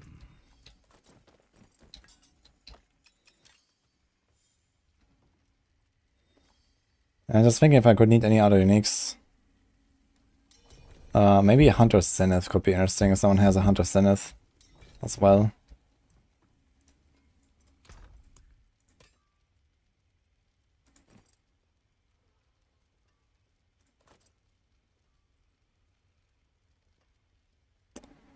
I'm not sure if I was running like a helm like this on the Companion Druid, was I?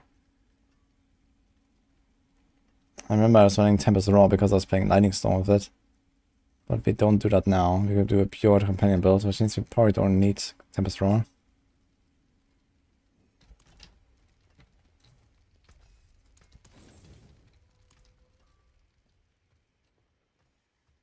Any special amulets? I mean, something that has a Venom on it or so would be nice, but it's okay without it. Nice. Oops. Thank you very much. That's actually a very good roll too. Okay.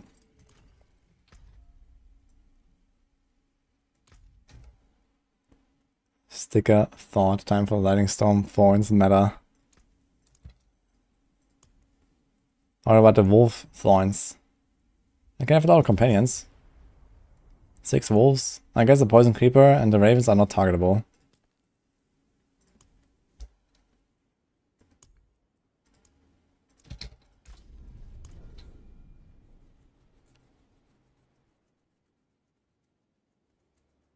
And Demonic. One bird for Rauge. Explode with ice something.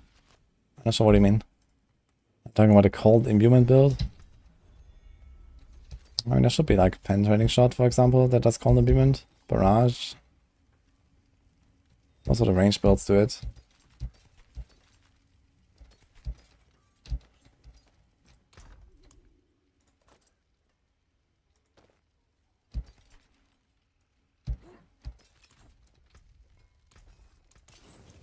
Oh.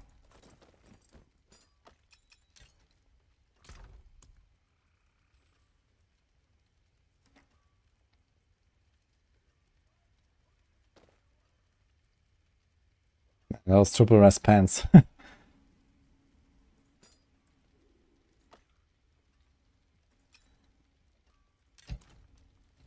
I think I have probably most of the gear that I will need here. Maybe I should save a few more rings and then gamble some good ones.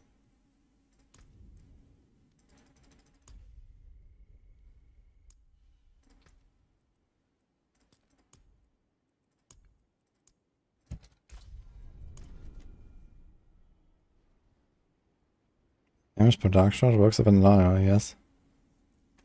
I mean, it's just like additive damage. Works with anything. Or does I put a 4 unique limit? That would be pretty arbitrary. But if you can somehow justify it, law-wise or whatever, I wouldn't be too opposed. But it seems like a really arbitrary limitation. Would potentially make builds more interesting though.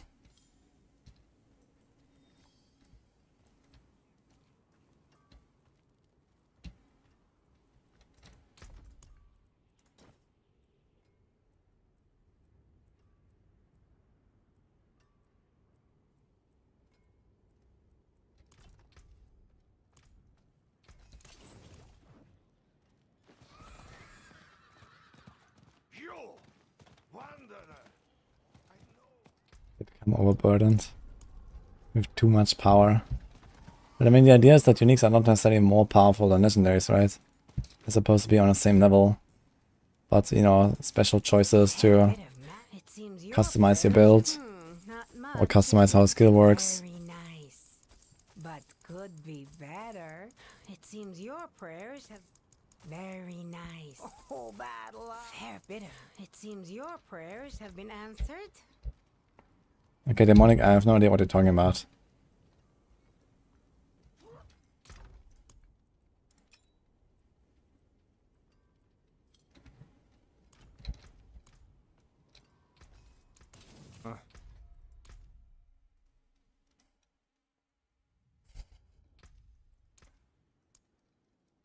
Sounds great, man. Imagine there was like a fat roll in Diablo 4. Like in Elden Ring. When you're encumbered.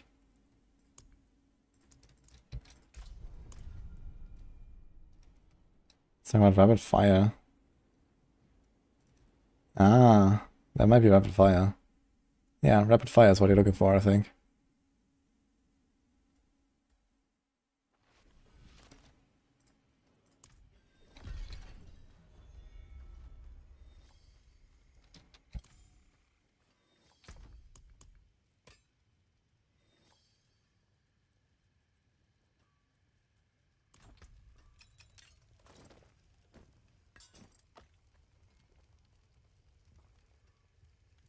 The forge is ready for...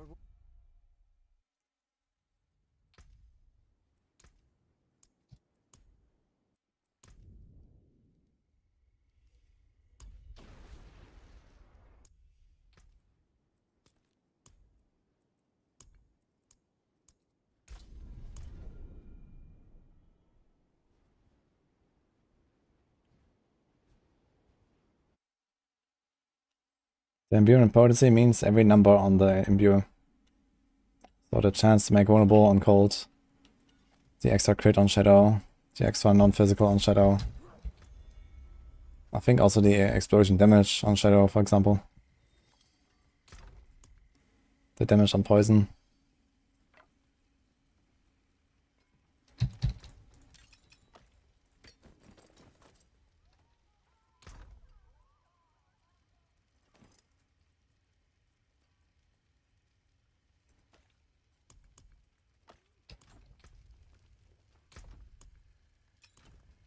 The forge is... Don't ruin all that work.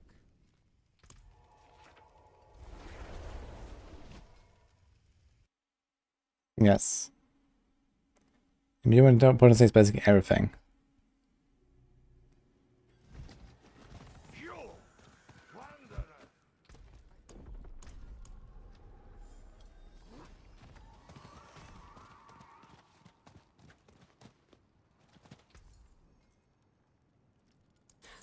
Very nice.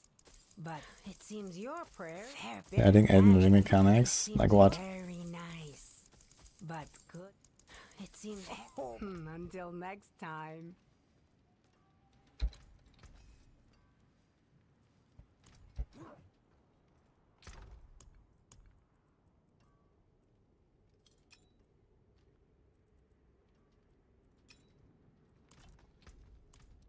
I think I have enough rings. Come back if you need.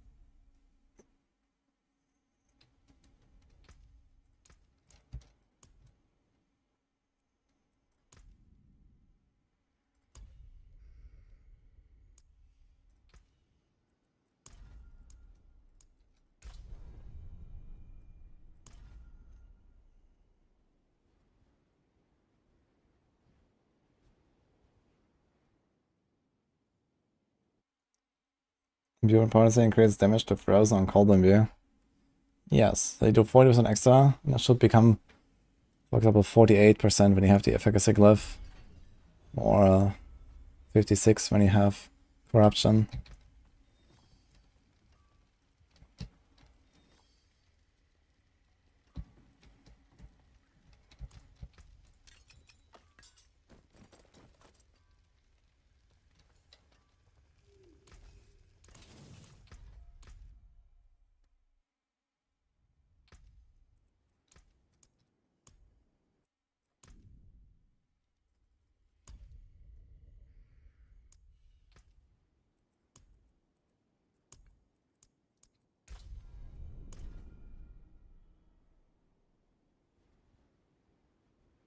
Oh, someone gave a beat tag, wait shit.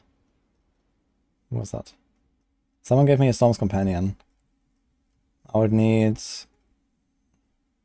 maybe a Temessoror and a Huntress.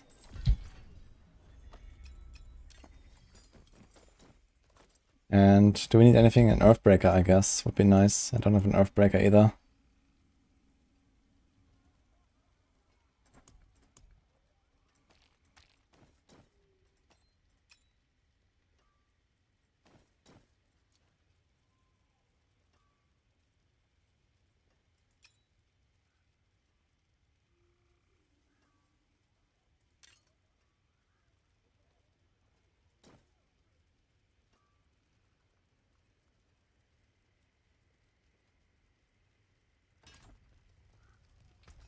I can break. Don't ruin all that work.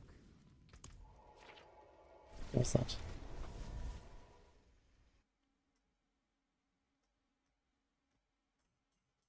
The question is if we go Landslide, Nature's Fury, and we proc Lightning Storms, we probably want to use the gloves as well, right?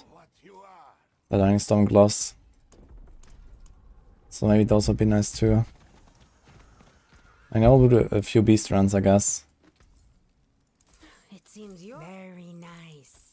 Oh, but it seems you have a bit of magic. Oh, pains.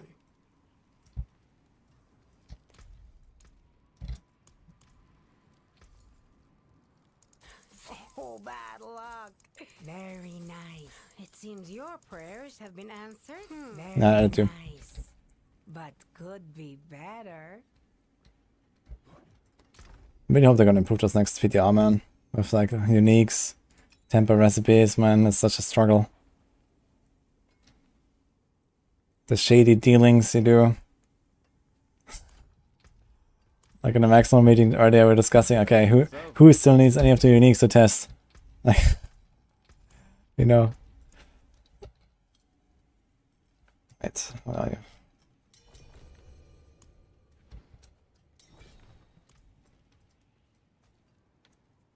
And then let's give me like one of my swords to Contest, for example, so I can test the Shroud of Raphael. Yeah, we are on Softcore, yeah.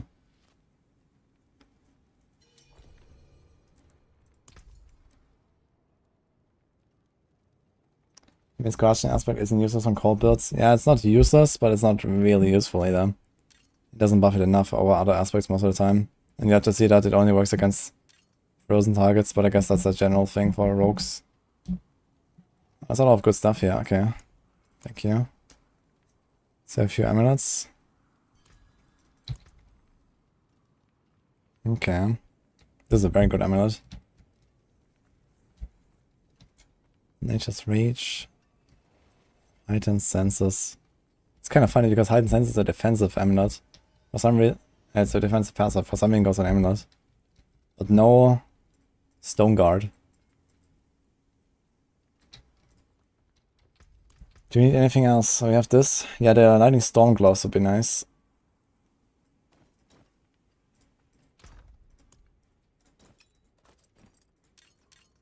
Oh.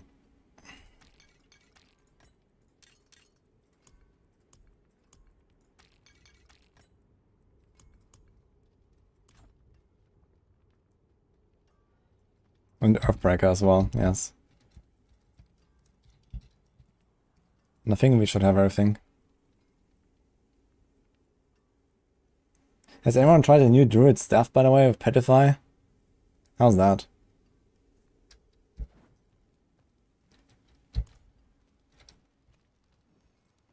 Father bring you luck? Fair bit of luck. It seems your prayers have been answered. Give it to Boiler. I don't really expect miracles there, but it'll be interesting to see what it does.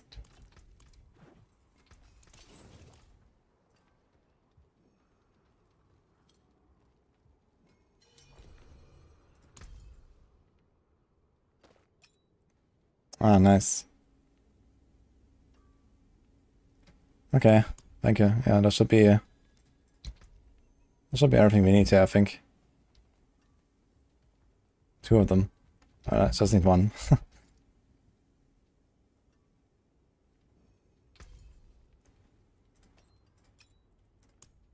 What's that? I'm going full Rob.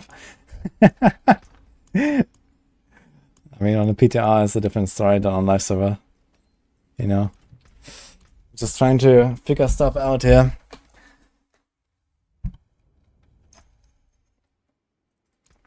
I guess I'm gonna delete a few more times.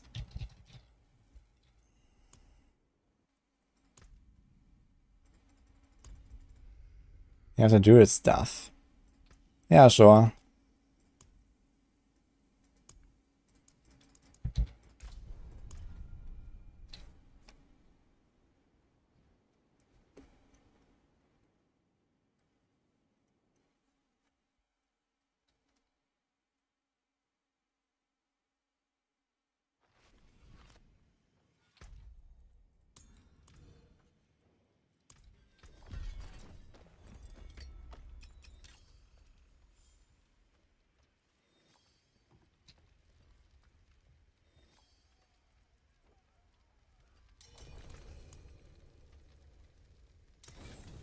The forge is always hot.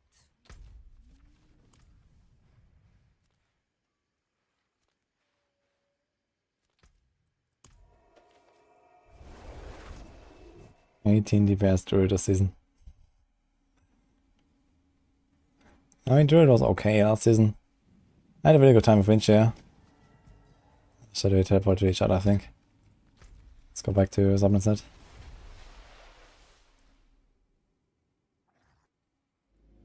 Druidillion DPS. Oh no. Okay, I'm gonna wait here. Alright. Hello.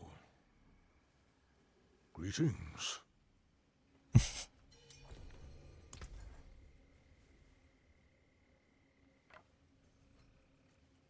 The Basilisk. It's a cool name. It doesn't look the same as the Sorc staff, by the way. I think so.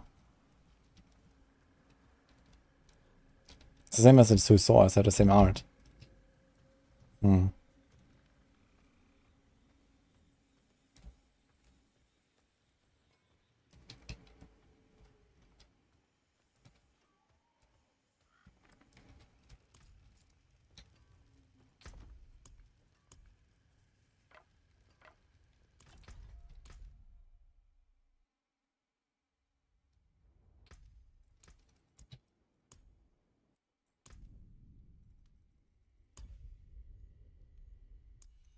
Druids can't use 2-handed swords, only one hand. think. No grandfather.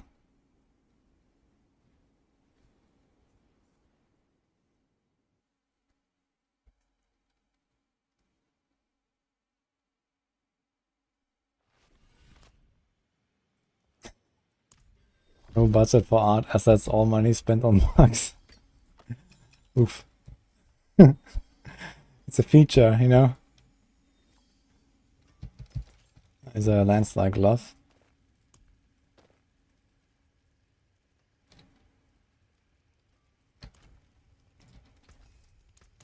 Come back if you need.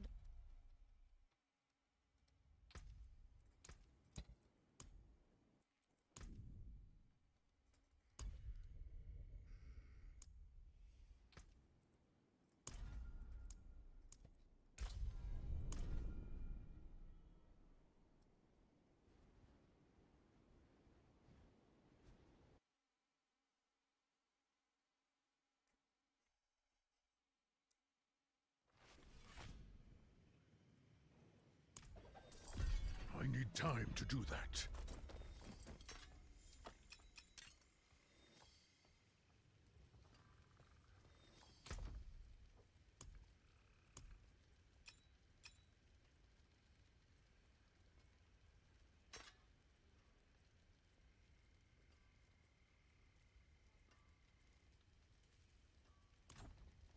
That looks worn. I can fix.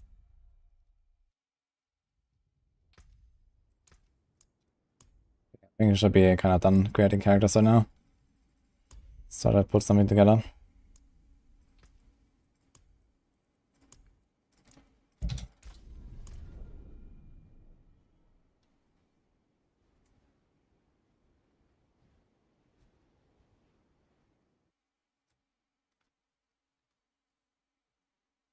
My Sorcs can hold maces and not axes. Yeah, it's a bit strange. Not sure what's the idea with that.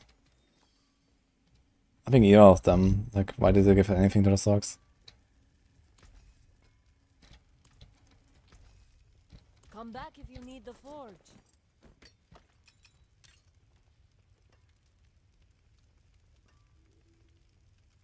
How can I help? There's that.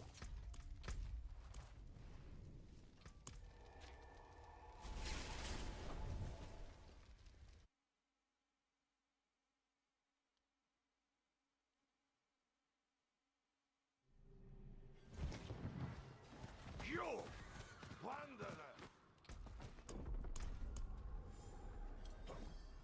Yeah, the variety in Roguewood's really nice now. I made a video about that with the new key passive choices. It's really cool. Very nice. It seems you. Not much. Very nice. But oh, bad luck. Where's my paladin with scepters? That'll be cool.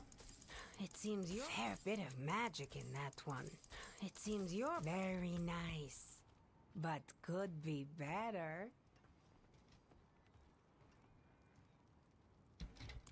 Father bless. What do you need?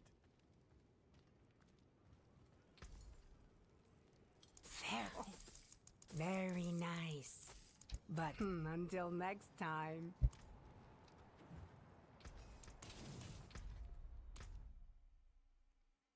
Okay, let's make 3 more, then we're back to full obels. We can worst case gamble anything that we still need. With the items that we have in the stash.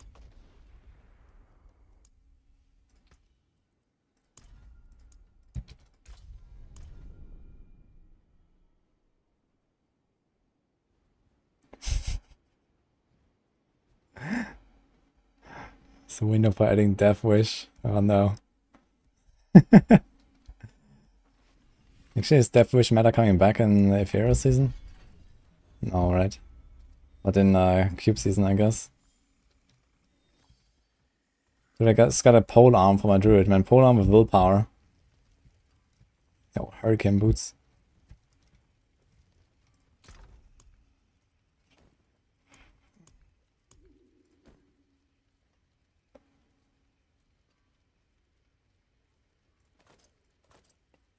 Oh, wait, there's one thing missing, I believe, which is Vasilis. I might need a Vasilis. Wait, do I? Maybe. Does anyone have one of those?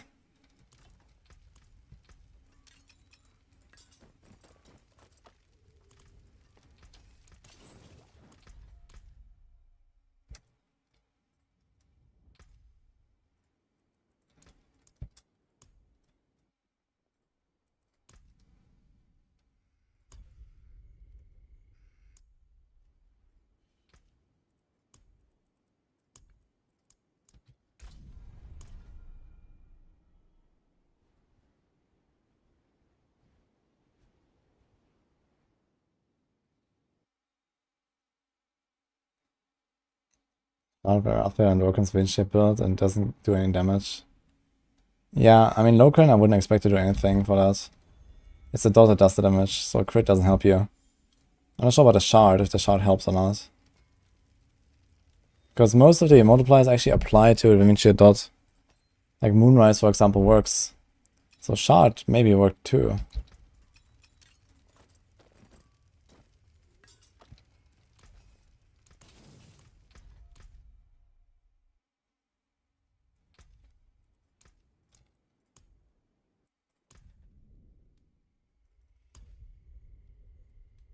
Shard is best for shear. Okay.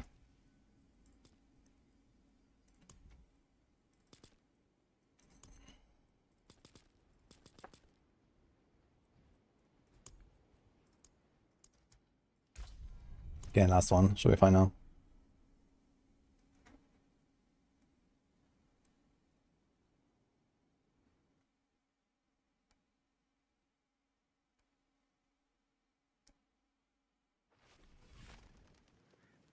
What's the math and crit reduction for skilling? So those types of skills like dash.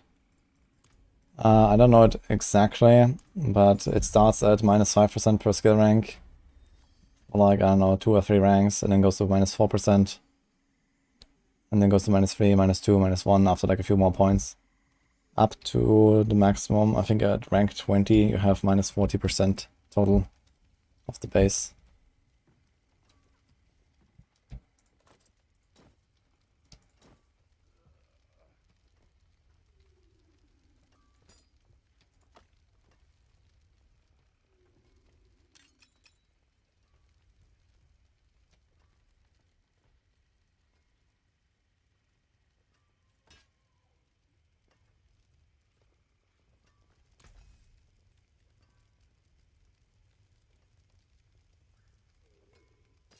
Ooh, the Call of the Wild. Good amulet there. I guess equip it.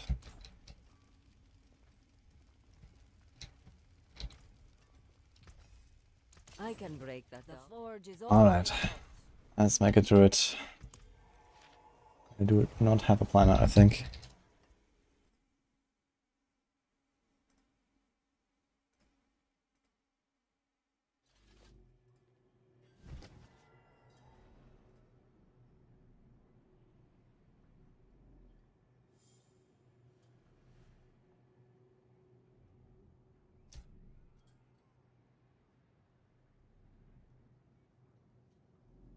Yeah. I think I can start from here. I have like a full companion somewhere. Here's a companion. So what does this look like? Wolves, poison creeper. Maybe we start from here.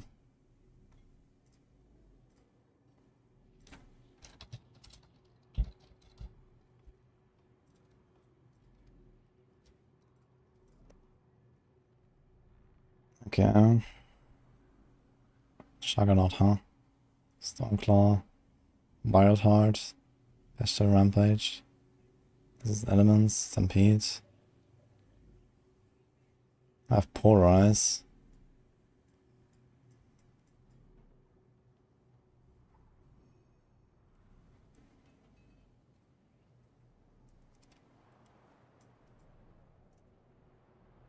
You probably have to include the Ravens now in the Stampede aspect, right? So no Blood Howlers, no Elements. In the Bestial. Oh, we have it already.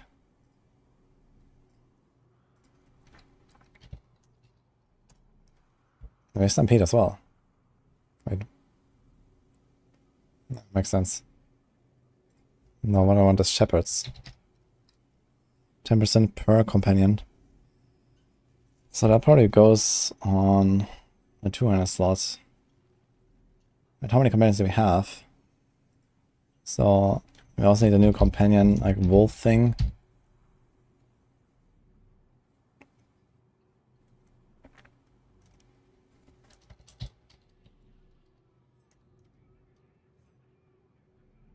Moon Rage. Kills have a 5% chance to summon a wolf companion.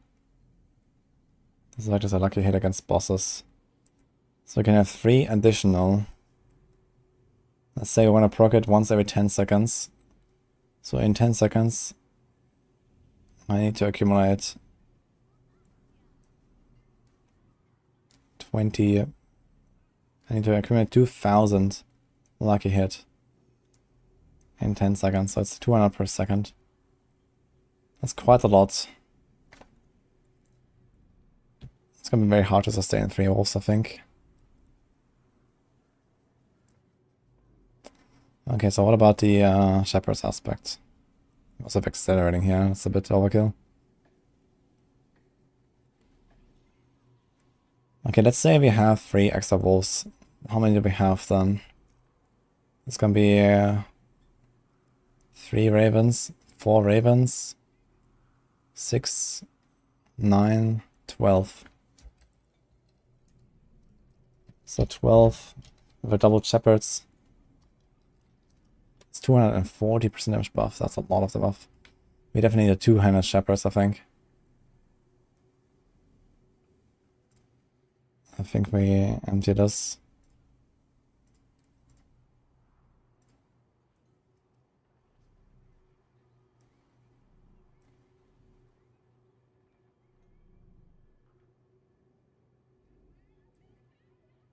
Kind of weird champ. So we have all power damage.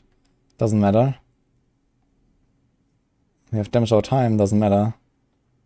We have damage over time again. Wait. Are they both damage over time?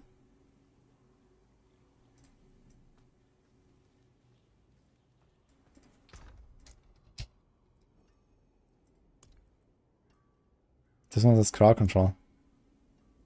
Dude, this one has their ult implicit. Dude, what? The fuck is this? No, it's not CC, it's damage over time. Right, we can do pole arms now. I actually have to use the pole arm for this shit. 0.9 attacks per second. I guess it's also pretty nice because we have bigger bursts with our wolves. So I guess to do crit or vuln gems. Let's just say Copium, we're gonna have no crit chance. Let's put Stampede here. The companion steal 60%. No, wait. Shepherds. 30% per companion. Moon Rage. Stampede. Wild Rage. Alpha. They also buffed this one. Oh, maybe this one. They buffed it. It's 260. We just calculated 240, right? So this is buffed. So we put shepherds on the neck. Those are some serious aspects, man.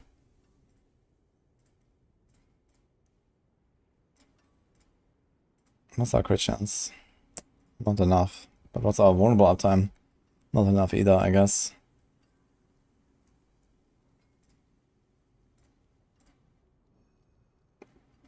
Now, is there anything here that would matter? Too bad there's no like claw attacks twice. It's already a thing. Claw has a chance to attack twice.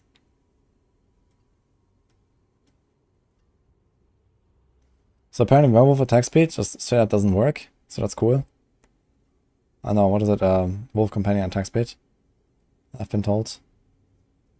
And I also strongly doubt that any of this stuff works. Like, the tanks apparently are really fucked on this Storm's companion. So, I have no idea what to temper.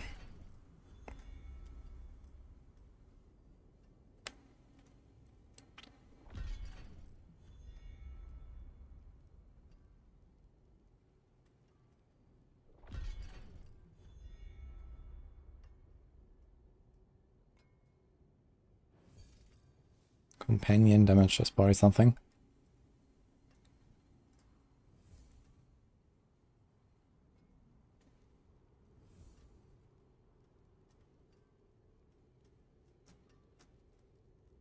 Dude. I guess it's still like a pulverized size or something. Can do the pulverize to go into bear form. And maybe at this point we don't even run debilitating raw anymore. We need to get the ravens anyway. Commanders don't trigger lucky hits or armor. Yeah, they say they do have lucky hits, but I don't think that's actually true.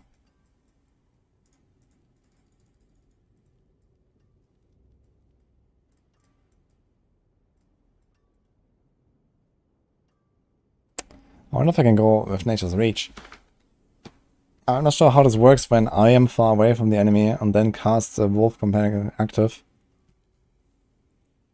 No idea.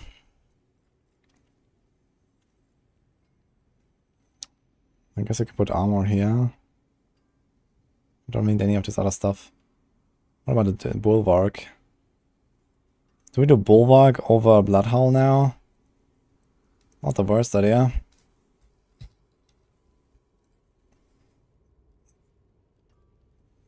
Direct your wolves to focus on enemy becoming unstoppable.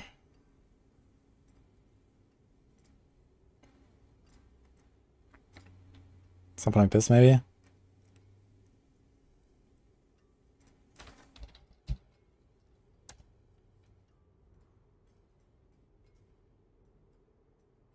We also get our fortify this way.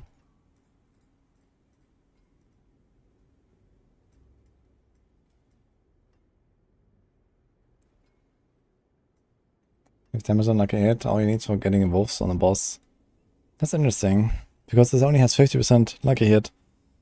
Okay, technically 65 because of the chance to attack twice. So okay, let's say you attack 2 times per second. That's 135% lucky hit per second. But I calculated you need roughly like 2000 to summon one, right? It's 5% chance. 5% is not very much. Unless the chance is more than 5% and it doesn't say.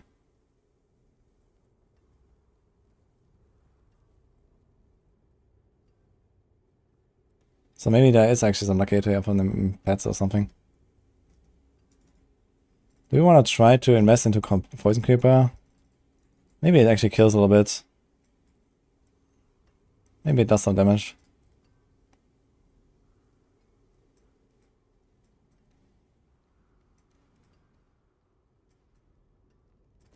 Let's go defensive posture these days.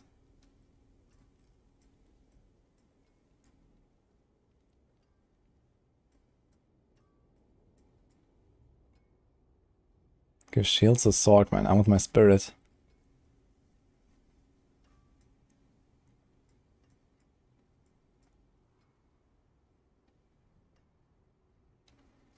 In pit, it's coming to 6 hosts the boss. Wait, he's spawned into 6 or what?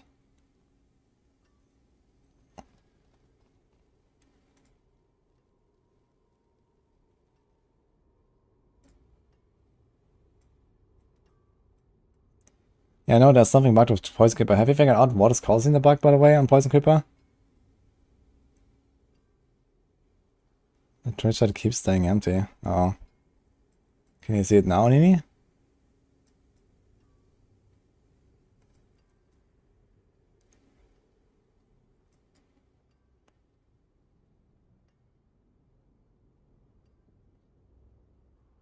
And this thing might be a browser extension or something. Try a different browser.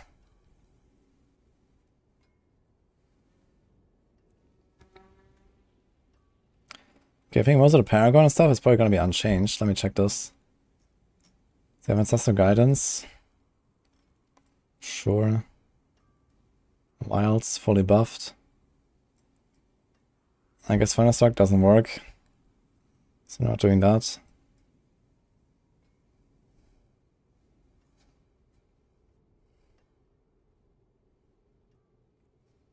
I have too much wolf school on here, right?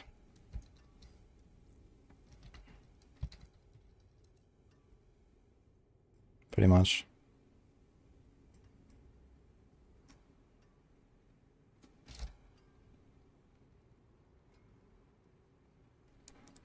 Okay, we'll see how this works with the moon.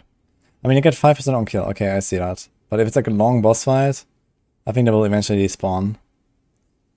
But yeah, 35 seconds is a long time. You got heightened metas, you're gonna use that. Yeah, the Paragon, I'm not gonna change very much, I think. So this is fine. I do want to get armor and stuff.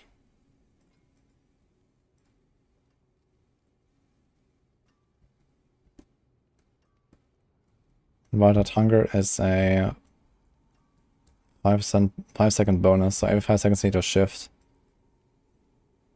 Which is doable. Also buffed quick shifts.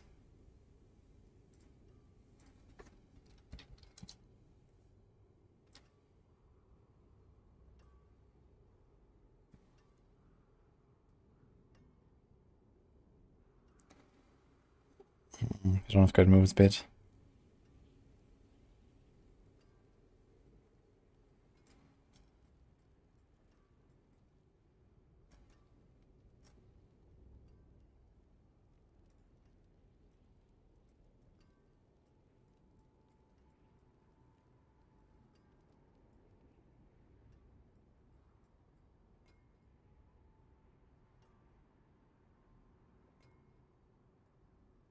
Okay, at one point I actually don't know what to do with it.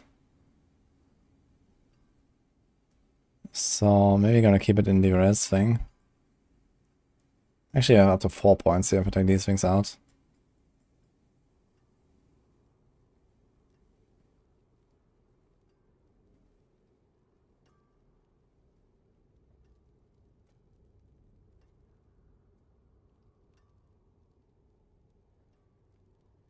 Yeah, I don't suppose that any of these things work.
Okay. Crit attack speed 1. Just get out. I mean, that's real quick here, guys. No problem. Or equip a low current, which is probably better than this.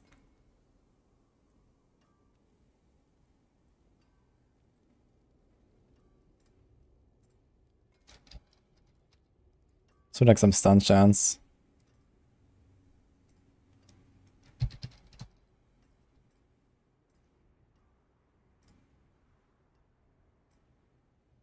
That's my life.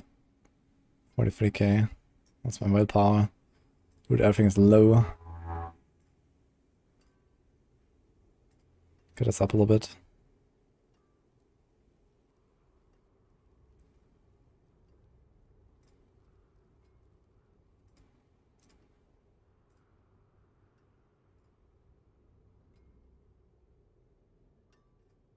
How many ranks can we have here? That's a lot. 30 ranks wolves or so.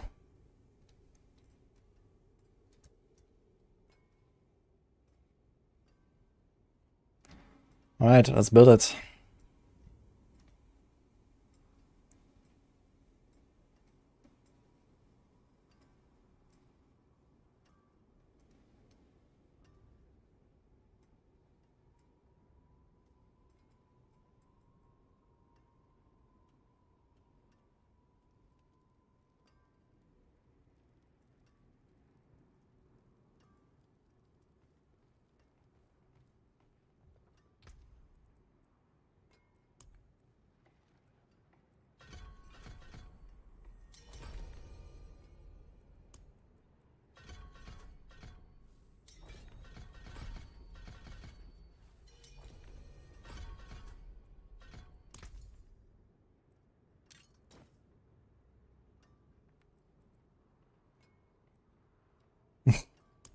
I actually have pretty good amulets though, thank you. Mostly need the Vasili's Prayer. I think I'm still missing that, if anyone has it.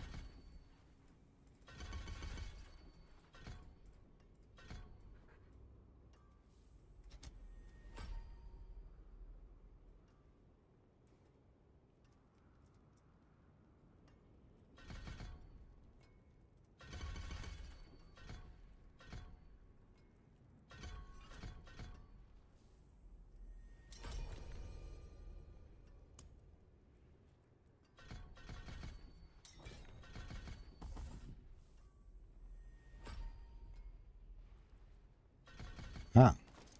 Thanks, man.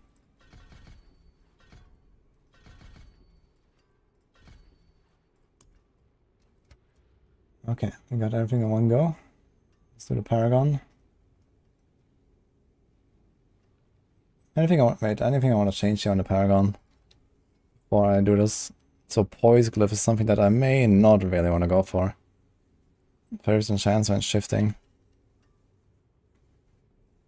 I mean, you want to shift like around every 3 seconds or so, right? Because you want to activate our wolves. And then we pulverize sometimes, we shift. So I guess we do like a shift every 2-3 seconds. So every like 5 to 8 seconds I get a barrier for 15% of my life. It doesn't really sound too exciting. This doesn't help us though. And execution could be something.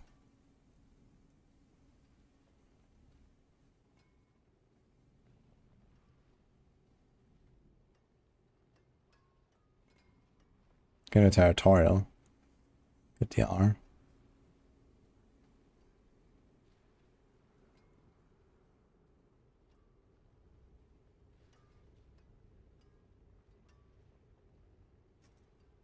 But also bust these Ranodes here, which are very nice. We kinda need to rest there.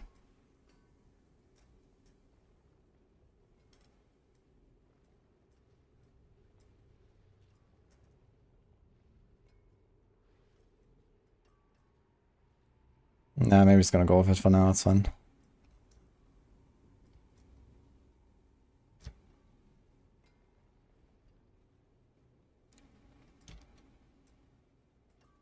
Ask Elon Musk, he's a Druid main. I wonder if he's on the PTR, maybe gonna see him walking around.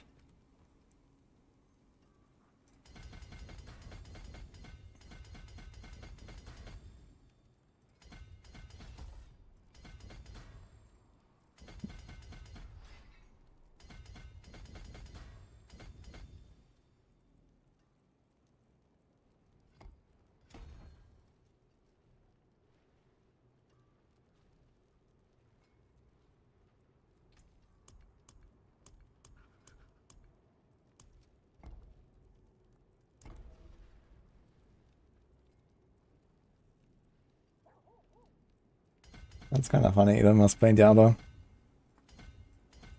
Not just a little, it seems.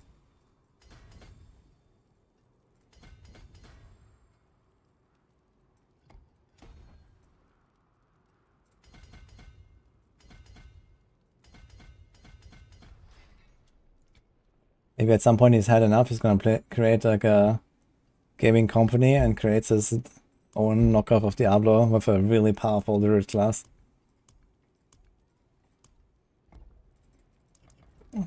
That's the perks of being like the wealthiest man in the world, I guess. And then he can blast.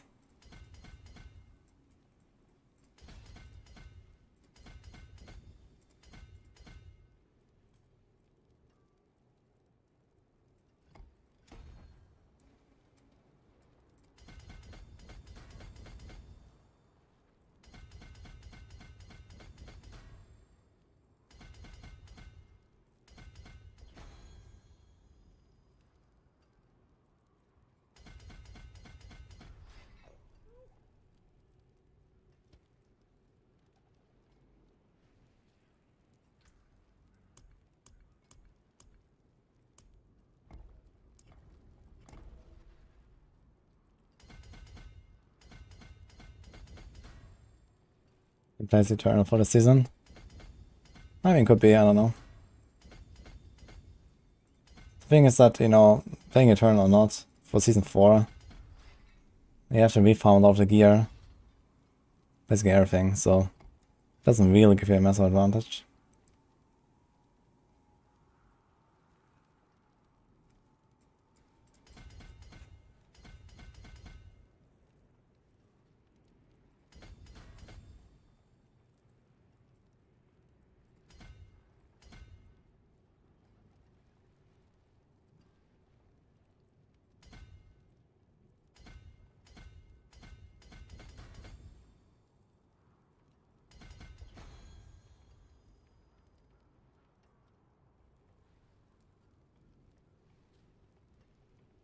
You put your ass as free trial max level reached.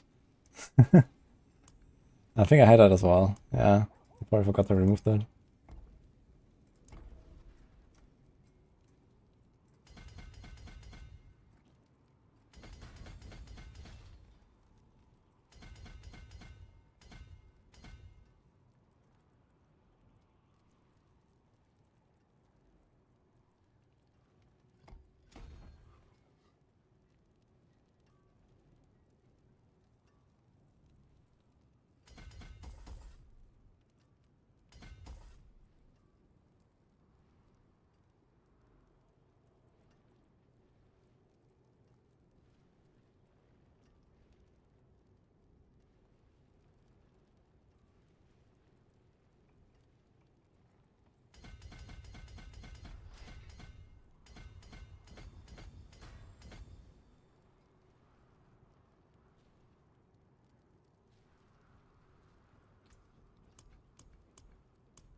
Yeah, I can get to a 75% cool reduction, makes it 2.75 for the host. Have it on base.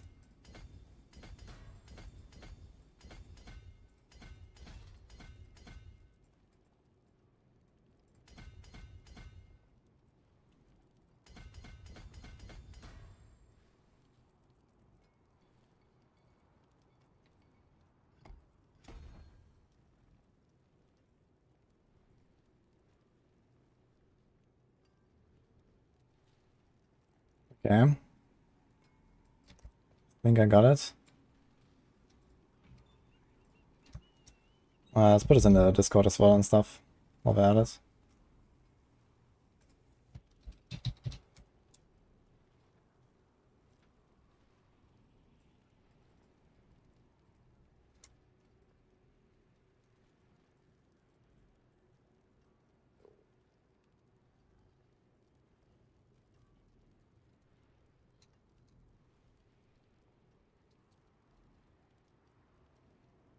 I think I also need to add the flay planner here actually.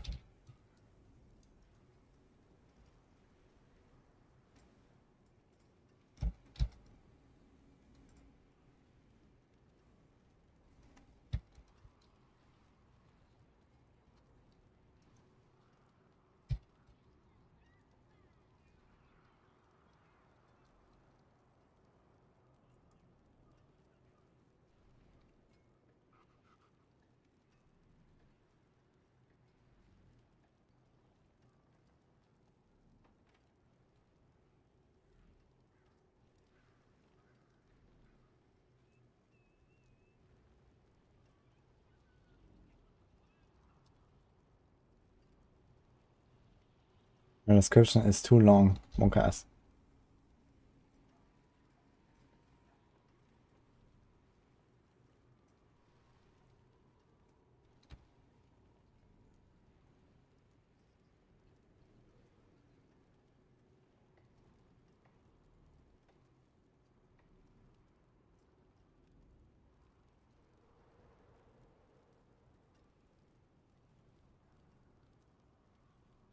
Okay.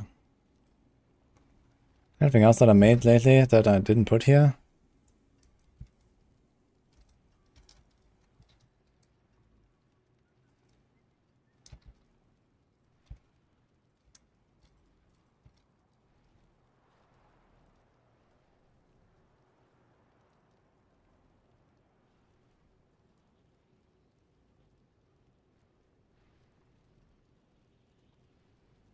Ah, the death blow. I didn't put that here yet.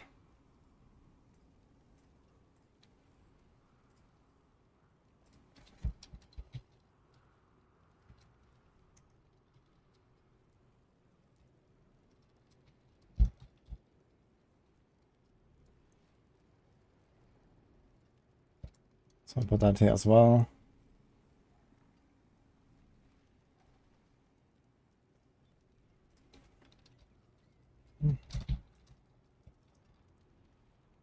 Four Barb planners already for season 4, and I haven't made a batch one yet.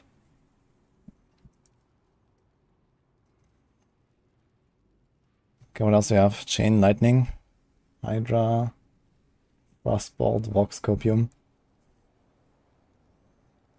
And that wasn't really great.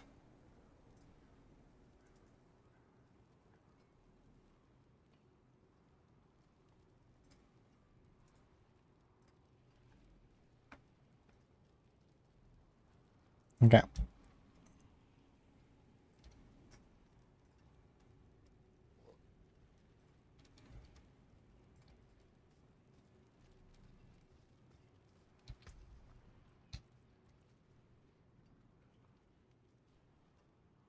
Alright, what do we need? A lot of attack speed, a lot of crit, willpower life, bone on the rings, crit damage. Alright, let's do it.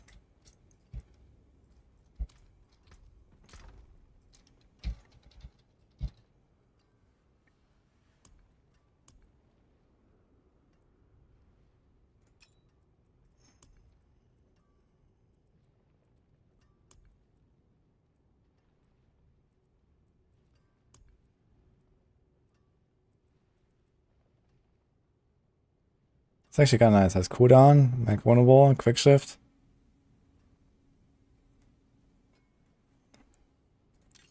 Maybe I'll try it. It's also good.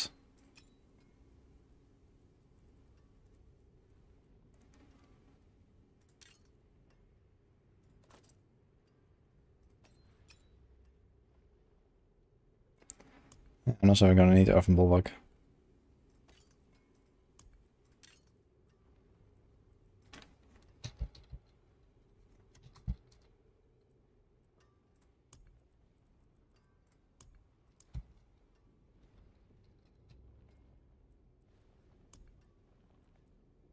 Oh shit, I had another strong companion. Where did that come from?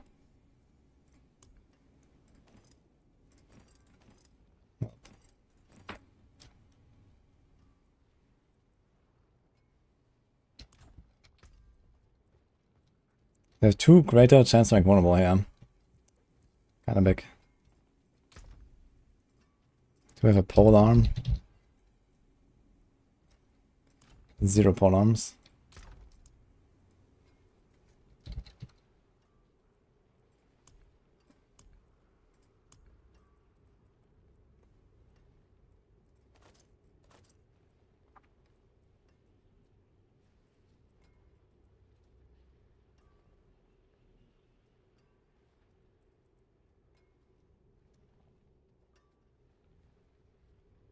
I'm supposed to use Wild Heart Hunger for this build, which I currently do not have. But that's kind of optional, I think. Don't really rely on it. Actually, I might have a much easier time solving our issues here by having normal boots.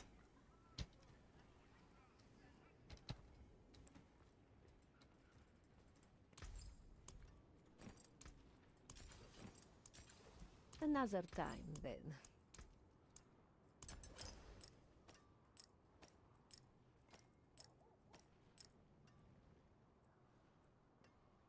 Both of these rings are not 925.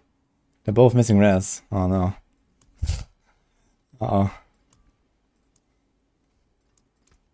What about the amulet?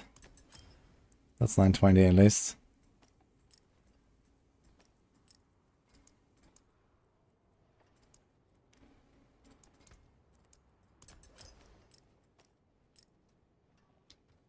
Hey, Lucky J.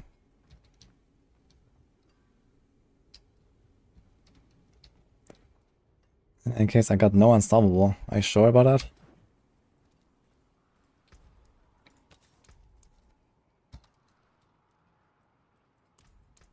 Oh, you've got a rare I one. mean, you can just go Metamorphosis if you want at this point. You really want more unstoppable.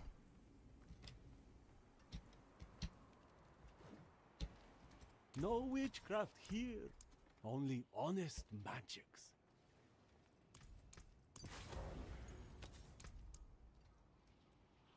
So what do we need? Moon Rage. Oh shit, 23 seconds. Uh-oh.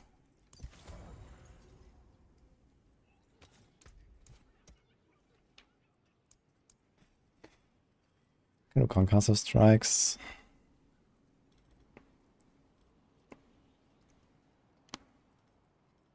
Gonna do Hectic. Hectic would actually be something I think for this build. I wonder if Symbiotic would work.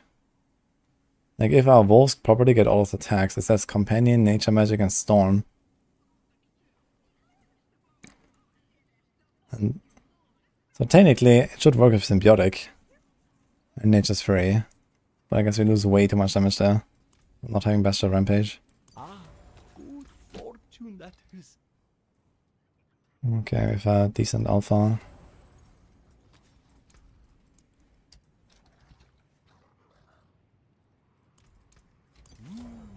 That's a good omen.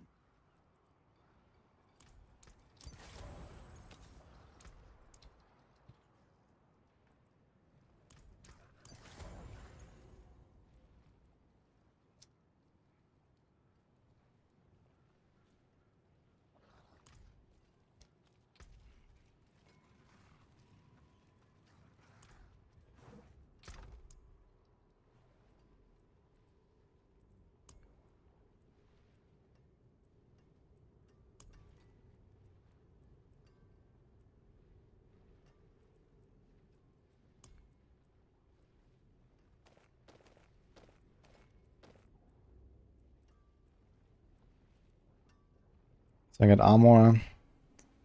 Can put armor there. We might be okay.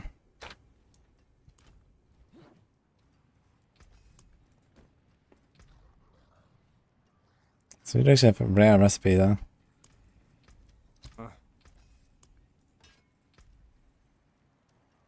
There's a rare recipes here. Come back if you need work.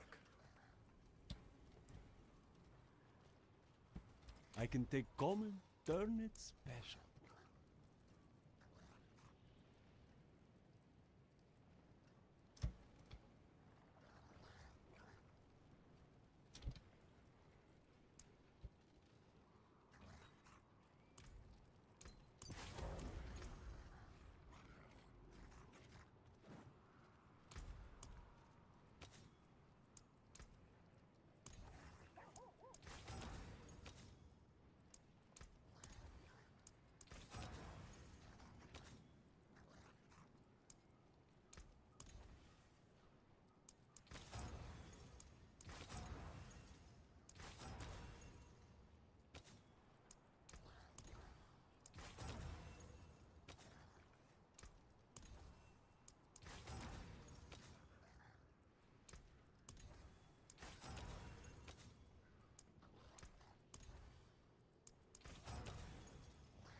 Okay, we don't have any tempers yet. So let's see if we can do this and get temper else. I have a lot of IF and stuff. Rest is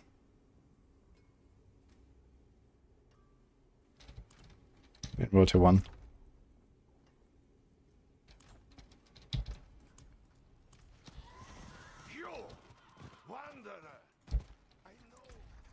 Yeah, wolves have a lot of tags. Doesn't really mean they work with anything.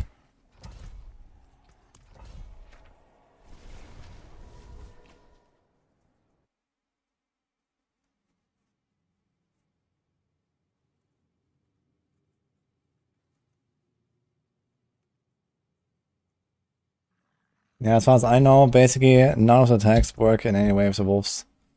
At least they have not in the past. But they did do a stealth change, which is that now it also says werewolf here on the skill when you have the alpha tag, the alpha aspect. So now you have companion, nature magic, chain, whatever, storm, and werewolf. But as far as I know, none of the extra tags that are not already on the skill, which means basically just companions, do anything. So you can't go Defiance, and you can't go like, you know, Earth and Sky, and I don't think you can even go Thunderstruck, for example. So technically all that stuff should work, but I think in reality nothing of it works. So yeah, like this stuff here doesn't work and so on. I'm not sure if this has been re-verified for Season 5, but as far as I know, none of the tags work. Where was the Storms new? So that way. Yes. Hey, we just finished testing. Nice. Yeah, so basically we just have to make do with what we got here. Okay, but most generic increases work, right? Like Wild Heart Hunger, for example. Like something that is not reliant on, you know, attack is probably fine, right? I need time to do that. Okay, go wolves.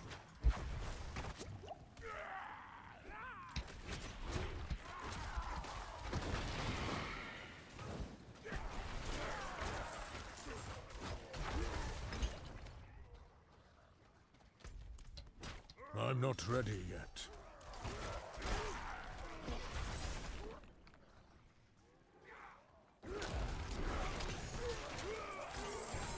Did you actually figure out what's happening with Poison Creeper, by the way?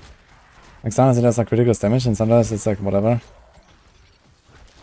I could do this here as well, I guess.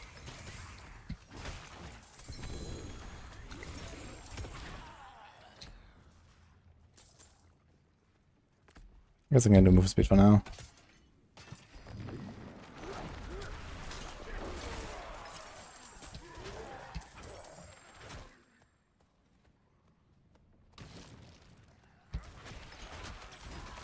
I'm not ready yet. Got 30 million per wolf hit on capped wolf attack speed.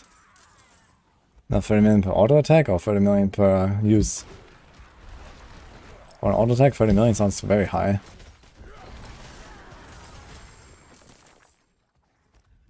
Per auto attack, 30 million, what the fuck? Seems very high considering like a lot of attacks are not working and stuff. Okay. So they're doing like, I don't know, 100, 200 million DPS, I guess. Just auto attacking. And then the activation is what, like a billion or what?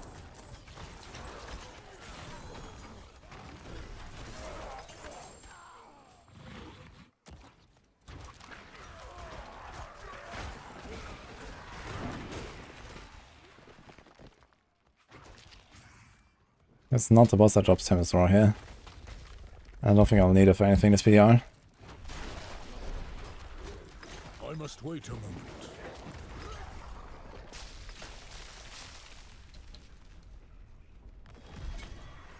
Scaling of enemy HP. Huh. That'll be funny. I think this would have been pretty obvious. And this means we would see Druids clearing like way higher.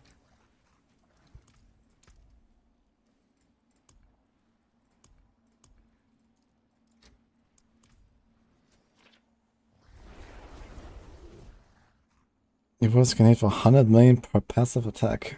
Okay, now it sounds very sus at this point. What the fuck is going on?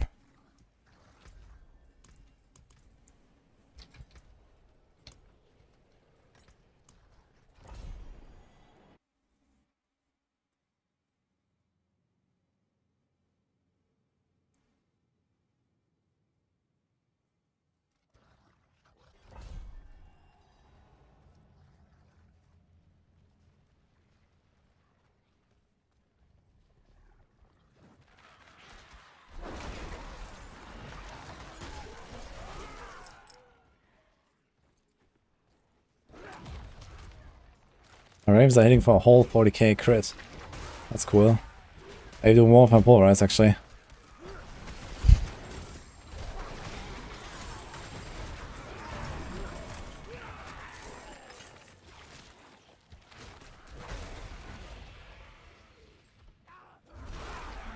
Man, casting Poison Creeper now while running?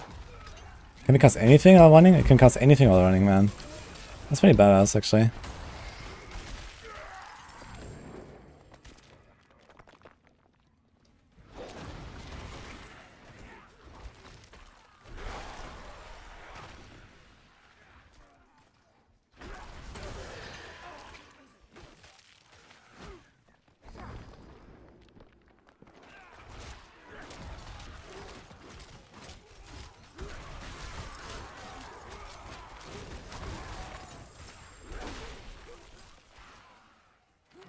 Oh, the injured my Poison Keeper cast and went on cooldown anyway. That's crazy.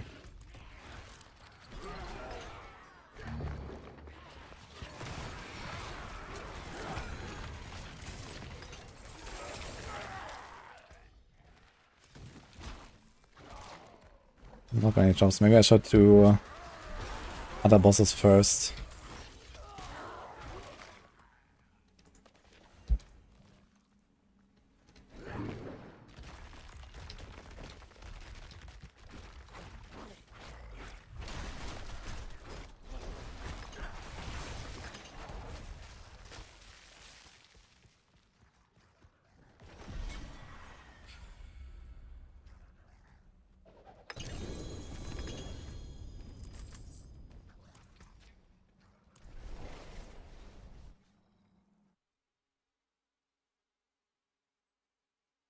I have +3 weapon mastery and +2 medals.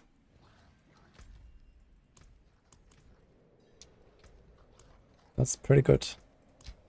I mean, weapon mastery is usually used for non-poison builds. Well, only used for non-poison builds. I mean, there are some, like, you know, cold ranged builds, for example, where this would be good. Or even cold melee builds. So...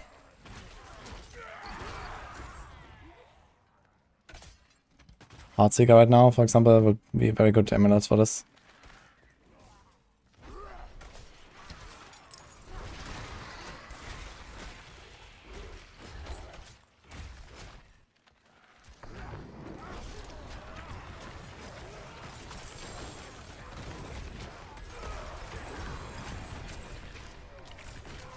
I cannot use that.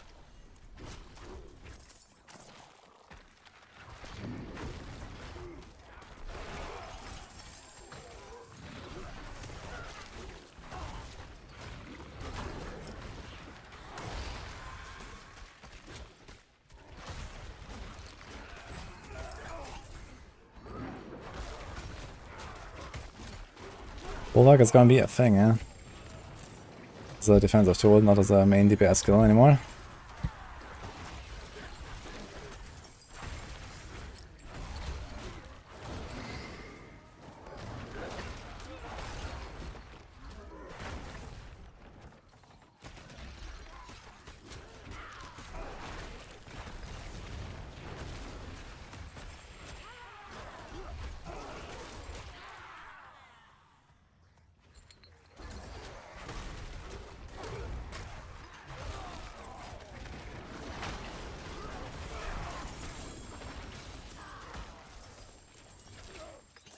Game suspended due to weather. What the fuck? That's a thing in football?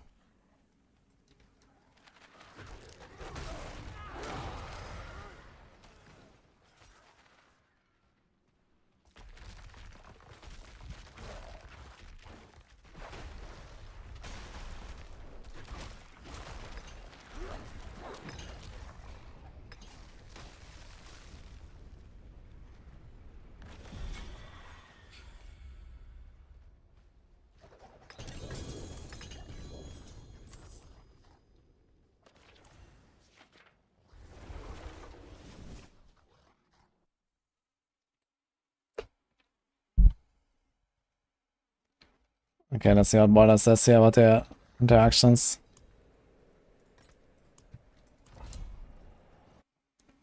So he stats a lot, it seems.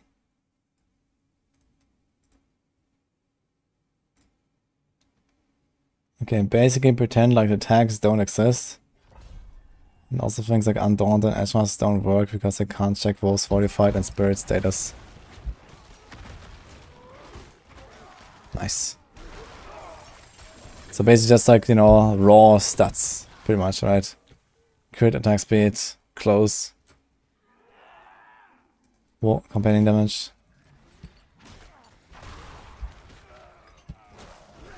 I'm not ready yet.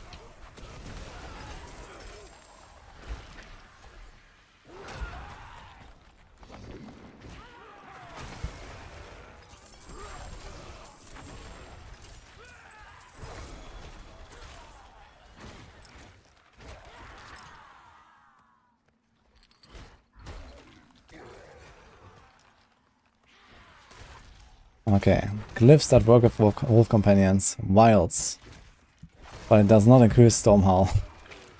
I mean this is correct, right? No, it says passive portion, but it also says companion skills to increase damage. So storm hull is not getting buffed by this. Nice. Keeper does not work. Well, no, wait, that does work. Okay, never mind. I misread. So it wilds and keeper works. So the companion glyphs do work. Alright. Confirmed not working with wolf companions. Fang and claw, outmatch, spirit, electrocution, fulminate. Whoops. Okay.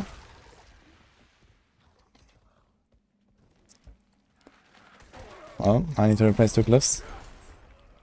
I need more spirit. Actually, I have no idea what to do now with those glyphs. Confirmed interaction that works. Close damage works. I must wait a moment. With the passive portion of wolf companion active not tested, damage or health seems to be working. Starter stacks increase the passive and active part. Inner calm works. General attack speed seems to work. Using aspect of alpha, valve companions specifically can trigger all lucky hit effects for baby's ticks. Wolf's active does seem to be affected by venom. Confirmed that actions that does not work. I'm out of spirit. Guard aspect of the alpha, it does not trigger lucky hits. Okay. Does not scale with werewolf damage, with nor without the alpha. Does not scale with damage are fortified, does not scale with elements, does not scale with edge masters, does not scale with edge seated. I'm not ready yet. Wolf's actress does not seem affected by petrified at all.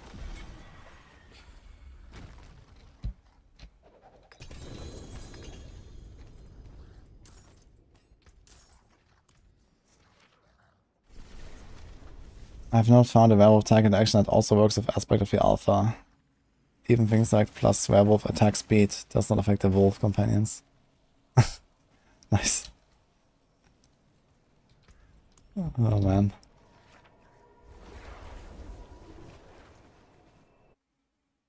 Additionally, double dipping from the following: Cyclone Armor and aspect of Cyclonic Force. I mean, okay, damage reduction. Doesn't really matter, I guess.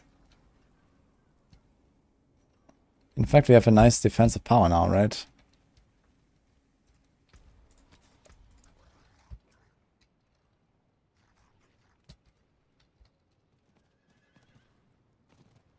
%17% of damage you take would take is directed across your companions. Your companions cannot die.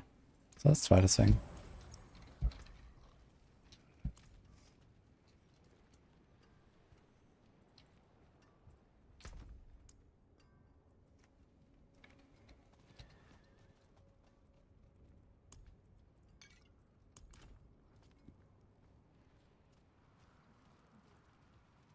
Wolf attack speed timers do affect wolf companions. Okay, that's good. So I guess you can do that. And if the auto attacks actually do a significant amount of damage compared to the like active, I guess it's kind of nice.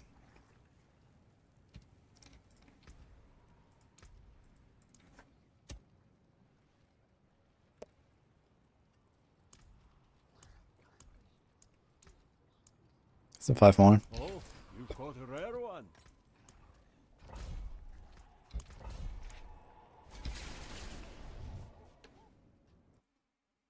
Are these PTRs designed to make us hate testing? Yeah, I think so.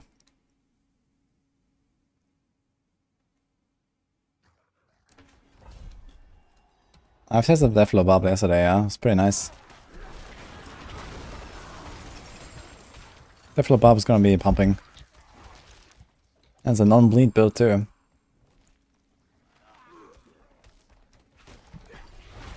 Probably won't beat like Bash or so, but it's pretty nice. I think you can probably get to like the point where I do like 1 billion plus DPS even.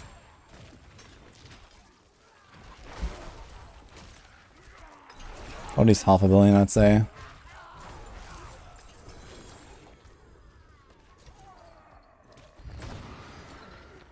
Druid log in or log out. I guess more log in than log out.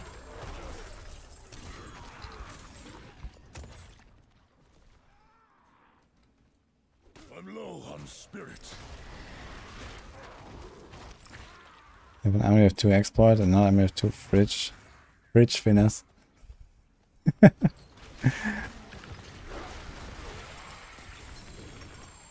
Fridge finesse sounds like a new temper recipe. Plus 20% sandwich damage. I mean, I don't know the other stats on the other amulets, so it's hard to tell. Fridge finesse is really good though.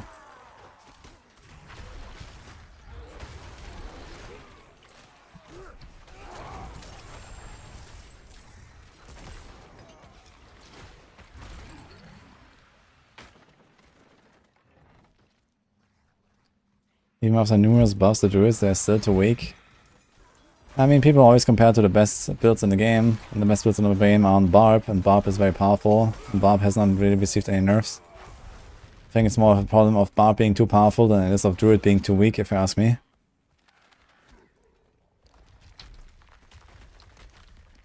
And I guess Rogues are also a bit too powerful.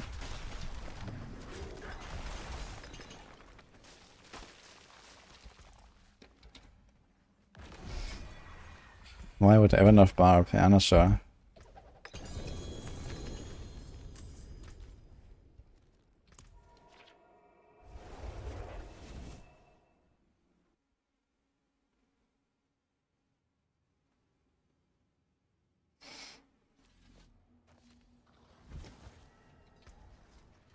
I think they meant the wolf specific attack speed, Samuel, by the way. There's like a wolf attack speed temper.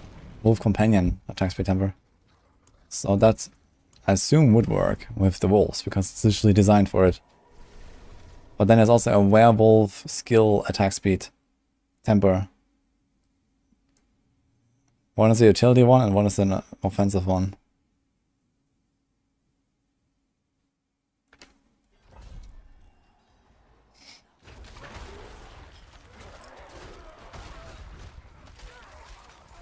I think it's the problem of picking a balance point. I mean, the balance point, we're like way past what is reasonable, right? Okay. I think a good balance point would be, okay, you can farm pit 100 fast, you know, like 3 minutes fast or 2 minutes fast on, like, you know, the strongest builds. I think that would be a good balance point. Because pit 100 is like where you cap out, or like where's the soft cap of Neve Iron. If you can get builds there, and also like pretty optimized for farming, I think that will be okay. And then push, I don't know, no more than 140 or so. 150 for some extreme outliers. That was already pretty high. It doesn't have to be that high. 130 would be fine, 120 would be fine for a push as well. Usually the difference between farm and push is something like 20 tiers in this game. Plus minus, depends on the build.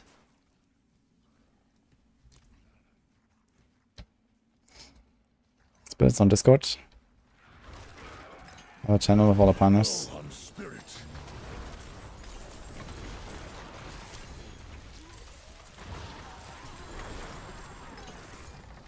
Ah, here. Wolf cooldown, that's what you're looking for.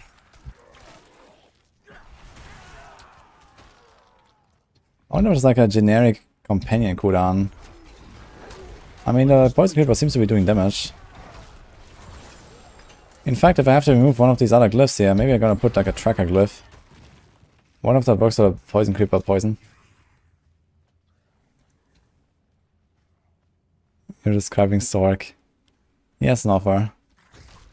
I am describing Sorc. I think Sorc is actually in a good spot. And everyone else is not.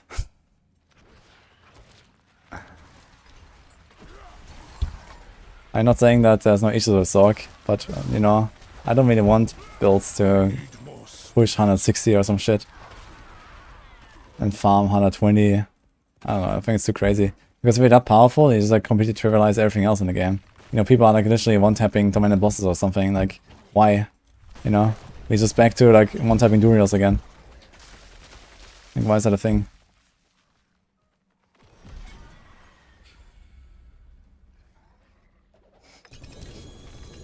I got a triple amulet. Huge.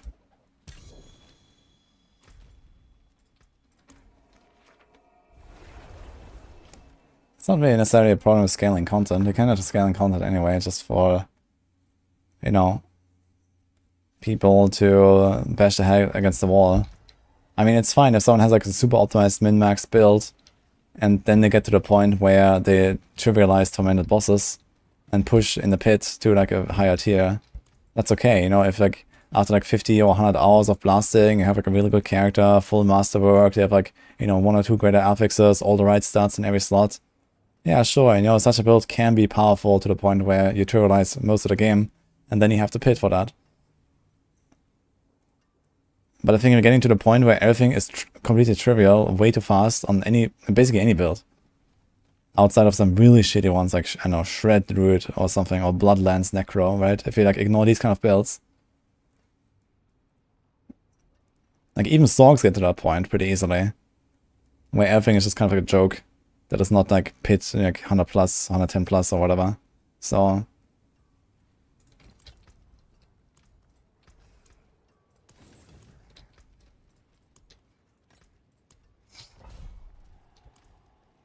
Okay, can we get some tempers? There is companion cooldown reduction. And then there's big wolf cooldown reduction. Okay. Do I have enough res actually? For some reason I do have enough res. I'm kind of surprised. Whoa. Poison Creeper. Okay, how much is this? This is 32.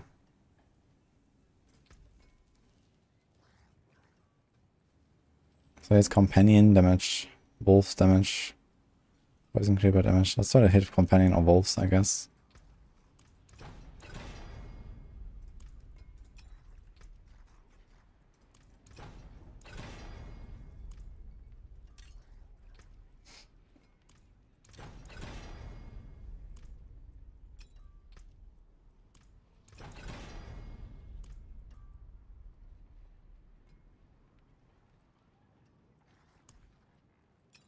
That there is worth the coin. Some lot of CDR.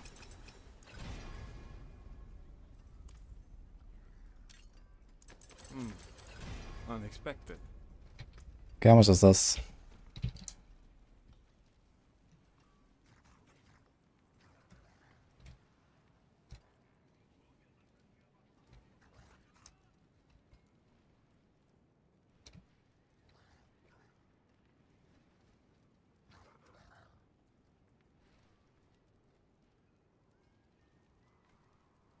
Yeah.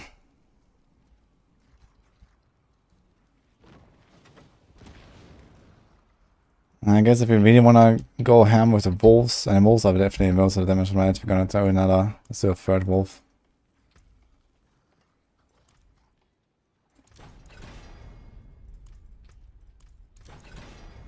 Oh my god, ravens. Ravens 3 times. Poison creeper.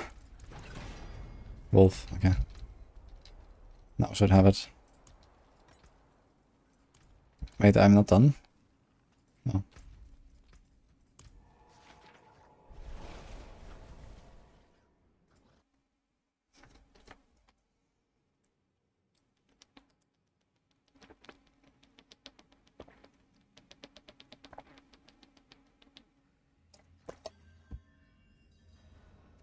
Okay.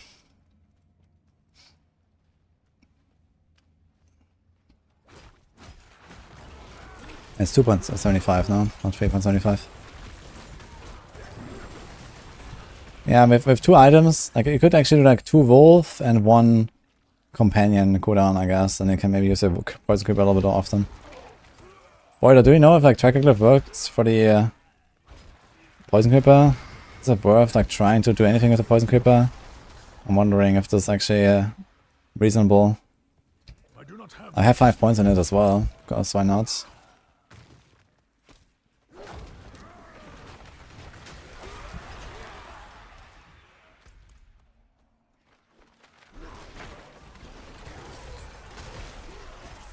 The weapon mastery gives you 1 for each of the melee weapons. It's actually very powerful for melee rogues.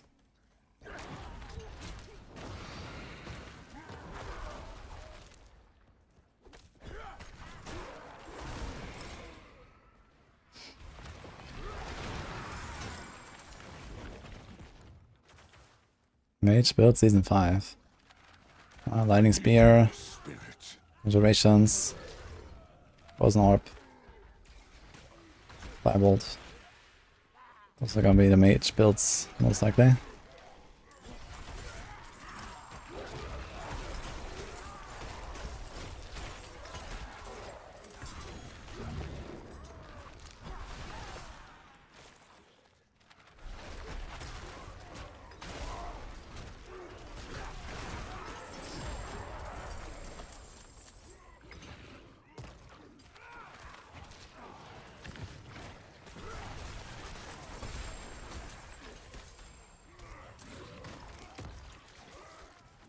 Kind of interesting. I wonder if it's like a mistake that the health bar is actually blue on the character, because here my resource bar is actually green, like the spirit.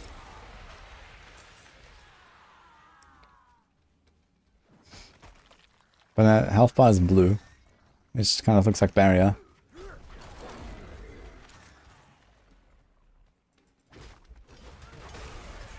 Yeah, I'll try and see if the poison giver does anything later in the pit. Because for now, for lower end stuff, it actually does clear AoE packs a little bit.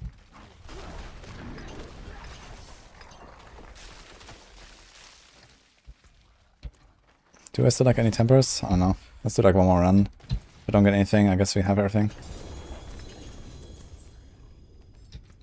Oh, he dropped something actually. Attack speed is actually kind of important.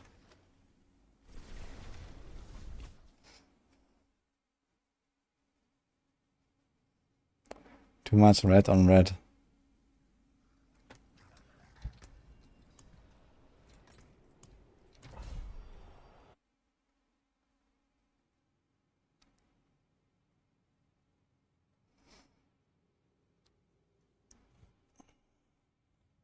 I mean, it doesn't really matter if Barb, for example, came to 150 and Rouge 140 and Druid and Sorc 120. I actually agree with that. It doesn't really matter with like how the rewards are currently balanced. But everyone is baby raging anyway. That's the funny part about it, right? Like there's like basically no incentive to go beyond 101 pit farming, right? This is what you want to do. And everything else after that is like whatever. And even right before that is kind of whatever. Like it really is whatever after like, I don't know, 90 let's say. But everyone is baby raging anyway. Oh man. I'm not ready yet.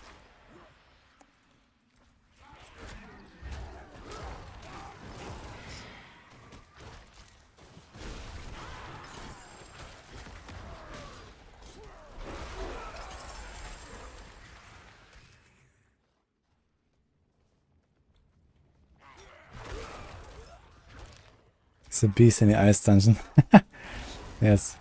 Yeah, it was very good for temporary manuals. So we're doing this a little bit. Should be almost done here. But here's another one. Like you just do this for like half an hour and you have your tempers basically.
It's actually really nice, man, to cast companions while casting other stuff.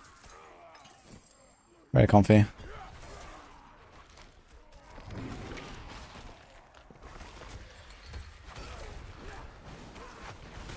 I must wait a moment.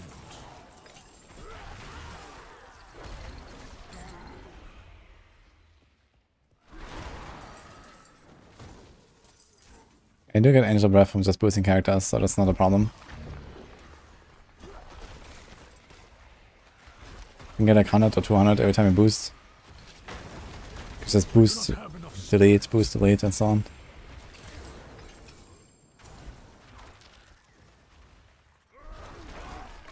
I must wait a moment.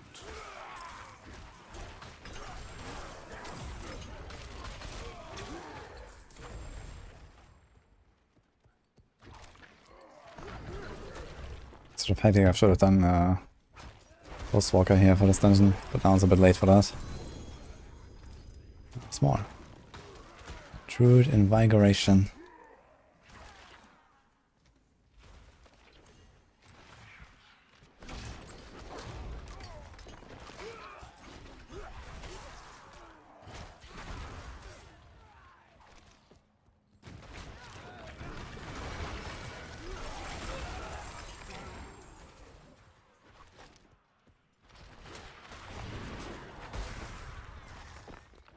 My thoughts on putting boss at specific pit levels.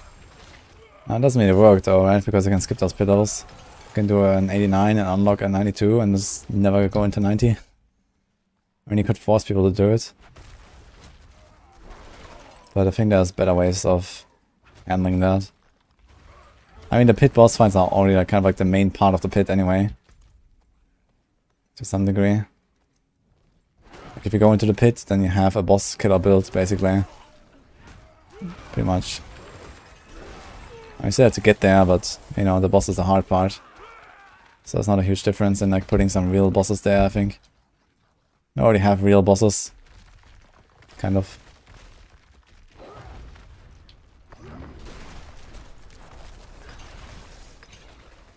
Dude, my active on the companions does like 13k crit there, 30 million crit. How do people get 100 million on an auto attack? Fuck.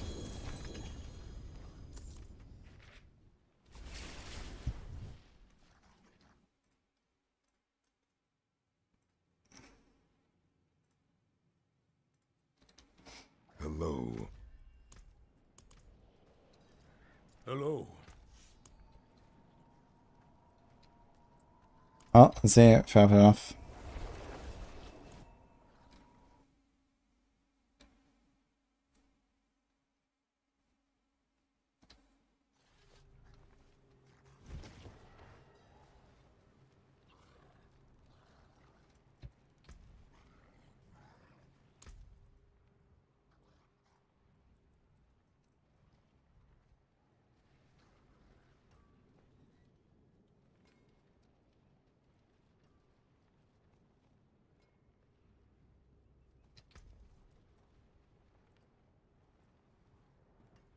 There's a 200 Fist of Fate. Nice. What will it be? Okay, so I put a lot of this attack speed, right?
Oh my fucking god, dude. Okay.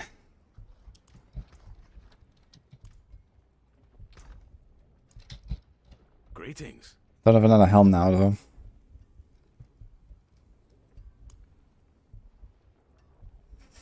This is will armor. You need the armor, I think, else you're not gonna have enough. It's a greater armor. Can do that, I guess. Maybe this could be enough.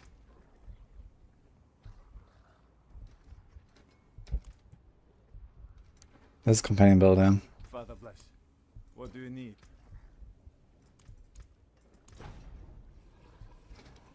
Gonna use the new gloves of color doesn't 100% damage. Yeah, but we're not gonna have any uptime for that. I mean, we could get Calm Before the Storm instead of Masochistic. But we also don't have healing. We have to get healing somehow then. We don't even have any crowd control in the setup, so... And we don't have very much lucky hit either.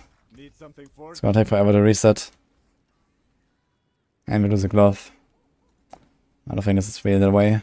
And for some nuke, they could not burst down the boss, maybe.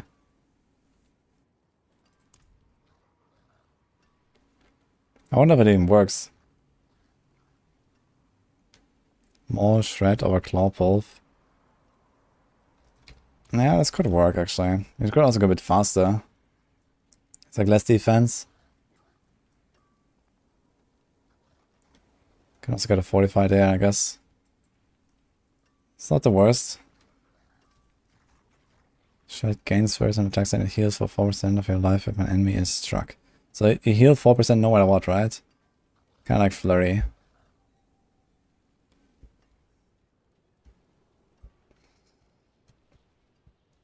I could try it.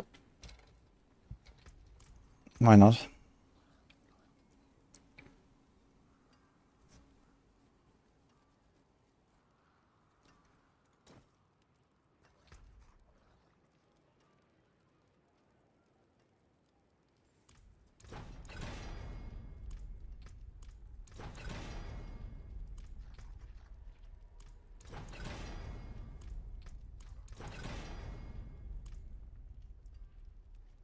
Okay.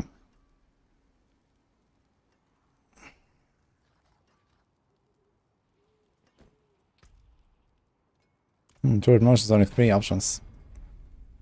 One of those Digitigate Gate. Which is a lot.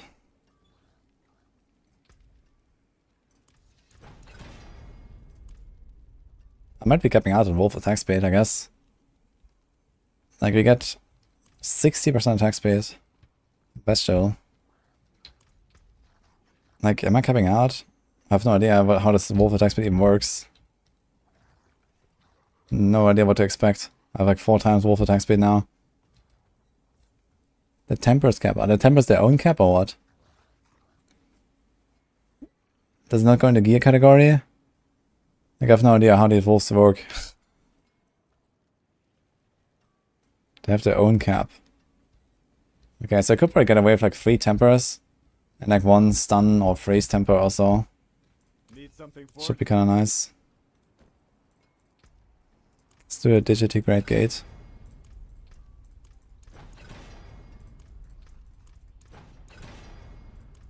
Or not. Okay.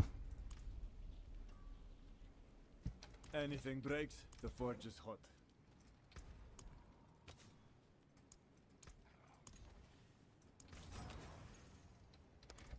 Maybe we do like 1% armor temper. No. Okay, so if I do the shred stuff, they don't go for pulse size. Which means what do we do? Shred crit. This only works with crit, for example. Wasn't there like werewolf attack speed or something? Or is that here? Werewolf crit chance, werewolf attack speed. 22%.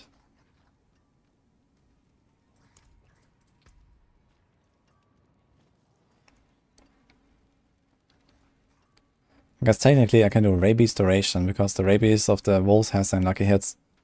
But I don't have any lucky hits besides this, yeah.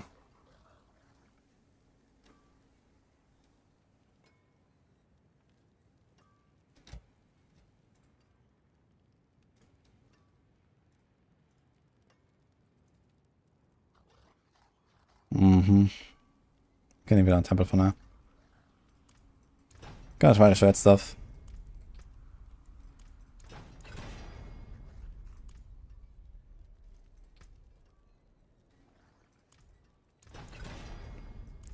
Poor us.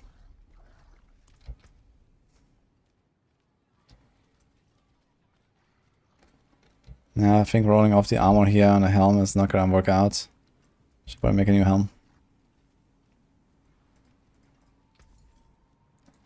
I mean, I don't really expect these wolves to do anything with rabies. This would be exclusively for someone lucky hits. It seems your prayers have been answered.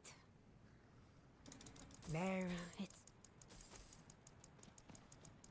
it seems your prayers have been answered. Until next time.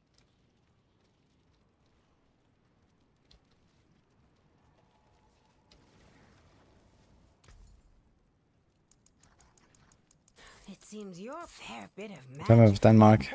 Did they win? Try again. It seems your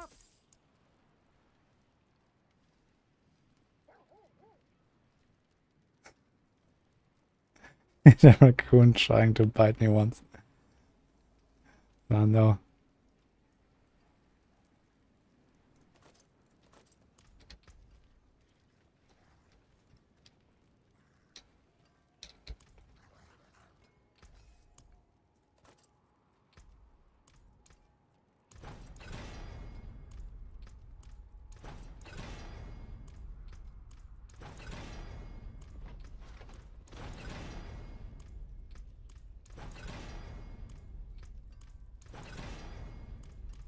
Okay. Let's try this on.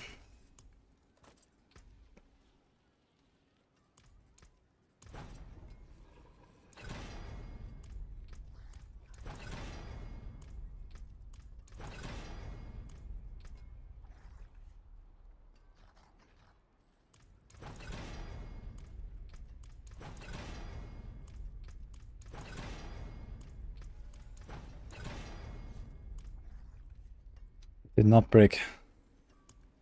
Incredible. Not bad.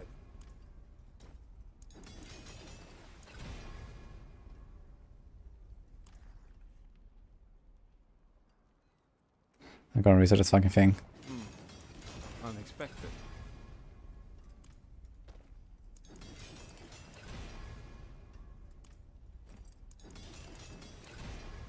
Wow. 7 for wolves. Actually huge. It's worth the coin.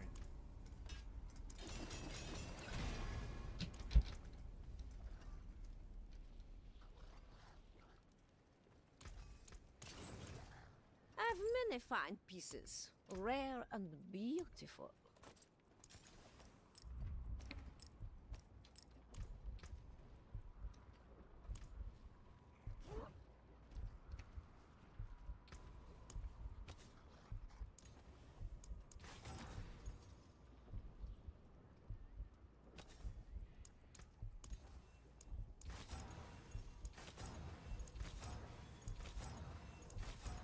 I guess like a hit chance actually becomes somewhat of a desired stat now.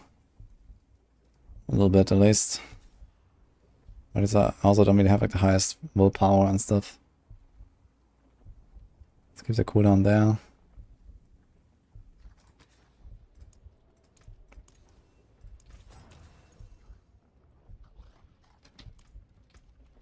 Okay. Our base movement speed is 136. And that becomes 148. 180. Okay. Let's see what happens.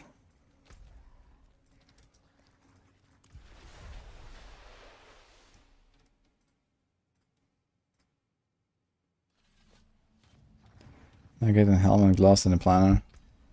Yeah, it might be good to make sure that you get the Moonrise procs and vulnerable procs. And maybe like a stun or something. I think if you master a gear, you probably get away with like only 3 wolf attack speed tempers. And then like 1 maybe stun or so. Anyway, let's try it. Let's do Fortitude.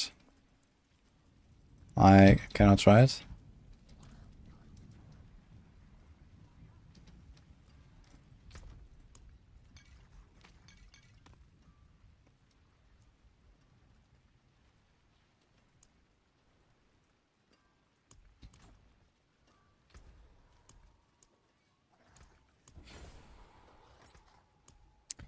Oh, that reminds me. I actually need to go there.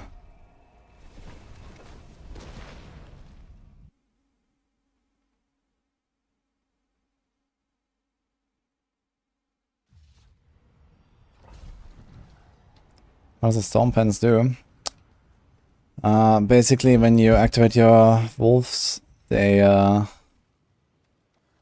transform into a lightning bolt and zap to the target. That's what it does.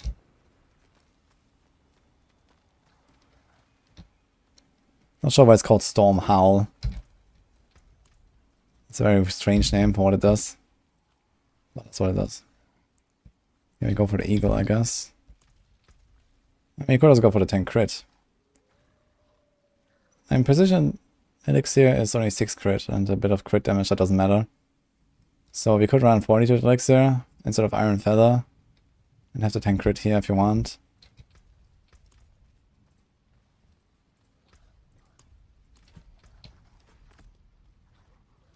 Maybe we'll see how it goes.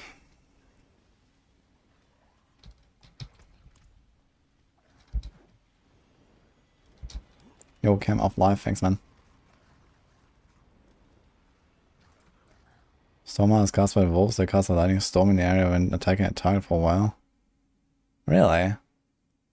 Okay, I didn't realize that they also have another like automatic trigger.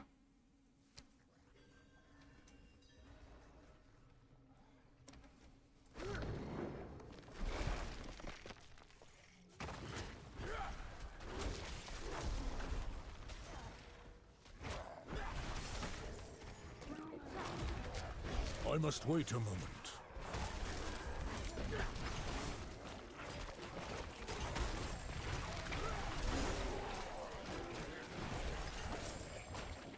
By the way, Ezra, do you know what's up with the Poison Creeper? We have a lot of companions. Seems to work very easily when I kill stuff.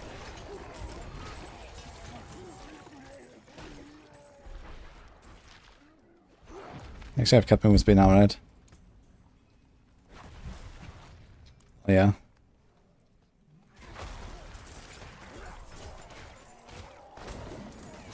Yeah, for some reason I pressed my wolves and none of them arrived here to do something. So I'm not sure what's going on here.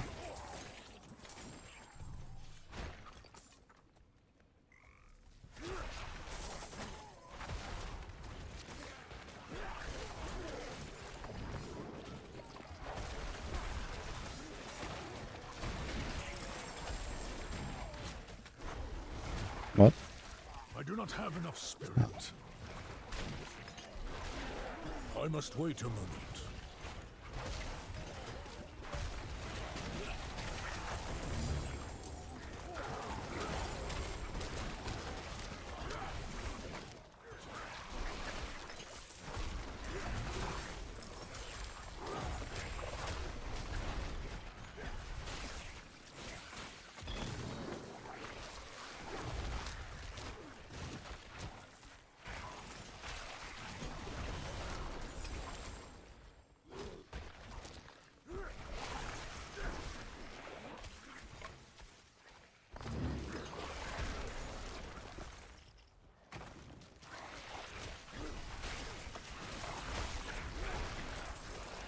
I must wait a moment.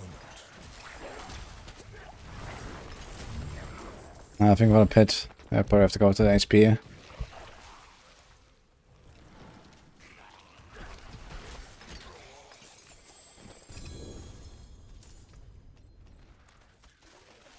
It's kind of funny how most of the loot from the dungeons is actually just from the chest. Like, didn't get any loot here. I must wait a moment.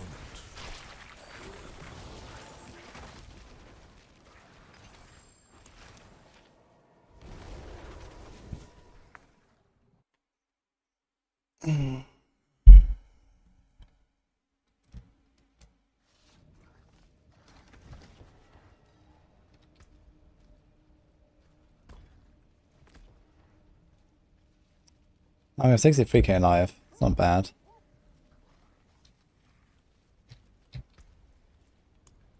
But we learned which 2 cliffs do not work. Fang and Claw does not work. So you can remove that one. And that buffed our damage reduction nodes. And damage to poisoned. And Spirit does not work, huh? So what do you do? What do you do with that knowledge?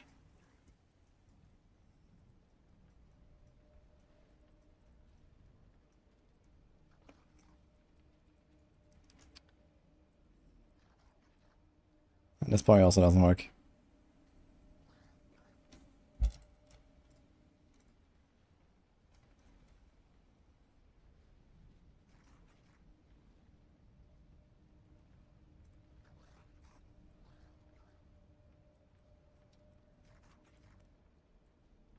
We can do exploit maybe.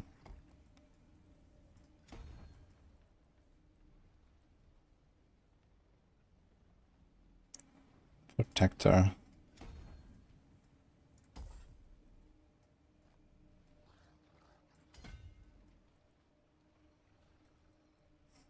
Actually, it's not a terrible with my setup. We have a lot of barrier uptime. Also territorial.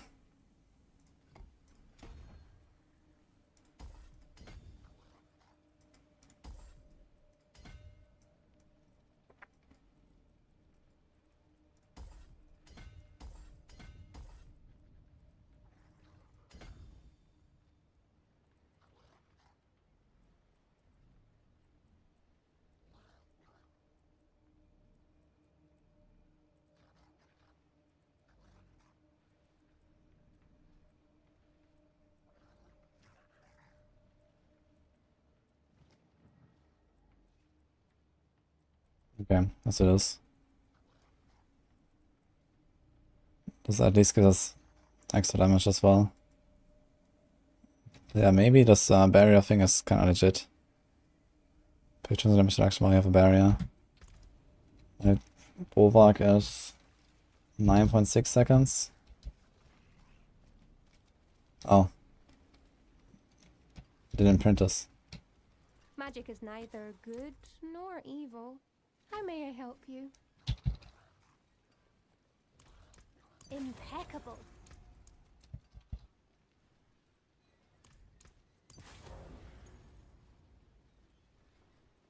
My magics await your return.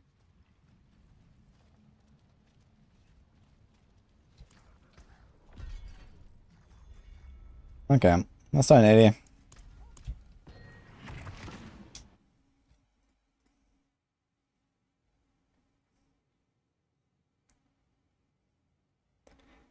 Found any tormented bosses are impossible to do in your Druid. Yeah, it's because you stack up these tormented stacks. If you get hit by certain abilities, you ramp up extra damage taken. You have to dodge certain abilities on every boss. If you don't know about them, then you can die easily. But if you know about them, you can outplay them. Okay, this is like melting. Okay.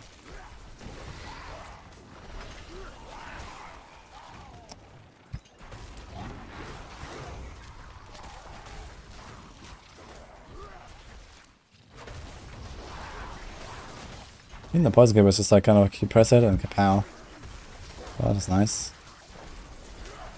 I think the test of Tracker Glyph works with a Poison Creeper. For farming it's gonna be pretty good. Although you don't really want to wait like 7 seconds for the Poison Creeper to auto kill stuff. Yeah, you're gonna try to shred stuff, you can go faster as well. Spend more resources.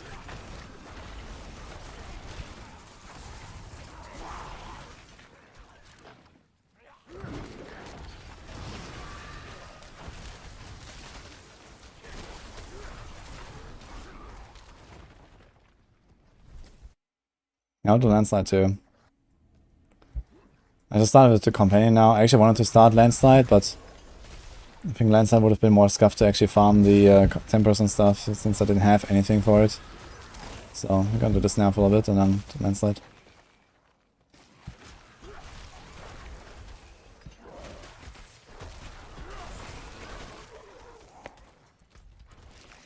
Let's go down there. A GPO? Yes, I am German.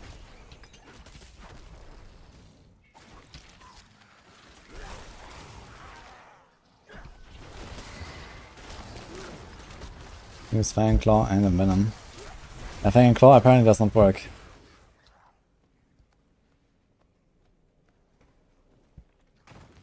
I mean, Envenom? Yeah, Envenom is good, I think.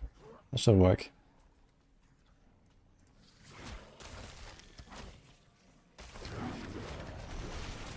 I think Envenom was like a question mark for them or something.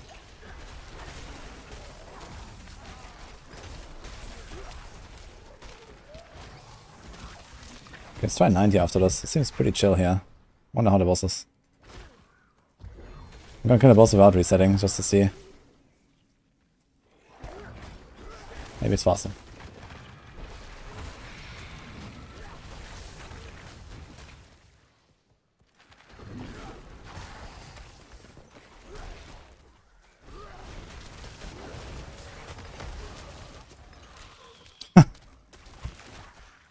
Man, I press a Bulwark and I get like this is really the worst part about Bulwark, man. They eat through your Bulwark and you get CC'd. That's actually how one of my Druids died in season 3. In tier 100, I pressed Bulwark and got insta CC'd because it broke, and that was it.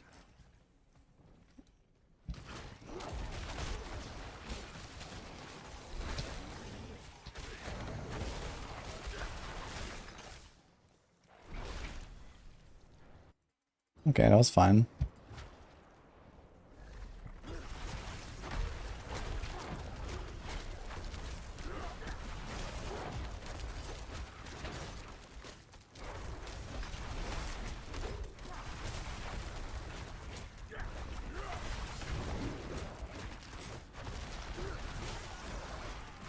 Maybe I thought it was like a sound cue or something for when you get your act leader resets, man. That's like really one of the issues with this. You have to constantly look at your bar.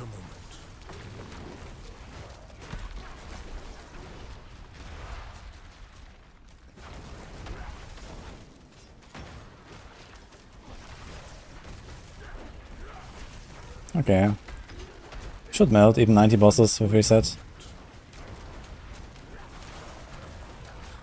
We have 5 companions right now. That's a really shitty moon rage. I'm not ready yet.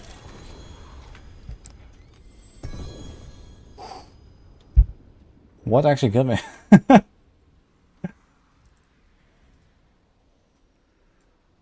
Was that the Balrog?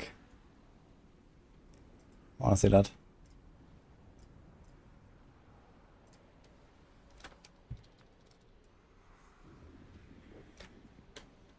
Another one? What was it?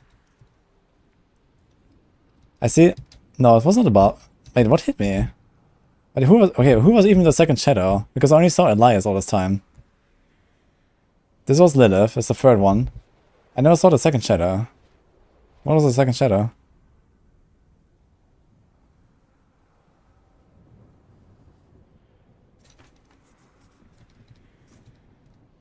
There was never a second shadow, and this was not the Balrog. Like, I see these explosions here, but these are from Scourge, and they do like no damage. Yeah, I got hit by one of them. So look. Like, I'm tanky, right? I have like 70k life, res, everything. This is a tier 80. I have defense, I have a barrier up as well. I have the 15% barrier from Poise Glyph. So it eats through that, okay. I press potion. You see my health bar here in the middle, this is better to see. It's almost full. There's like this little projectile from the guy. And someone does it have a dot? Does it apply a dot? Yeah, it's like the little project is from the Scourge, it's not from the Shadow Boss. Yeah, so there is something wrong with bosses when they die. They do a lot more damage. I also died on my rogue once against Lilith, for example, I think. Like, I killed the boss, and Lilith would insta one-shot me with the pull-in dot. Not the slam, the pull-in dot. That was my Barb, actually. I pressed Iron Skin, and it insta one-shot me from full HP through an Iron Skin. That was like, you know, my entire life bar. It's insane. So there's something going on here, there's something bugged. Like, this does no damage, normally. Like, you can tank this. In fact, I did tank it, watch out. Here. Right? I'm standing in like 7 explosions here, who cares? Look. Before the boss dies. Like, I'm standing in the big circles. And look. I have no stacks either, nothing. So he has one hitting me. Here's another one. And now the boss is dead. And then bam. One projectile. One shot. Yeah, maybe it has to do with the dots. I should try this maybe from like some more effects. Like, okay, it's kind of hard to time. You have to time it so that, you know, the boss dies in that moment. With Pulverize or something, it's probably pretty easy to time. You know, just like getting low to like, you know, 2% or something, and then like bam. But something is wrong with those bosses. When they're dead, and there's something left, it does a lot of damage. It just kills you.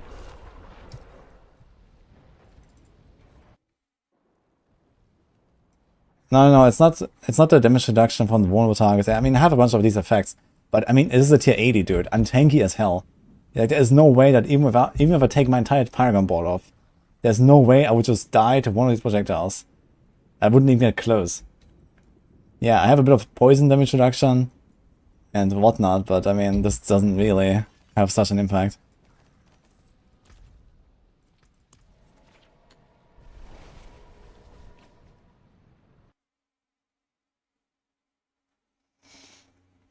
Is Hurricane playable? Yeah, Hurricane is pretty good. Hurricane now gets duration and size together. It's actually really nice.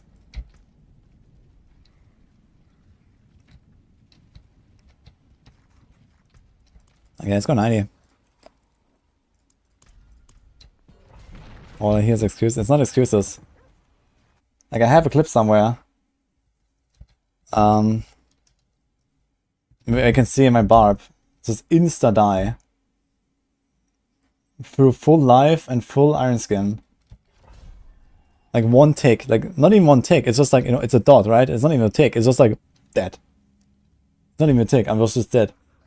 It's like insane.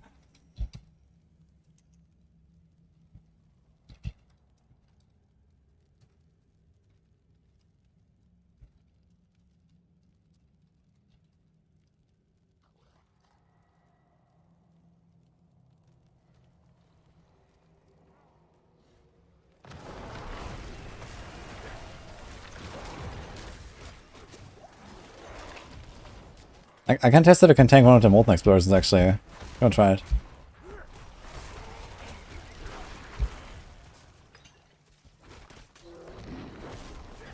I'm out of spirit.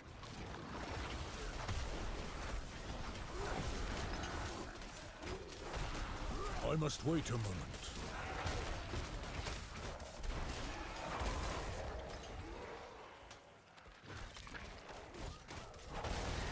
I'm not ready yet.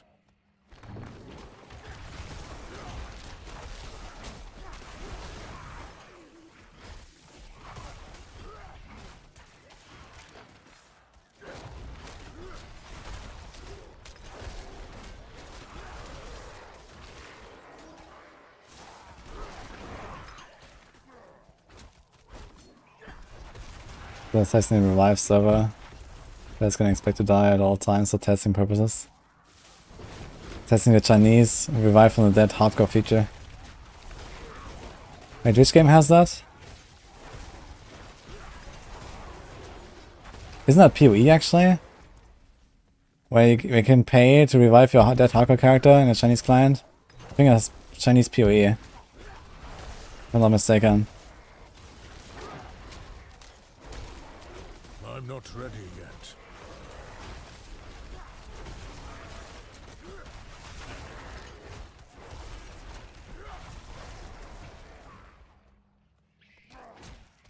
I'm not ready yet. It's wild.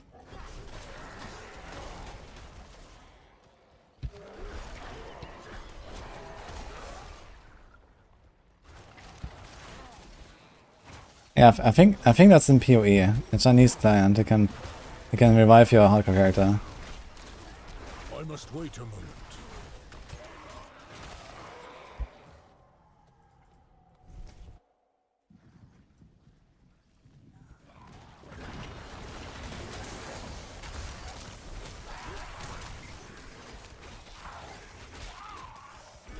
I think this whole hectic shenanigans is not really what I want here.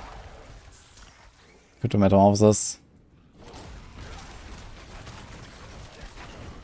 Then with metamorphosis we wouldn't even need bulwark necessarily. You can do another skill if you want. But apparently Petrify doesn't work for pets. I must wait a moment. Did you try Petrify, Azarai?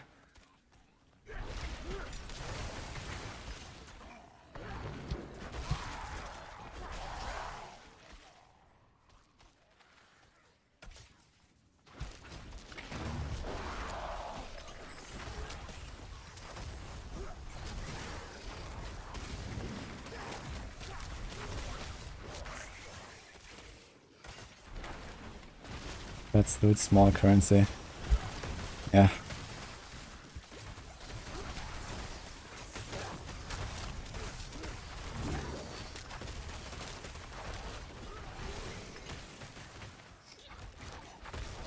I'm not ready yet. I wonder how strong this companion stuff would be if you could actually use stuff like Thunderstruck and, you know, everything that has like any kind of like werewolf or storm tags with it properly. And there would be some opportunity costs, but we could definitely make like better setups than what we do now. Gives us like around a 4-minute run to the boss, because I had like a half-minute break at the start.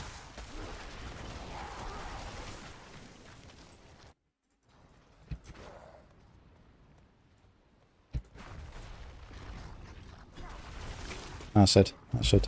Ugh. Okay, I want to try how this with the reset. What? The Alliance Protector just missed here.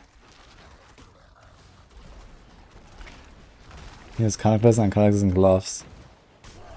Yeah, Cataclysm could be something. If the gloves work, but I'm not sure how we get enough uptime of it.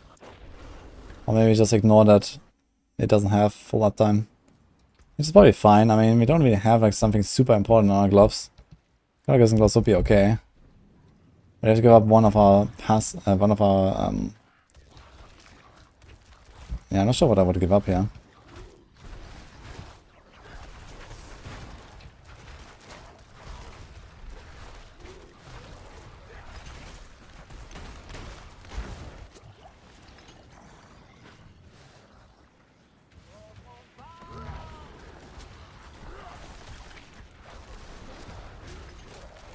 So that's the companions cannot die. But they still take damage. They just go to 1 HP or what? Spirit Bond.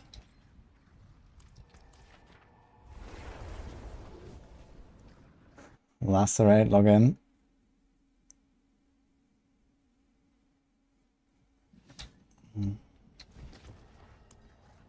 Yeah, but the Lacerate only makes sense if you can actually like roll the buff over, right?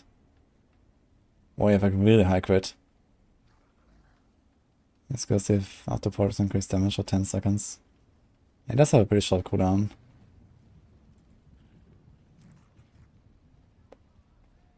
And I guess there's not a huge downside to using Lacerate compared to other builds.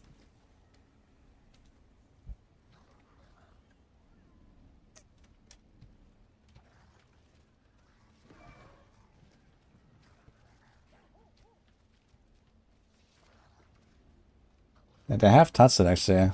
I think in Season 4 they actually buffed it. I think in Season 5 again, no? Or was it this? I think they buffed Loop Pin Ferocity. But in Season 4 I think they buffed Lacerate. Now it has a 40% damage buff if you crit 10 times. But what's my crit? My crit is 31. You can, with enough cooldown reduction, you can actually roll the buff and stack it to 10. But you don't have cooldown for that. Yeah, we're not going to do Lacerate, I think. So maybe Cataclysm is an option. We don't really need Bulwark. But Bulwark is comfy at least.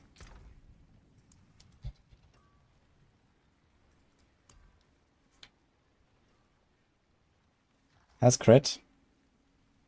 I suppose non-physical actually works for the active and for the Poison Keeper. Core is irrelevant. I mean, it's not a huge loss to use these gloves. We lose some attack speed. And we gain... And we also lose the aspect. Which aspect? No. No. No. No. No. The only realistic option is to use one-hand offhand.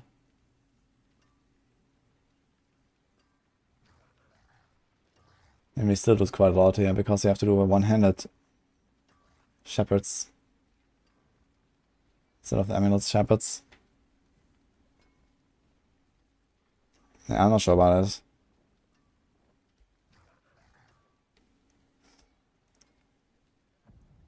I mean, a temper plus the other temper plus the willpower plus the attack speed, it probably adds up to something like, let's say 15 or so percent DPS at least.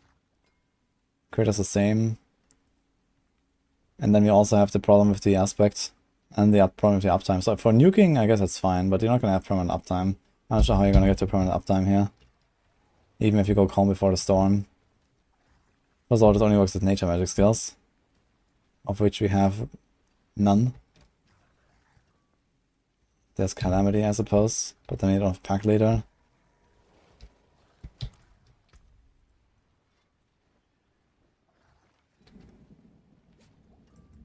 This is 12 seconds duration. And then this becomes, let's say, 6 ranks.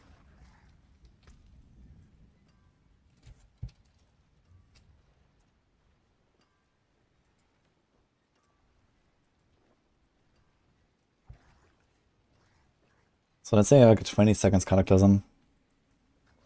It's like roughly, yeah, with a bit of cooldown and stuff, maybe like half uptime.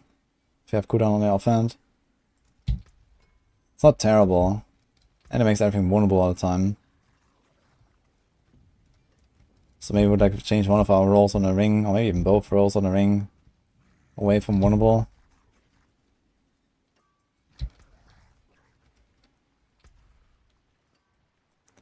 Hello Miyagi, thanks for Prime.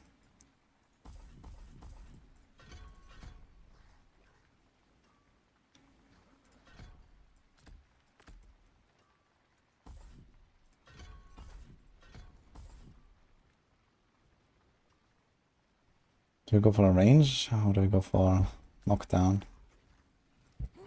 Let's try to shred stuff.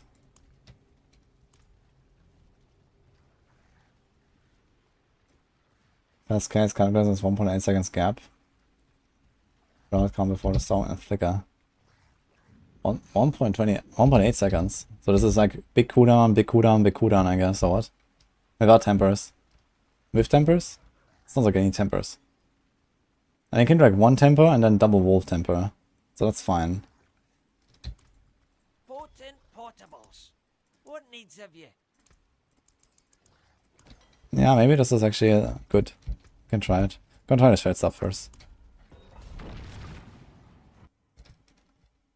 93 million.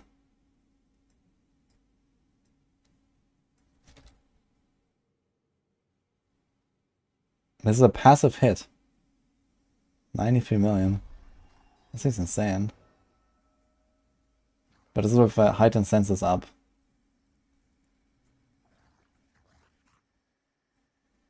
Only 7 quick shifts. Bestial. Bestial. Okay.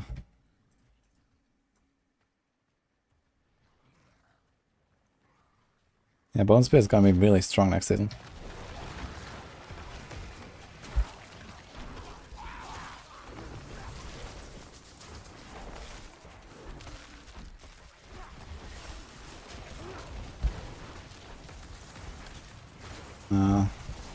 This is gonna be able to play for shred. Holy.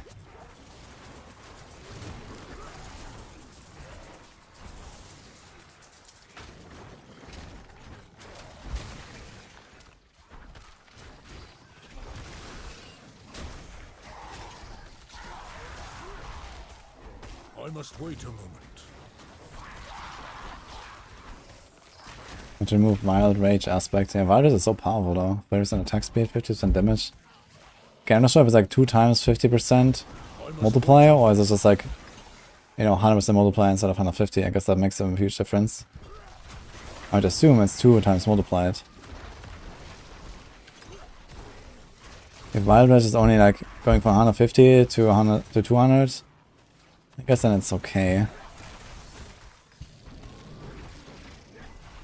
We can remove that. And keep a two-handed weapon. I think I want to keep the two-handed then.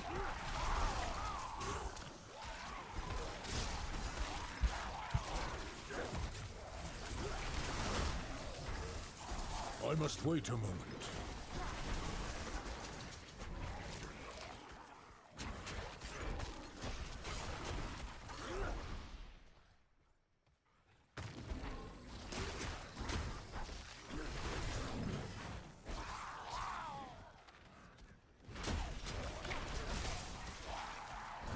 We're talking about triple...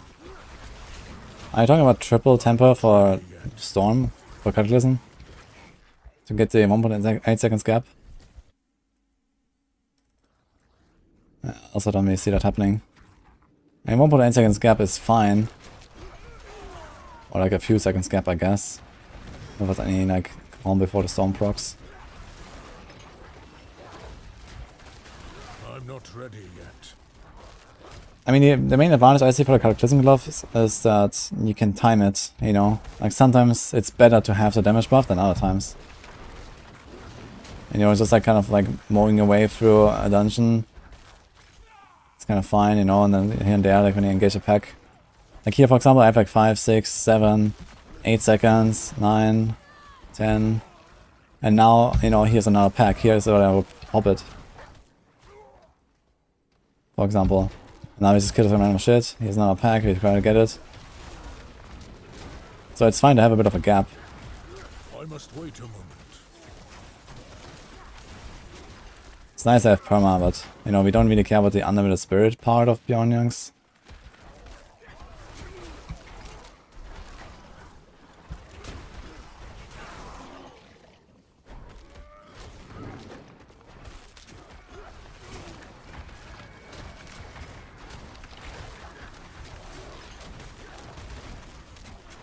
I'm not ready yet.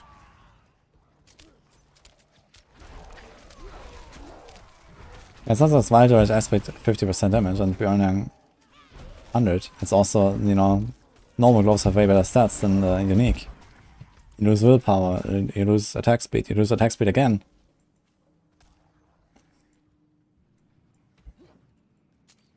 You lose the additive damage, that's like, you know, 100 something. So it's not just 50% versus 100%. Like all these small little things. And this doesn't even count that you have, you know, a huge gap in your Cataclysm that you somehow have to make up for or ignore it. If you ignore it, then you lose even more. If you make up for it, you lose something else as well.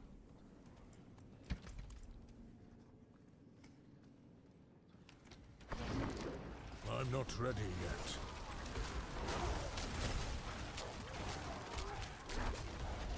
You're just tanking open explosions, I guess.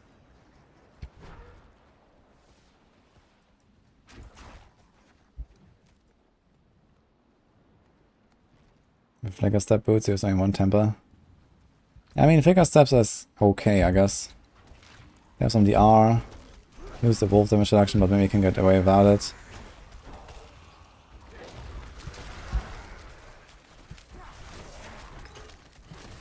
I'm not ready. And you kind of like don't really do a lot on this build, right? Like using Flicker Step is actually not a huge downside. So Flicker Step is something that could be a solution here.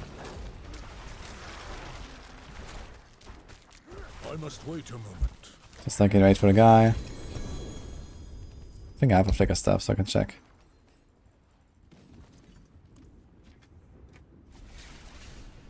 Sandari Sorc will also play without Status. Yeah, it does. You can try to invest a few points into the Crackling Energy resource passive. There's like a passive that gives you energy, gives you mana back. And then have like a ring with a resource tempo on it. How shall I get Then, my hammer? I know, some generic damage aspect.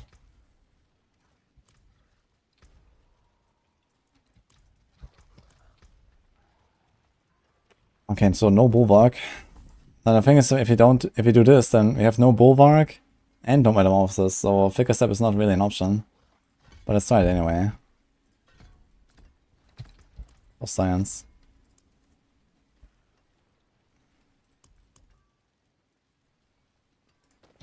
Fang's Tusk.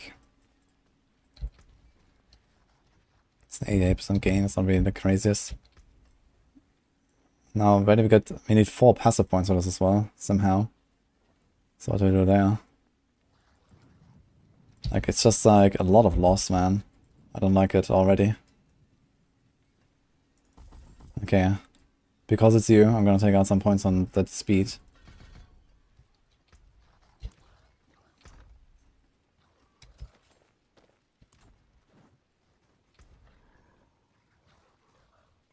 Need Moon Rage.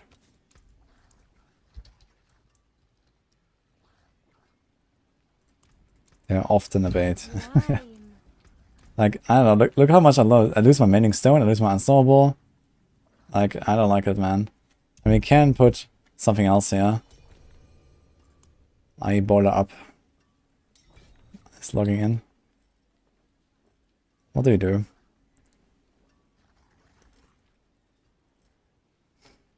I guess just do a Might. Fuck it. Oh, we got a better Might somewhere, actually. 5 on 5. Brighter soul. Disable Ancestral Guidance. Oh shit. I think I have one though. Not sure. Actually, I have 2 Figure Steps. It's fine. Just keep them.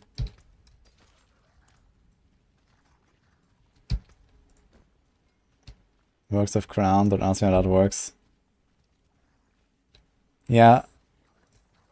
For Ancestral Guidance you have to spend X resources. And I think for Starless and for Crown you only have to use a skill that has a resource cost. It doesn't matter what resource cost.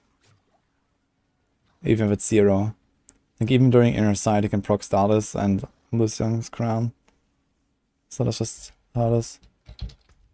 Weird. So did you not run Pack Leader now, or what? That sounds yikes. I kind of want to keep Pack Leader.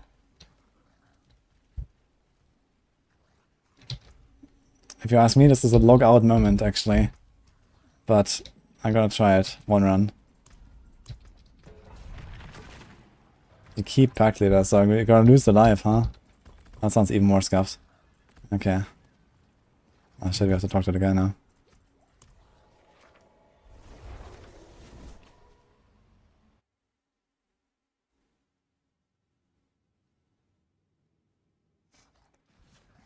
Yes, PTR Sorc has 21k HP, even with a triple Masterwork % life Doombringer. What the hell did you do?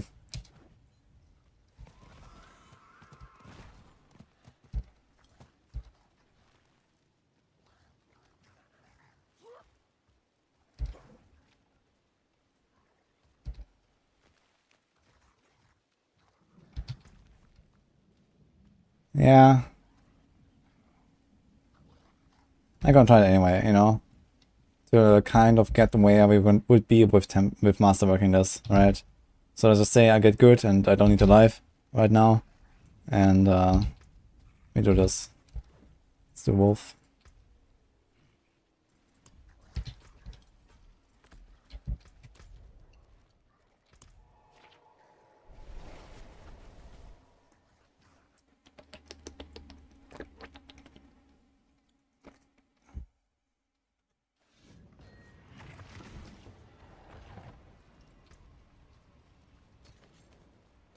My god, my disintegrate gate as well.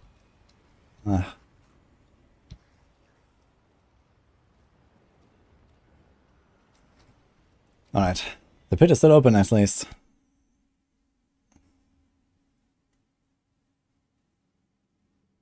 Yeah, Stardust works with the gloves.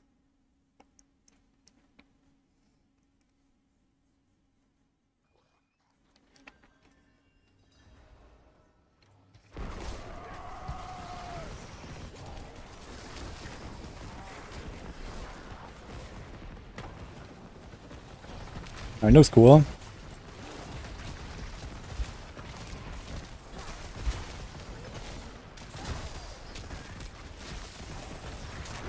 I must wait a moment. I already hate that I don't have Unstoppable at all. Even if most of it is coming from my pets.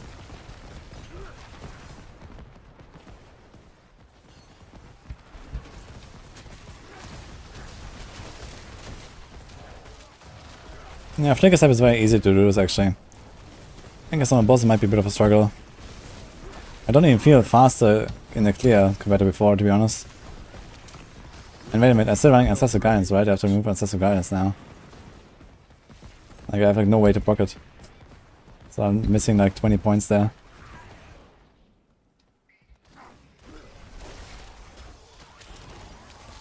I must wait a moment.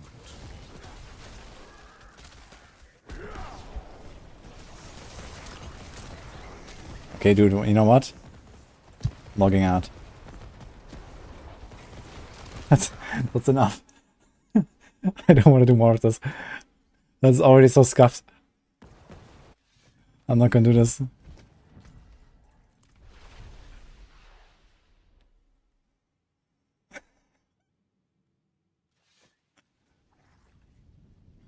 But it does look good on the thumbnail.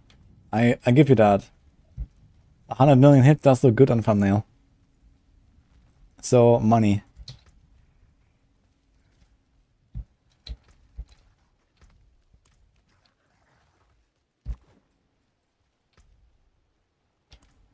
Let me talk to the eagle again, right? Let's get this guy. Okay. Okay. Yeah, I'm not doing this shit here, so sorry. Like I'm losing like 4 passive points, lots of speed, I don't have any unstoppable. Like, I don't know, man. I have to evade around all the time, which is annoying as fuck. We don't have Ancestral Guidance.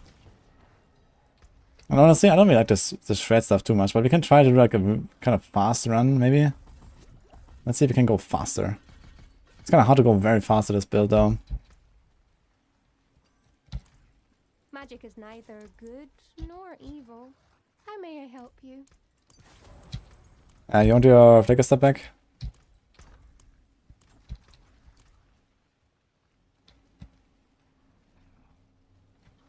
Lacerate breaks CC and doesn't lose an aspect, Ancestral Guidance and boots.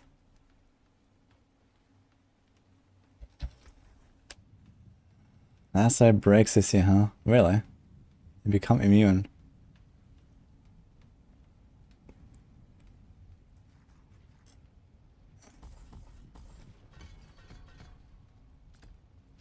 Okay, I'm gonna try it. I have like really shitty crit. Like a really crappy crit. But okay.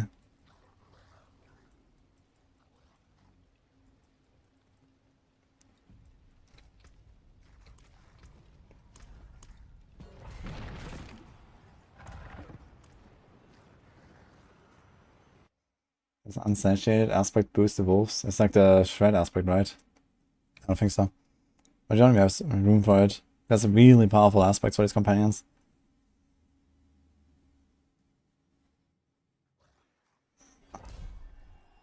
Where was the entrance to vaults? Maybe they're back on the PTR? Who knows, maybe. I haven't checked actually. I remember one location in Scott's Glen, near on the bottom right. Okay, here it comes, man. Lacerate. Wait, I have 10 stacks. What? Did I crit of all hits? What's going on?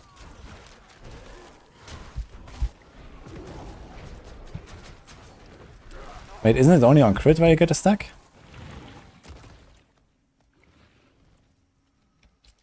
Yes. Somehow I managed to get 10 stacks. I have no idea how.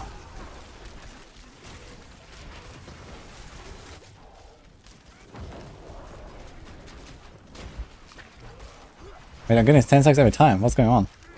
Where's that coming from? I must wait a moment.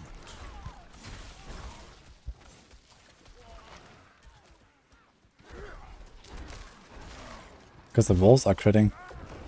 Oh, because my wolves... Yeah, I think so. So it counts my wolves hits. What the fuck? Okay, you're right. It's not the lacerate hits, it's my wolves actually critting while I'm in lacerate animation. What the hell, dude? Yeah, I can watch it.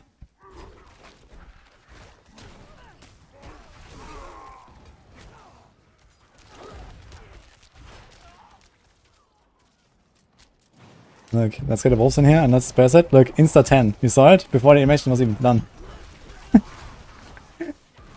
Oh my god, man. Okay. That's hilarious, actually. So maybe it's actually not the right angle, guys.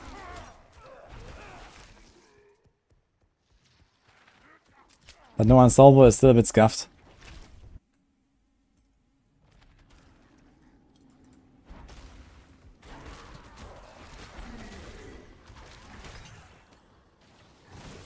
I must wait a moment. Now the big question is, does the lacerate buff actually work for our companions? That's the big question here.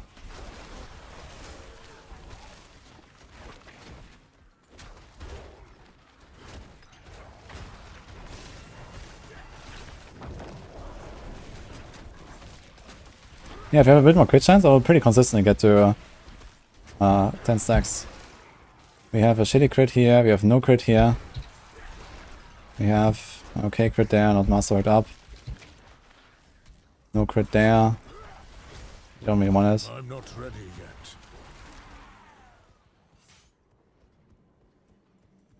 Samuel says it does. Yeah, it could be an angle. I think lacerate is not the worst idea. Because at least we do have an unsolvable. It's not a very great one, but he also is kind of immune for a little while here and there, which is nice. You can even time this for pit bosses. To like, not have to dodge some shit.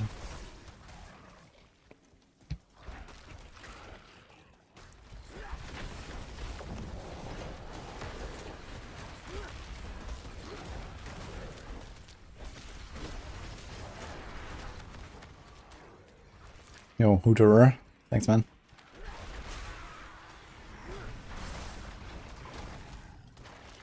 Make lacerate great for once.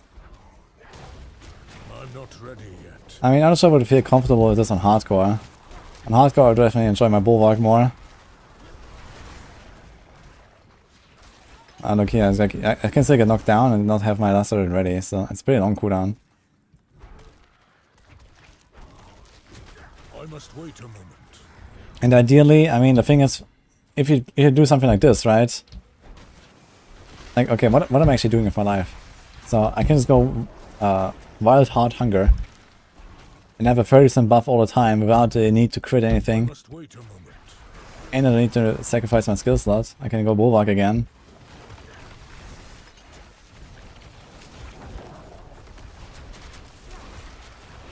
So I think it's not a like less great again.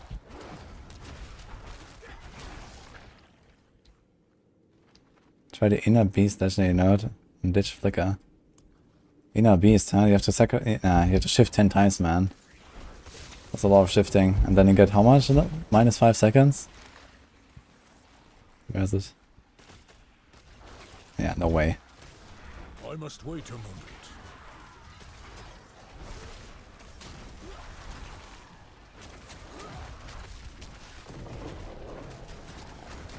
I'm not ready yet.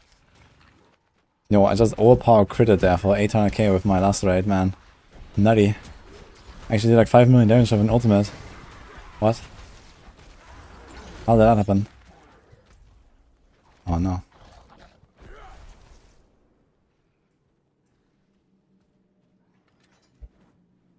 Yeah, you just go Wild Heart Hunger, man, and keep the Bulwark.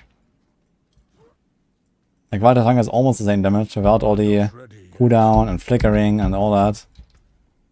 And there you go. And what do you lose? You lose close DR, and you get normal DR, which is, I guess, better even. And it has the same movement speed, and the rest is negligible. So just go Wild Heart. That's also not bad to keep up.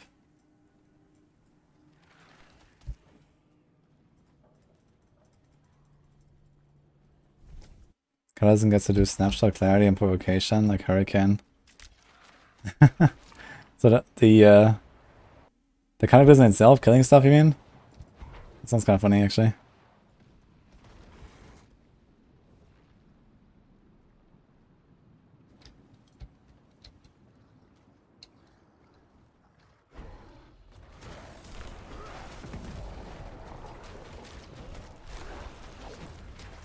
But 8 stacks here. But the wolves are tanky, man. Elias projectiles here. Ah, this boss is melting though. Should go up a little bit. Let's go 100. But not with the flicker step.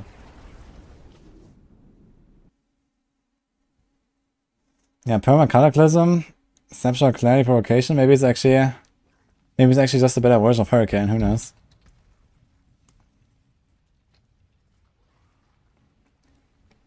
Like, are these tornadoes that this cataclysm spawns actually real tornadoes? Like this? It says twisters. So I guess it's not tornado, right? It doesn't have like all the skill benefits.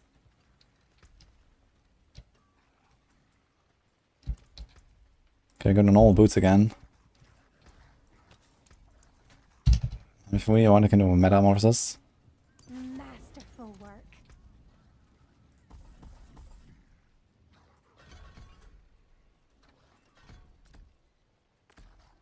Let's do this.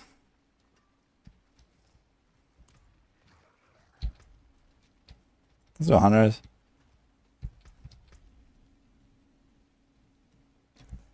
Does duration of ultimate actually mean we get 2 more hits on our lacerate, by the way?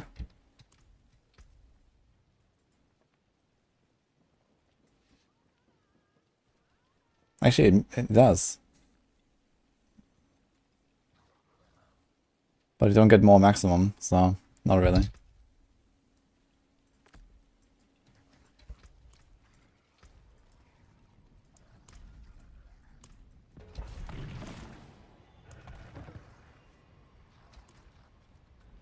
Yeah, I think for like speed farming, the shred stuff is kind of nice. It's like a speed farming angle.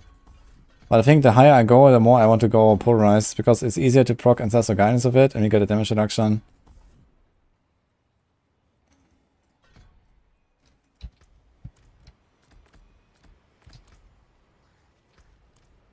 And it also just feels better to claw instead of maul, I gotta say.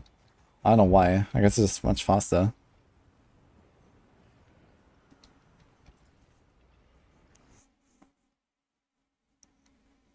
It's an interesting question for me. I don't think so.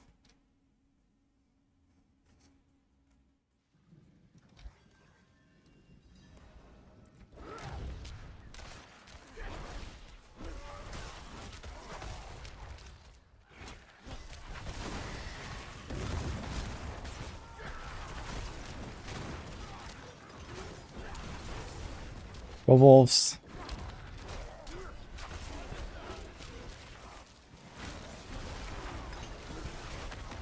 Yo, one shot that pack. Let's go.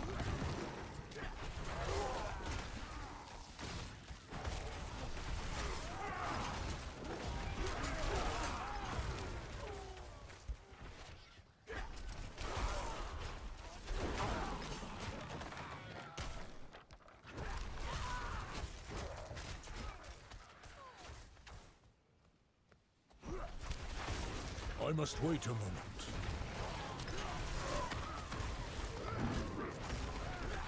I don't know, this feels so much better just playing with Bulwark, man. I wouldn't even need a Metamorphosis, really. Just keep the Bulwark around, and whenever we're in danger, we press it. This Metamorphosis is kind of optional. Go Wild Heart Hunger. It's easy to keep up with just left click, right click a little bit. Well, you don't even have to left click, right click necessarily. You just like companion, left click. There's also... I can keep everything up.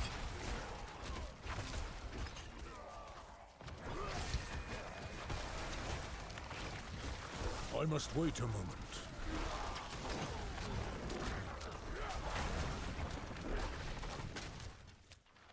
I mean, look at this. Pretty chill 100. And boss damage is good. I'm not ready. Let's see how fast it will die. In this tier. Let's go lacerate. Yeah. Yeah, I realized that, you know, if you want to do something like that, you can just go Wild Heart Hunger instead of this whole flicker stab lacerate shenanigans. Wild Heart Hunger gives you almost the same buff, you know, it's pretty comparable. There's no flicker stepping, invading through enemies and all that. Which is just kind of clunky, even if you play a companion build where you don't really mind.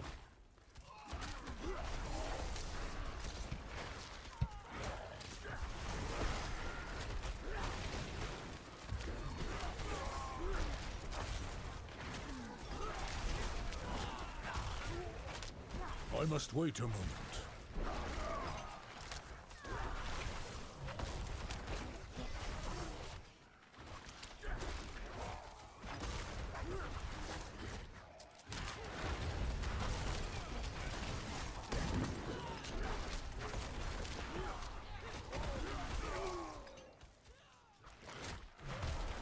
Wild Heart Hunger is additive. Wait, what?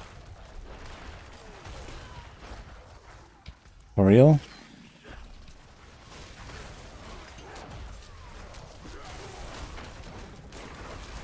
Boiler, have you tested that this season? Wild Heart? Gonna get not going to the last corner up there. I'm not ready yet.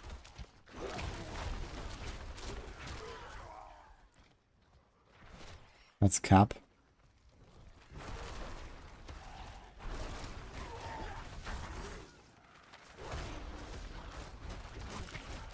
I must wait a moment.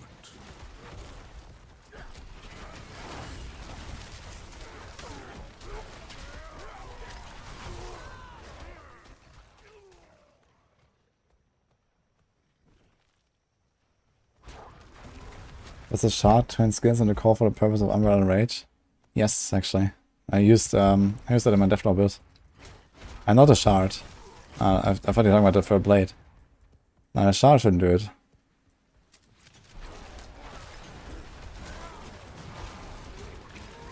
I'm not ready yet.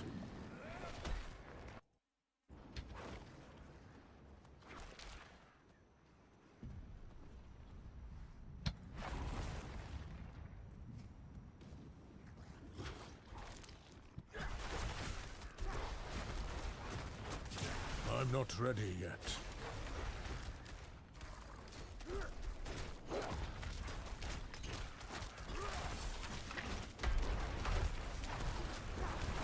I'm out of spirit. I must wait a moment. Boss is still melting, man. 210.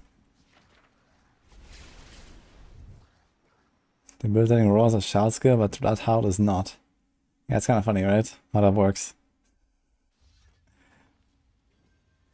I think there's an aspect of to make that a shard skill or something. Okay, it's 210.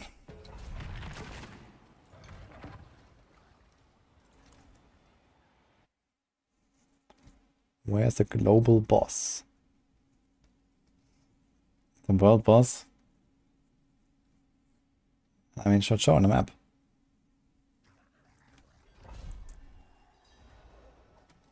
It's kind of stupid that Bloodhound is not already a shard skill, right? Like, why?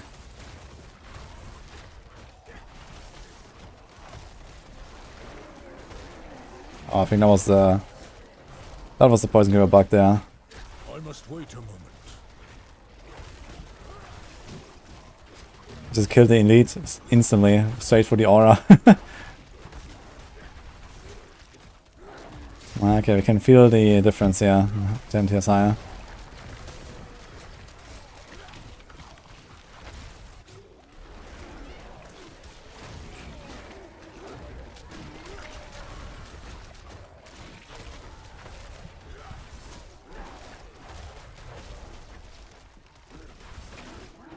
I think I spent too much time in werewolf form and too little in bear.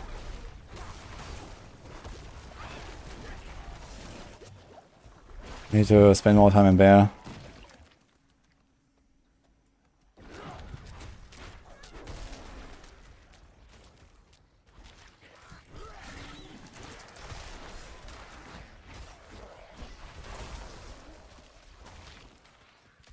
I must wait a moment.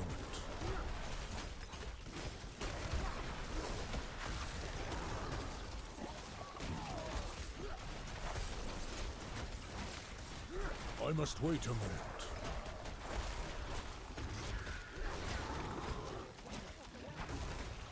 Maybe I should try to do a pull as I run away from the pack. And then just claw into the new pack. Should be relatively consistent like this. I must wait a moment.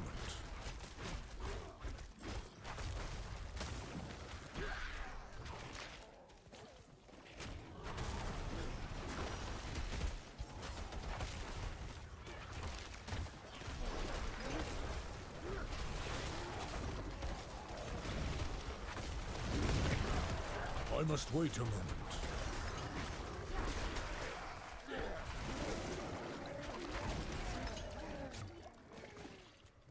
Yeah, pretty chill. Seems tanky enough. Not bad.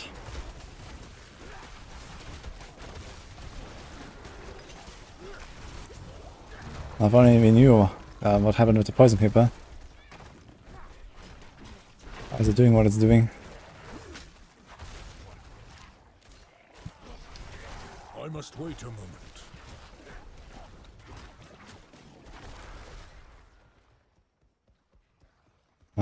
Minions on Necromancer can overpower, but I'm not sure about the wolves. I don't think so. I must wait a moment.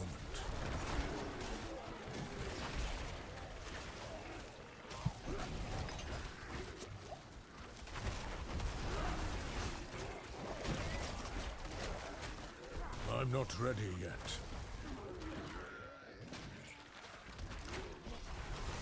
Barely in bear. I don't have to spend much time in bear form, it's fine. Just have to make sure that we are 2 seconds every 15. Technically not even that. Thanks to some 5-head shenanigans that Border has told me.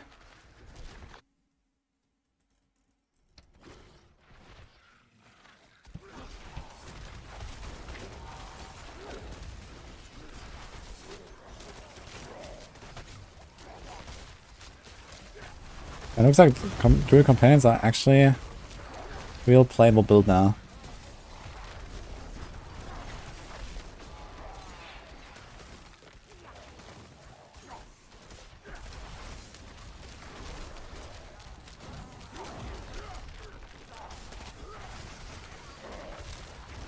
I must wait a moment.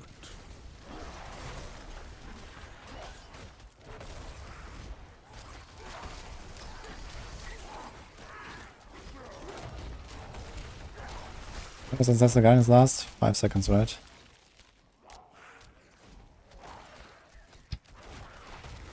I must wait a moment.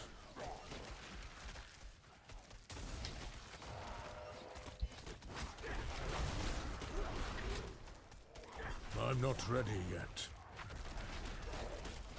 How does Paxton live so long, man? These guys are healing. Playstyle is slow and clunky. Ah, it's okay. You actually have a lot of buttons to press. Like, yeah, you juggle your buffs. And then, you know, look at the wolf cooldown. Every 2.75 seconds you press your wolves. Make sure you shapeshift at least once every 5 seconds for Wild Hunger, which I don't have right now. Without them, shapeshift at least once every 8 seconds for a quick shift. Check for your pack leader procs, that might reset your wolves and your poison creeper. Press your poison creeper in the big packs. Stay in bear form for 2 seconds, stay in wolf form for 2 seconds. Every 15.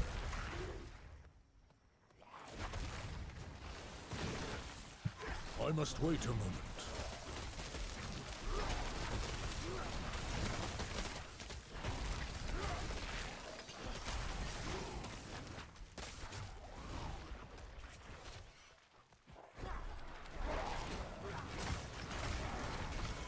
I must wait a moment.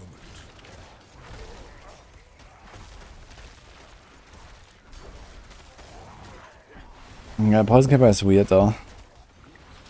Doesn't do like trillions of damage on me, but sometimes it does like 100 million dots and it's like, huh? Other times like 2 million, 5 million, like, I don't know.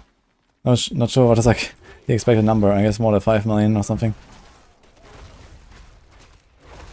The poison creeper doesn't really do that much. I can kill some of the small stuff, I guess. I must wait a moment.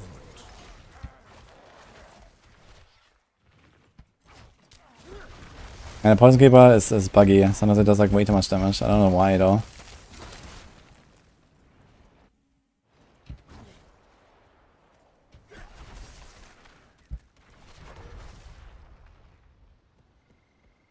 What was in 1 minute? Oh no. Should I go there? Why not actually?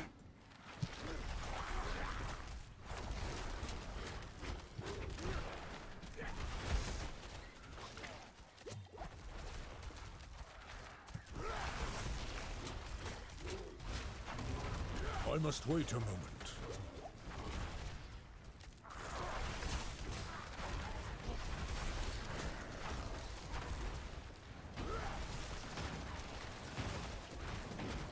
I'm not ready yet.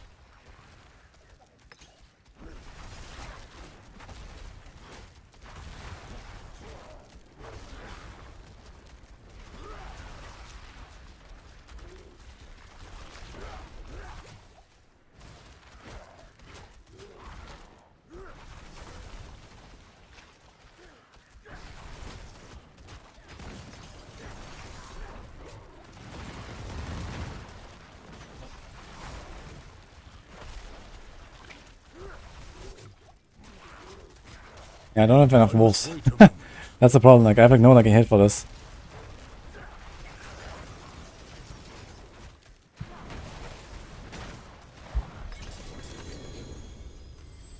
Okay. That's still not terrible for an 10 boss.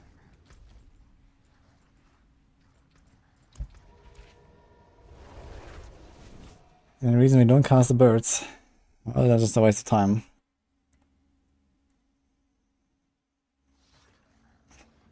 Didn't try Wild Bolt.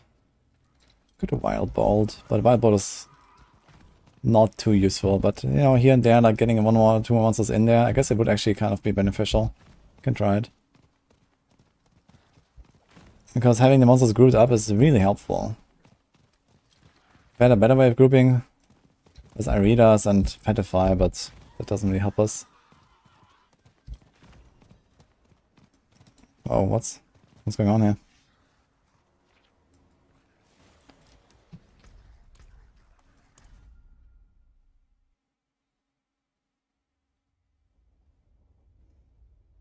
The Flurry has an extra point in basic skill. Oh, I might not have changed that, yes.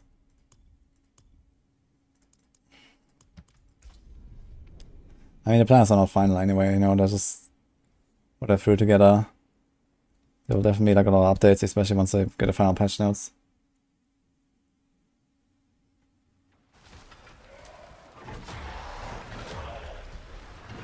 Oh, we arrive right at a stagger. I'm not ready yet. I need more spirit.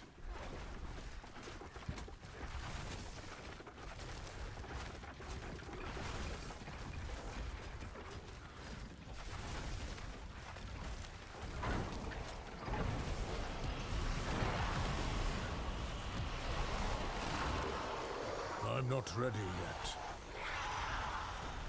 I'm low on spirit. I'm low on spirit. Can I just like walk through the beam? I can actually. It doesn't get through the barrier, man. Okay.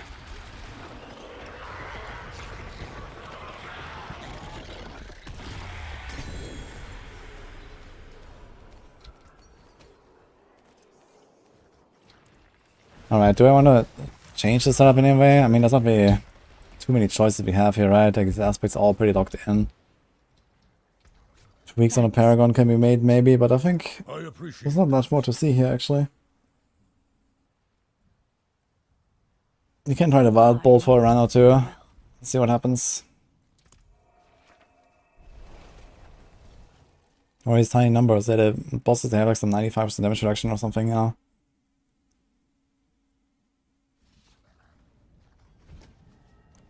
Change glyphs. I did change glyphs already, so I have Territorial now instead of the crit glyph. And I have Exploit. I mean, that doesn't do too much, but I guess it's something. Instead of Fang and Claw. And I mean, the only other thing here is Poise, but I mean, Poise is not terrible. Gives me like a bit of sustain, basically. What else can we do?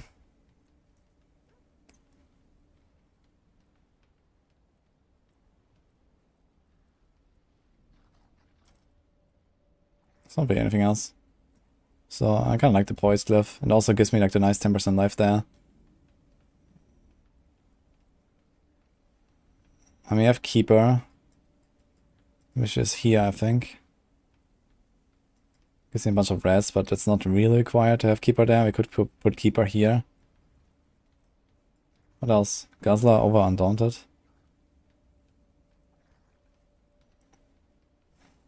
Okay, Undaunted doesn't actually help the wolves, right? But it does give me 10 DR at least.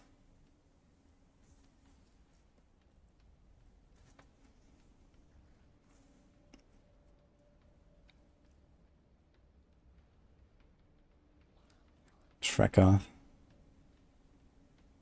I mean, Tracker doesn't help us really, you know. And first of all, I want to see if the Tracker even applies to the Poison Creeper. Because I don't really trust that. I guess if it does, it could be helpful for a bit of area clear. If you assume that the Poison Creeper does more than nothing. It's a relatively strong buff to the Poison Creeper.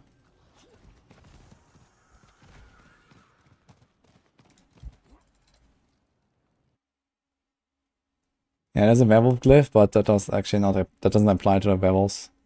Only to you.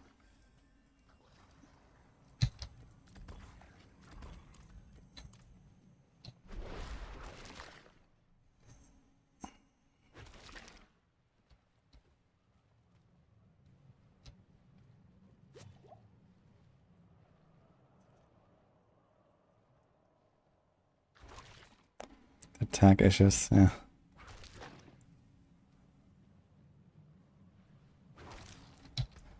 Okay, they have different timers. Interesting.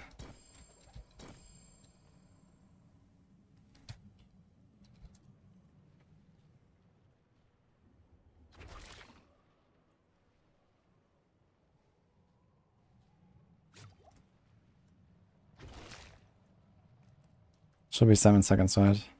6 seconds.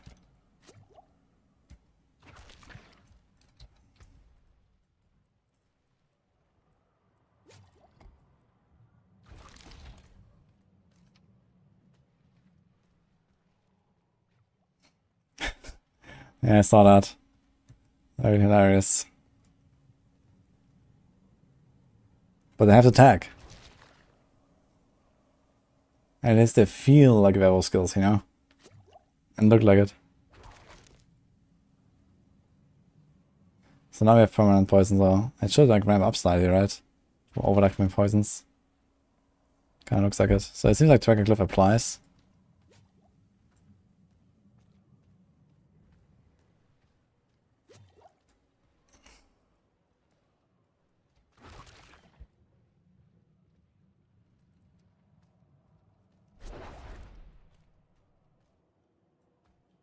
Did it like a 5 or something.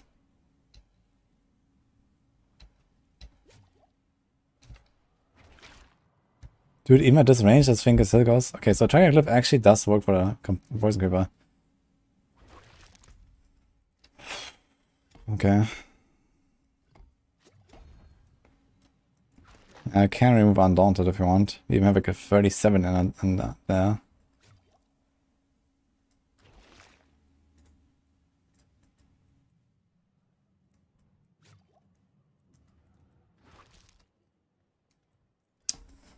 Oh man.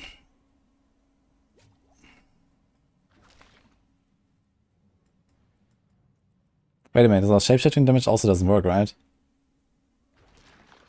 Can actually get 4 points here. Just give up. It's 25 additive. Now we're gonna get 2 points, I guess if we do this.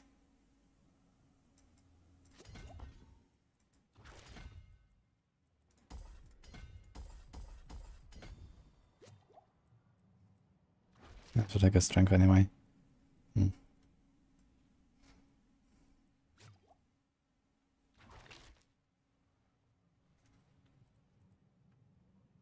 All of them increase the tool to damage. Nice. Wonderful. So, I like a glyph here. They don't do Undaunted.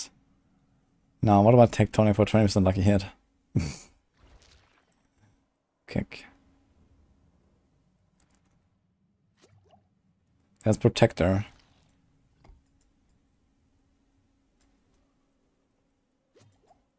Good to Protector with Poise together. But then you have like more rare buffing in a core skill node that doesn't help us. There's a res node.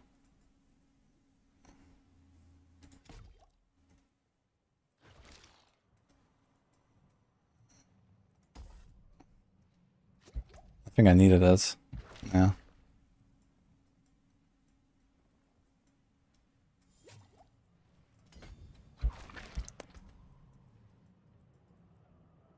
I mean, could do a rare buffing here for the wudijo. It's not the worst. But I think Dex is on this is really shit. Because I have to go all the way up here. 1, 2, 3, 4, 5. It's like really bad. Willpower glyph is kind of nice, or in glyph here, I think.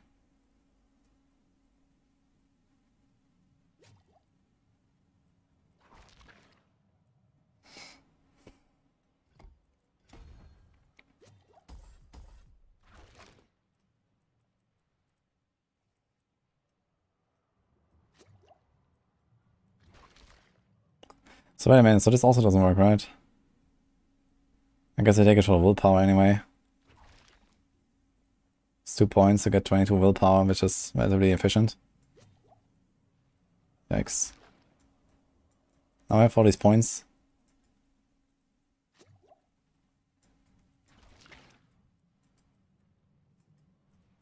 Can you buff something?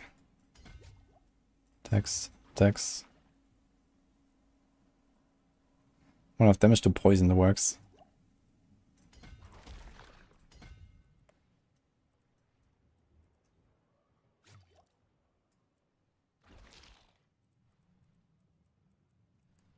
Any other decks here? No. Hey Raw Dog, thanks man.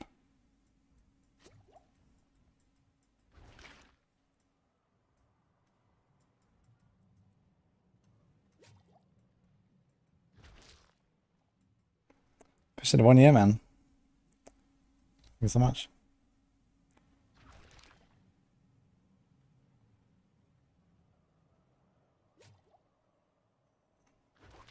And Venom should work. So Venom doesn't work for the pets? Really? That's a joke, right? Wait, I have Venom spec right now. Should I unspec it?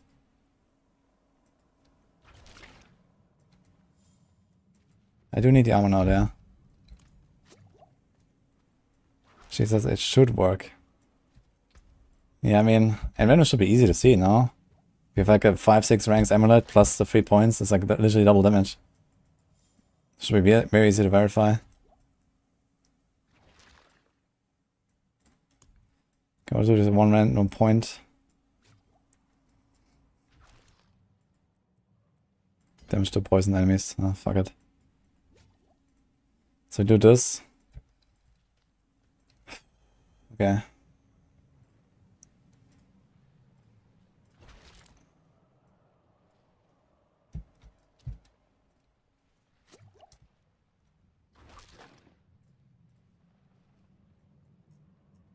That is like really a joke here.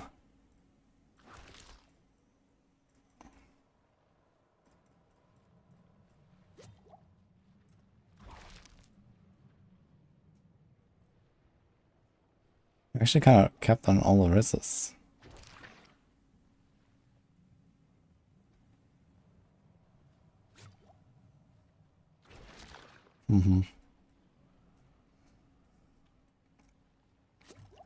So no Fang and Claw. What did I put there?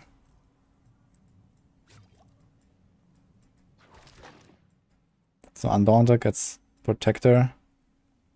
This becomes Territorial.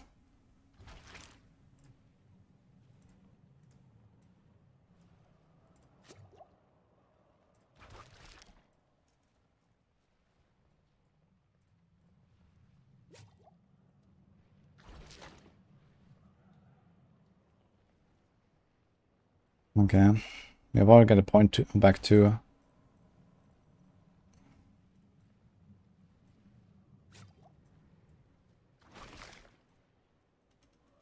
These ones are close. So we have Poise, Protector, Territorial. Spirit also needs to be removed. This becomes Exploit. Dude, scuffed, man. Scuffed. This class. So everything stays here. We have the Bulwark, we have the Mending, we have the Might, Moonrage. Yeah, that's kind of worked out here. And Venom 100% works, okay. We need a pole arm for this man. It's pole arm time on a druid.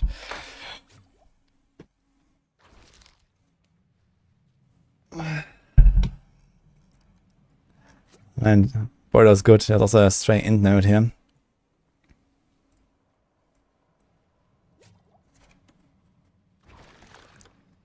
Actually, can we do something like this?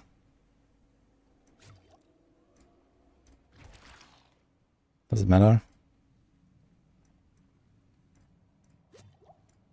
No. You can do this, I guess.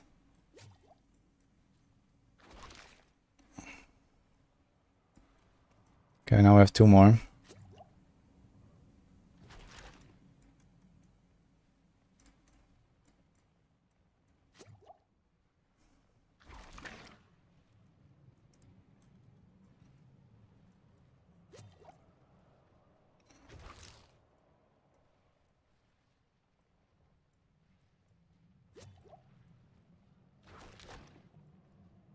It's like any cool other nodes that we can pick up somewhere.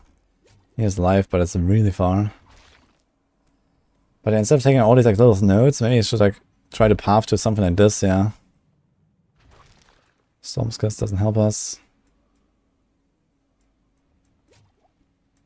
Maximum spirit, core, basic. There's also res and damage over time reduction. It's just I kind of like this cluster.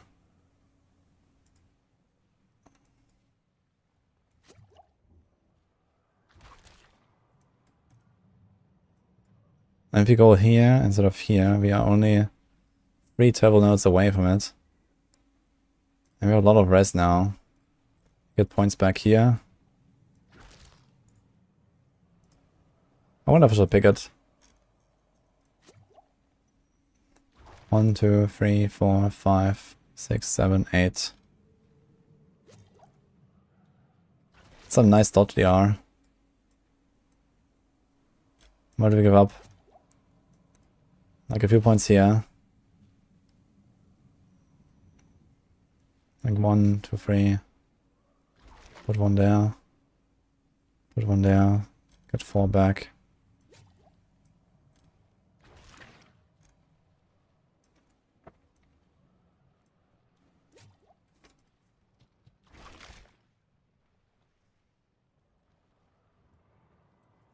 More magic nodes. Yeah, I think I want to take this. Gonna make a variant and see if I can fit them. 6 points, that's easy to get.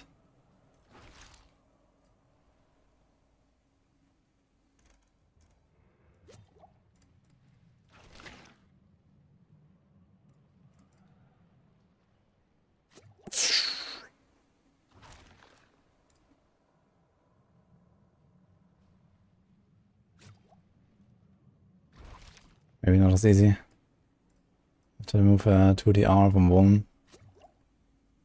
And I guess now we start struggling.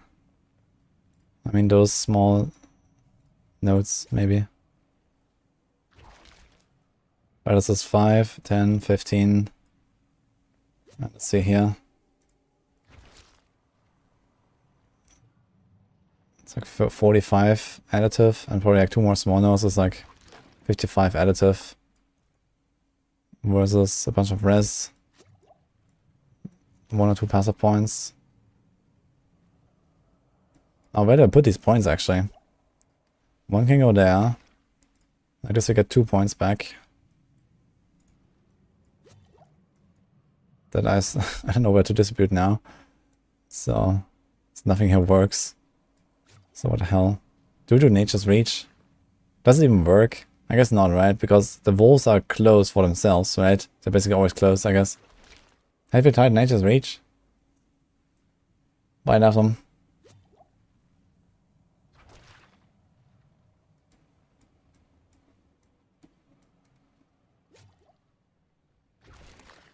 Yeah, I don't have anything else. What about this? Predatory Instinct. If I had to take a wild guess, this does not work. What are companions? I'm not gonna take that, man.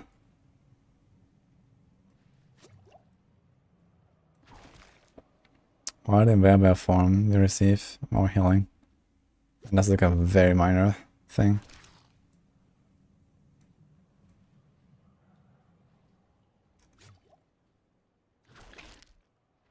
You can just go Omega 45 if you want, but I don't think this is really helpful. I mean, it should be 45 anyway, but kind of see put in another dot.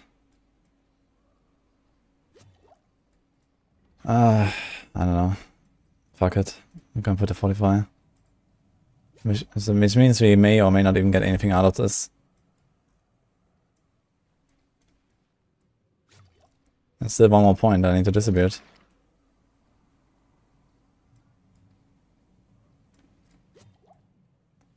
I don't have anything, man. Damage. Mod check. Like, this doesn't work, nothing works. I have 1 point, man. Please, someone take it. No one wants it.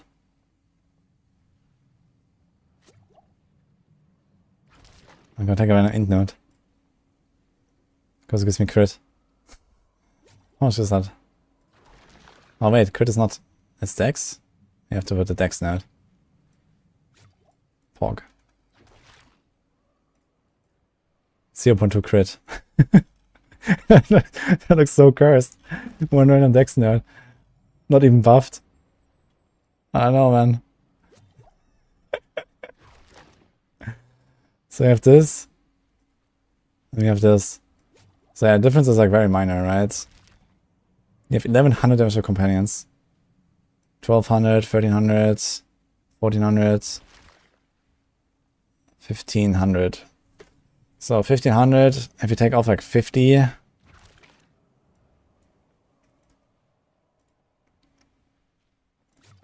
It's not a huge difference, I guess.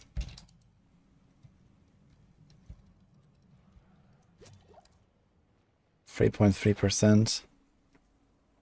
And I mean, there's a lot of res. In fact, maybe I have so much res I can put a skull. Which might actually allow me to, like, you know, change something here on the gear. And you get a DR from dots, which is not terrible. We are actually capped here, look. So I put a skull. Okay, I have to put a skull into the neck because it's only one. Now I'm missing one magic res node.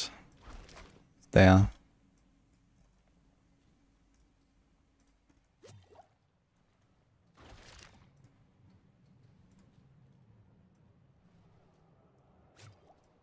I think I might do this, honestly. It's a good chunk of DR. I mean, now it's only 6.5, though I want to get those two. But I think now I don't have enough to take them. Unless you can change the pathing here somehow. Can I do something like this?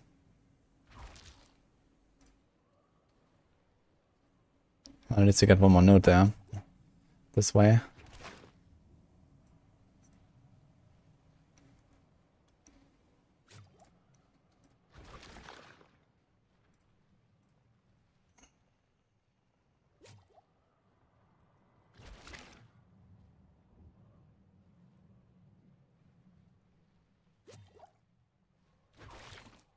Okay, and we can do this, yeah. So, we move this.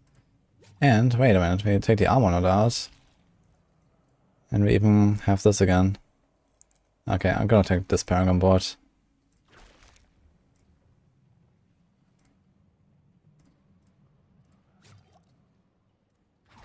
And we can do upgrades. Like this, and this. Can do Bulwark here, right? Bulwark cooldown, Bulwark duration. Wolf stuff. Bulwark.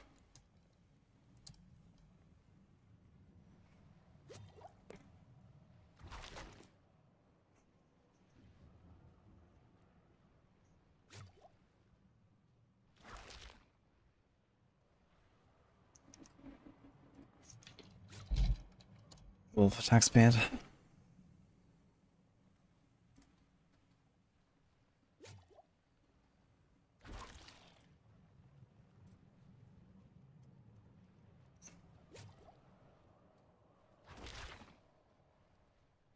Yeah, I like the setup.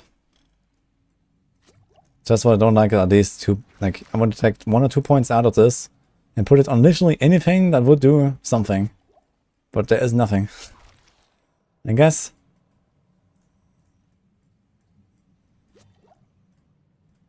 I mean, it's a stronger Earthen Bulwark, I suppose. Can do that.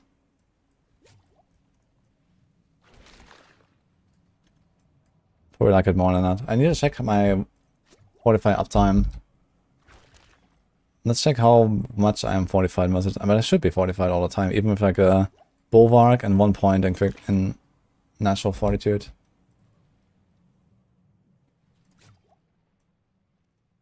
So let's see. I look very fortified here. So here, I am not fortified. So I stood in the explosion and I had very little fortify, but it goes up really fast, man. Look at this. This is with 1 point in the shapeshifting thing.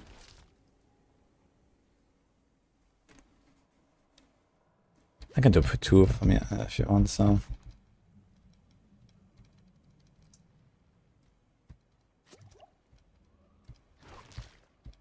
Because sometimes you take some chunky damage. But yeah, full fortified. Basically full fortified.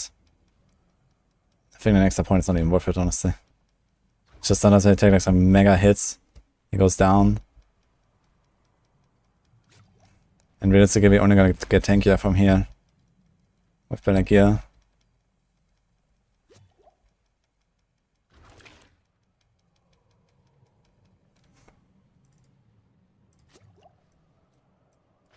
Fine.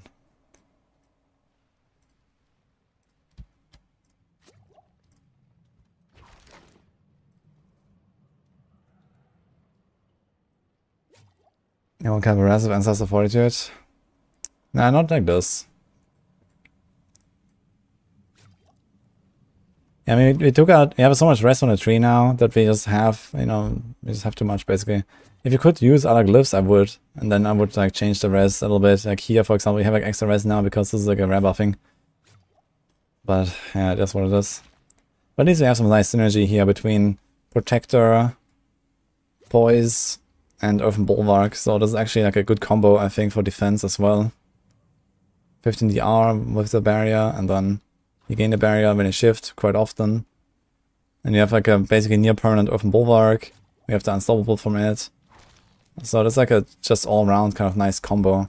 And here we put the Companions thing. So we don't have to rely on might, even though we should have might most of the time. This Companions cannot die is potentially useful at some point, I guess. And I'd rather have the consistent 17.5. And that's it.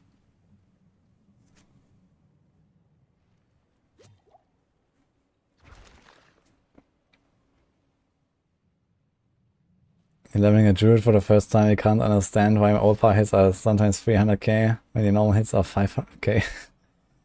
What do you know about overpower is that overpowers are significantly stronger than normal hits, basically. That's kind of the idea. Because they scale with your life and they give you lots of additive damage. And usually for overpower builds, you don't really scale any additive damage. Which means only the overpowers will do any damage. Because they get so much of it that, you know, if you have an overpower build, it's not really worth to invest more into additive damage. Like, for example, if you play Polarize, which is what you're doing probably, your base overpower multiplier is 50%. And then you have, for example, User and Strength, where your overpowers get an extra 30%. So your overpowers are already doing double damage. And then you have a lot of life, right?